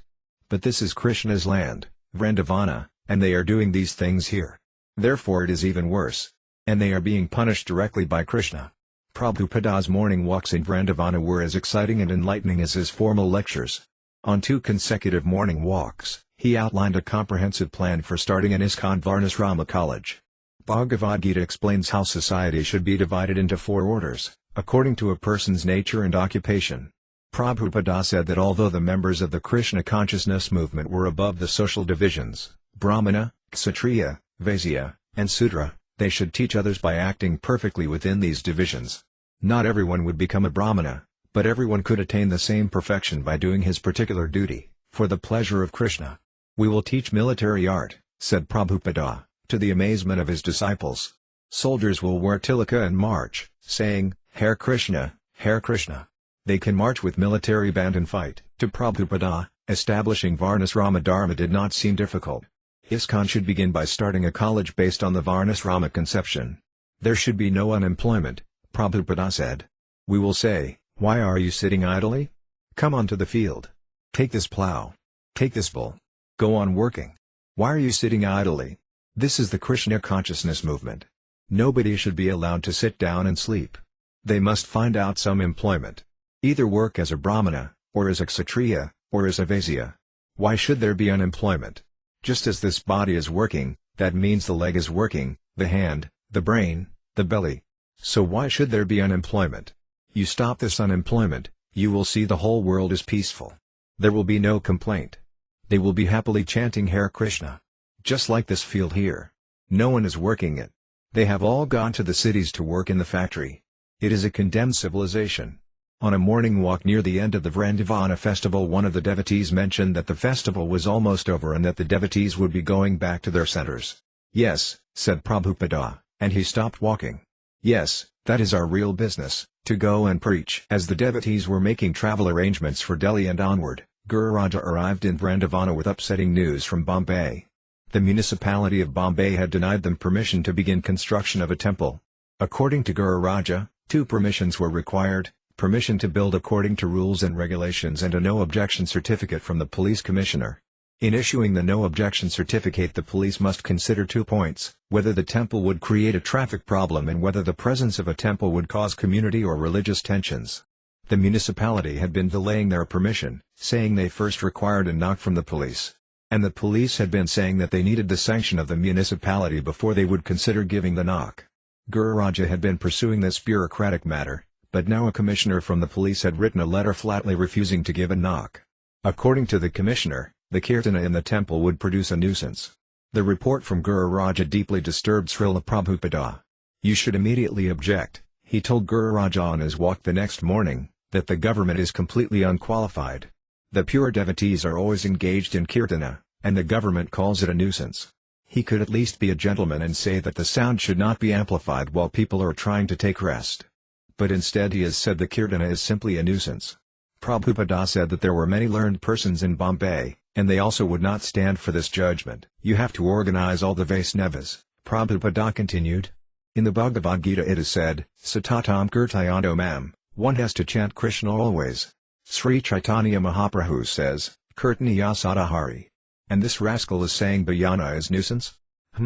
Is it not possible to invoke an agitation against this? What right has he got to say nuisance? He could have spoken in sweet language that, the bhajana may be very good for the devotees, but it creates disturbance to the others. Therefore we cannot allow. Say like that. But they cannot still stop bhajana. But his remark is that the bhajana is nuisance. Chanting Hare Krishna is the culture of India. We must make propaganda and organize kirtana parties and fight this. One of the GBC men proposed that instead of going back to the west some of the devotees go to Bombay, and hold massive protests. At first Prabhupada approved this spirit, likening it to Lord Chaitanya's protest against the Qazi, who had stopped the Sankirtana movement in Navadvipa. But on reflecting, he decided it would not be wise to fight with the government. The devotees could not hope to win such a fight, nor would the people appreciate it. Prabhupada suggested the devotees hold massive kirtana programs and preach positively to the people of Bombay, convincing them of the value of Krishna consciousness. When the people of Bombay are convinced of the importance of Krishna consciousness, Prabhupada said, they will see that the temple is built. In an urgent mood, Śrīla Prabhupada left Vrindavana for Bombay. His last instruction to Guru Dāsa and the others in Vrindavana, an ideal Goswami should remain here to challenge any false Goswamis. But if you also become false, then you cannot challenge. Bombay, March 20, 1974. Disciples and ISKCON Life members continue to discuss with Śrīla Prabhupada about confronting the police commissioner's refusal to grant ISKCON permission to build a temple at Hare Krishna land. Ironically, ISKCON's property was bordered on one side by a large cinema hall, and every evening, both before and after the movie, a long line of traffic would form. The honking horns and the hundreds of pedestrians coming and going created much noise and congestion. If the neighborhood and government could tolerate a cinema, then how, without prejudice, could they call the Krishna Kirtanas a nuisance? Although addressing the specific issue of government permission, Śrīla Prabhupada also preached on the greater principle of how governments in Kali Yuga restrict religious life. The government policy, he said, is that religion is an opiate of the people. They think religion is just a sentiment. They want to open slaughterhouses and kill these mischief, loitering cows. Their conclusion is that religion has no value. Therefore, their decision is to not encourage these temples and this bhajana. From their point of view it is useless. Some of Prabhupada's Bombay friends suggested he work through the Jan Sangh political party, which supported Hinduism, and thus form a strong political coalition. But Śrīla Prabhupada was more concerned to use this opportunity for preaching. I suggest that we make vigorous propaganda, he said. Hold meetings in big halls so that the public may understand, at least, that this movement is very important. Let there be advertisements that we will speak on different subject matters, and then I will come and speak. In that meeting, make a nice gentleman the president. Create public opinion so that they will come and sign, yes, here must be one temple. We will prove from sastric evidence. As it is stated in Bhagavad Gita, Chaturvida Bhajant Mam Jana Shukratina Arjuna. This word bhajana from Bhajant is used with reference to the very pious men, Shukritana. The opposite kind of man is Duskritana, the miscreants. So bhajana is for the pious man, as recommended in the Bhagavad Gita. And Bhagavad Gita is held in great estimation all over the world. And yet he has accused bhajana as nuisance? How rascal and ignorant. We have to make it clear that bhajana is so important. Bhagavad Gita is meant for solution of all material problems, but the people of India are not accepting it. My disciples can also speak and say, you please come with us. We are foreigners, but we know Krishna is not for this or that. So why are you Indians lacking? You accept your culture. We have taken to Krishna, And Krishna says that simply by kirtana one becomes free from all contamination. So why not join with us? What is the wrong there? It is stated in your sastra, and we have adopted it. And we are feeling better. So why you are so callous, you educated youth and gentlemen? This kind of propaganda has to be made. Srila Prabhupada had abandoned the idea of direct political agitation, but he continued to speak against the police commissioner's decision and to deliberate on overcoming it. He considered the matter from all possible angles, pro and con. At one point he said that if they could not get sanction to build a temple, then they should build a hotel. I am trying to get sanction, he said. If you don't give permission, then hotel. Build a hotel in the front and a temple in the rear, suggested Tamala Krishna Goswami. Yes, Prabhupada replied. And he instructed his men further on dealing with opposition. As with the struggle to acquire the land, the present struggle also threatened to become a long legal battle. Prabhupada remained always transcendental, however, even while fighting. And he maintained his normal activities in Bombay, enjoying the mild tropical climate. Although ISKCON owned a number of tenement buildings on the Juhu land, the devotees had not been able to use a single one, since all were occupied. But recently when tenants had vacated one of the apartments, the devotees had prepared it for Prabhupada. It was a modest place, 2 small rooms with a little kitchen, but now for the first time Prabhupada had his own residence at Hare Krishna land. Prabhupada liked to sit on the narrow veranda outside his apartment and take his massage in the sun. Surveying the Juhu land, with its many tall coconut trees, their long palm leaves rustling pleasantly in the breeze, Prabhupada said Hare Krishna land was a paradise. The devotees were happy. One day during his massage Prabhupada saw that the contractors, whom he had allowed to come and take coconuts for a set price, were also taking away the leaves to sell in the marketplace. Leaping to his feet, Prabhupada called from the veranda, Katyaguru. Soon the devotee in charge of grounds management appeared before Prabhupada. I cannot close my eyes. Prabhupada said. No one else sees these things. You are being cheated. Every morning several Indian gentlemen would join Prabhupada as he walked along Juhu beach. Whenever Prabhupada would criticize so-called great political and spiritual leaders of India, exposing their poor understanding of Bhagavad Gita, these men would become disturbed. Similarly, Prabhupada's disciples became disturbed to hear these men argue with Prabhupada. One day when Prabhupada criticized a favorite hero, a certain doctor argued back, criticizing Prabhupada's statement that the absolute truth was Krishna, the Supreme Personality of Godhead. The doctor and others asserted that the absolute truth was many things and that ultimately everything was one. The devotees could barely restrain themselves, but still Prabhupada always treated these men as his friends. Early the next morning in his room, however, Prabhupada told his disciples that these men were actually Mayavadis. We will now have a program, he said, where we will walk on the beach, but we will only chant Hare Krishna. If they want to talk, we will just chant, and we will all chant only. If they wish to, they can walk with us. Prabhupada, a devotee said, they will be restless if we do that. Even if they don't chant, said Prabhupada, if they only hear, it will be beneficial for them. Mayavadi philosophy is very dangerous. Sri Chaitanya Mahaprabhu said that whoever hears it is doomed. A devotee asked why a Mayavadi would disguise himself as a Krishna Bhakta. They do it, Prabhupada said, to get popular reception for being liberal to all. But if a woman says that she is very liberal and accepts any man, that may seem to be a liberal proposal, but it is not good. We will read the Krishna book on the walk, Prabhupada said. I am walking with my disciples. If these men like, they can join and hear. But if they want to ask questions, they must accept the Guru's answer without argument. Is that all right? The next morning, although the usual challengers did not join the walk, Prabhupada had Guru Raja read aloud from the Krishna book. Suddenly, Prabhupada sighted the familiar group of speculators approaching from the opposite direction. But as they drew closer, they purposely turned aside so as to avoid Prabhupada.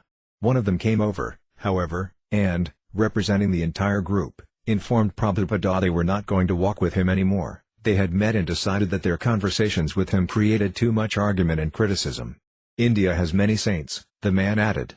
I am the policeman, Prabhupada said, and I have to catch the thief. After a few days, the same group rejoined Prabhupada on his walk, and the discussions continued as before. Some of Prabhupada's disciples remained disturbed, but Prabhupada was jolly, correcting his friends like an elder brother, teaching them pure Krishna consciousness. Prabhupada would take a breakfast of fruit and nuts. Around 11 a.m. he would sit on the veranda in his gamcha while his servant massaged him with mustard oil. During the massage, Prabhupada would often speak with one or two of his Bombay devotees, giving them pertinent instructions. After lunch he would rest an hour or two and, on arising, take a glass of fresh coconut water or sugarcane juice. In the evening he would meet guests and then around 10 p.m. take rest. At 1 a.m. he would rise and sit at his desk, beneath a tent-like covering of mosquito netting, and dictate his translations and purports to Chaitanya Charitamrita until the time for his morning walk. Several times a day, Prabhupada would call for Guru Raja and other Bombay managers to confer on the latest strategy in securing permission to build the temple. When Prabhupada's Bombay friends would visit, they would often find him on the roof of the tenement, sitting on white cotton sheeting and leaning on white bolsters, preaching the philosophy of Bhagavad Gita by the hour. He would ask his visitors to help him solidly establish Krishna consciousness in Bombay. One day during the massage Prabhupada confided to his servant, "Most men are retired at my age. I do not want to manage anymore. I just want to do some writing." Prabhupada asked if there was some place in the world he could go for 6 months, a place where he would be all alone, where no one would come to disturb him, and where he would not get any mail. Prabhupada's servant suggested Tehran. Prabhupada considered it, then suggested New Vrindavan. He spoke of Mahatma Gandhi, who could not even sleep at night because people were always after him, even though he traveled incognito. That very day a letter came from Bhagavan in Paris, inviting Prabhupada to tour his ISKCON centers in Europe. Immediately Prabhupada was enlivened at this invitation. He said he would go. But earlier today, his servant said, "You wanted to go away and be alone." Prabhupada laughed. "That will not be possible for me in this lifetime. Better I keep traveling and die on the battlefield. For a warrior, it is glorious to die on the battlefield. Is it not?" Traveling around the world once or twice a year had become Prabhupada's routine. In describing his own spiritual master, he had written, "Hindus are not allowed to cross the ocean, but you send your devotees overseas to preach." The injunction for Hindus not to cross the ocean was to protect them from leaving the pious land of India, since so many Indians gave up their culture when they went abroad. When Prabhupada had been a small child, one of his uncles had suggested he one day go to London and become a lawyer, but Prabhupada's father had protested. He did not want his son to be exposed to the sinful ways of the West. Years later Prabhupada had gone to London, as a preacher, to change the ways of the sinful.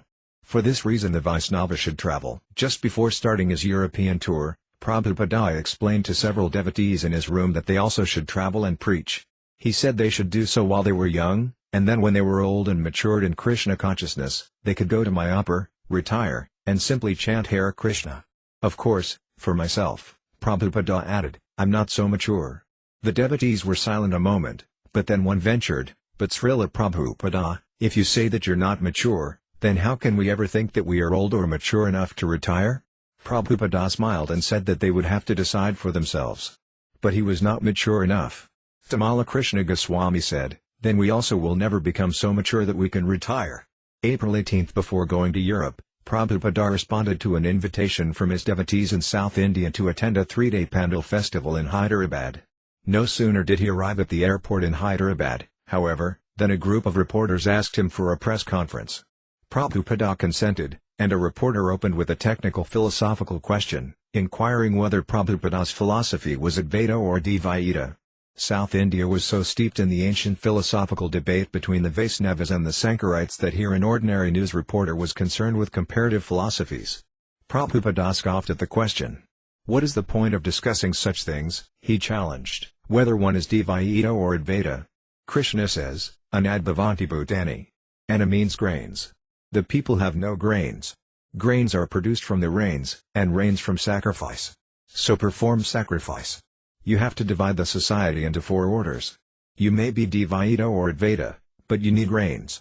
Prabhupada's secretary wrote to Bhagavan in Paris, keeping him informed of Prabhupada's location and schedule. "You can contact us here until the 29th or 30th of April, after which we will be back in Bombay. Your idea for festivals sounds nice." Here they had a 3-day Pandal. Last night about 1,000 people came, sat very silently through his whole lecture, and then pressed forward to receive blessings from Śrīla Prabhupada. Devotees had the deities on stage and a Vyasashana and lots of prasadam for the guests. April 25 from Hyderabad Śrīla Prabhupada flew to Tirupati.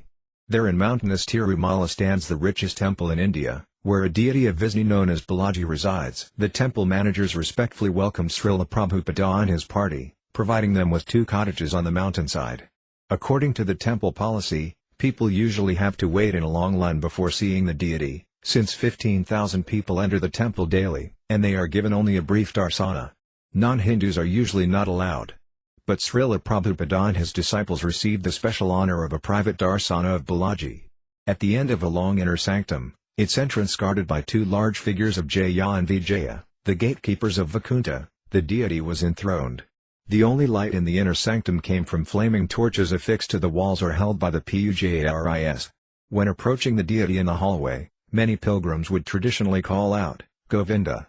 But as Prabhupada entered, he sang, Govindamati Purasantamaham Bhajami.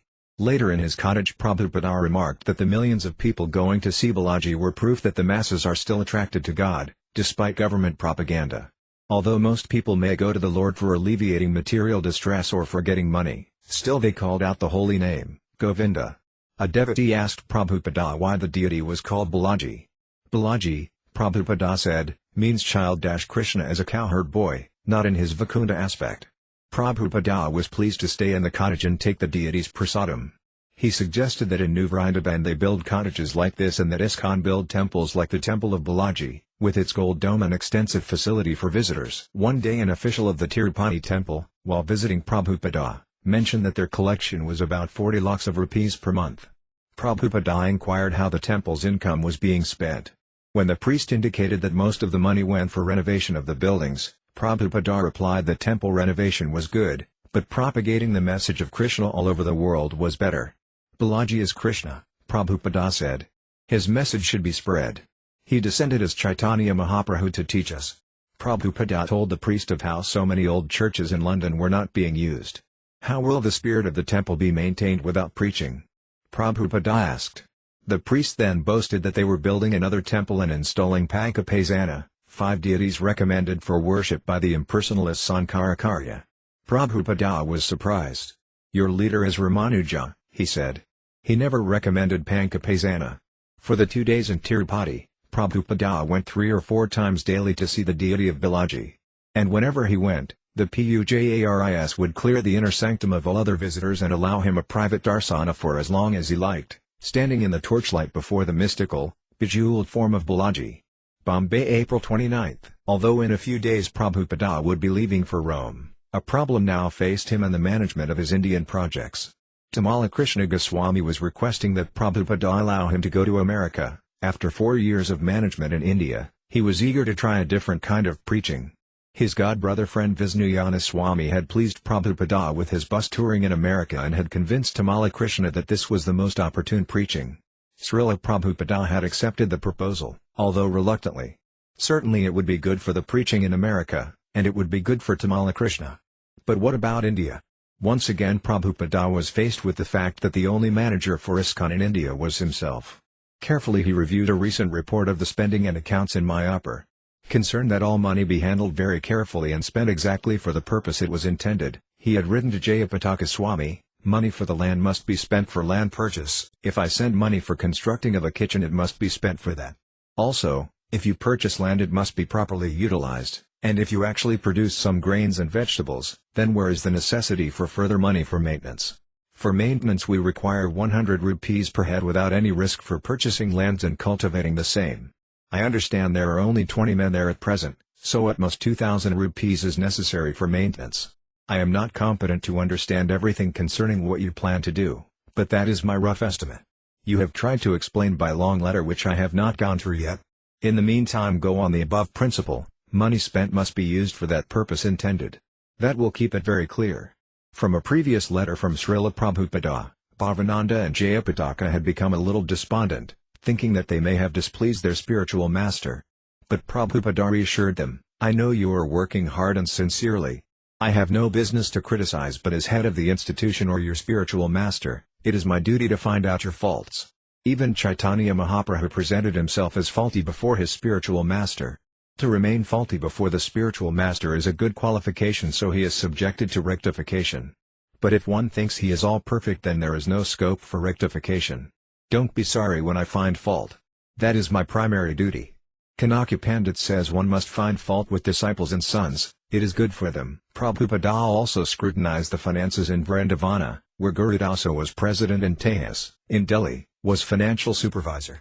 Reviewing Tejas' latest request, Prabhupada wrote back, I am enclosing the list of checks requested by you by registered post, except I am not sending one check for 3,000 rupees for deity clothes to be paid to the tailor Lalit Prasad of Vrindaban. Deity paraphernalia is supposed to be collected separately by Guru Dāsa and Yamuna, not come out of the construction fund as you have requested. Besides, I have advised Gurus not to pay any tailor but to make clothes by our own devotees for the deities. Prabhupada also found a serious inconsistency in the accounting, which he pointed out to Tejas for correction. According to my checkbook, after writing the last check for Rs 17,6,000.00 there is a balance of only 18,745 rupees and 81 paise. But you are indicating a balance of 100,313 rupees and 64 paise. Where's the difference? Send me a complete statement of account. Guru Dāsa and Tejas had assured Prabhupada that the Krishna Balaram Mandir would be ready to open by July 974. Prabhupada designed the invitation cards himself and asked that they be printed and sent to important persons.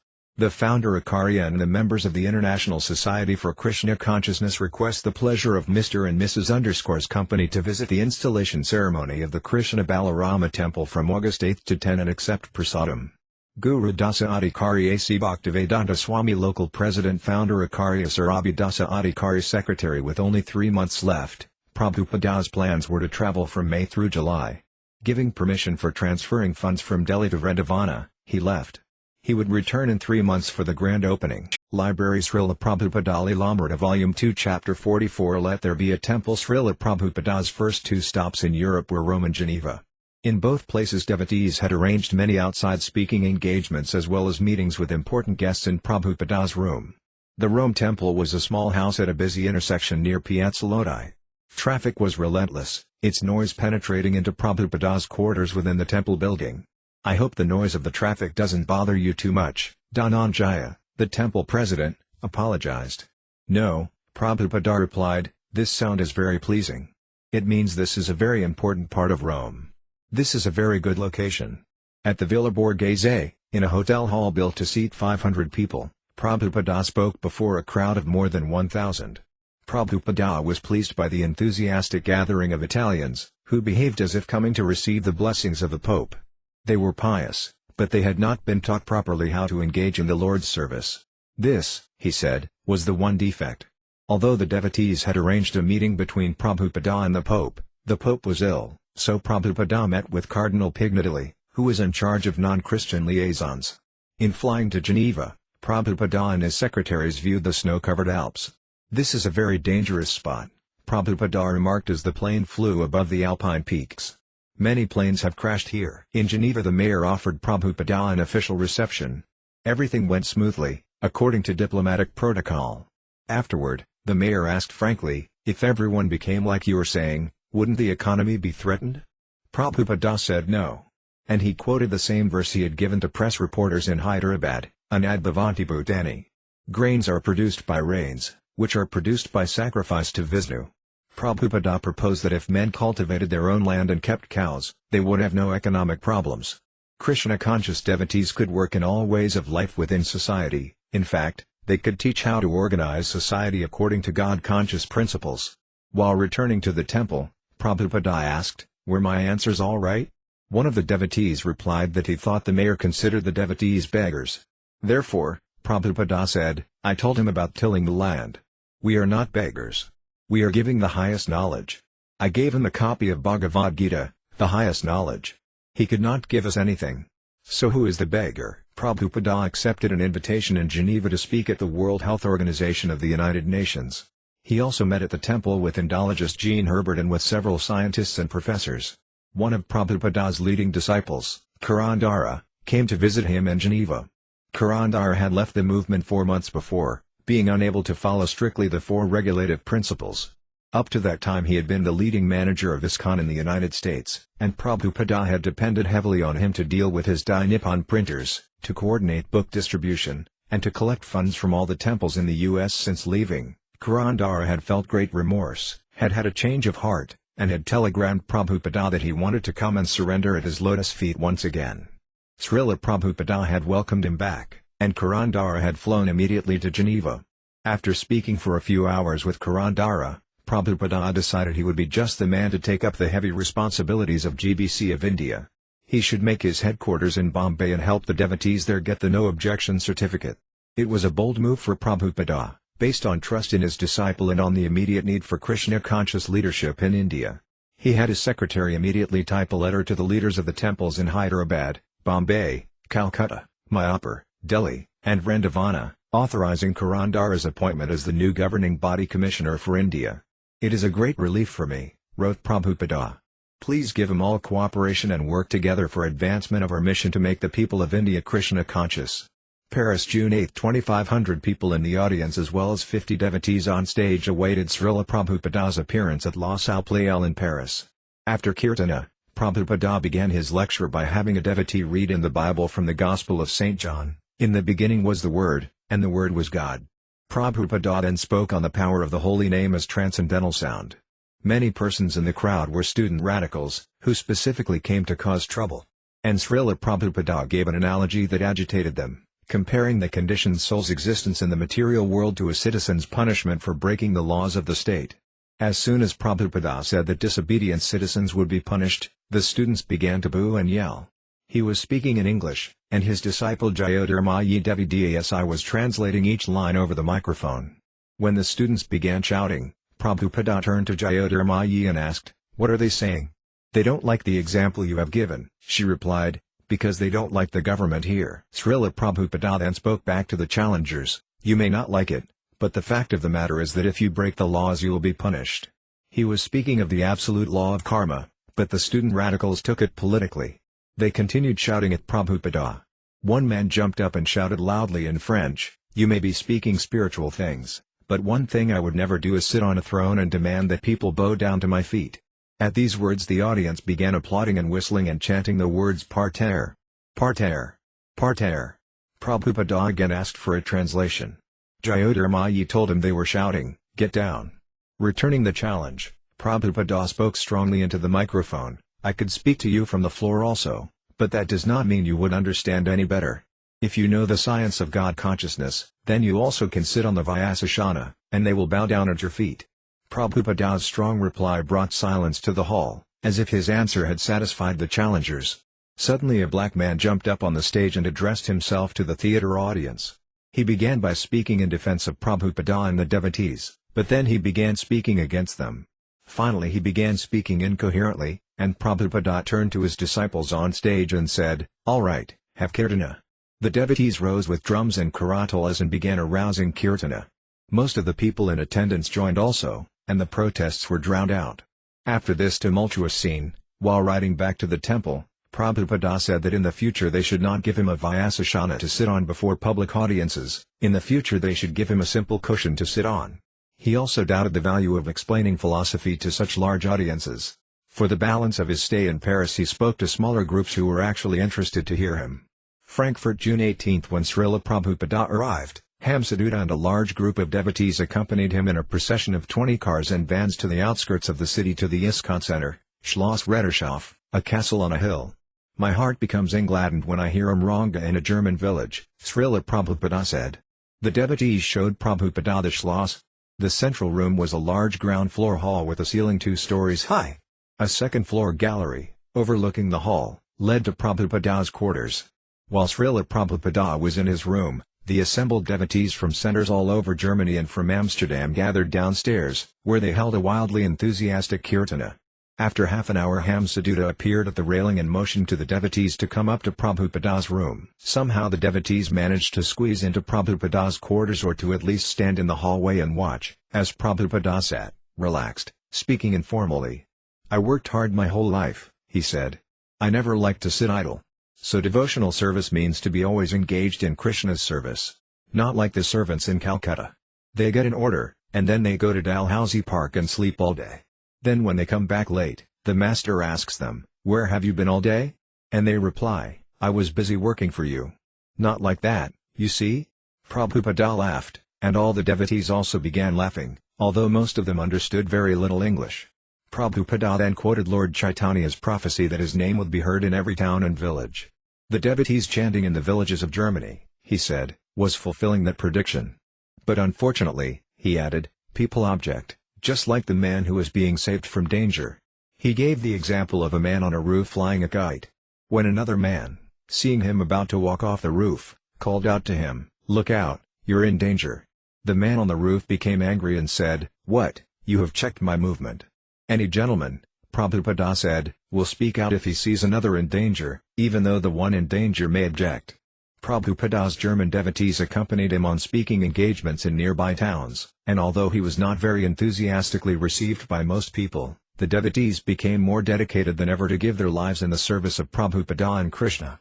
For his public engagements he sat on a small cushion, so as not to again arouse the indignation of people who could not understand the tradition of the Guru. At one engagement a wealthy businessman, two of whose sons were Prabhupada's disciples, questioned Prabhupada. How can a crocodile of the Nile swim in a German river? In other words, how can you transplant a foreign culture with Indian ways and dress to Germany? You can become Krishna conscious in a tie and suit, Prabhupada replied. Isn't this chanting self-hypnosis? Asked another man. No, Prabhupada replied staunchly, it is purification. And so it went, mostly challenges, with a few sincere inquiries. While Prabhupada was in Frankfurt, two interested, distinguished visitors came to see him, a Benedictine monk, Father Emmanuel, and Baron von Durkheim, a prominent German philosopher and spiritual writer. Both men were attracted by Prabhupada's philosophical explanations and accompanied him on his morning walks for several days. Śrīla Prabhupada's next stop was Australia. He had worked out a schedule whereby he would attend 3 Ratha Yatra festivals in 3 cities, first in Melbourne, then a week later in Chicago, and 2 days later in San Francisco. He would then go to Los Angeles, Dallas, and New Vrindavan, timing everything for his return to Vrindavana by July 25 for the Krishna Balaram Mandir opening 2 weeks later. He was now regularly referring to the opening date of the Krishna Balaram Mandir as a time when many devotees from around the world could gather at Vrindavana to be with him. On June 17 he had written from Germany to Jayahari in London. I am presently traveling through Europe and in the past weeks have held many programs in Rome, Geneva, Paris and now Germany. I, therefore, have no time to carefully study and decide on your proposals. The best thing is if you can come and meet with me personally after I have finished this present tour. I am planning to go to Vrindavan for Janmashtami, for the opening installation ceremonies of our Krishna Balaram temple. If you can come to see me in Vrindavan I would be glad to discuss and plan with you what is best for your devotional service engagement. After a 20-hour flight from Frankfurt to Australia, Prabhupada was picked up at the Melbourne airport by devotees in a borrowed Rolls-Royce. The newspaper reporters were quick to notice the car. Divine grace comes rolling in, read one headline.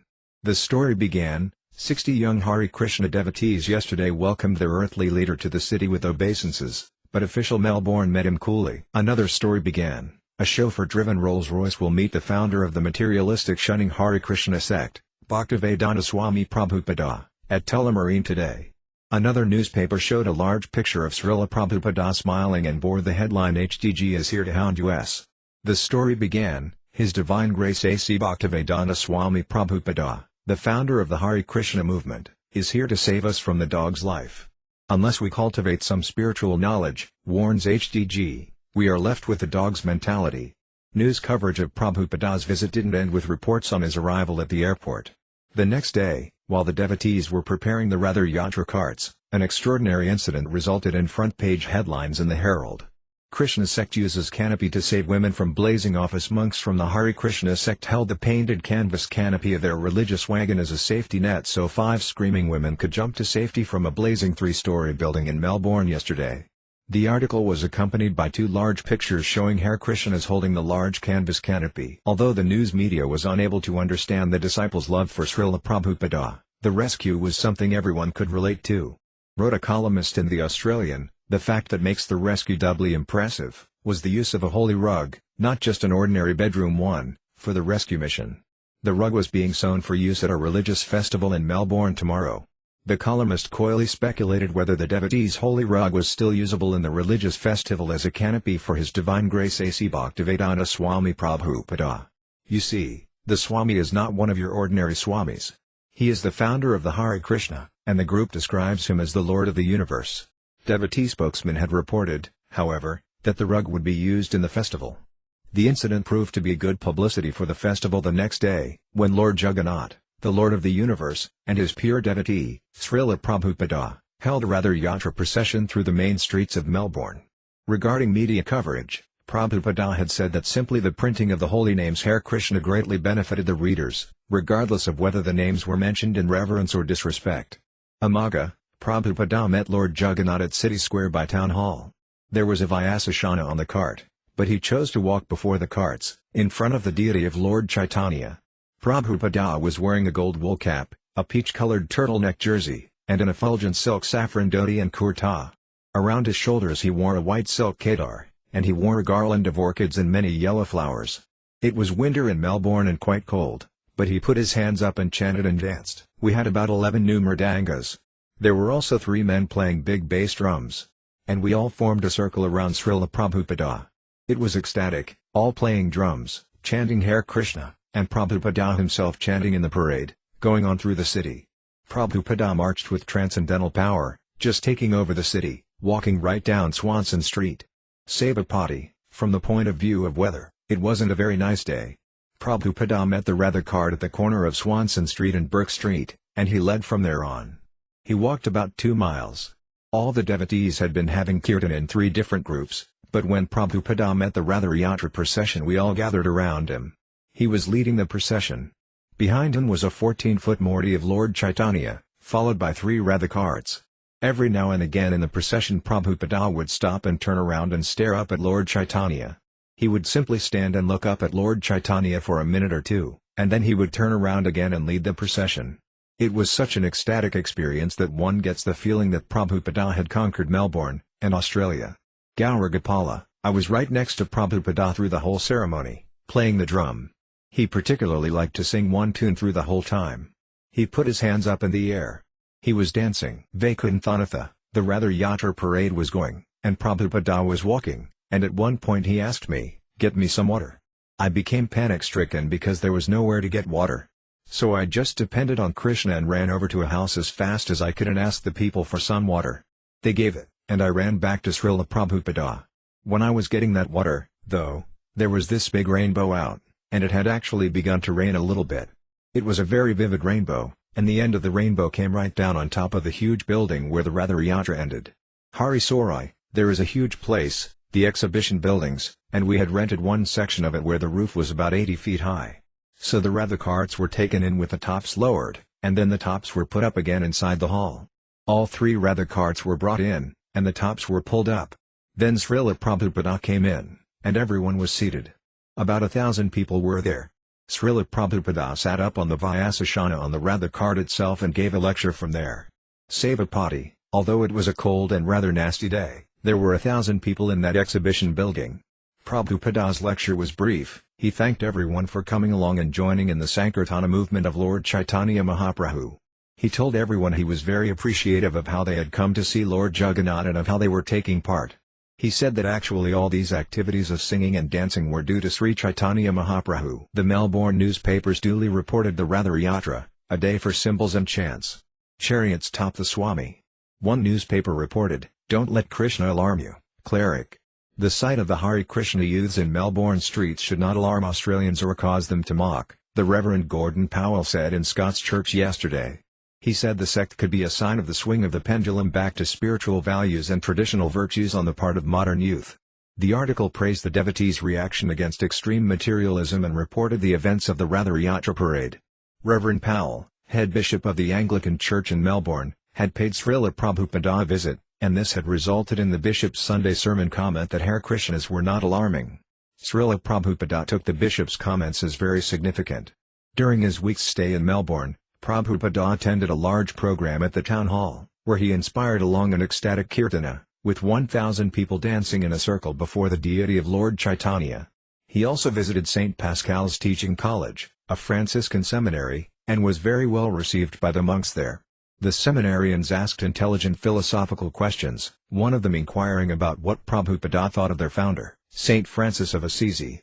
The seminarian described briefly how Saint Francis saw everything in the universe in relation to God and addressed nature's creations as brother tree, brother bird, and so on. Saint Francis's attitude, Prabhupada replied, was first-class God consciousness. That same evening in his room Prabhupada met with the Vicar General of the Roman Catholic Church in Australia, Reverend J. A. Kelly. Prabhupada played a recording of his morning's lecture at St. Pascal's, and afterward the Reverend asked if Prabhupada would pose with him for a picture to be printed in their religious periodical. Again, the newspapers picked it up. Swami spreads unity message. The normally serene cloisters of the Roman Catholic Yara Theological Union echoed to the chants of Hare Krishna yesterday. "It does not matter what religion you belong to as long as you love and serve God," said His Divine Grace A.C. Bhaktivedanta Swami Prabhupada. "We must be delivered from the disease of materialism, or else there will always be one." After the discussion, the president of the Institute's Student Representative Council, Franciscan seminarian Patrick McClure, 25, said that there seemed to be a consensus in many areas. "In particular, we agree with the need to reject materialism," he said. Mr. McClure said the informal meeting reflected an openness and tolerance in the church. "Maybe they have something to tell us," he said. July 1 in Melbourne, Prabhupada dictated a letter to Guru Dāsa in Vrindavana. It was less than 6 weeks before the scheduled opening of the Krishna Balaram Mandir, and Śrīla Prabhupada had not received regular reports from Vrindavana. He was concerned that everything be ready on time for a gorgeous ceremony. "My dear Gurudas, please accept my blessings. I am spending my last 2 days in Australia, and after this I shall go to the USA. In the meantime, I wish to give you some instructions regarding our Janmashtami installation in Vrindavan. The main thing is the ceremony shall be conducted by our own men. We do not have to be dependent on taking help from persons who will not even eat with us, thinking us inferior. All over the world, in Paris, New York, Australia, etc., our men and women are worshipping the deity very nicely, and I am very proud of their worship. There is no reason why we have to think we are dependent on any Indian Goswami in order to conduct our ceremony in Vrindavan. So you understand this and be convinced of it, and let them come as invited, but we shall conduct the affair ourselves. You can also arrange to have the Harigovinda dramatical players and our own players as well. There should be abundant prasadam for whoever comes all day long. The kitchen should go on. So see there is sufficient stock of rice, attar, flour, ghee. The life members should be especially cared for and invited. We shall manage our own affairs. If they come, that is good, but if not, we shall manage. From our side everything should be done nicely. All big officers in Mathura and Vrindavan should be invited. Goswamis and godbrothers also. Also invite local Marawadis and invite Parthak also. Practically by distributing a general invitation card we shall invite everyone. All the inhabitants of Vrindavan will be invited to come and see the deity and take prasadam.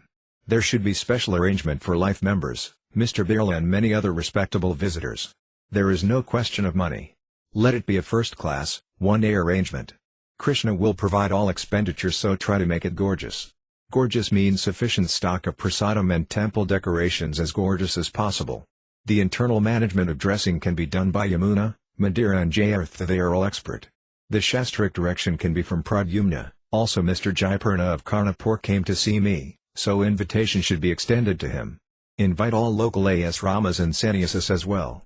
I do not hear of Pranava. I sent him a telegram but there is no reply. The whole management should be done combinedly. Do not fight amongst yourselves, that is my only anxiety. I shall leave for Vrindavan by 25th July. In the meantime, reply to me at LA your ever well-wisher, A. C. Bhaktivedanta Swami. While Guru Dāsa got direct instruction on the ceremony, almost every other devotee Prabhupada wrote received his personal invitation to the Krishna Balaram Mandir opening. In a letter to Sayavana Maharaja in West Africa, Prabhupada wrote, "You want to see me and I also have some important things to discuss with you, so the best thing is if we meet at the end of July in Vrindavan, India. Today I am leaving for the United States to attend Rath Yatra in Chicago and San Francisco, but at the end of July I will reach Vrindavan. We are having a very big festival there on Janmashtami when we will open our Krishna Balaram temple by installing the deities. So you must also attend to help in conducting the ceremonies. I will therefore see you in Vrindavan by the end of July." Śrīla Prabhupada's engagement at La Trobe University in Melbourne was like a repeat of the unpleasant incident with the radicals at La Salle Pleyel in Paris. It was, again, a large, free admission audience of students, and again the disciples had prepared Prabhupada's standard Vyasashana.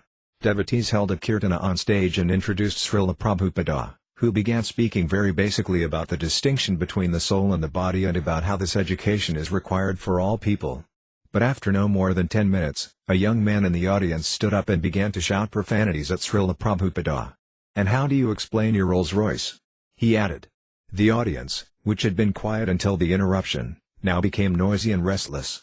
Three of Srila Prabhupada's more aggressive disciples left the front row and went to the back, where the man was shouting. Meanwhile Srila Prabhupada stopped speaking and sat tolerantly, waiting. The shouting stopped, and he began again. As I was explaining, in material life we have been changing from one body to another. This is not a very good condition of life. Nobody wants to die, but he is forced to die. After 5 minutes, the abusive language again broke out. This time Srila Prabhupada's three disciples pushed the shouters out the back door. In the fight, one of the students pulled a knife from his boot, but a devotee disarmed him.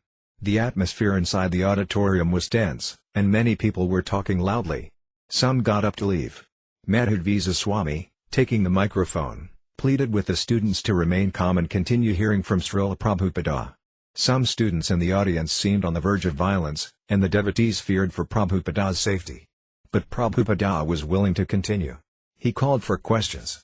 Student, I am a Christian, and I would like to know what is your opinion of Jesus Christ. Srila Prabhupada, we respect Jesus Christ as you do, because he is representative of God, Son of God. We are also speaking of God, so we respect him with our greatest veneration. Question, you are a son of Jesus too? Srila Prabhupada, yes, I am a servant of Jesus. I don't say I am Jesus. Question, I want to know if you have the power of Jesus? Srila Prabhupada, no, I have no power of Jesus. Question, well, I've got the power of Jesus. Laughter, because I'm a Christian. Srila Prabhupada, that's all right. You are Christian. We are Christian. It is practically the same thing. Laughter and applause. Student, I have one other question. I believe Jesus is coming back, and not Krishna. What are you guys going to do when you see Jesus? Laughter. Srila Prabhupada, when he is coming, welcome. We shall welcome. It is very good news that Jesus is coming. Student, Jesus had no reputation. He wore sandals and was crucified between two thieves. And your spirituality is on a Rolls Royce and a padded seat, and you're all into money. You Krishnas, you want money. Srila Prabhupada, I don't want money. Student, and you say violence is violence, that's what you believe. Jesus turned the other cheek, and he expected his followers to. Applause. Srila Prabhupada, this Krishna consciousness movement is not a sentimental religious system. It is science and philosophy. Prabhupada explained that understanding the science of God was transcendental to Christianity or Hinduism. The real goal was to learn to love God. Second student, I have a question about Krishnamurti. Krishnamurti stresses that when you are speaking in the Western world, you should speak and present yourself as a Westerner, not as an Indian or as you would speak in India. Instead of sitting on a raised dais and dressing in the robes of a monk, Krishnamurti would say dress in Western clothes and sit on a chair. What is your opinion of this? Srila Prabhupada, actually a God-conscious person is neither a Westerner nor Easterner. So anywhere the devotee goes, as they receive him, he accepts. These devotees have arranged a raised seat, so I have accepted the raised seat. If they wanted me to sit down on the floor, I would have gladly accepted. I have no objection to this or that. But as devotees receive and give honor, that is good for them, because actually we should honor the Supreme Lord God and his representative. Nowadays it is different. Students are not learning to honor. But that is not actually the system. According to the Vedic system, the representative of God must be honored as God. Another student, loudly, do you consider your movement the major form of enlightenment emanating from the United States today? What particular role does your movement play in the White House Psychological Warfare Department?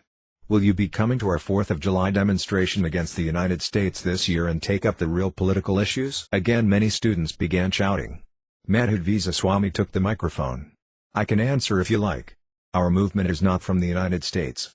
If you have some paranoia that everything is coming from the United States, well, that is your hang-up, not mine.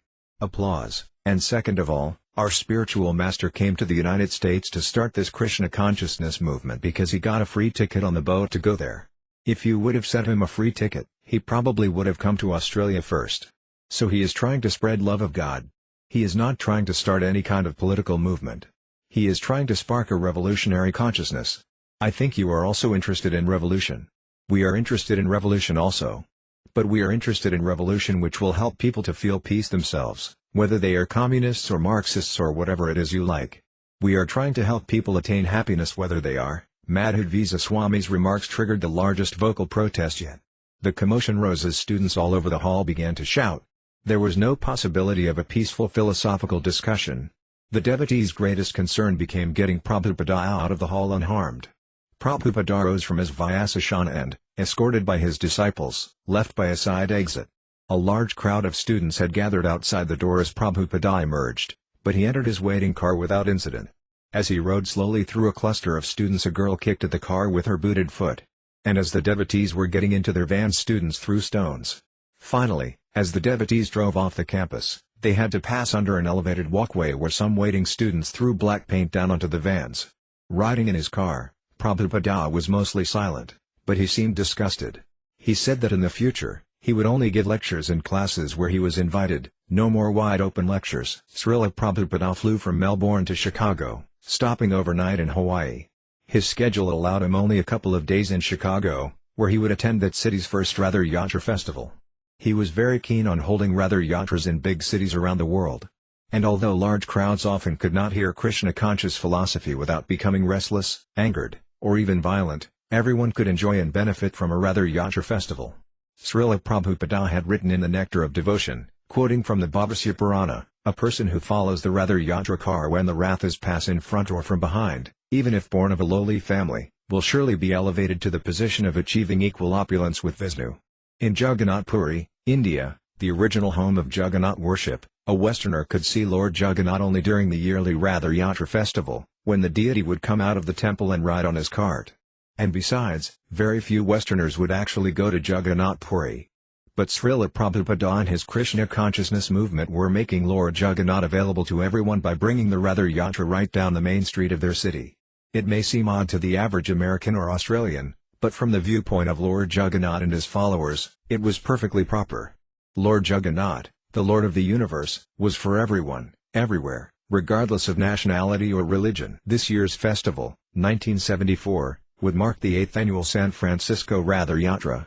And now, at Prabhupada's urging, devotees in more and more cities were beginning to hold the festival.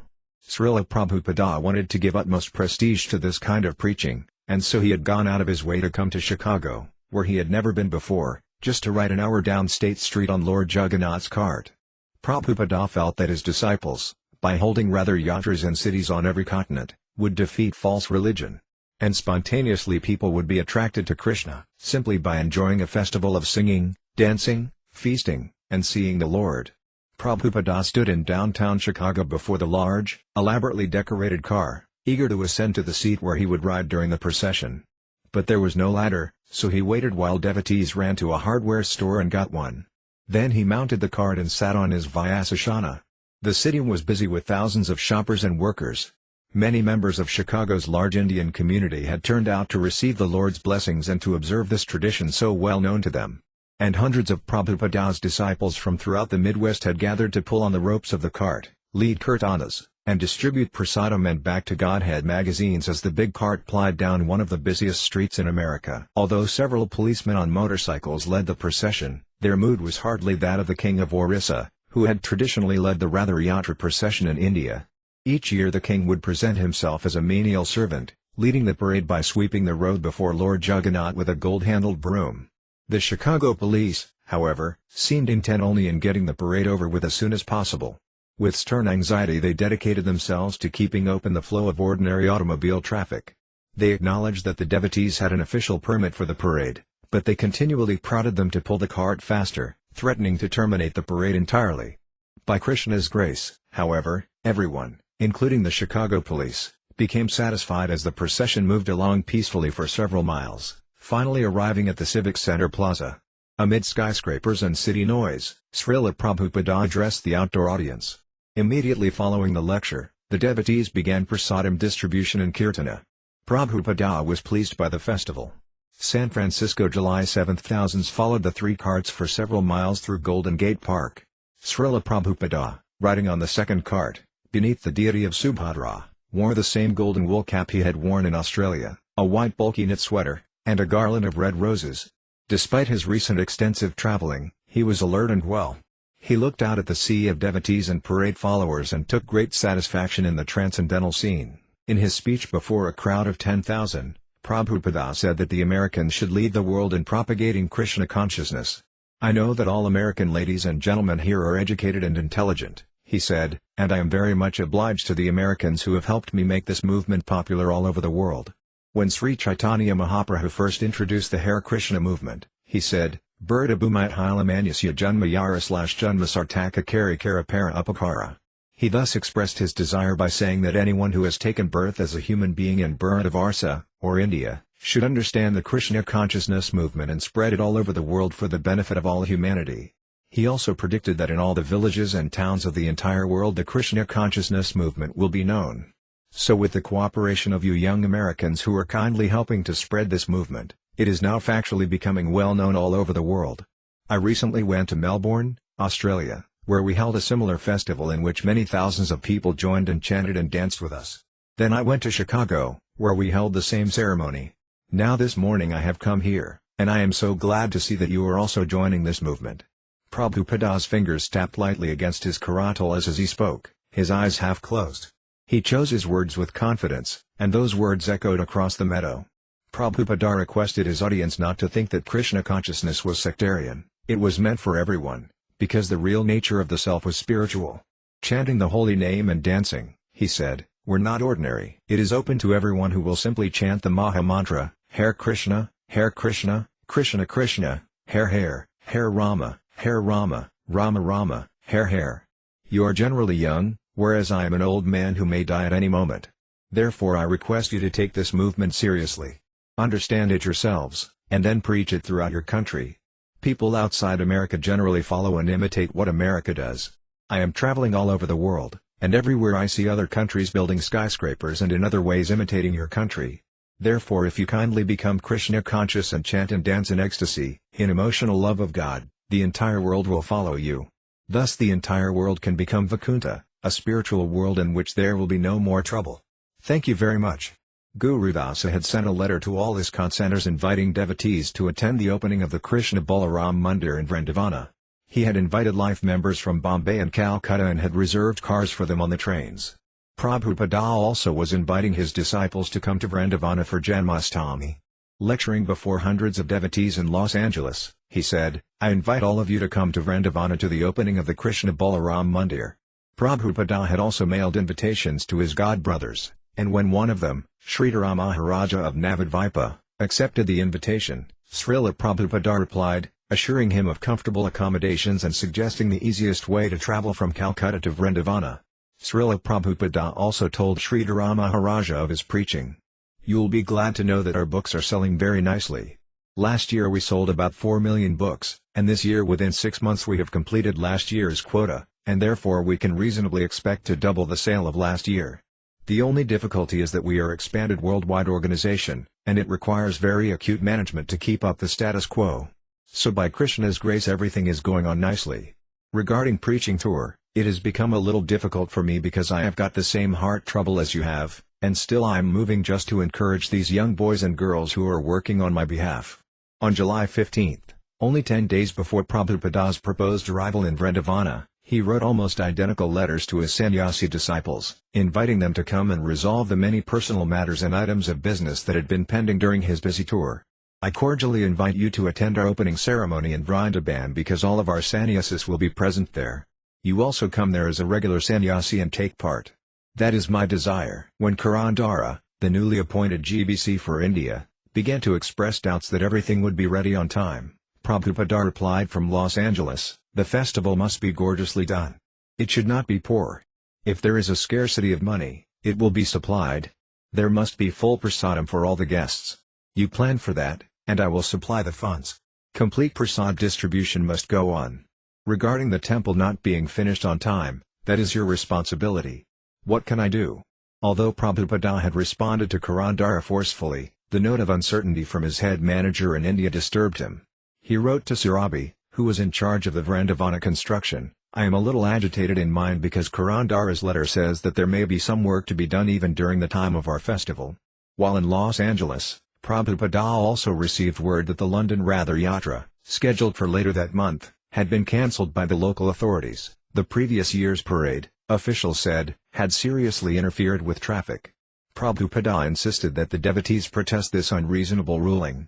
It is religious discrimination, he said. And he advised that sympathetic Indians in London approach the ambassador and request him to present the matter before the Queen. The recent statements of the Reverend Powell of Melbourne could be used to demonstrate that Christians should not be alarmed by the Krishna consciousness movement. The police objection means that the whole religious ceremony should be stopped? Prabhupada challenged. What is this? Simply for some technical mistake, now they will stop our whole religious ceremony? Prabhupada said that if the city continued to prohibit the parade, the devotees should erect a stationary cart in Hyde Park and hold a festival there, without a procession. After holding our ceremony, said Prabhupada, we shall take the deity in a palanquin and go to Trafalgar Square. The Radha will stay. It will not move. But we shall take the deities on palanquin and go to Trafalgar Square. In this way, take police permission and, after going there along with the ceremony, protest. They cannot object. But the Radha must be seen. And the people must know that the rascal police government has stopped it. Prabhupada repeated his instructions several times. He was in a great mood as he instructed his followers.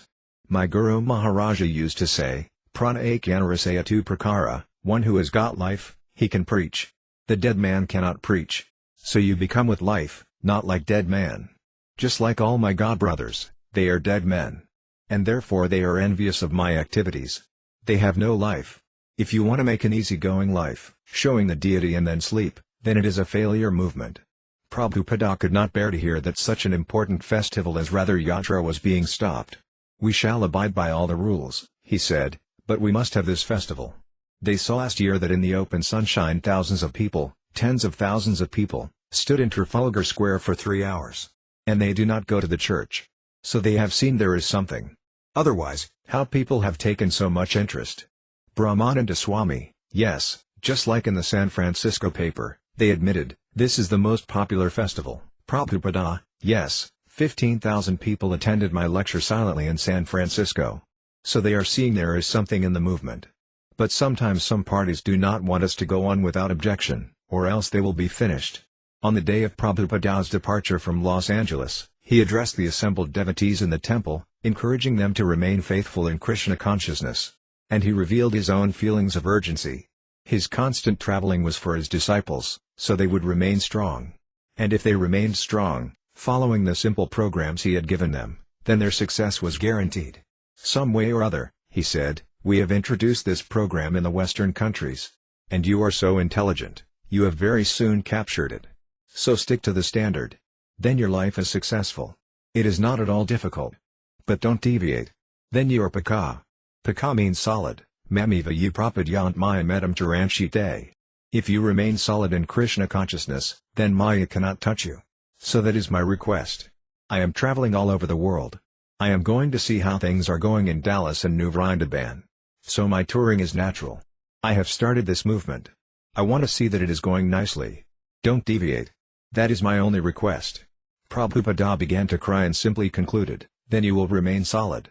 Thank you very much. New Vrindaban, July 18, 1974. A letter from Karandara reached Śrīla Prabhupada, informing him of his resignation as GBC for India. The responsibilities were too great for him, for he had only recently come back to Krishna consciousness. He would continue to follow the spiritual program, but he could not be the GBC again. Śrīla Prabhupada was set back, and before several GBC men in his room at New Vrindaban he asked, what to do? What shall we do? So maybe I should just give up these projects in India. But Śrīla Prabhupada, the devotees replied, those India projects are very dear to you. But what can be done? Prabhupada asked. Except for Guru Dāsa, none of the devotees in Vrindavana thought that the building would be ready by the scheduled grand opening. Work was going along slowly, as usual, and except for the deity hall area, the land was still a construction site. There were no altars, no deities. Tehis thought Guru Dāsa so feared displeasing Prabhupada that he could not bear to admit that the building would not be ready. The date had been set, and Prabhupada did not want excuses. It has to be done by Janmashtami, he wrote. There is no question of delay. Guru Dāsa admitted that the temple construction wouldn't be completely finished by Janmashtami, but he reasoned that the opening ceremony could still take place, even if the final touches on the temple weren't done. Because there was no regular GBC secretary for India, Prabhupada did not receive accurate reports on the Vrindavana temple construction. When Tamala Krishna Goswami had left in April to preach in the West, several months had passed before Prabhupada had appointed a replacement, Karandara. Now, after only a few weeks, Karandara had resigned. Guru Dasa's version, therefore, was the only one Prabhupada had received. The end of July grew near, and devotees prepared to travel to Vrindavana, for a fiasco. Vrindavan, August 4, 1974. When Prabhupada's car pulled up at the ISKCON property in Ramana Reddy, a group of devotees greeted him with kirtana and flowers. Some 25 devotees from temples around the world had already gathered for the grand opening celebration, and along with the Vrindavana devotees they crowded happily around Śrīla Prabhupada. No formal walkways had been constructed, and Prabhupada walked through the half-constructed walls, past piles of sand and bricks, making his way toward the deity house. Even here the lack of ornamentation and finishing was apparent, and rubble lay all around. "What is this?" Prabhupada demanded as he toured the construction site. "There is nothing here. Where's the temple? You told me the temple was finished." Guru Dāsa, Surabi, Gunanava, and others directly responsible were unable to answer. Their faces went white. Prabhupada was furious. "How can you open this?" The visiting devotees also began speaking among themselves. "It's not ready. How can we open?" "But Prabhupada," said one devotee, "devotees from all over the world are coming. Stop them immediately." Prabhupada said, "There will be no opening." Prabhupada had burst the bubble, the illusion that they would be ready for the grand opening. Prabhupada's anger was frightening, and the devotees who surrounded him were no longer carefree and joyful. "You are going to open this temple?" Prabhupada scoffed. "The altar is ready," said Harikesa, who had come from Japan to attend the opening. "We can install the deity and you cannot open this temple." Prabhupada shouted. "This temple is not completed." Prabhupada then walked into his house, followed by the Vrindavana managers and a few other leaders. Whoever could keep his distance from Prabhupada in this mood considered himself spared. Surabi's wife ran off to pray to Krishna, afraid of Prabhupada's ferocity. In his room Prabhupada's anger only increased. He yelled at Guru Dāsa for mismanagement. He yelled at Surabi. He yelled at all of them. No one dared to offer suggestions or excuses. There was nothing to do but turn white and become depressed. Prabhupada suddenly inquired whether the temple could be opened, despite the mess. "Can you have the deity rooms ready at least?" He turned to Surabi. "This is an insult to our society. What will people think? We have announced it everywhere. Nobody actually knows about it." "Śrīla Prabhupada," Surabi replied fearfully, exposing himself for another blast. "Oh?" Prabhupada somewhat changed his tone. "You have not made any propaganda about it? No invitations?" "Not yet, Prabhupada. Not to the people in Vrindavana. They do not expect it to open, because everyone who has been here can see that it is not possible to open. They know it's not ready." "This is a farce," Prabhupada scowled. "It is a fiasco." Disgusted, he looked at his Vrindavana managers. "We have to open. How can we open on Janmashtami?" "Śrīla Prabhupada," Surabi said, "the doors are not ready. They are still cutting the wood." Prabhupada inquired about the deities from Yamuna, who explained that their paraphernalia had been purchased but that the thrones were not ready. "What is your opinion?" he asked her. "I am totally unqualified to speak," Yamuna said, "and although I have no right to speak, I see it as almost impossible to actually open the temple. There is no pujari." With a sense of finality and failure, Prabhupada said, "Then we won't do it. But we have invited so many people from all around the world to come, and I was not informed of this. Now you all decide. When can we open?" Prabhupada asked. "Can we open on Diwali?" "When is Diwali?" "October, Śrīla Prabhupada." "How about Bhaktivedanta Sarasvati's appearance day?" a devotee suggested. "That's at the end of December." Prabhupada was silent, looking displeased. Surabi spoke up. "It will take 6 months, actually 7 months." Then Prabhupada chose the day of Ramanavami, in April. The opening could coincide with the annual gathering of devotees in Mayapur and Vrindavana. Surabi spoke again. He had grown pessimistic from his experiences with construction in India. "It depends on whether we can get the cement, Śrīla Prabhupada," he said. "We have to get it from the government. That was the main obstacle preventing us from opening now. We could possibly have the opening in 3 months, if we could get cement." "All right," Prabhupada said, resigned. There was no use trying to set a date. "It will be done before next Janmashtami." His tone was sarcastic. "And if the cement can be obtained, it can be done after 3 months." Later, while meeting with various individuals, Prabhupada continued to express his displeasure, especially to Guru Dāsa. He asked questions but was dissatisfied with the answers. He asked Guru Dāsa to bring the financial records, and then he reprimanded him more. Finding a receipt for Guru Dāsa's stay in an expensive hotel in Jaipur, Prabhupada made an issue of it. Guru Dāsa became aloof.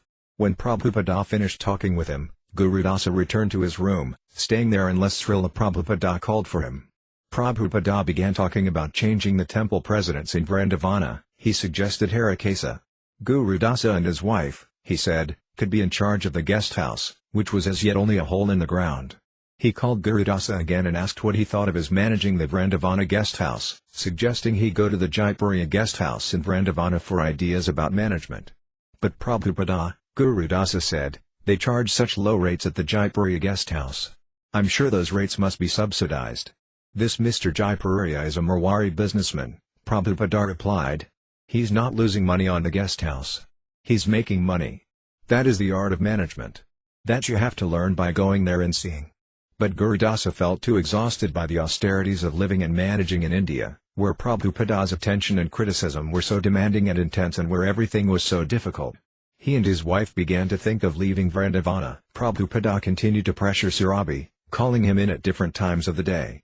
Why aren't these deity doors up? Prabhupada demanded. I am trying, Śrīla Prabhupada, Sarabi replied. There are so many things to do. Never mind, Prabhupada said, you have to get it done. These hired men are all cheating you. Don't let them cheat you. It is not easy for all these devotees to collect money. It is all Krishna's money and can only be used for Krishna's projects. Protect that money and see it doesn't go in the hands of the wrong people. I don't want the contractors to become rich men because of our projects. And I want marble on that building. Where is the marble? Where can I get marble? Sarabi asked. Why are you asking me these questions? Prabhupada shouted. You are the expert. I don't know. Use your intelligence. Ultimately, Prabhupada's anger with his disciples was incidental, the reaction due them for their foolishness. It was also a way of instructing them and testing them. But deeper was Prabhupada's transcendental impatience and frustration that his devotional service in Vrindavana was still not manifested. He wanted a wonderful temple for the glory of the Krishna consciousness movement, a temple that would establish Krishna consciousness all over the world. It was an offering to his spiritual master, and he had promised it to Krishna. But still it was not completed. As for Prabhupada's disciples' failure to do the job, Prabhupada had to take the burden and the agony of that failure. His disciples were his instruments in his service to Krishna. If the instruments didn't work properly, then he suffered, just as when one's arms and legs fail to function, the whole body suffers. His disciples' failure to carry out his desires was his loss. In this way, he felt transcendental lamentation over their failure to open the Krishna Balaram Mandir on Janmashtami day. Prabhupada's disturbance, though transcendental, was nonetheless real. It was not feigned merely for instructing. Nor could the devotees cheaply cheer up their spiritual master. For Prabhupada's disciples to properly assist him, they would have to understand his transcendental mood and serve him accordingly. Prabhupada wanted practical, down-to-earth service from his disciples. They should not expect to serve him sentimentally but should work hard. Devotional service was dynamic. Prabhupada wanted his disciples to help him with his projects to serve his Guru Maharaja, projects which, if successful, could save the world from misery. Getting concrete was a big problem. Sarabi, Gunanava, Dāsa, and others were always meditating and striving how to get cement. Yet it seemed no cement was available in the whole of India, as month after month they waited for government permission. Daily, since Prabhupada's arrival for the so-called temple opening, the devotees had been traveling by bus and rickshaw to Mathura to see if cement, even a few bags, was available. Sometimes they were cheated. One shipment of 20 bags had been cut with other materials, and when they used it in casting a column, it remained soft for 4 days and finally crumbled. When at last enough cement arrived to complete the work, the devotees felt sure it had happened only because of Śrīla Prabhupada's presence. Prabhupada had Gunanava count every bag of cement as it arrived. From 8 in the morning until 9:30 at night the shipment kept coming on trucks, each truck with 4 coolies to carry the heavy bags on their backs into the storage shed. Gunanava stood outside all day with pad and pen, marking the receipt of each bag. Śrīla Prabhupada came out of the house several times and watched gravely. In the evening, when they were finished, he called Gunanava in. So how many bags? Prabhupada asked, and Gunanava gave the exact figure. Everything is locked away now? Prabhupada asked. Yes, Śrīla Prabhupada. Prabhupada talked about the cement as if talking about a shipment of gold. August 12 Prabhupada felt very weak. It was on the afternoon of his appearance day, and he was sitting at his desk in the main room of his house. He lay down on his seat and put his head against one of the arm pillows. The following day he felt so weak he could not walk or stand. He had no appetite and ran a fever of 104 degrees. A local doctor arrived and examined Prabhupada, malaria. He prescribed some medication, which Prabhupada took once or twice and then refused. A second doctor came and prescribed different medicines. "Stop bringing these doctors," Prabhupada said. "No doctor can cure me." It was August, the monsoon season, and many devotees fell sick. When Śrīla, who had recently returned to his post as Prabhupada's personal servant, contracted malaria, Kuladri, who had come to Vrindavana to attend the temple opening, volunteered to assist. Then Kuladri got malaria. Other devotees became ill with malaria, jaundice, dysentery, and various digestive problems. The weather was overcast, hot and humid, and thousands of varieties of insects began appearing. For several days at a time the sky would be cloudy, the temperature in the 90s. Then the sun would come out and steam everything up with almost intolerable heat. It was Vrindavana's most unhealthy season. As Prabhupada's condition worsened, the devotees became morose and even fearful for their spiritual master's life. They brought Prabhupada's bed out where it was cooler, on the small patio outside his house. His servants would massage or fan him. Days passed and Prabhupada didn't eat, except for a few grapes and some slices of orange. This was the way his father had died, he said, by not eating. Such remarks frightened Prabhupada's disciples all the more, and they began visiting the samadhis of the Goswamis to pray that Prabhupada would be cured. One evening Harakesa stayed up all night near Prabhupada's room, chanting softly a continuous kirtana of Hare Krishna. Prabhupada liked it. "This kirtana," he said, "is what actually gives us life." After that devotees took turns, so that there was always kirtana. Prabhupada explained that his illness was due to the sins of the ISKCON leaders, 80% of whom were not strictly following the rules and regulations, he said. Even in Vrindavana some of the devotees weren't regularly rising at 4 a.m. Since Prabhupada was speaking little, he had only briefly mentioned this cause of his illness. But brief as it was, it crushed his disciples. As for who was guilty, each disciple would have to say for himself. But in a mood of "Oh, God, what have we done?" all the disciples in Vrindavana immediately became very attentive to the rules and regulations. In the morning Bhagavatam class the devotees who lectured regularly discussed the subject as explained in Śrīla Prabhupada's books. At the time of initiation Krishna absolves the initiate of all karmic reactions due for past sinful acts. The spiritual master, however, as the representative of Krishna, also shares in removing the disciples' karma. Krishna, being infinite, can never be affected by such karma, whereas the spiritual master, although completely pure, is finite. The spiritual master, therefore, partially suffers the reactions for a disciple's sins, sometimes becoming ill. Goswami warns that a spiritual master should not take too many disciples, because of the danger of accepting an overload of karma. Not only does the spiritual master accept the previous karma of the disciples, but if the disciples commit sins after initiation, then for those also the spiritual master may sometimes become ill. Prabhupada said that his misdeed was accepting so many disciples, but he had no choice for spreading Krishna consciousness. The spiritual master sometimes suffers, he said, so that the disciples may know, due to our sinful activities, our spiritual master is suffering, and this always had a sobering effect on any would-be offender. But now, for the first time, Prabhupada was specifically blaming his disciples for a serious illness. By neglecting their spiritual master's most basic instructions, they were causing him great distress. They understood that their spiritual master was no ordinary malaria victim, and they knew they had to correct their mistakes and pray to Krishna that Prabhupada would get better. Prabhupada's condition was so critical and the implications of his statements so broad that his secretary, Brahmananda Swami, thought it best to notify the entire International Society for Krishna Consciousness. Because Prabhupada was pleased by the 24-hour kirtana, Brahmananda Swami thought that this program might be introduced in every ISKCON temple in the world. A few telegrams were sent, and word quickly spread that every temple should hold continuous kirtana, petitioning Krishna for Prabhupada's recovery. It reminded some of the senior disciples of 1967, when they had stayed up all night chanting and praying for Prabhupada's recovery from an apparent heart attack. At that time Prabhupada had encouraged them to chant a hymn to Lord Nrsimhadeva and to pray, "Our Master has not finished his work. Please protect him." Due to the sincere prayers of the devotees, Prabhupada had said, Krishna had saved his life. Now, in 1974, there were many more devotees than in 1967, and all of them were praying for Prabhupada's recovery. But now also, from what Prabhupada had said, there were also more devotees to misbehave and cause him pain. That message, 80% of the leaders of my disciples are not following the rules and regulations, this is why I am suffering, was not telegrammed. It was too heavy. Prabhupada had come to Vrindavana for a celebration, but there had been none. Now he was very sick, and his servant was carrying him in his arms to and from the bathroom.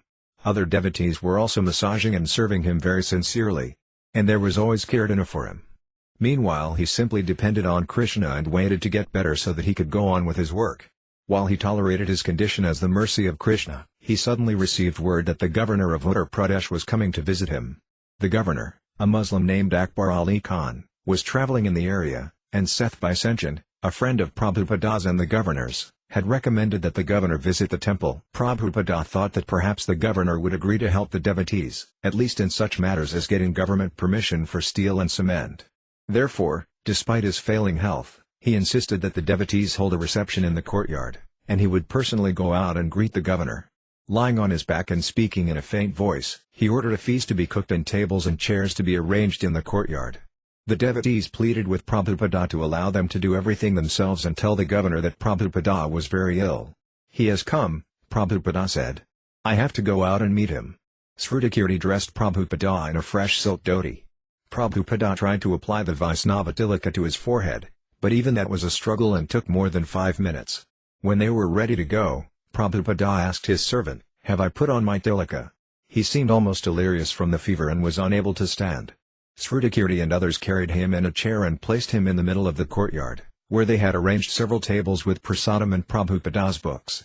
Just before the governor's arrival, many policemen and soldiers arrived, roping off the area, directing traffic in front of the temple, and holding people outside until the governor arrived.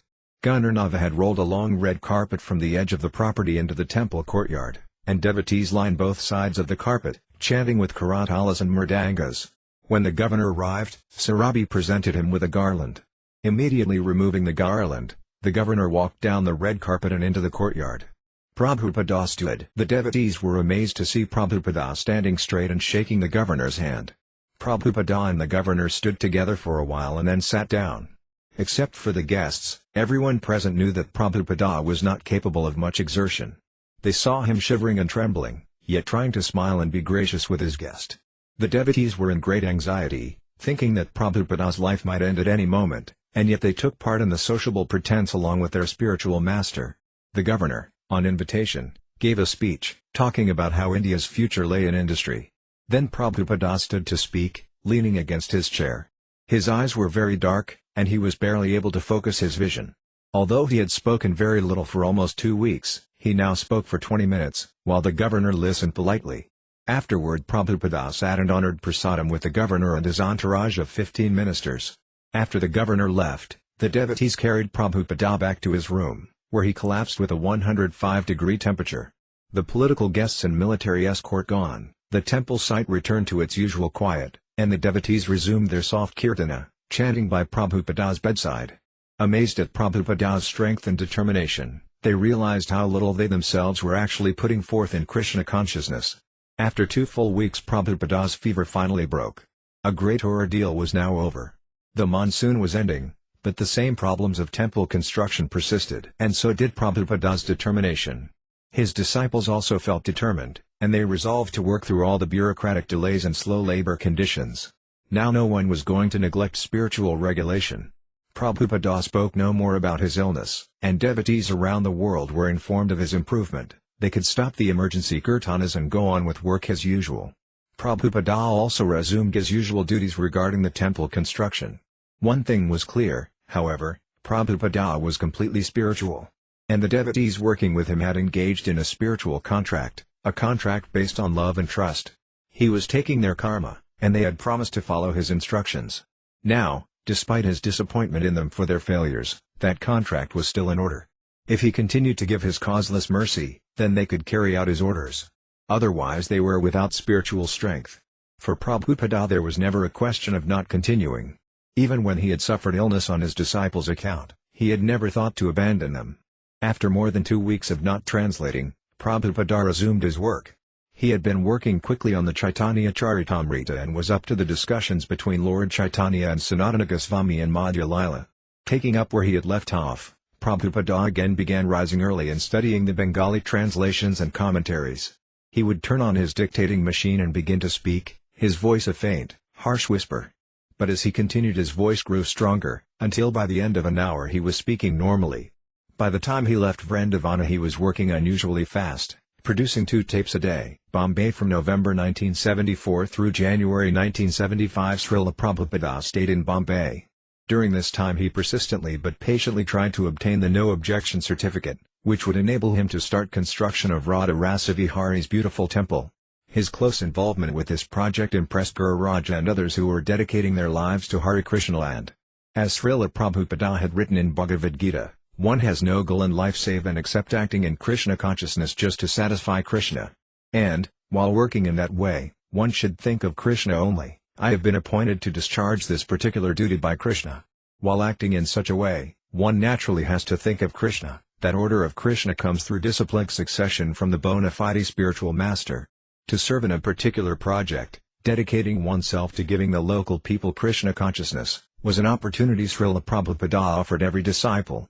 His field was the entire world, and he was like an emperor who wanted to award vast lands to loyal sons. But his awarding of lands and projects was not for material ownership, which is always illusory, but for service to the Lord.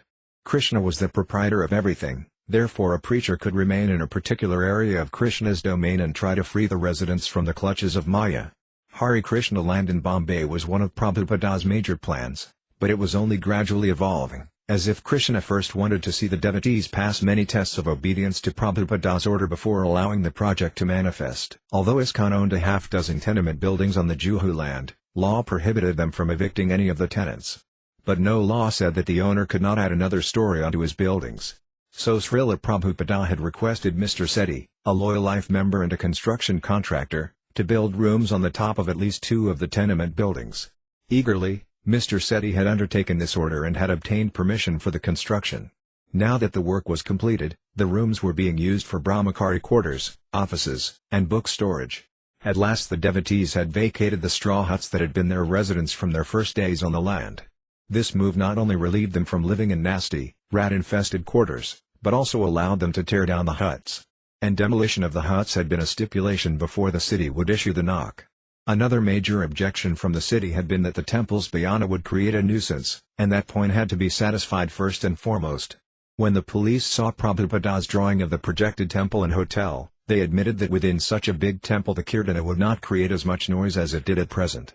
So they agreed to accept the master plan for Hare Krishna land and remove their objections based on nuisance, provided ISKCON tear down the straw huts and widen the access road so the tenants could approach the back portion of the land.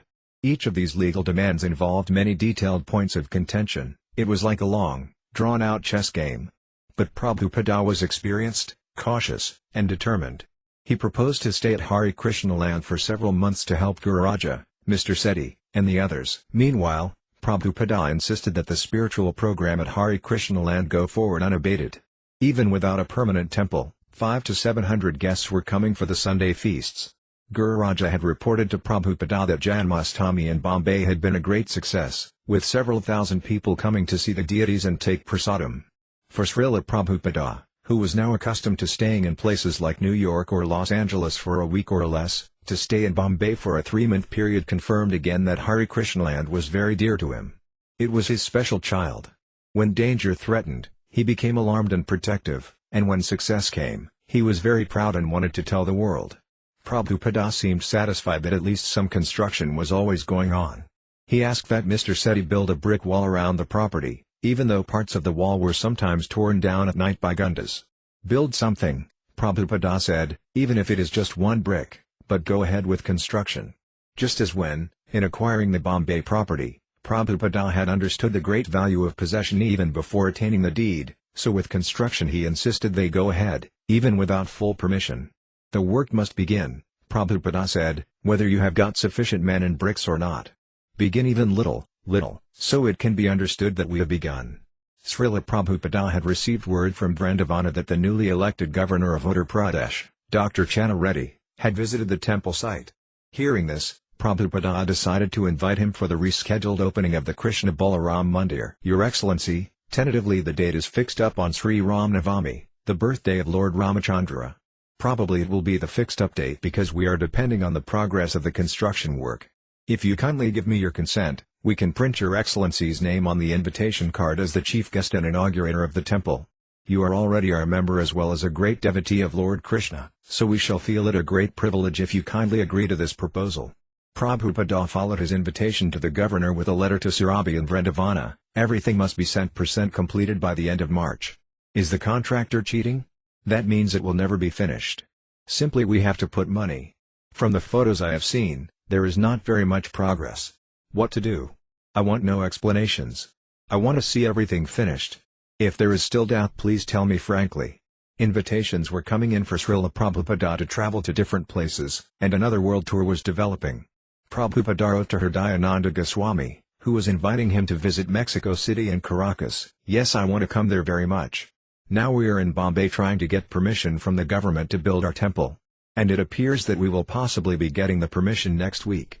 If this works out, then I will immediately be going to Honolulu, and from Honolulu I can go directly to Mexico City, then Caracas, and then to Australia by the end of January. If the Bombay situation is not settled up, I may have to stay till mid-January or so, and then in mid or end of January I will be going to Australia to stay for 1 month. By mid-January of 1975 the city finally issued the knock. Prabhupada was jubilant and immediately called for a cornerstone laying ceremony. He had already held a groundbreaking and cornerstone laying ceremony in March 1972, on first moving to the land. Nevertheless, he wanted another one, as this would actually signify the beginning of the construction of the temple. He therefore devised a festival involving all life members and friends of ISKCON in Bombay. Śrīla Prabhupada was ready to travel, and this time, more than ever, he impressed on his leaders in Bombay that the temple construction should go ahead without interruption. No doubt there would be new opposition from the government. But such opposition would be overcome, as in the past, by Krishna's grace. The devotees, however, would have to be very determined. This was the reward of working for Prabhupada in Hare Krishna land, that one gained determination in the face of trouble and knew that by staying with one's service he was pleasing Krishna and Krishna's pure devotee. During February and March of 1975, Śrīla Prabhupada toured widely again, traveling eastward via Tokyo and Hawaii to Los Angeles. While traveling, he received word that Governor Reddy had accepted the invitation to attend the Vrindavana temple opening on Ramanavami. He also received an encouraging report from Surabhi, assuring him that this time the temple opening would definitely take place. I am encouraged that you expect to have everything completed on time, Prabhupada wrote. This I want. Prabhupada traveled to Mexico City and Caracas. Again, in answering his mail, he was saying he would soon meet everyone in Vrindavana. To an Indian Life member who wrote him for advice in touring foreign temples, he wrote, "By the 20th of March I will be in Calcutta and you can see me there. I shall advise you personally. You are also invited to participate in our Mayapur festival during Sri Chaitanya Mahaprabhu's appearance day ceremony, as well as the opening celebration of Krishna Balaram temple in Vrindavan on Ramanavami day. The governor of UP will also come there to participate, and many other important and respectable gentlemen will also be coming. I hope you will also come with your wife and son and mother, and encourage us by taking part in the festival." Leaving South America, Prabhupada moved quickly, stopping in Miami, Atlanta, Dallas, and New York, all within a month of his departure from India. He then went to London, stopped in Tehran, and returned to India on March 16. It was Prabhupada's 8th trip around the world in 10 years. Early in the morning of March 23, Śrīla Prabhupada left the Calcutta temple for Mayapur, traveling in a caravan of 5 cars. Prabhupada was in the first car, 3 following cars carried his sannyasi disciples, and the last car carried his sister, Bhavatarini, and other ladies. As usual, Prabhupada asked to stop at the mango orchard. Divi Sakti Dasi, they all sat around together, just like cowherd boys, Prabhupada in the center taking his breakfast fruits. It was Ekadashi, and I had made a cake for Prabhupada out of dates and coconut, very fancy. When Prabhupada opened his tiffin and saw it, he said, "Oh, what is this? Who has made this?" So Sayudananda Swami told him I had made it, and he started eating it right away. Prabhupada said he liked it. Then they washed their hands, and we were on our way again to Mayapur. Mayapur, March 23, 1975. For this year's festival, almost 500 devotees from around the world had gathered, and Prabhupada, while taking his morning walks in the nearby fields, while entering the temple of Radhamadhava, or while lecturing from the Chaitanya Charitamrita, was the central attractive feature. Each morning after giving the class, he would circumambulate the temple room, followed by his disciples. A brass bell hung from the ceiling on either side of the deity's altar, and Prabhupada, while circumambulating the deities, would go up to one of the bells and ring it several times, pulling the rope while the kirtana continued wildly. Then, with cane in hand, he would walk around the back of the deity altar and emerge on the other side to ring the other bell. The devotees would jump up and down close around him, singing Hare Krishna, Krishna Krishna, Hare Rama, Rama Rama, Hare. Smiling with great pleasure, Prabhupada would continue the length of the temple room, past the pictures of Bhaktisiddhanta Sarasvati, Garakaswara Dāsa Babaji, and Bhaktivedanta Thakura, then come around and up the other side of the temple room to the first bell again and strongly ring it. After half a dozen such blissful circumambulations, he would leave the temple, while the kirtana continued to roar. Coming out into the bright morning sunshine, he would walk up the broad staircase to his room. On at least 2 occasions during that festival, Prabhupada became stunned in trance while delivering the morning lecture. One time he was speaking in appreciation of the sacrifice of his disciples, who had spent so much money and come so far from their homes in America, Europe, and Australia to render service and attend the festival in Mayapur. "You are all young," he was saying. "You have a good opportunity. But I am an old man. I have no opportunity." And with these words he suddenly fell completely silent. Such silence before 500 disciples produced a feeling of suspended time.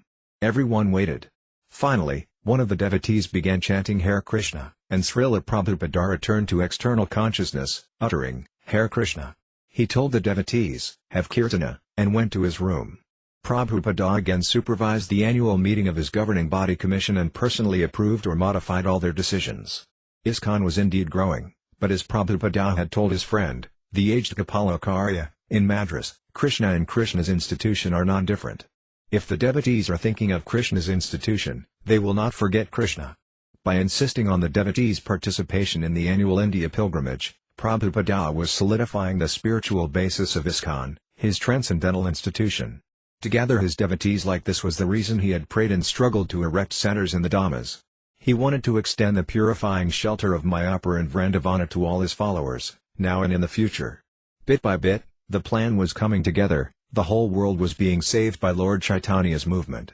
Vrindavana, April 16, when Śrīla Prabhupāda arrived to finally conduct the Krishna Balaram Mandir opening, he was pleasantly surprised to see the 3 tall domes rising over the temple. The domes had been constructed entirely during the 8 months since his last visit. The 4-story international guest house had also been completely built during his absence. Sarabi had supervised workers in day and night shifts to get everything done on time. The tall central dome and 2 side domes, one over each altar, were magnificent. Their graceful form led the mind to higher thoughts and suggested an existence beyond the material world. The strength and beauty of the domes reminded one that beneath resided the deity of the Supreme Lord. A temple was to enlighten people, to remove their nesads, and the domes eloquently spoke of this purpose. They could be seen for miles, rising boldly above the landscape of Vrindavana, proclaiming the worship of Krishna and Balarama. Each dome was topped by a copper colossus consisting of 3 balls, representing the lower, middle, and higher planets, and at the top, the eternal Sudarsana Chakra, the spinning wheel weapon of Lord Vishnu. The Sudarsana Chakra was Krishna himself, and just to see this glorious symbol atop the mandira made the devotees feel victorious and satisfied. Even the guests could not help but regard it with awe. Atop the Sudarsana Chakras were copper victory flags. As Prabhupada toured the completed building, he continually looked up at the domes. "Oh," he said, "the domes have come out very nice. What do you think?" He turned to the devotees accompanying him. "They are magnificent," said Hamsaduta. "Yes, Prabhupada," said Tamala Krishna Goswami, "I think that Sarabi has done a nice job." "Yes." Prabhupada smiled. "Everyone is telling how nice Sarabi is doing." Prabhupada turned to Sarabi, who had gone with little sleep for weeks. "But I can't say that. Only me, I am criticizing you, because that is my job. I have to always criticize the disciple." No less than 600 devotees from ISKCON centers around the world had come to Vrindavana as part of the annual Indian pilgrimage. The high point was to be the installation of the deities and the opening of the temple. Final preparations were going furiously: cleanups, decorations, cooking. Many important life members and guests had come and were staying in their private rooms in the 40-room guest house. Prabhupada's vision had finally come to pass. He had created probably the most beautiful and opulent temple in Vrindavana, certainly the one most alive with dynamic devotion and preaching spirit, and along with it he had built one of the best local hotels, for visitors with an eye for Krishna Bhakti. Touring the grounds, Prabhupada walked into the sunken courtyard, its marble floor clean and dazzling. This was no rented house in America, something built for another purpose. It was a temple, like the temples in Vaikunta described in the Srimad Bhagavatam. It is heaven on earth, Prabhupada said. I think it surpasses all the temples in India. Prabhupada stood smiling before the tamala tree, its venerable branches spread throughout one corner of the courtyard, and he recounted how there had been a discussion of cutting it down and he had prevented it. Tamala trees are associated with the pastimes of Srimati Radharani and are very rare. In Vrindavana there were perhaps only 3, one here, one at Sevakunja, and one in the courtyard of the Radha Damodar temple. That the tamala tree was growing so luxuriantly, Prabhupada said, indicated that the devotees were performing genuine bhakti. Convinced that the temple was actually ready, Prabhupada entered his residence, just between the temple and the guest house. Many details demanded his attention, and many visiting disciples were present. Thus in Ramana Reddy, in a place where there was no temple, a pure devotee desired, let there be a temple, and seva, devotional service. And what had once been an empty lot was now a place of pilgrimage. Such is the power of the desires of the pure devotee. Epilogue. Śrīla Prabhupada would often say of his devotional service in India, Vrindavana is my residence, Bombay is my office, and Mayapur is where I worship the Supreme Personality of Godhead. Bombay is the biggest commercial city in India. Prabhupada's business was pure devotional service to Krishna, and in Bombay he dealt more with the managerial aspects of Krishna consciousness in India. He had incorporated ISKCON in India with the main branch in Bombay. All other branches of ISKCON in India, therefore, were legally part of the Bombay Incorporation. In Bombay, Prabhupada had cultivated more lawyers and businessmen as life members and earned more friends of his society than in any other city in India.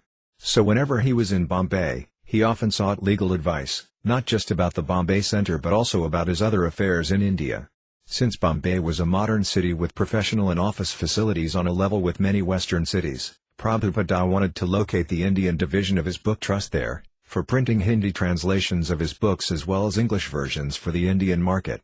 Bombay, unlike Vrindavana and Mayapur, was not a Dhamma but a bustling, wealthy city. ISKCON's biggest donors lived there. Although Śrīla Prabhupada's demeanor was entirely transcendental in Bombay, and his activities were often the same as elsewhere, speaking on Bhagavad Gita and Srimad Bhagavatam and worshipping the deity, nevertheless, Prabhupada called it his office.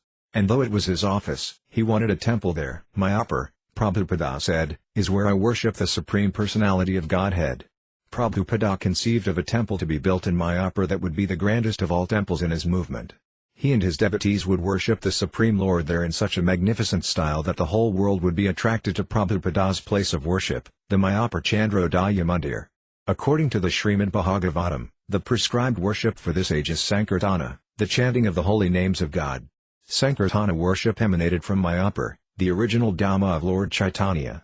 In the age of Kali, states Srimad Bhagavatam, Lord Krishna appears in a golden form, as Lord Chaitanya, and his activity is to chant Hare Krishna.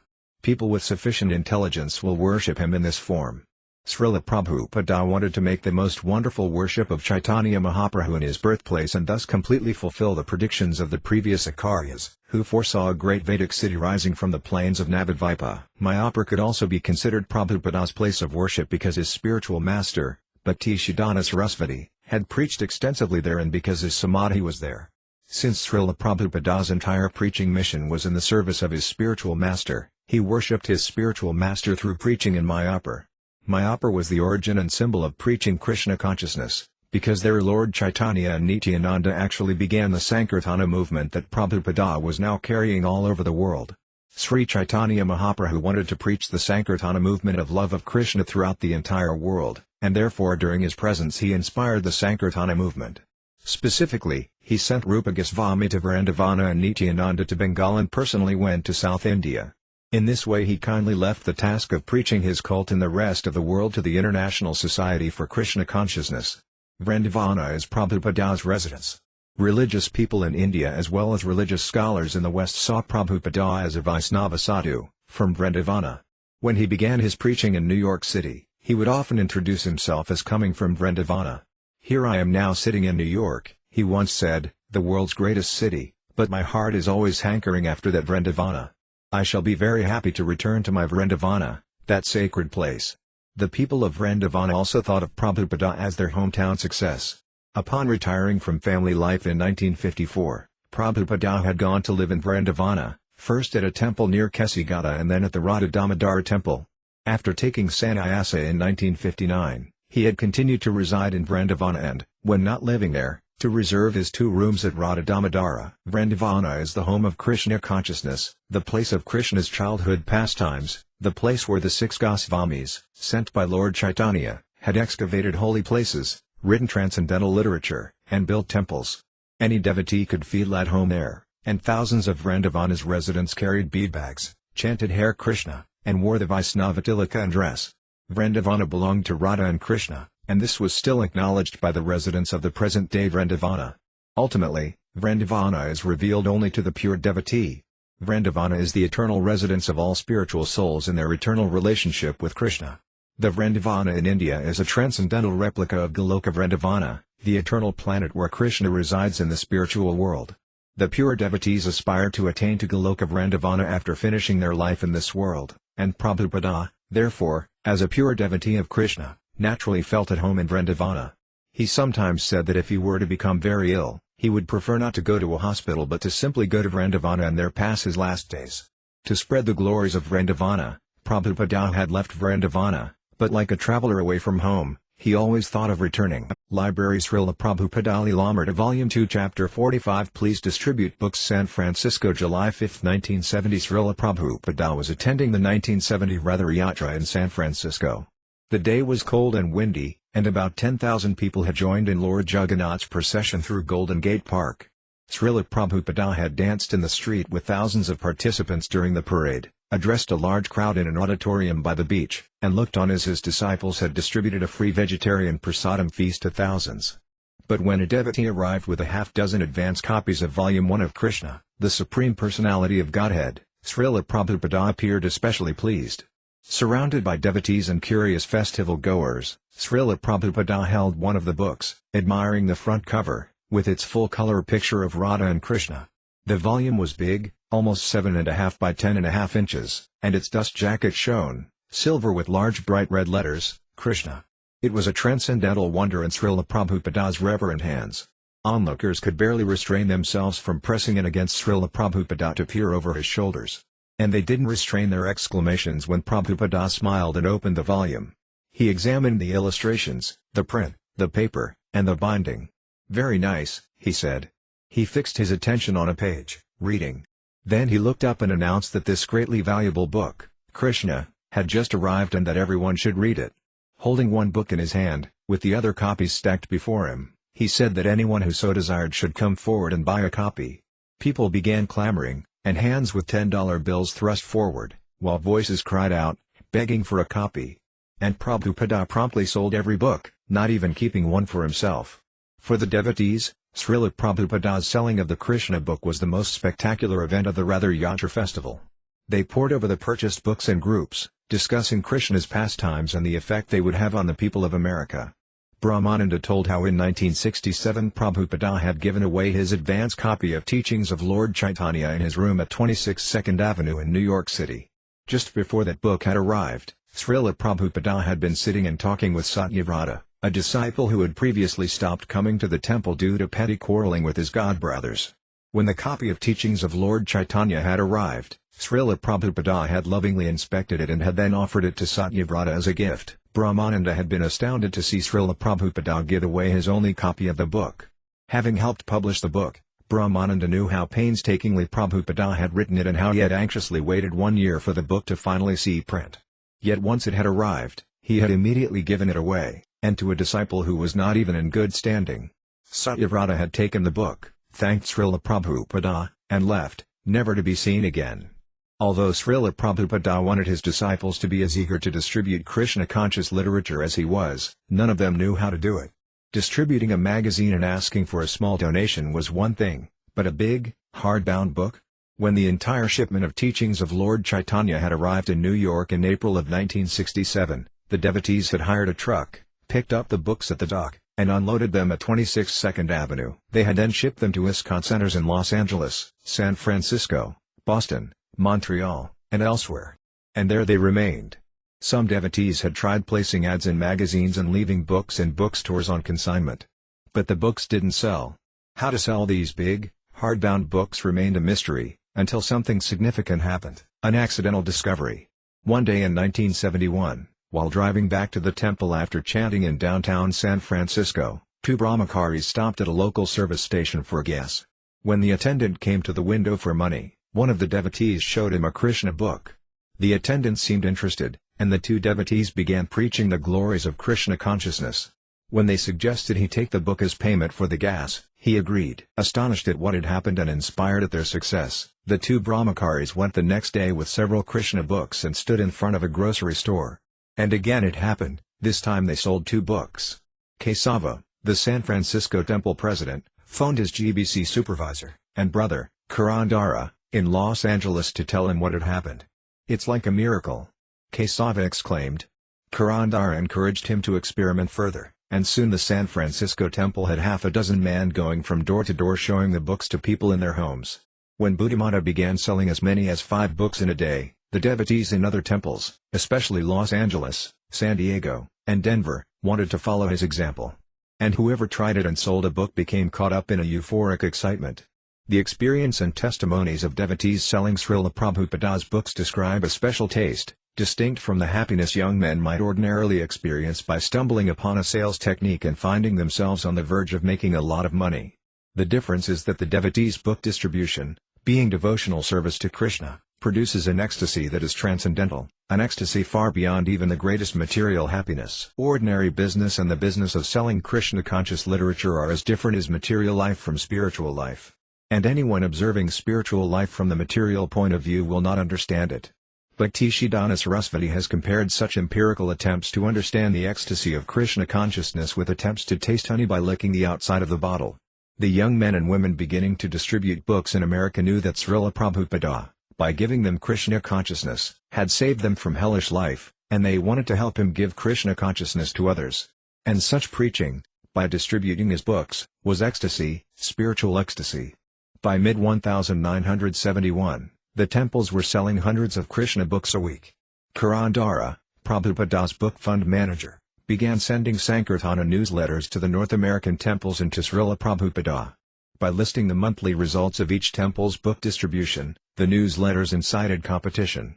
Purandara's December 1971 newsletter summed up the mood of the year and urged the devotees to increase. Recently, in an all-out program to sell books, the San Francisco temple has been averaging 20 Krishna books per day distribution. What is their technique? Keshava Prabhu says, "Simply we make it our priority activity. All you have to do is want to do it and then try as hard as you can. Everywhere we go, we carry BTGs and Krishna books," he says, "on street SKP, door to door, to the laundromat, to the store, everywhere. We have been taxing our brains in so many fancy and complicated ways to try to increase sales, but as it has been experienced, nothing is more successful than simply taking the books personally in hand and going door to door with this causeless mercy. Just consider, how many hours a day do we spend specifically trying to distribute Śrīla Prabhupada's literature, which is the dearmost thing to him." The crowning touch to end the year's Sankirtana, however, came not from the newsletter but from Prabhupada himself, who wrote to Kesava, the king of Krishna book distribution, "I have been receiving so many reports about how my disciples from the San Francisco temple cannot be surpassed by anyone in distributing my books. Sometimes they are selling as many as 70 Krishna books daily. So if this is true, then certainly when I return to the US I must come and stay in your temple. By distributing my books profusely you are giving me great encouragement to translate. And you are all helping me to fulfill the order which Guru Maharaj gave me. So I am so much grateful to you, and I am sure Krishna will bless you a million times over for doing this work. I hope that you and all my beloved disciples in San Francisco temple are in strong health and jolly mood." Copies of this letter went out to every ISKCON center. Prabhupada had always given his blessings to all the devotees, but never before could anyone recall as saying a devotee would get Krishna's blessings a million times over. Although a letter from Prabhupada usually instructed a specific devotee, the instruction often had universal application, and Śrīla Prabhupada's letters made clear his disciples' top priority, book distribution. "I am very pleased to hear that you are increasing in your distribution of our books and magazines. This is a good sign that your preaching work is also strong. The more you increase your strength in preaching, the more you will go on selling books. I want especially that my books be distributed widely. Prabhupada's ambition was to replace mundane literature with transcendental. At least in every home there should be one piece of Krishna-conscious literature, he reasoned, because if a person read only one page, his life could be turned toward perfection. If 1% of the readers become devotees, he wrote, that will change the world. Whereas mail-order advertisers were satisfied with a 5% response, Śrīla Prabhupada spoke of an even smaller percentage, 1%, whom he thought could become pure devotees in response to receiving a book. Lord Krishna also confirms this in Bhagavad Gita, out of many thousands among men, one may endeavor for perfection, and of those who have achieved perfection, hardly one knows me in truth. To make the world Krishna-conscious, therefore, would require that millions of pieces of transcendental literature be distributed. Śrīla Prabhupada wanted his disciples to understand why they should distribute his books, and he instructed them through his letters. Who God is can be summed up in only 5 words, Krishna is the supreme controller. If you become convinced of this and preach it enthusiastically, success is assured, and you will be doing the greatest service for all living entities. He wrote to Jayadvaita, these books and magazines are our most important propaganda weapons to defeat the ignorance of Maya's army, and the more we produce such literature and sell them profusely all over the world, the more we shall deliver the world from the suicide course. To Jagadisa he wrote, I am encouraged to see your report of books sold, because it proves that you consider it your responsibility to see that more and more people are reading our literature. Actually, this is the solid basis for our preaching work. No other movement has got such profuse authority for preaching. And if someone reads our Krishna-conscious philosophy, he becomes convinced. Prabhupada continued to insist that all major Krishna-conscious programs be maintained, including deity worship, chanting Hare Krishna in public, and holding outside lectures. All programs were important. But book distribution, whenever possible, should accompany the other programs. To a sannyasi whose main program was public lecturing, Prabhupada wrote, distribute books, as many as possible. If anyone hears some philosophy from us, that will help him. But if he purchases one book, that may turn his life. So selling books is the best preaching activity. Sell books, hold the kirtan in public places like schools and colleges, preach. And in a letter to Bhagavan Dāsa in France, he stressed the same thing, what will your 3 minutes preaching do? But if they buy one book, it may turn their life. During this period of increasing book distribution, one of Śrīla Prabhupada's newly initiated sannyasis concocted the idea that the devotees should spend much more time studying. While visiting the New York temple, this sannyasi openly advocated that devotees read Śrīla Prabhupada's books 5 to 8 hours daily. The temple was following a new schedule Śrīla Prabhupada had set up, with devotees attending the morning program, going out all day for street chanting and book distribution, and returning in the evening for a class on Bhagavad Gita. But now controversy arose, and an urgent phone call was placed to Śrīla Prabhupada in Los Angeles. When Prabhupada heard the details from his secretary, he immediately responded.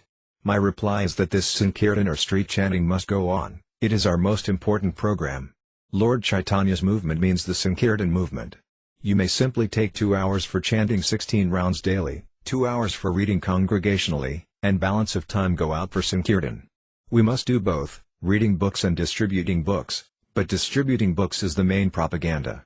Reading in class for 2 hours is sufficient, and other reading can be done in spare time if one has got it. It is not that one has to be always reading.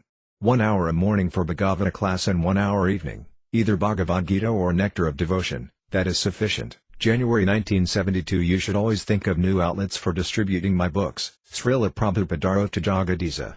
And new outlets the devotees found, shopping centers, malls, parking lots. They were meeting more people than ever before. By entering the malls and shopping centers, the devotees plunged into the heart of American society, meeting pious and impious, rich and poor, black and white. Book selling was still difficult, but the devotees persevered, carrying their heavy book bags and distributing the literature they knew could solve all problems. The devotees saw the shoppers as so many walking victims of the material energy, people living for sensual and mental pleasure and therefore doomed to an inauspicious death. Any serious devotee could philosophically explain from Bhagavad Gita the predicament of the materialist, but now they were directly witnessing this plight.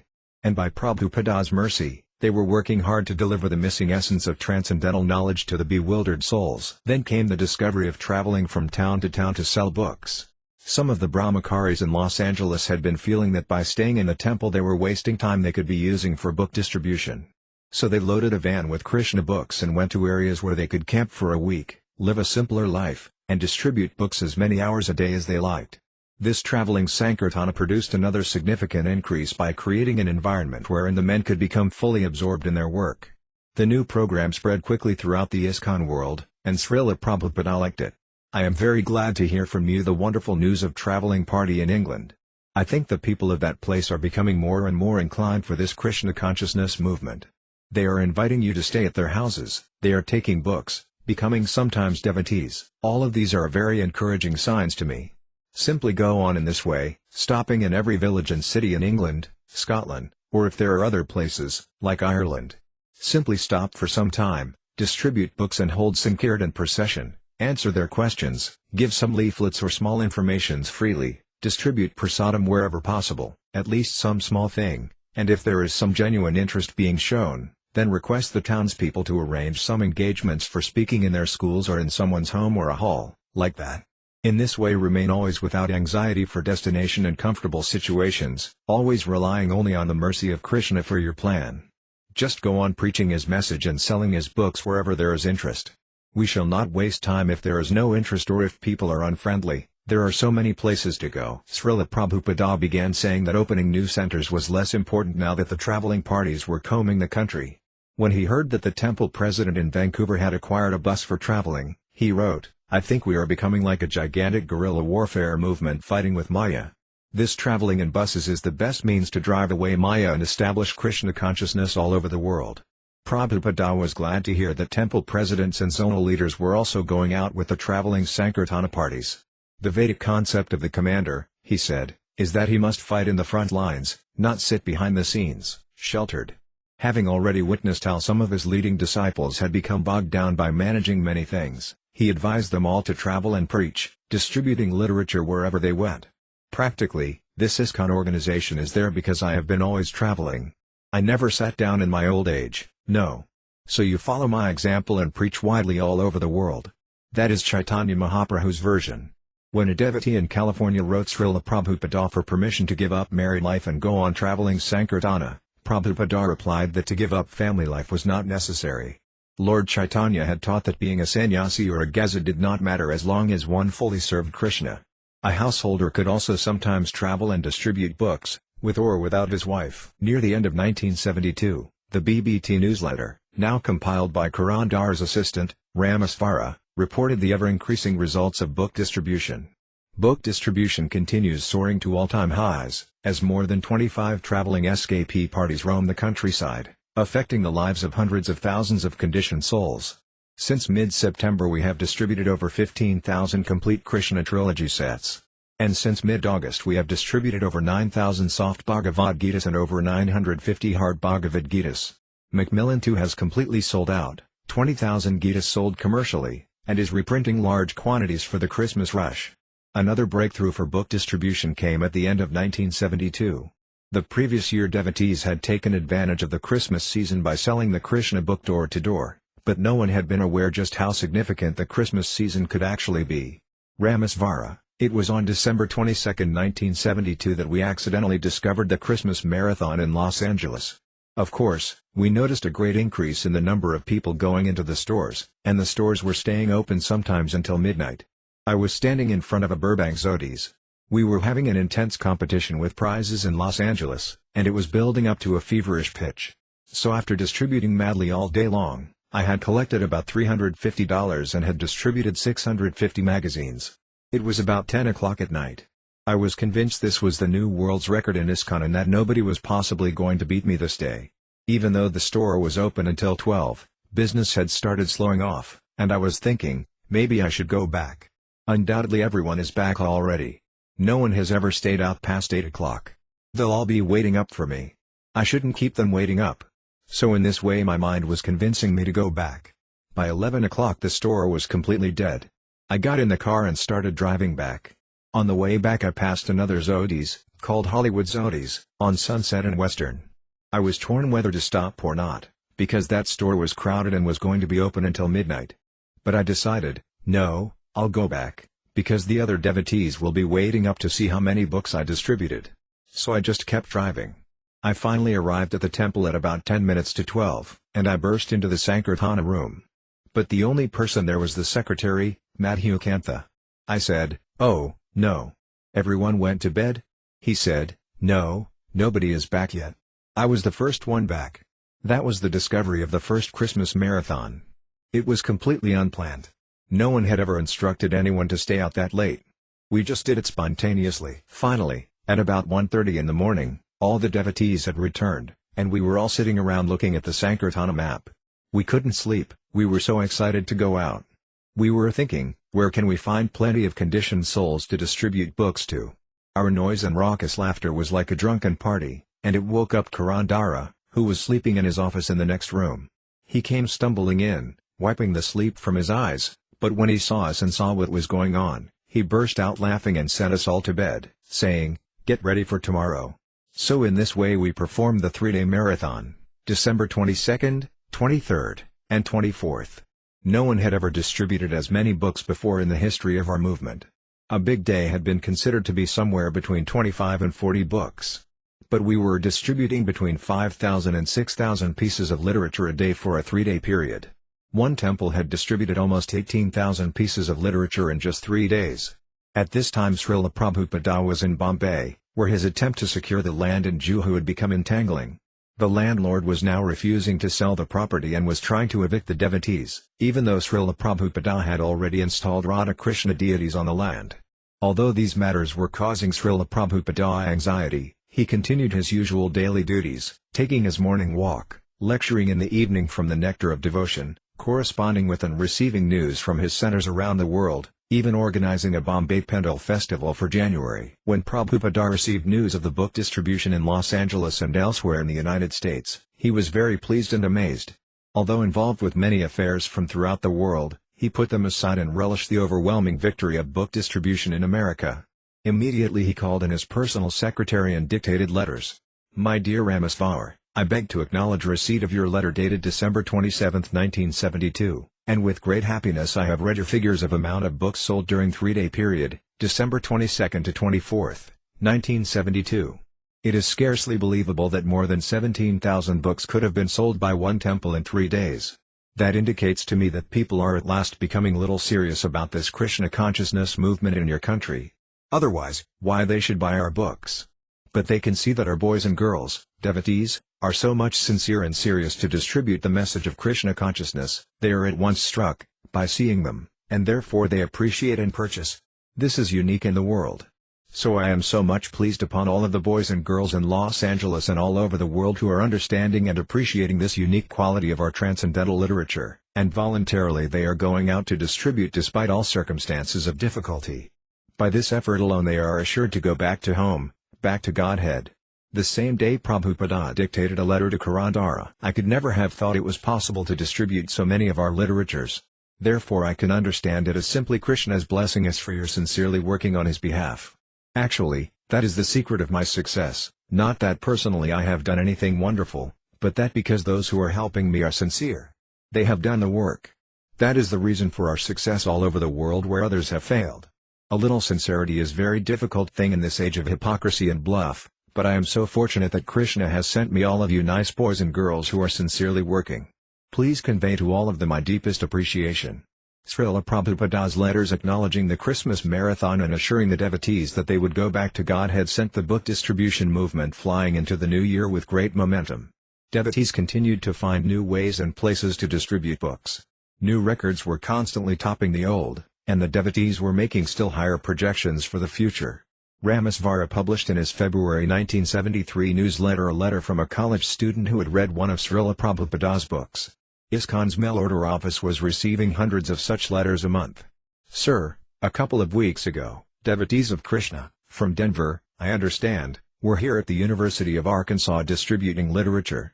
One young man approached me with a hard pitch for my purchasing a copy of the Prabhupada translation of the Bhagavad Gita. I was initially quite skeptical, so many people are getting rich from selling their versions of the answer, and told him to not bother me. He insisted, though, and I finally gave in. I have been reading the Gita, having not finished it yet, and have found it quite rewarding. My mind, shaped in logic and empiricism, seems to find itself barely tasting the transcendental material in the book. I discuss it with others, I find myself remembering certain passages. It has genuinely stimulated my interest, to say the least, in a way that my quite extensive readings in Christianity, Zen Buddhism, The lower forms of yoga, etc. have never succeeded in doing. In short, I think I have finally found the beginning. Ramasvara went on to beat the drum of Sankirtana. Actually, no one can properly measure the effect of our book distribution. If it was known how many books we distribute each month, we would be listed on every bestseller list in the country. For example, as many of you know, already the new Gita has outsold any other edition of the Gita ever printed.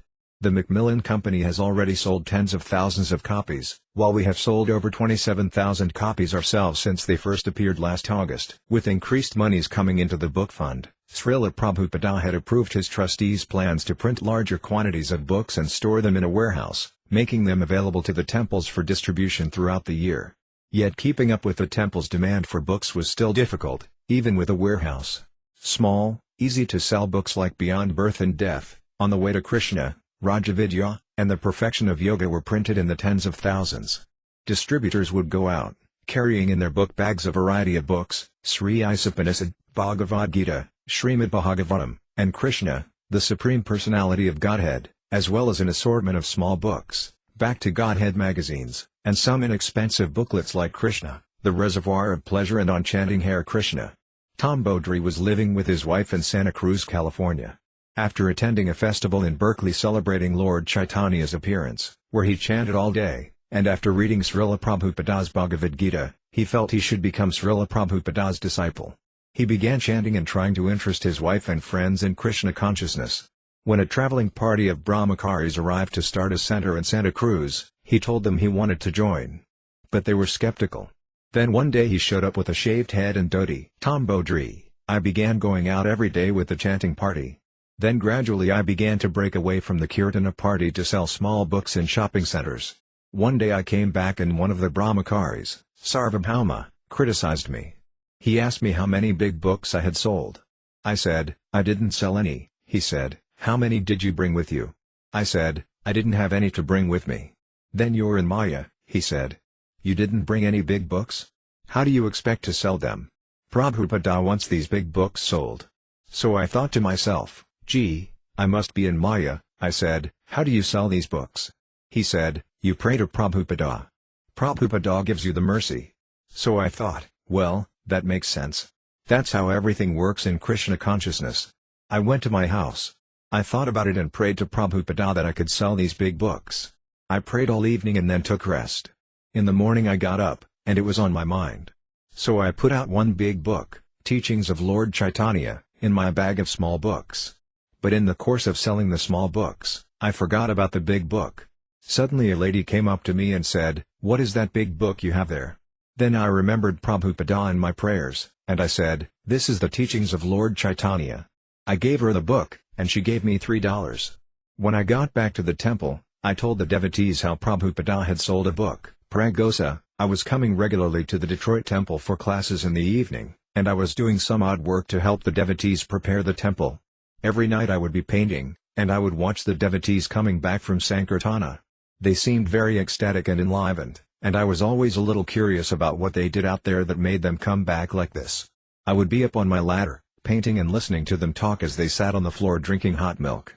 They would talk about how they had knocked on one man's door and this had happened and then that had happened. It was very attractive to me. After I moved into the temple and had been a devotee about a week, someone asked me if I would like to go out and try distributing books. So I went out, wearing a dhoti and tilaka and using a straightforward presentation, walking up to people, giving them a card and a book, telling them about the contents of the book, showing them Prabhupada's picture, and asking for a donation. The exhilaration I got from that was just incredible.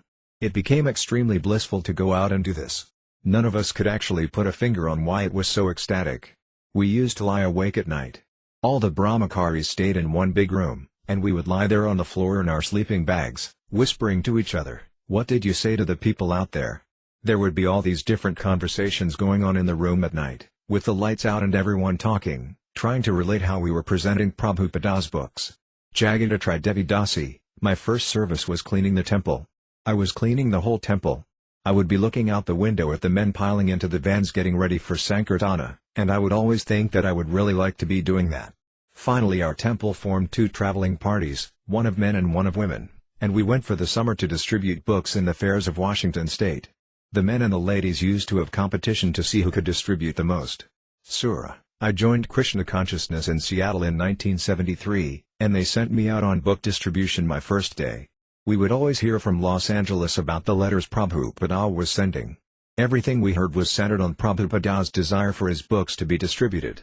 It was by hearing this that newer devotees wanted to go out and be part of the Sankirtana party. We wanted to be soldiers for Prabhupada's book distribution army. We went to the Spokane Fair, and the leader of the Spokane Temple wrote a letter to Śrīla Prabhupada requesting him to come and telling him the results of our book distribution. Then we received a reply from Prabhupada saying that he couldn't make it but that the devotees should go to the fair and preach on his behalf. Fulfill my mission, Prabhupada said, that every man and woman in the United States gets a book.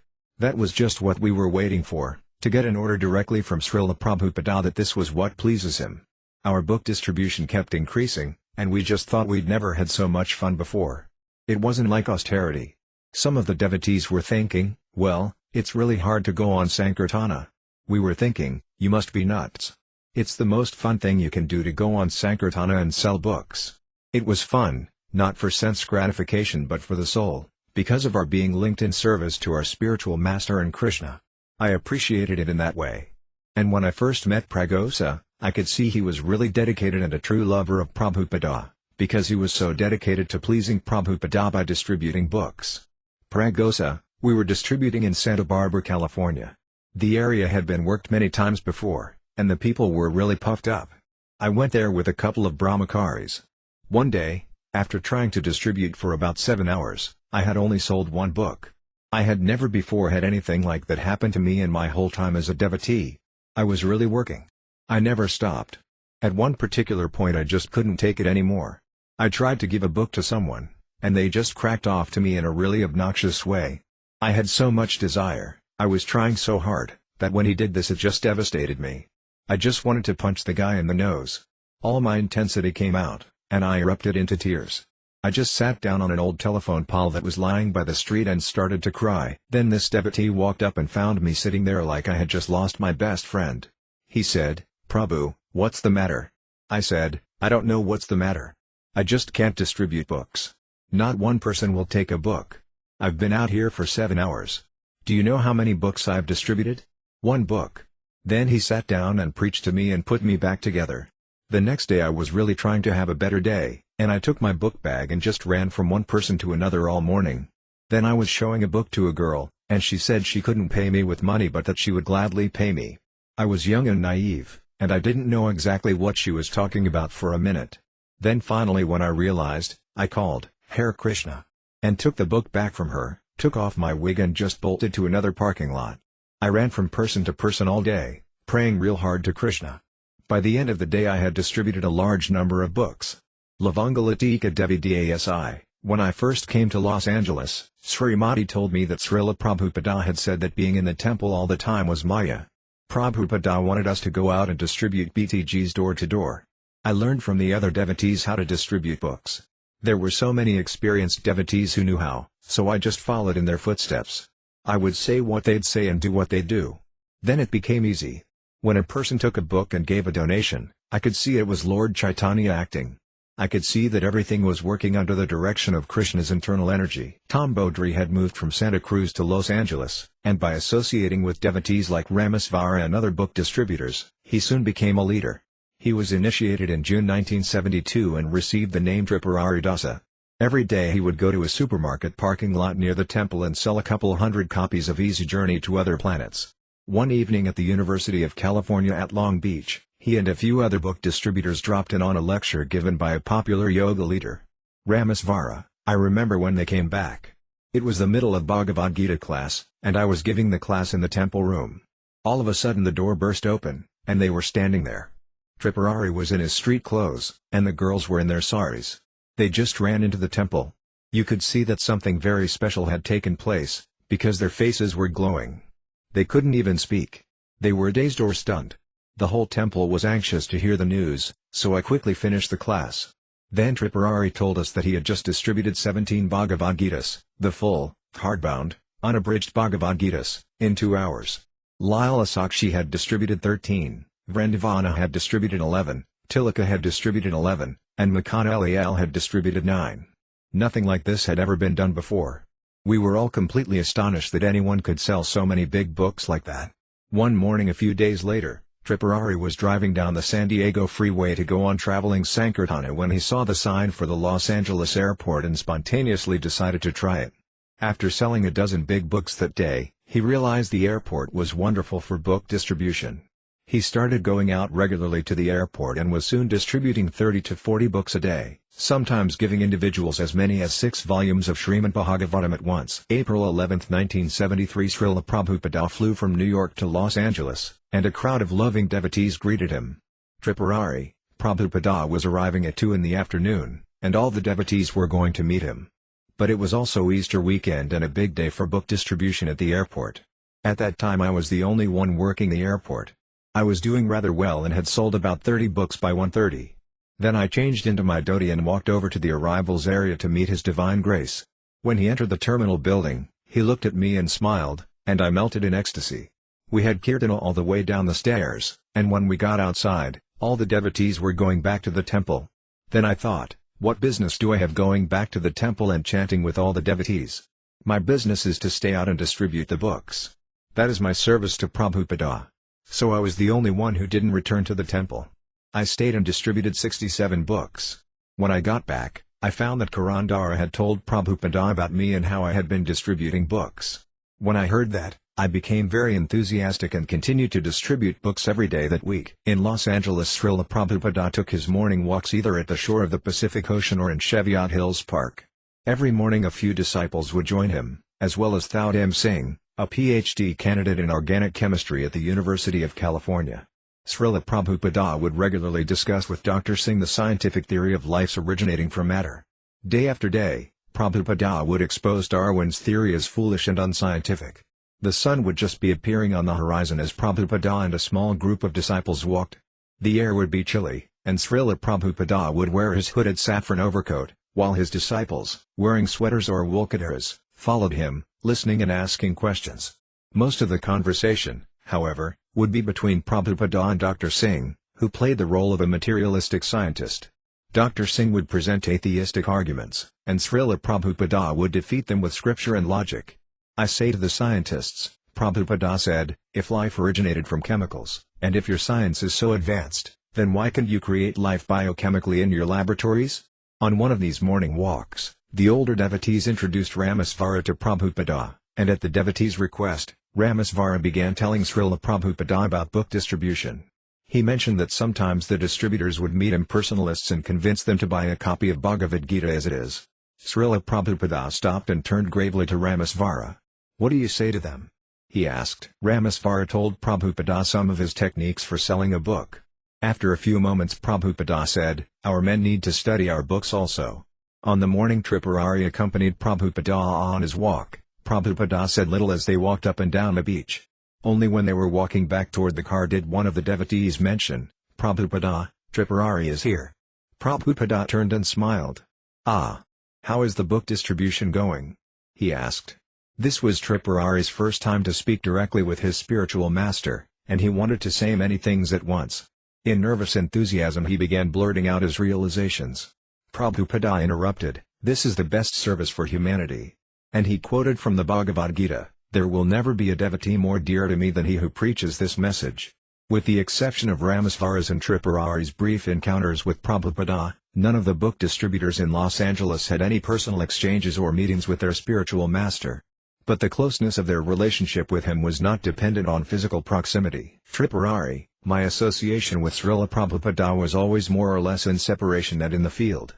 While many of the older devotees were trained personally by Prabhupada, I never got that training. I was trained by Srila Prabhupada more from within my own heart. I think that's the case with all of our book distributors. They have a very intimate sense of feeling for Prabhupada, but they never had much personal contact. Their intimacy and real sense of knowing Prabhupada very closely was because of that service which Prabhupada said was his life and soul, seeing that the books went out. Srila Prabhupada liked to sit in his garden, with its roses, jasmine, azaleas, honeysuckle, mint, silver lace vine, marigolds, and banana trees, and he liked the sound of the fountain. The small compound, with its lawn, flowers, bushes, and seat for Srila Prabhupada, was surrounded by high cinder block walls. When Prabhupada received special guests, The devotees would bring chairs for them, but Prabhupada's disciples would always sit on thin mats on the lawn and look up at Śrīla Prabhupada on his elevated seat.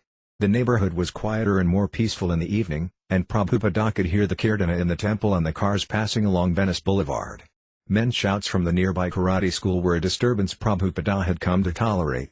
For an hour or more Prabhupada would sit, listening to a reading from Krishna, the Supreme Personality of Godhead, while around him on the grass, sharing the transcendental moment, sat his disciples.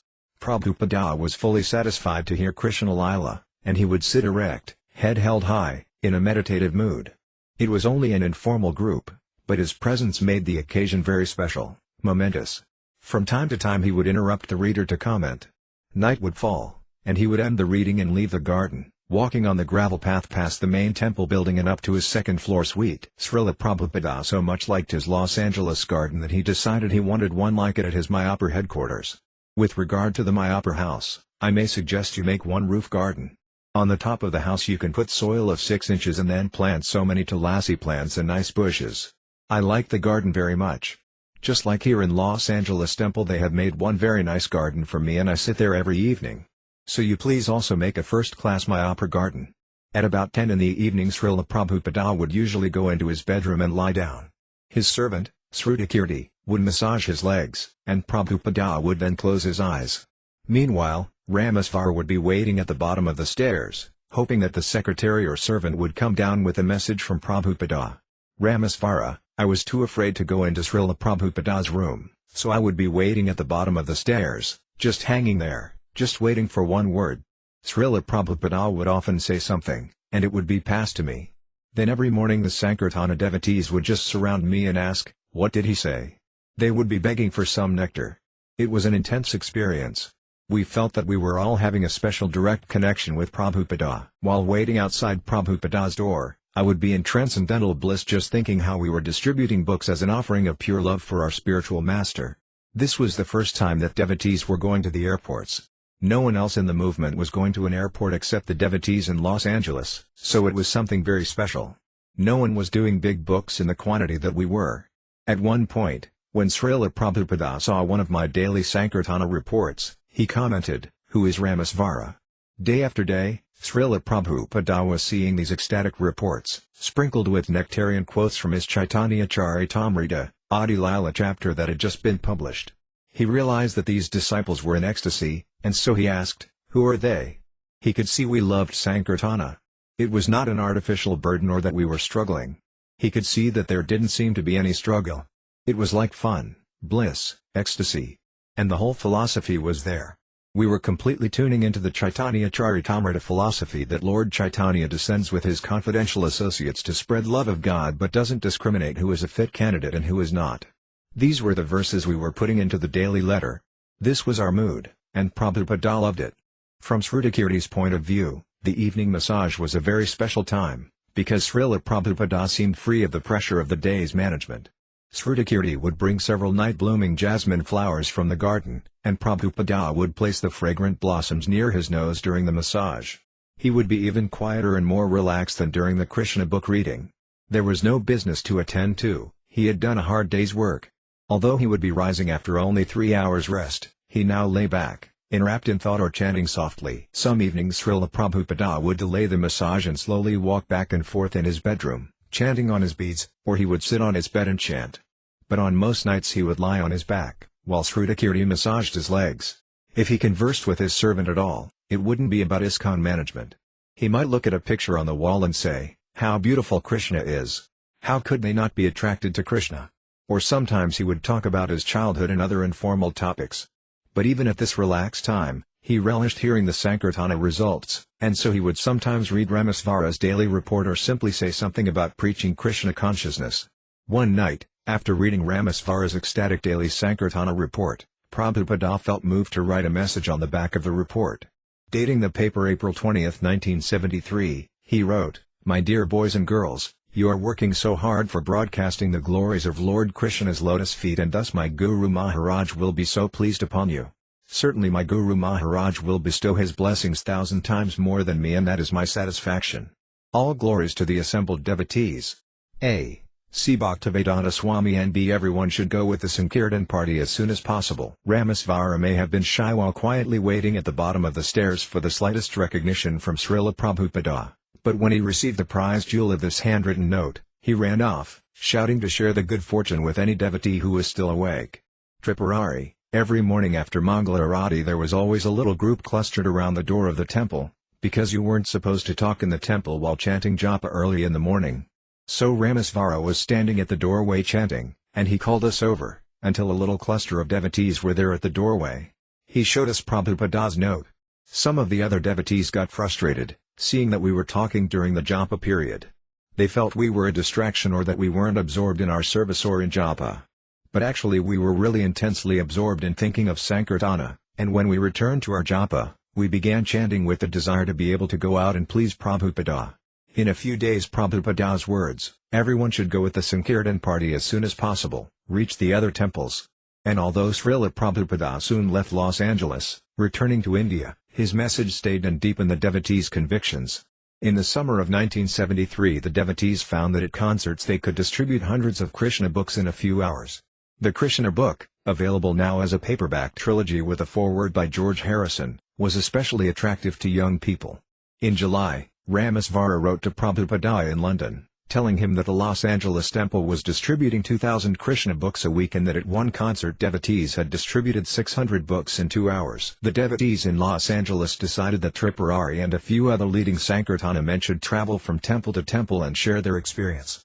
Ramasvara wrote to Prabhupada, "This is the mercy of Sri Sri Rukmini Dvarakadisa, the deities of the LA temple, that we can send out so many devotees to other centers.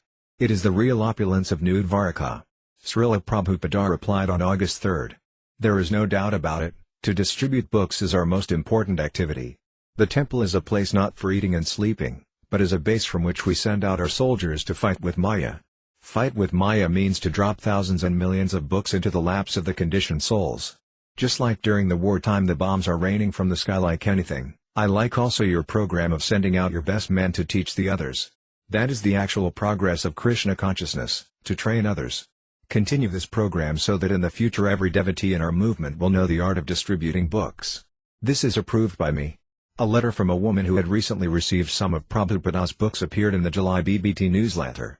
The letter had been written on TWA and flight stationery. "In the SF airport before I departed for London, the Krishna book was given to me by one of your followers. I never felt so happy and privileged, or honored would be a better phrase. I am sick of this material rat race. I want a higher life without material riches and games."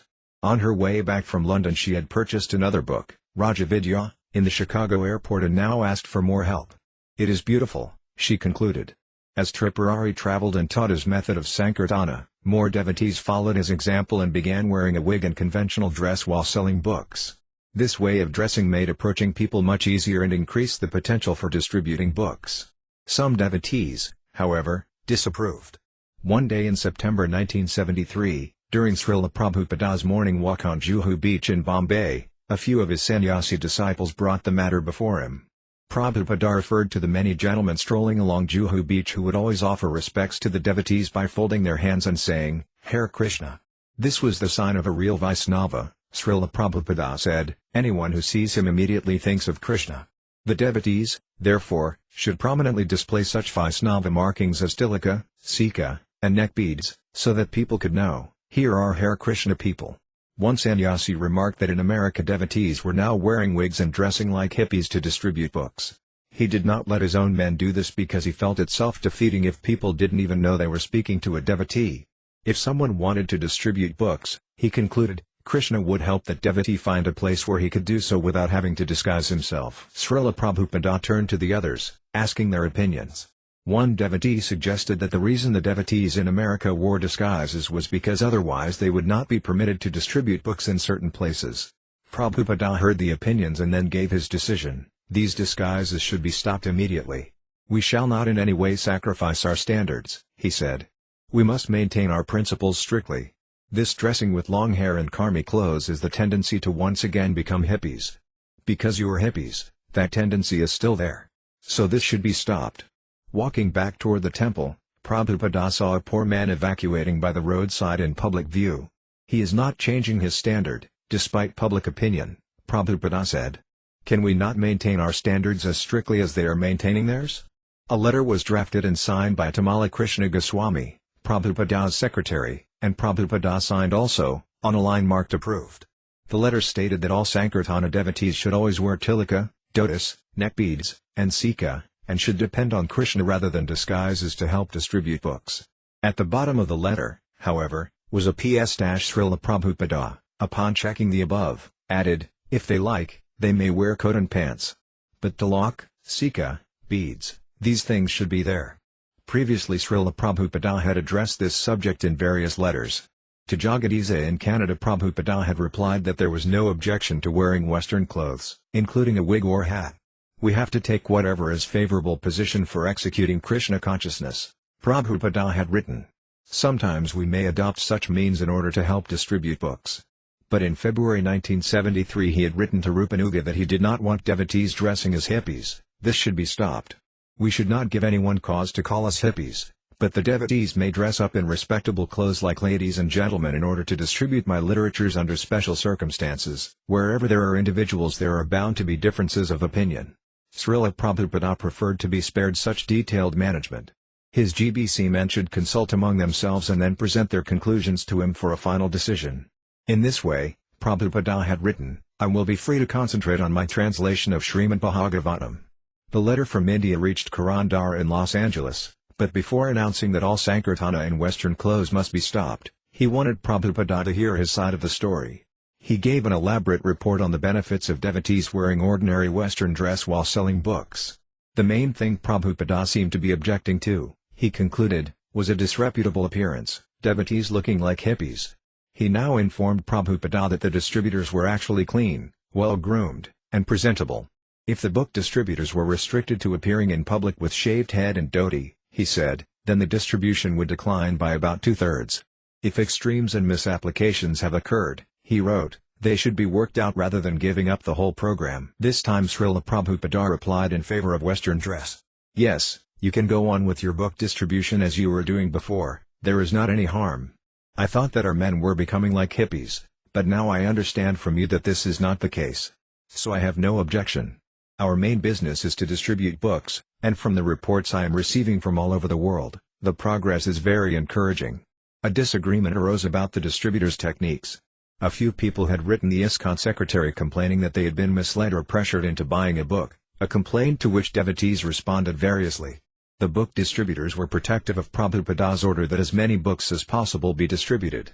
Just because a few people had complained, they argued, was no reason to cool down book distribution. They quoted Śrīla Prabhupada's statements that opposition to Sankirtana indicates its purity and genuineness. Śrīla Prabhupada had explained this point in his books in discussing the historical incident of Lord Chaitanya's Sankirtana parties being stopped by the Muslim government. Prabhupada had written, we must remember that such incidents took place in the past, 500 years ago, and the fact that they are still going on indicates that our Sankirtana movement is really authorized, for if Sankirtana were an insignificant material affair, demons would not object to it. People in America had also objected to public chanting, to the devotees' dress, to the Krishna consciousness philosophy, to the food. Someone would always oppose. The main thing, the book distributors said, was to save the conditioned souls, who were heading for a hellish next life. If a person got a book and read just one page, his life could be changed. Other devotees, however, including temple presidents, were disturbed by the complaints. Someone recalled that Prabhupada had already addressed this point in 1970. Do all activities with great enthusiasm. All our activities must be open so that no one may criticize our mission, so all dealing must be to the standard of Vaishnavism. As everything is undertaken forthrightly in Krishna consciousness, in a Krishna conscious way, then Lord Krishna will be pleased to provide all facilities for aiding such sincere service. Śrīla Prabhupada wanted the book distributors to execute his order, but he was not giving them a license to do anything and everything and claim it was for Krishna. Preaching required expertise, not only in getting people to take a book but in giving them the right impression. The book distributors maintained that they were doing the best they could but that they would try to improve. If other devotees thought they could do better, then they should demonstrate how to distribute books without disturbing anyone. Distributing books all day, day after day, was hard. People were already agitated by their minds and senses and harassed by their occupations, governments, and personal relationships. No one or even an innocent devotee sometimes disturbed them. The tactics in question were mostly the book distributors' lines. The distributors would say that they were students, that they were helping get young people off drugs, or that the books were about how to solve modern-day crises. None of these things were untrue, but the emphasis was sometimes excessive. A mature devotee could speak more directly. Tripurari would tell how the books described an ancient civilization in which people knew how life should be lived. He would present himself as a representative of an organization that had communities all over the world where people could benefit from the example of an alternative lifestyle. Tripurari and others were able to be both personal and, in a casual way, philosophical, as they spoke about spiritual life. They made quick friends with strangers and convinced them to take books. But more and more devotees were taking up book distribution and many were inexperienced. Srila Prabhupada's philosophy was clear, but different interpretations persisted. Without referring to specific techniques, Prabhupada simply stressed the purity of book distribution and encouraged the book distributors to continue without interruption. The main thing was to distribute books. Devotees continued to press Srila Prabhupada for further clarification. The book distributors were concerned that the urgency of book distribution not be minimized, whereas other responsible ISKCON leaders were concerned that loose practices might hamper the society's progress. Prabhupada replied to questions by Bali Mardana of New York with a letter that became particularly influential. The real preaching is selling books. You should know the tactic how to sell without irritating. What your lecturer will do for 3 minutes, but if he reads one page his life may be turned. We don't want to irritate anyone, however. If he goes away by your aggressive tactics, then you are nonsense and it is your failure. Neither you could sell a book, neither he would remain. But if he buys a book, that is the real successful preaching. Prabhupada's position was clear, the books should be sold, but expertly. And lest there be any doubt, Prabhupada reiterated that the book distribution was the best preaching. The success of your preaching will be substantiated by how many books are sold. Prabhupada also wrote, the art is to sell many books and not to irritate the public. As books continued to go out by the millions, many people expressed their thanks on receiving a book. Only occasionally would someone complain. But within ISKCON, the dialogue regarding book distribution techniques continued. When Sri Govinda, the president of ISKCON Chicago, wrote Prabhupada, Prabhupada encouraged him in his attempt to reform the devotees engaged in excessive practices. So it is not very much advisable to make lies just to sell books. If we simply stick to describing how wonderful is Krishna, that will not be a lie. But other things, lies, they will not help us to train ourselves in truthfulness. Lie to some, not to others, that is not a good philosophy. Rather the Brahmins are always truthful, even to their enemies. There is sufficient merit in our books that if you simply describe them sincerely to anyone, they will buy. That art you must develop, not art of lying. Convince them to give by your preaching the absolute truth, not by tricking. That is the more mature stage of development of Krishna consciousness. November 1973 scores of men and women were going out every day to distribute books. One November day the devotees of the New York City Temple broke the ISKCON world record by distributing 13,200 pieces of literature.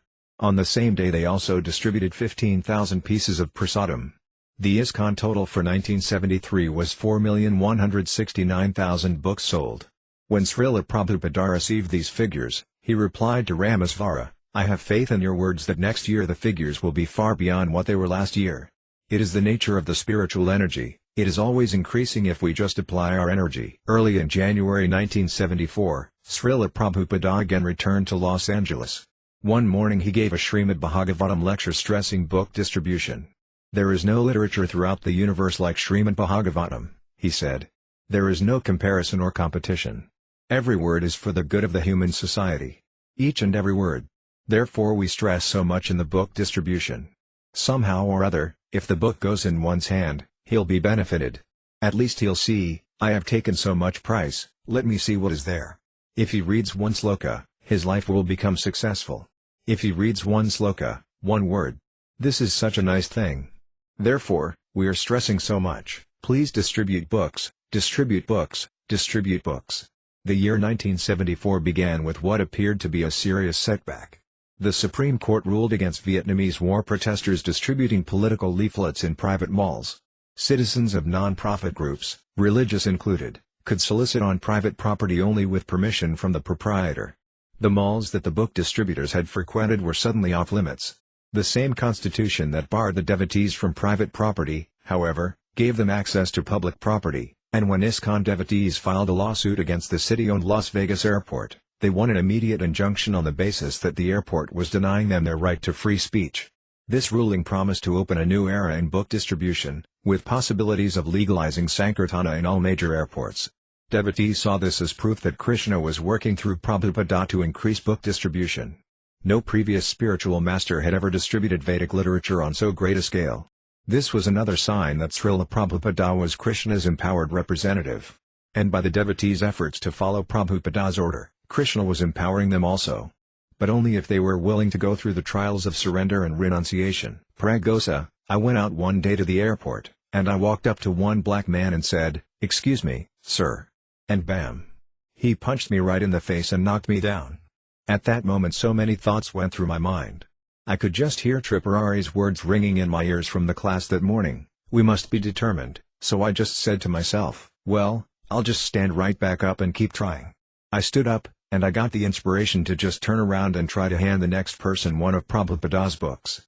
Another time a husband and wife approached me, but the husband didn't want anything to do with me. When the woman saw that the book was spiritual, she stopped and said, "What's this book about?"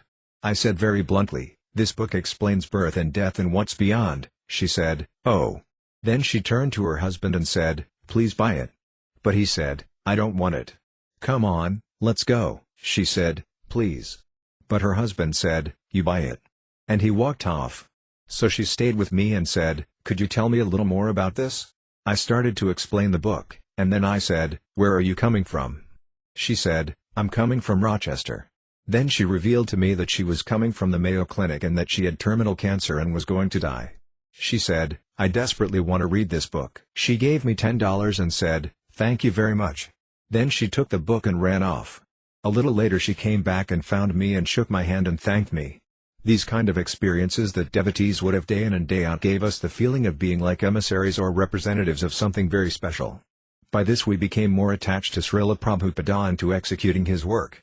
We would see these miracles take place. Kesava Bharati, I used to distribute books in the San Francisco airport. I thought that this airport was particularly difficult and that if I could be in LA I could probably distribute as many books as Tripurari. I was a little proud. Then I got the chance to distribute with him. I am very outgoing and gregarious, so I don't have any problem stopping people or anything like that. But half an hour and then an hour went by, and Tripurari had distributed 5 and then 10 books. But I couldn't get anybody to stop and shake my hand even. It was incredible. But I knew it was because I was too proud. Another hour went by, and still no one would stop and shake my hand. I was bewildered, because I wanted to pass out Prabhupada's books. Finally I just sat down out of frustration. I was nearly crying. Tripurari came up and preached to me. He told me I should pray to Lord Chaitanya and Nityananda in times like this and not to worry about it, that this happens. So I got it together, and then about 10 to 15 people in a row came and talked with me, and some of them took books. So when we discussed it afterward, we could understand that we were just instruments in Lord Chaitanya's hands. This is how we developed the Sankirtana philosophy. Through the book distribution we came to realize who Prabhupada was and to appreciate him more. Lavangalatika, all day I would stand at the top of the stairs, and thousands of people would come by. And we would distribute hundreds and hundreds of books. We used to take lines from Prabhupada's books. Tripurari used to talk about the swans taking milk from water. So we used to use that a lot in approaching someone. We'd say how these great sages used to know how to separate milk from water, separate the essence. He also said that pictures were windows to the spiritual world. We'd say, this book is like the brilliant sun that will drive away the darkness of ignorance in this age of Kali. I found the best way to distribute the books was to use Prabhupada's own words. Prabhupada said if we read one line to someone, that person can make 100 times spiritual advancement. One time a devotee complained to Prabhupada that people were throwing some of the books away. But then we could understand that Prabhupada wanted them distributed on a large scale. Not that you kept the book for a special person you thought might be intelligent enough to read it. Because Prabhupada said that if they read only one line they would be very much affected. So we could understand that Prabhupada wanted mass distribution, not that we just keep them for the special, right person. Sura Vaisesika was selling books in the airport with me. He would walk up to people and say, "Well, how are you doing, Sur? All glories to the Sri Krishna Sankirtana movement, the prime benediction for humanity at large, which cleanses the heart." He was repeating the Siksautaka prayers of Lord Chaitanya right out of the book, and yet he was selling books. The books had pictures of Krishna and devotional scenes on the cover, and sometimes some devotees couldn't understand how people could relate to these books. But Prabhupada wanted them distributed. And he was saying that we should preach on the merit of the book. When a devotee asked Prabhupada what we should say to distribute the books, Prabhupada replied Krishnas Vidamapagate, which is the verse that says the Srimad Bhagavatam is as brilliant as the sun and it has arisen just to give people religion in this age of darkness. So we were also repeating that verse and distributing books on faith. We would go out and see the people actually becoming struck by Krishna consciousness. They would see that the devotees were very sincere and serious, and they would become impressed. Daily on Sankirtana we would see people appreciating Prabhupada's books. There was also harassment, but Prabhupada had talked about it, that there was always difficulty. So everything was there from Prabhupada to confirm whatever realizations we had.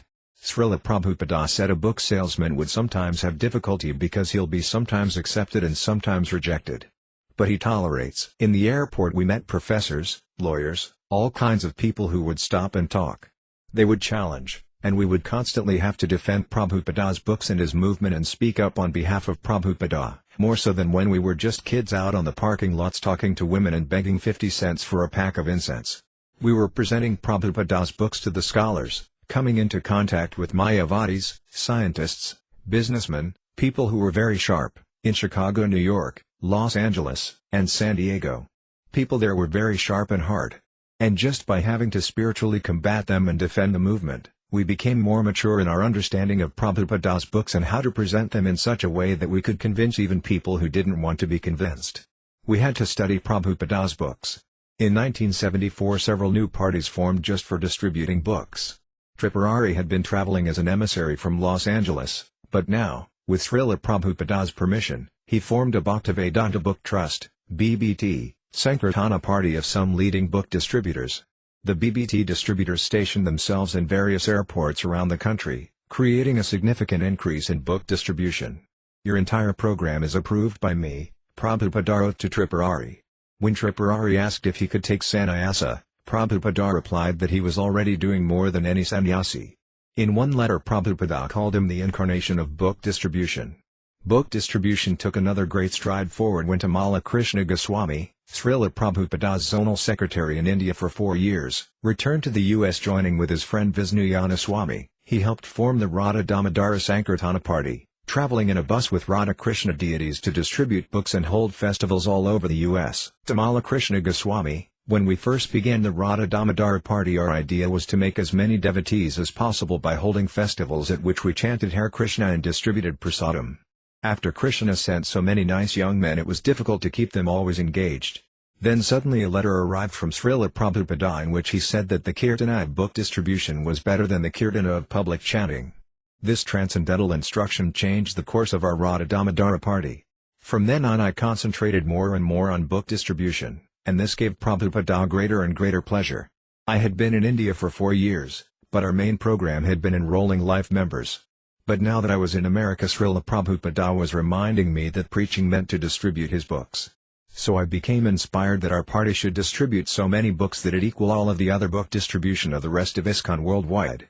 Day and night I was thinking of how to get out more and more books and thus overflood America with transcendental literature.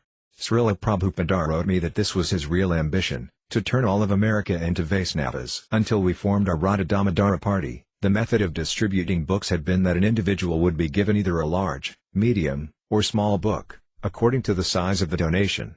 But Prabhupada told me that of all types of book distribution, to distribute his large books was most important.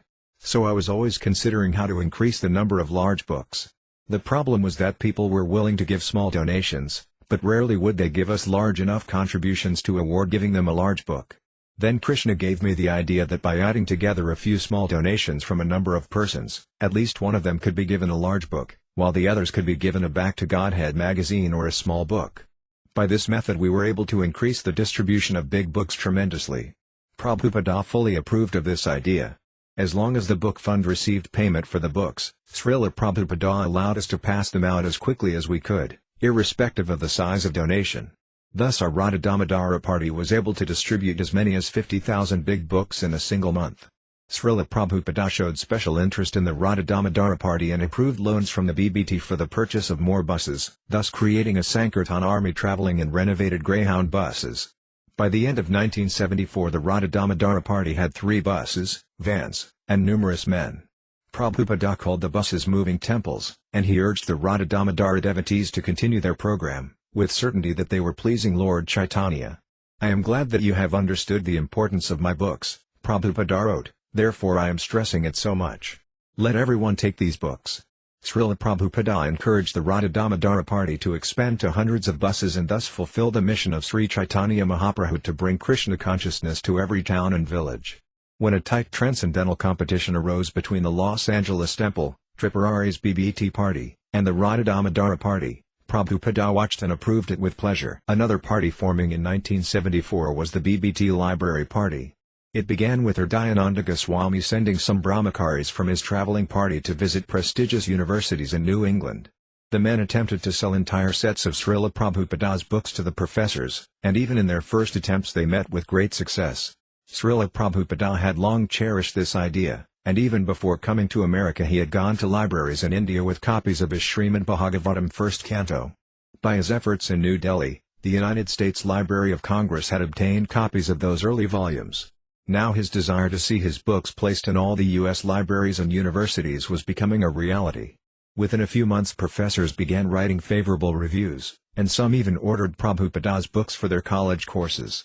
I very much like this program of the standing orders, Prabhupada wrote. Try to increase it up to 50,000 such orders from the libraries. Another party that formed in 1974 was Namahata, a group of brahmacharis led by 2 sannyasis. The Namahata party would travel and distribute books, donating their profits towards Srila Prabhupada's projects in Bombay, Mayapur, and Vrindavana. When Srila Prabhupada became ill for several weeks in September of 1974, the book distribution reports were his best medicine. Whenever I get report of my book selling, he wrote to the library party, I feel strength. Even now in this weakened condition I have got strength from your report. And during the same illness he wrote to Ramesvara, regarding book sales figures, please endeavor in this way. This is the only solace of my life. When I hear that my books are selling so nicely, I become energetic like a young man. Srila Prabhupada recovered his health, and by the end of 1974 his BBT was also in extraordinary health, with the temples again competing in a furious Christmas marathon. In America, the BBT reported to Prabhupada that approximately 387,000 hardbound books had been sold during the year, a 67% increase over the previous year. And almost 4 million Back to Godheads had been sold, an 89% increase. The American BBT sold the individual temples a total of 6,668,000 pieces of literature, a 60% increase. Such news made Srila Prabhupada become energetic like a young man, and Prabhupada and his book distribution movement headed into 1975 with all signs of increasing, doubling and tripling, the already astounding figures of 1974. Srila Prabhupada had created his Bhaktivedanta Book Trust in 1972 as an independent entity to ensure that his books could continue being produced and distributed. The BBT would operate exclusively for the benefit of the International Society for Krishna Consciousness, and yet it would exist independently. The trust document stated that the trustees should divide the money from the sale of the books to ISKCON temples into 2 funds, one for printing books and one for purchasing ISKCON properties and building temples. Prabhupada believed that if this 50-50 formula were followed, Krishna would assure the success of ISKCON. Repeatedly he would refer to this formula in conversations and letters, even in his purports on Srimad Bhagavatam. Srila Prabhupada gave his BBT trustees authority to make printing plans, and the trustees would then consult him for approval. He would set the standards and guidelines for his BBT trustees to follow. Only after consulting him could they institute changes. And to changes Prabhupada was particularly averse. He would choose the book size, determine the artwork, and make suggestions about the size of a particular printing, about shipping policies, about sales to temples, about almost every aspect of the BBT's publishing activities. Even when certain temples did not remit their payments to the BBT, Prabhupada would become involved. It is not good if such big temples who are setting the example for the whole society do not pay their bills. This is most irregular. I am trying to retire from the administrative affairs, but if the presidents and GBC men make such disturbances, then how can I be peaceful? Things should be maintained automatically, then it will be peaceful for me. He was a strict manager. According to Vedic instruction, he said, fire, debt, and disease should never be neglected. They must be extinguished by all means. Srila Prabhupada saw book distribution as, among other things, the basis for an economically sound ISKCON. Other businesses could also operate, but book selling was the best, for it combined preaching with a good source of income. As he wrote to one of his temple presidents, "I am very encouraged by the report of how nicely our books are being distributed. This is our main business all over the world. If you give full attention to this, there will never be any shortage of funds." And on another occasion, regarding the society's leaders emphasizing business, "You should understand what is the meaning of business. Business means to help the preaching. Preaching needs financial help, otherwise, we have no need for business. So far as I understand, our book business is sufficient to support our movement." Srila Prabhupada also oversaw all BBT loans to temples. Any GBC secretary or temple president requesting a loan would have to approach him. In 1973 and 1974 he granted sizable loans for building, purchasing, or improving temples in Dallas, Hawaii, Sydney, Chicago, and Vancouver. He also granted a loan to the Radha Damodara Party for buying traveling temples, or buses, and one to South America for printing books. Kirtanananda Maharaj automatically received a $50,000 loan each year for New Vrindavan. But Prabhupada would deny money requests for projects he considered inconsistent with the purposes of the BBT. On November 6 he wrote to Ramesvara, "No, we cannot loan BBT money for any other purposes than what is mentioned in the BBT agreement. These other loans for cows, equipment, and restaurants must all be repaid, and no other loans other than for publishing and temple construction can be granted." Beginning in 1974, Srila Prabhupada utilized the BBT profits for constructing his main temples in India, Vrindavana, Mayapur, and especially Bombay. Ramesvara informed the devotees of this special function of the BBT. Srila Prabhupada is personally overseeing all the Indian programs and spending. If 1 rupee is misspent, Srila Prabhupada becomes disturbed and chastises the devotees, mercifully, "This money is earned by the sweat of many devotees. So why you are not careful?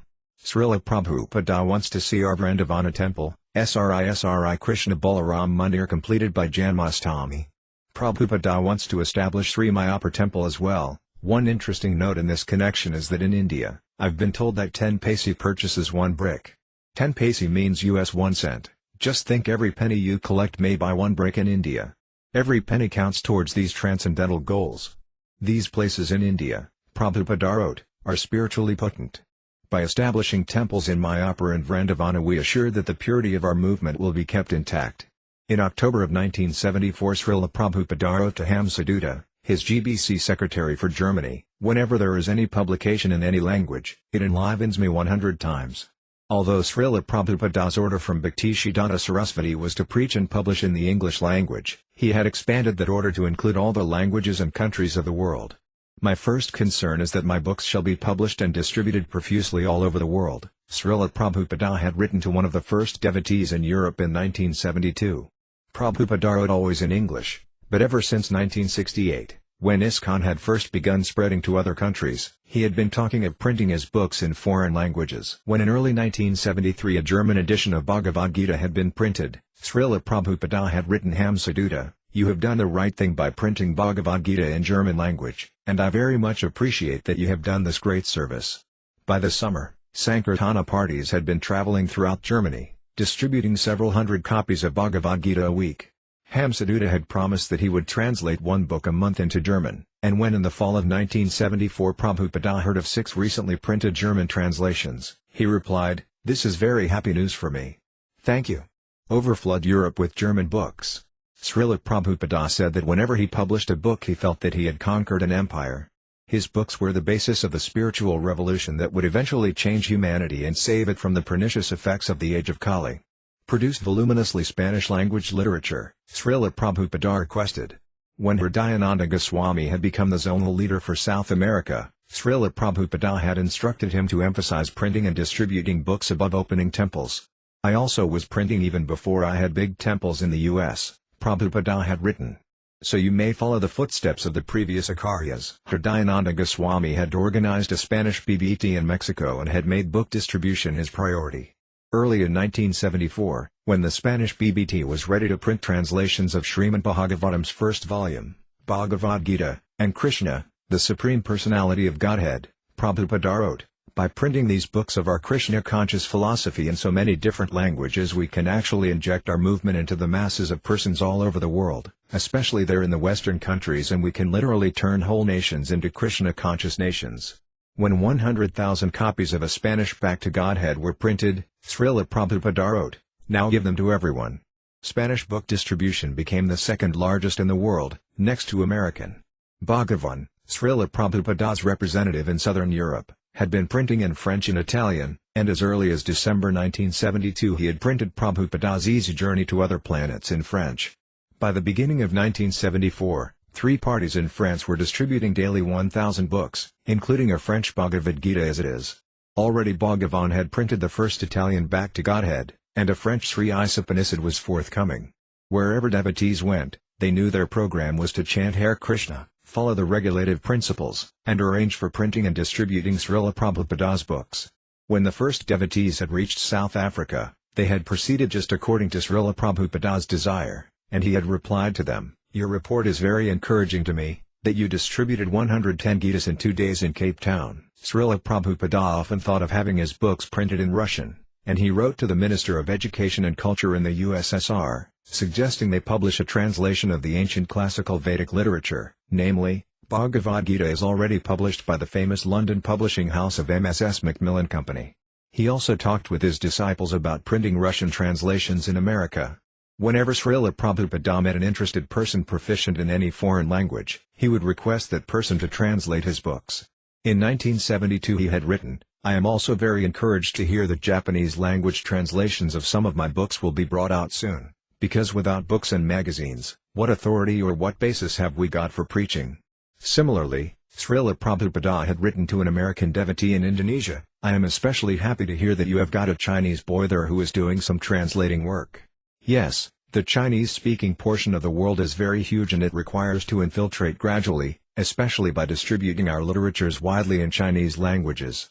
So his service is the greatest to Krishna. Later, when Prabhupada heard that the Chinese boy, Yasamati Sutta, had finished translating 3 chapters of Bhagavad Gita into Chinese, he wrote that they should immediately print those 3 chapters as a small book. ISKCON Australia rose to prominence in the book distribution competition and, by 1974, was competing with Los Angeles ISKCON and the Radha Damodara Party for world leadership. By the fall of 1974 about a dozen top Australian and New Zealand distributors were selling daily more than 20 big books each. The centers in Australia, like those in America, more than doubled their book distribution between 1973 and 1974. When book distribution had been just beginning in America in 1970, no books had been available in England. But within a year, Krishna book distribution had begun there, and Śrīla Prabhupada had written, "All of my disciples in London Centre are very intelligent, and they should unite around this single task of selling Krishna book widely throughout Britain." By 1974 the devotees in Britain were valiantly distributing books. During one busy 6-day period, they distributed 600 volumes of teachings of Lord Chaitanya, 400 of Srimad Bhagavatam, and 1,000 Back to Godhead magazines. India was special. There Śrīla Prabhupada had introduced book distribution through the ISKCON Life membership program. Wealthy Indians were more inclined to accept the books as part of an ISKCON membership package, which included such benefits as free accommodations in ISKCON temples throughout the world. But in India, as elsewhere, Śrīla Prabhupada wanted his books distributed to colleges, to libraries, to prominent citizens, and to the masses. By the end of 1974 Prabhupada's disciples were ready to print Hindi and Bengali editions of Back to Godhead. When Śrīla Prabhupada heard that Western devotees in India were complaining of insufficient engagement, he replied, "I am pleased you are selling many Krishna books daily. All our men should go out with books. There is sufficient engagement." To his GBC secretary in India he wrote, "Engage all of them in book distribution specifically, and take with you some Sankirtan party. Without books we will make no progress in India." Śrīla Prabhupada had written to Tejas, his temple president in Delhi. Prabhupada had also trained his leaders in India in the strict policy of 50-50. Proceeds from life membership or any other collections should go 50% to the BBT and 50% for construction and other projects. On his order the American BBT had been making donations of books to India and by 1974 had donated $300,000 worth of literature. Although America was the leading pioneer in book printing and distribution, Prabhupada foresaw worldwide printing and distribution of his books, eventually to surpass that in the US. Srila Prabhupada had created transcendental competition among his disciples.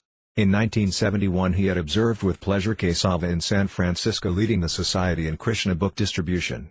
Prabhupada had promised that he would leave Los Angeles and stay in San Francisco if Kesava out-distributed his brother, Karandara. And over the years he had continued to instigate such competition, fanning the fires of book distribution. He would encourage the leaders to send him reports, and then he would respond with letters, raising the book distribution fever even higher. The whole of ISKCON waited to hear the latest quote from Prabhupada, inspiring them to go on and on. When Srila Prabhupada had given the lecture in January 1974 stressing, "Distribute books, distribute books, distribute books," several devotees in the audience had vowed on the spot to dedicate their lives to that instruction. And when Prabhupada had sent the handwritten note down from his room in Los Angeles, "Everyone should go with the Sankirtan party as soon as possible," that one line had created a spirit of sacrifice and dedication in the hearts of many disciples, who felt themselves destined to take up that order as their life and soul. Although Ramesvara had been caught up by the waves of the Sankirtana ocean from the beginning, Srila Prabhupada cast Ramesvara's service when he wrote, "Make program to distribute our books all over the world. Our books are being appreciated by learned circles, so we should take advantage. Whatever progress we have made is simply due to distributing these books. So go on and do not divert your mind for a moment from this." When devotees in London reported to Srila Prabhupada their increase in book and magazine sales, he responded by inviting them to compete. "I have heard that in San Francisco they are selling daily not less than 75 Krishna books. So I am very much encouraged to hear this. Now take this spirit of transcendental rivalry and consult with Dayananda and the others there in England to become the first-rate booksellers." When writing to a sannyasi disciple preaching in Scotland, where the devotees were perhaps not fully aware of the scope of book distribution in the US, Srila Prabhupada mentioned the latest book scores from New York and commented, "New York is leading the list." Srila Prabhupada also inspired the society as a whole to compete with its previous year's efforts. Somehow the book distribution must be doubled and tripled as far as possible. Do it.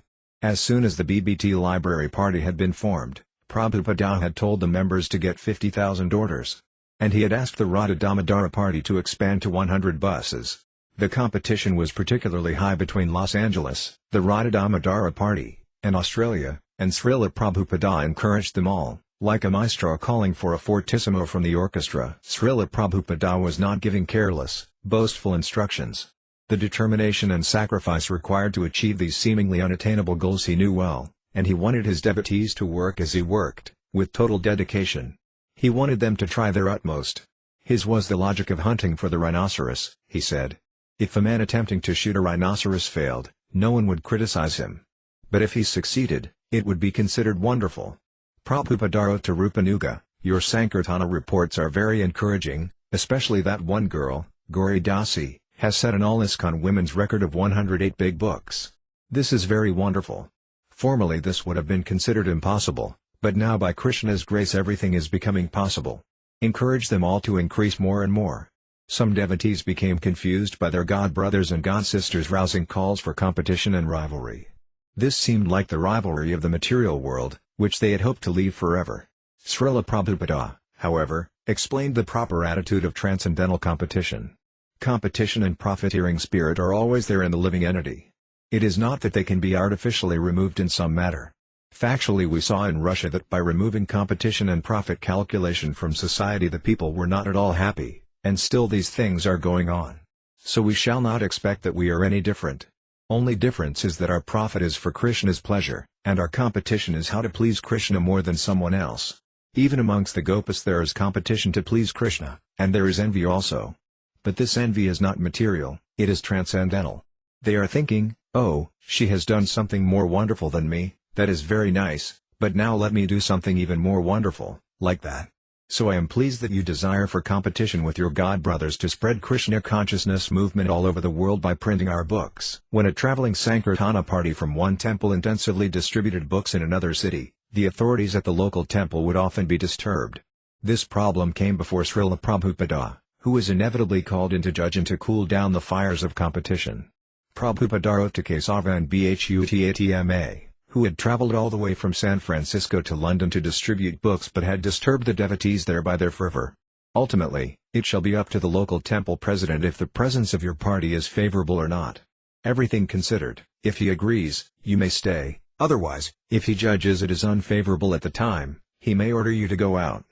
But just to avoid these things, better to arrange in advance with the GBC men concerned. Ours is a cooperative movement, with Krishna and the advancement of the Krishna movement at the center, and we must continue to sell as many books as possible. But discuss everything amongst yourselves and do it nicely without irritating anyone. That is the art. Seeing the mighty efforts of the top book distributors, some devotees became envious, or at least dispirited, thinking themselves useless and unable to please Śrīla Prabhupāda. This problem also came before Śrīla Prabhupāda, who replied, "There must always be competition. That gives life. That cannot be separated from life. The perfect society does not eliminate competition, but it eliminates envy, because everyone is weak before Krishna." But competition had its limit, as Prabhupada explained to a doubting Brahmachari in Florida. It is not so much important the quantity of books that we distribute, but that we serve Krishna as best we can and depend on him for the result. But it should not come to the point of making us lose our Krishna consciousness. When you have these feelings, do not mistake it for enviousness, but take it to be an indirect appreciation of the service done by your other God brothers. This is spiritual. In the material world, when someone surpasses us in some way we become angry and plan how to stop him. But in the spiritual world when someone does some better service, we think, "Oh, he has done so nicely. Let me help him to execute his service." Competition might have been a catalyst, but by steadfastly distributing Śrīla Prabhupada's books, the members of the Krishna consciousness movement were experiencing the essence of loving service to Krishna in separation, which is the highest spiritual ecstasy. Don't try to see God, Śrīla Prabhupada's spiritual master had often said, but act in such a way that God sees you.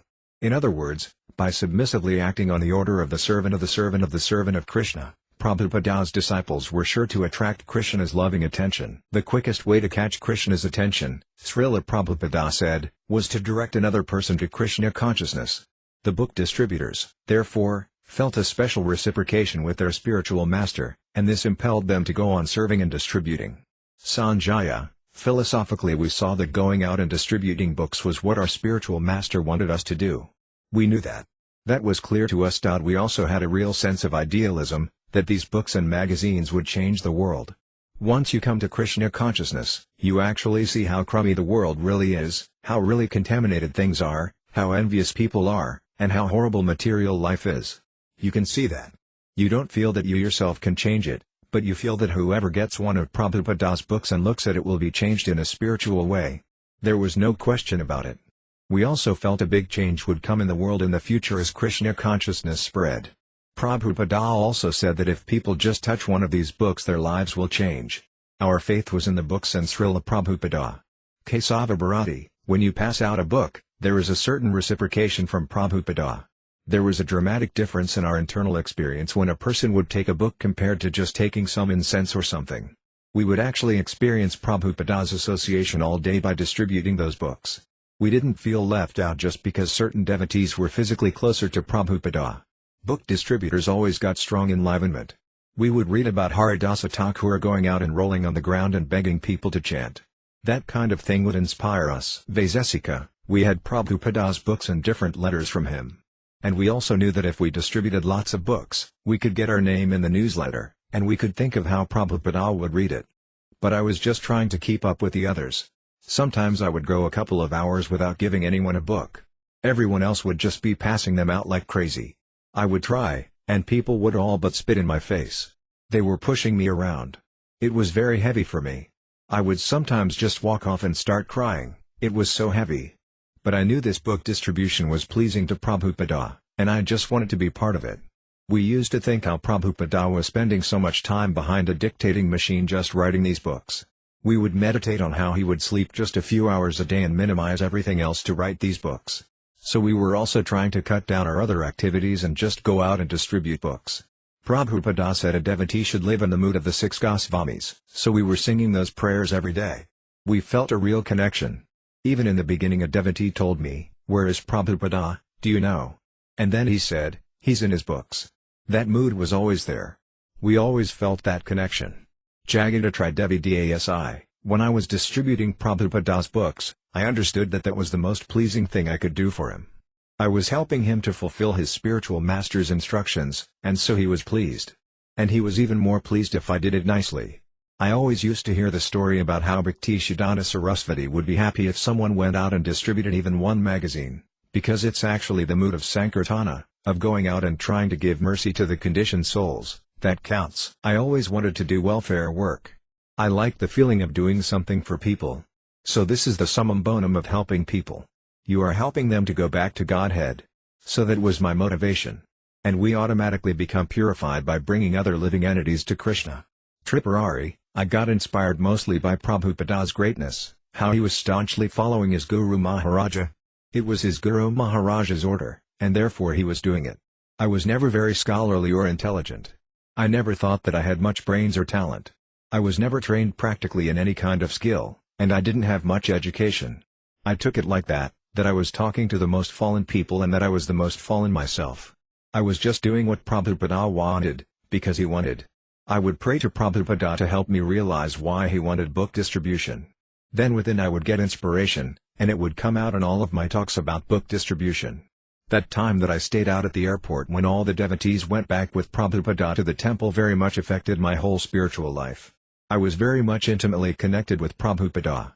But my closest association with him was by following his instructions and just getting down to work and not trying to enjoy the spiritual master but serve him. Vrindavana Vilasini Devi Dasi, when Prabhupada gave that famous lecture in Los Angeles, distribute books, distribute books, distribute books, right then I wanted to take it up. Whenever he wrote to Ramasvara, it was really to Ramasvara and company. We all felt included. We are all eternal book distributors, a team together. And I wanted to be part of it. It was Lord Chaitanya's eternal Sankirtana party, and we all wanted to be part of it. It's going on in every planet, in every universe. I know it is pleasing to Śrīla Prabhupāda. I would relate to book distribution like the Battle of Kurukshetra. It's a battle, but Krishna is right there. It's like Kurukshetra number 2. I'm sure all book distributors feel like that. You feel like Krishna is right there, and he's going to win. You just have to take shelter of him. You may not win this battle, but you win the overall war. So I always felt connected with Prabhupada, because he's telling us in his books about the great devotees that we can take shelter of. It's all by his mercy. He's giving us these books, and he's in these books. Sura, we were so much addicted to selling Prabhupada's books that we didn't want to do anything else. We would just go straight to the airport and start distributing and not stop, except for maybe a 20-minute lunch break and maybe some reading for 20 minutes, otherwise non-stop until 7:30 or 8 o'clock at night. We really felt that Śrīla Prabhupada was protecting us. One time out at the airport I was given a BBT newsletter. Maybe it was due to the exhaustion or maybe it was due to some false sentimentality or whatever, but I was reading Prabhupada's remarks about book distribution, and I became very moved. I was by myself at the airport, and I just started crying, because I thought of how devotees all over the world are so beautiful, so wonderful-hearted, distributing books and working so hard. I was just really appreciating Prabhupada and the Krishna consciousness movement. Prabhupada had said something in the newsletter about book distribution, and it just touched me. We were so absorbed in books, that whenever Prabhupada would say anything about book distribution, we would go nuts. That meant it was our connection to Prabhupada. We weren't big guns who could sit at a meeting with Prabhupada or get personal attention so much. Maybe during some morning walks at the Mayapur festival we got to sneak in with the sannyasis, but otherwise our book distribution was our connection with Prabhupada. When he would mention something about book distribution, it would be our life and soul. Lavangalatika Devi Dasi, having heard Śrīla Prabhupada speak and knowing that he was always reading from these books, the Srimad Bhagavatam, and that he was preaching that you have to distribute this knowledge to others made it all very simple. That is, you just knew that this was Śrīla Prabhupada's desire. He was always telling us that he was giving us this knowledge and that once you have this knowledge, you have to distribute it to others. Śrīla Prabhupada came to America to preach with his disciples. So we must do it, because it's Prabhupada's desire. He spent so much time translating these books to be distributed. You just want to distribute to others, and you want people to have these books in their homes. Vrindavana, India, April 20, 1975. Śrīla Prabhupada installed the deities for the grand opening of the Krishna Balaram Mandir. Almost 1,000 disciples were present, and the governor of Uttar Pradesh was the guest of honor. After years of hard endeavor, the grand opening was a climactic triumph for Śrīla Prabhupada and his movement. While still standing at the altar after having offered the first Harati to Krishna and Balarama, Prabhupada addressed the crowd, explaining that this was an international temple, where people from all over the world could come to worship and take shelter of Gauranitai, Krishna Balarama, and Radha Krishna. Later that evening, Śrīla Prabhupāda sat in his room with a few GBC men. The buttons on his kurta opened because of the heat, his legs and bare feet extended under the low table. He relaxed, and his men sat close around him in the dim light of the desk lamp. It was a milestone, he said, but still they had to go forward, not merely savor their success. Many things were still required to make the temple and guest house operative. Śrīla Prabhupāda was thinking beyond Vrindavana. This temple construction is so important, he said, that I'm willing to spend many lakhs to open a temple like this. And yet, as important as it is, the book production is even more important. This was a significant reaffirmation of the priority of book production. Even while in the midst of this splendid temple opening, he was stressing that book production was more important. Śrīla Prabhupāda seemed displeased, however, because for months his Chaitanya Charitamrita had been delayed by his Sanskrit editor. He said with a scowl that although he had finished the Chaitanya Charitamrita, it remained unpublished. He had also completed all 4 volumes of the 4th canto of Srimad Bhagavatam and was beginning the 5th, yet only 1 volume of the 4th canto had been published. One of the devotees present, not understanding Prabhupada's point, remarked that since Prabhupada was going next to Hawaii he would be able to write there in peace and quiet. Prabhupada replied that he was not encouraged to write when his manuscripts were not being published. The BBT Press, after several years in New York, was about to relocate to Los Angeles, where Ramesvara would become the new BBT Press supervisor. Ramesvara, unaware of the delay in publishing the Chaitanya Charitamrita manuscript, learned of it now, in Vrindavana.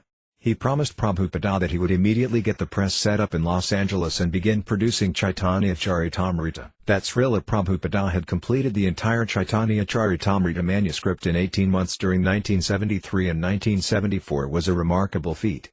In those same months he had been intensely engaged in many affairs of management while constantly traveling. He had confronted major problems with leaders who had left their posts, he had personally attended to GBC duties in India, and he had dealt with other ISKCON managerial affairs. He had authorized many large BBT loans and had approved the expansion and development of ISKCON in all areas of the world, in addition to responding regularly to large volumes of mail, speaking daily to guests, and giving Bhagavatam lectures wherever he went. His only time for writing had been on arising at 1 in the morning, and he had persistently worked 2 or 3 hours each day. While Śrīla Prabhupada traveled from Vrindavana to Australia, Ramesvara and Radha Vallabha worked in Los Angeles to establish the new BBT offices. Prabhupada was still meditating on his completed Chaitanya Charitamrita manuscript waiting to be published. From Australia he wrote, "The Chaitanya Charitamrita is complete, 12 parts, and only 3 parts are published, and now the 5th canto is almost finished. So why these books are not being published? This is our first business. Immediately these pending books, 17 in total, must all be published. Why the delay? The US printer's binding is better than Dai Nippon. So, some may be printed in the US and some in Japan, but the pending books must be finished in a very short time. When I see so many books pending, it does not encourage me to translate. When I see books printed, I become encouraged to write more and more. We can talk this over more in Hawaii. Now you and Hansaduta expedite the publishing work. This is your business. And push on the selling. You request Tripurari Maharaja in this connection along with others. Now, Bhavananda Swami and Gargamuni Swami are there. They are also expert in pushing this on. By combined effort, publish as quickly as possible and immediately Chaitanya Charitamrita should be done." In Los Angeles, Ramesvara had only completed the lease arrangements for the new building for the press. The BBT artists had just arrived, and editors, proofreaders, and other production workers would soon be coming. The press had purchased a computer typesetter, and the devotees were being trained to use it. Carpenters knocked down walls to build a photo lab and darkroom. Additional plumbing had to be installed, and the entire press had to be set up within 1 month. Śrīla Prabhupada was coming in June, and everything would have to be ready and running. By the time Śrīla Prabhupada reached Hawaii in May, the press in Los Angeles was preparing for operation. Śrīla Prabhupada's secretary phoned Los Angeles often. "Prabhupada is angry. He keeps talking about the unpublished books. You'd better be prepared when he arrives." Ramesvara and Radha Vallabha had investigated the necessities and the difficulties in printing the Chaitanya Charitamrita manuscript, which they concluded would come to 17 volumes. One of the main problems they discovered was the lack of an expert Bengali editor. Most of the Chaitanya Charitamrita was in Bengali. Although the BBT editors were experienced in Sanskrit, because they were not proficient in Bengali, the work was progressing slowly. Also Srila Prabhupada wanted many paintings in his books, and the art department would need many months to meet his requests. Never before had the BBT lagged so far behind Srila Prabhupada. Ramesvara and Radhavallabha, straining their brains to produce books quickly and efficiently, devised a stepped-up production schedule. By the old schedule they could publish a book every 3 or 4 months, but on the new schedule they decided they could produce a book a month. In that way, they would eventually catch up with Srila Prabhupada. Ramesvara was eager to present Prabhupada with this plan when he came to Los Angeles. More phone calls came from Prabhupada's secretary. Prabhupada had heard about the preparation of the press buildings, but he had also heard that his name had not been displayed on the front of the BBT building. He was always insistent to preserve ISKCON's disciplic succession, foreseeing that unless ISKCON stressed A.C. Bhaktivedanta Swami as the Founder-Ācārya, in the future persons might claim their rights of ISKCON leadership or of ownership of ISKCON properties. In the rush for completing the buildings, the BBT managers had overlooked this important detail. June 20, 1975 On arriving in Los Angeles, Srila Prabhupada received a joyous welcome. He was accompanied by leading sannyasis and GBC secretaries, including Kirtanananda Swami, Visnuyana Swami, Brahmananda Swami, Tamala Krishna Goswami, and others. Later, sitting in his room, one of his favorites in all of ISKCON, he spoke only briefly about the backlog of unprinted books. He seemed mildly disturbed but said little. He was very pleased, however, to see the temple and the deities of Rukmini Dvarakadisa. In his short arrival speech he had explained why he was so urgently pressing his disciples to produce his books. I have no personal qualification, he had said from the plushly upholstered Vyasasana, but I simply try to satisfy my guru, that's all. My Guru Maharaja asked me that, if you get some money, you print books. So there was a private meeting, talking. Some of my important god brothers also were there, it was in Radhakunda. So Guru Maharaja was speaking to me that, since we have got this Bag Bazaar marble temple, there has been so much dissension. And everyone thinking who will occupy this room or that room. I wish therefore to sell this temple and the marble and print some books. Yes, so I took up this from his mouth, that he is very fond of books. And he told me personally, if you get some money, print books. Therefore I am stressing on this point, where is book? Where is book? So kindly help me. That is my request. Print as many books as possible in as many languages as possible, and distribute throughout the whole world. Then the Krishna consciousness movement will automatically increase.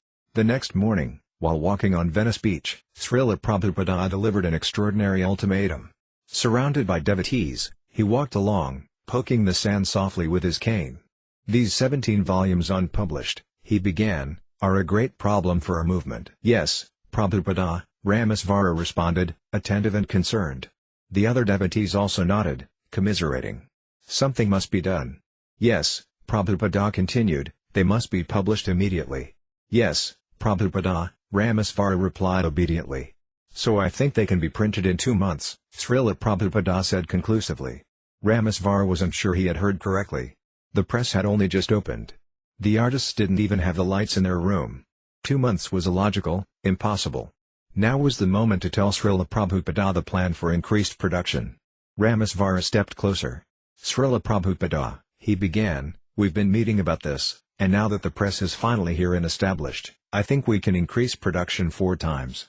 We think that now we can go from producing 1 book every 4 months to producing 1 of your books every month.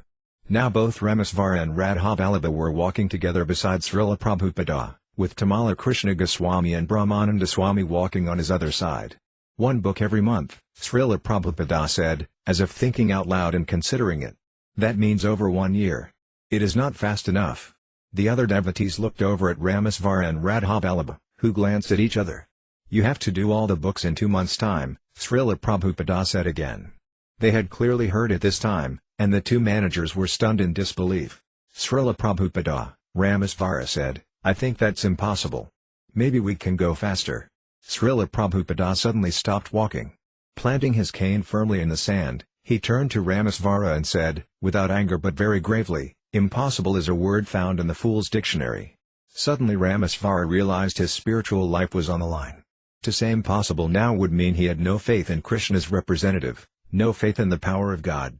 He must throw away his material estimations and rational common sense.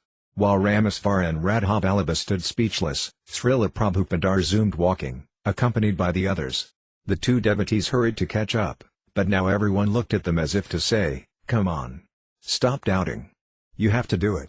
Ramesvara asked Srila Prabhupada if he could discuss this with the other devotees at the press and then report back. "Oh, yes," Prabhupada replied, "whatever is required." Ramesvara and Radha Vallabha dropped back, while Srila Prabhupada and the others continued down the beach. Srila Prabhupada returned to the temple and toured the new press facilities, a graphic arts building and an editorial building. While walking outside on a second-floor veranda, he noticed below a 2-foot strip of bare earth running between the two buildings. He seemed annoyed and said that they should plant grass there. In the layout room, a transparency of baby Krishna carrying Nanda Maharaja's shoes was on the light table, and Srila Prabhupada began laughing when he saw it. He approved of the new typesetting equipment, which worked faster than the previous equipment, and when the devotees demonstrated it for him, he remarked that in India he had dreamed of having such a press. In Radha Vallabha's office, Prabhupada sat in the production manager's chair and looked up at the large bulletin board that displayed all the steps in the production of a book. He laughed and said, "For someone like me, this makes it even more complicated." Srila Prabhupada walked into every room in the two buildings and saw all the equipment.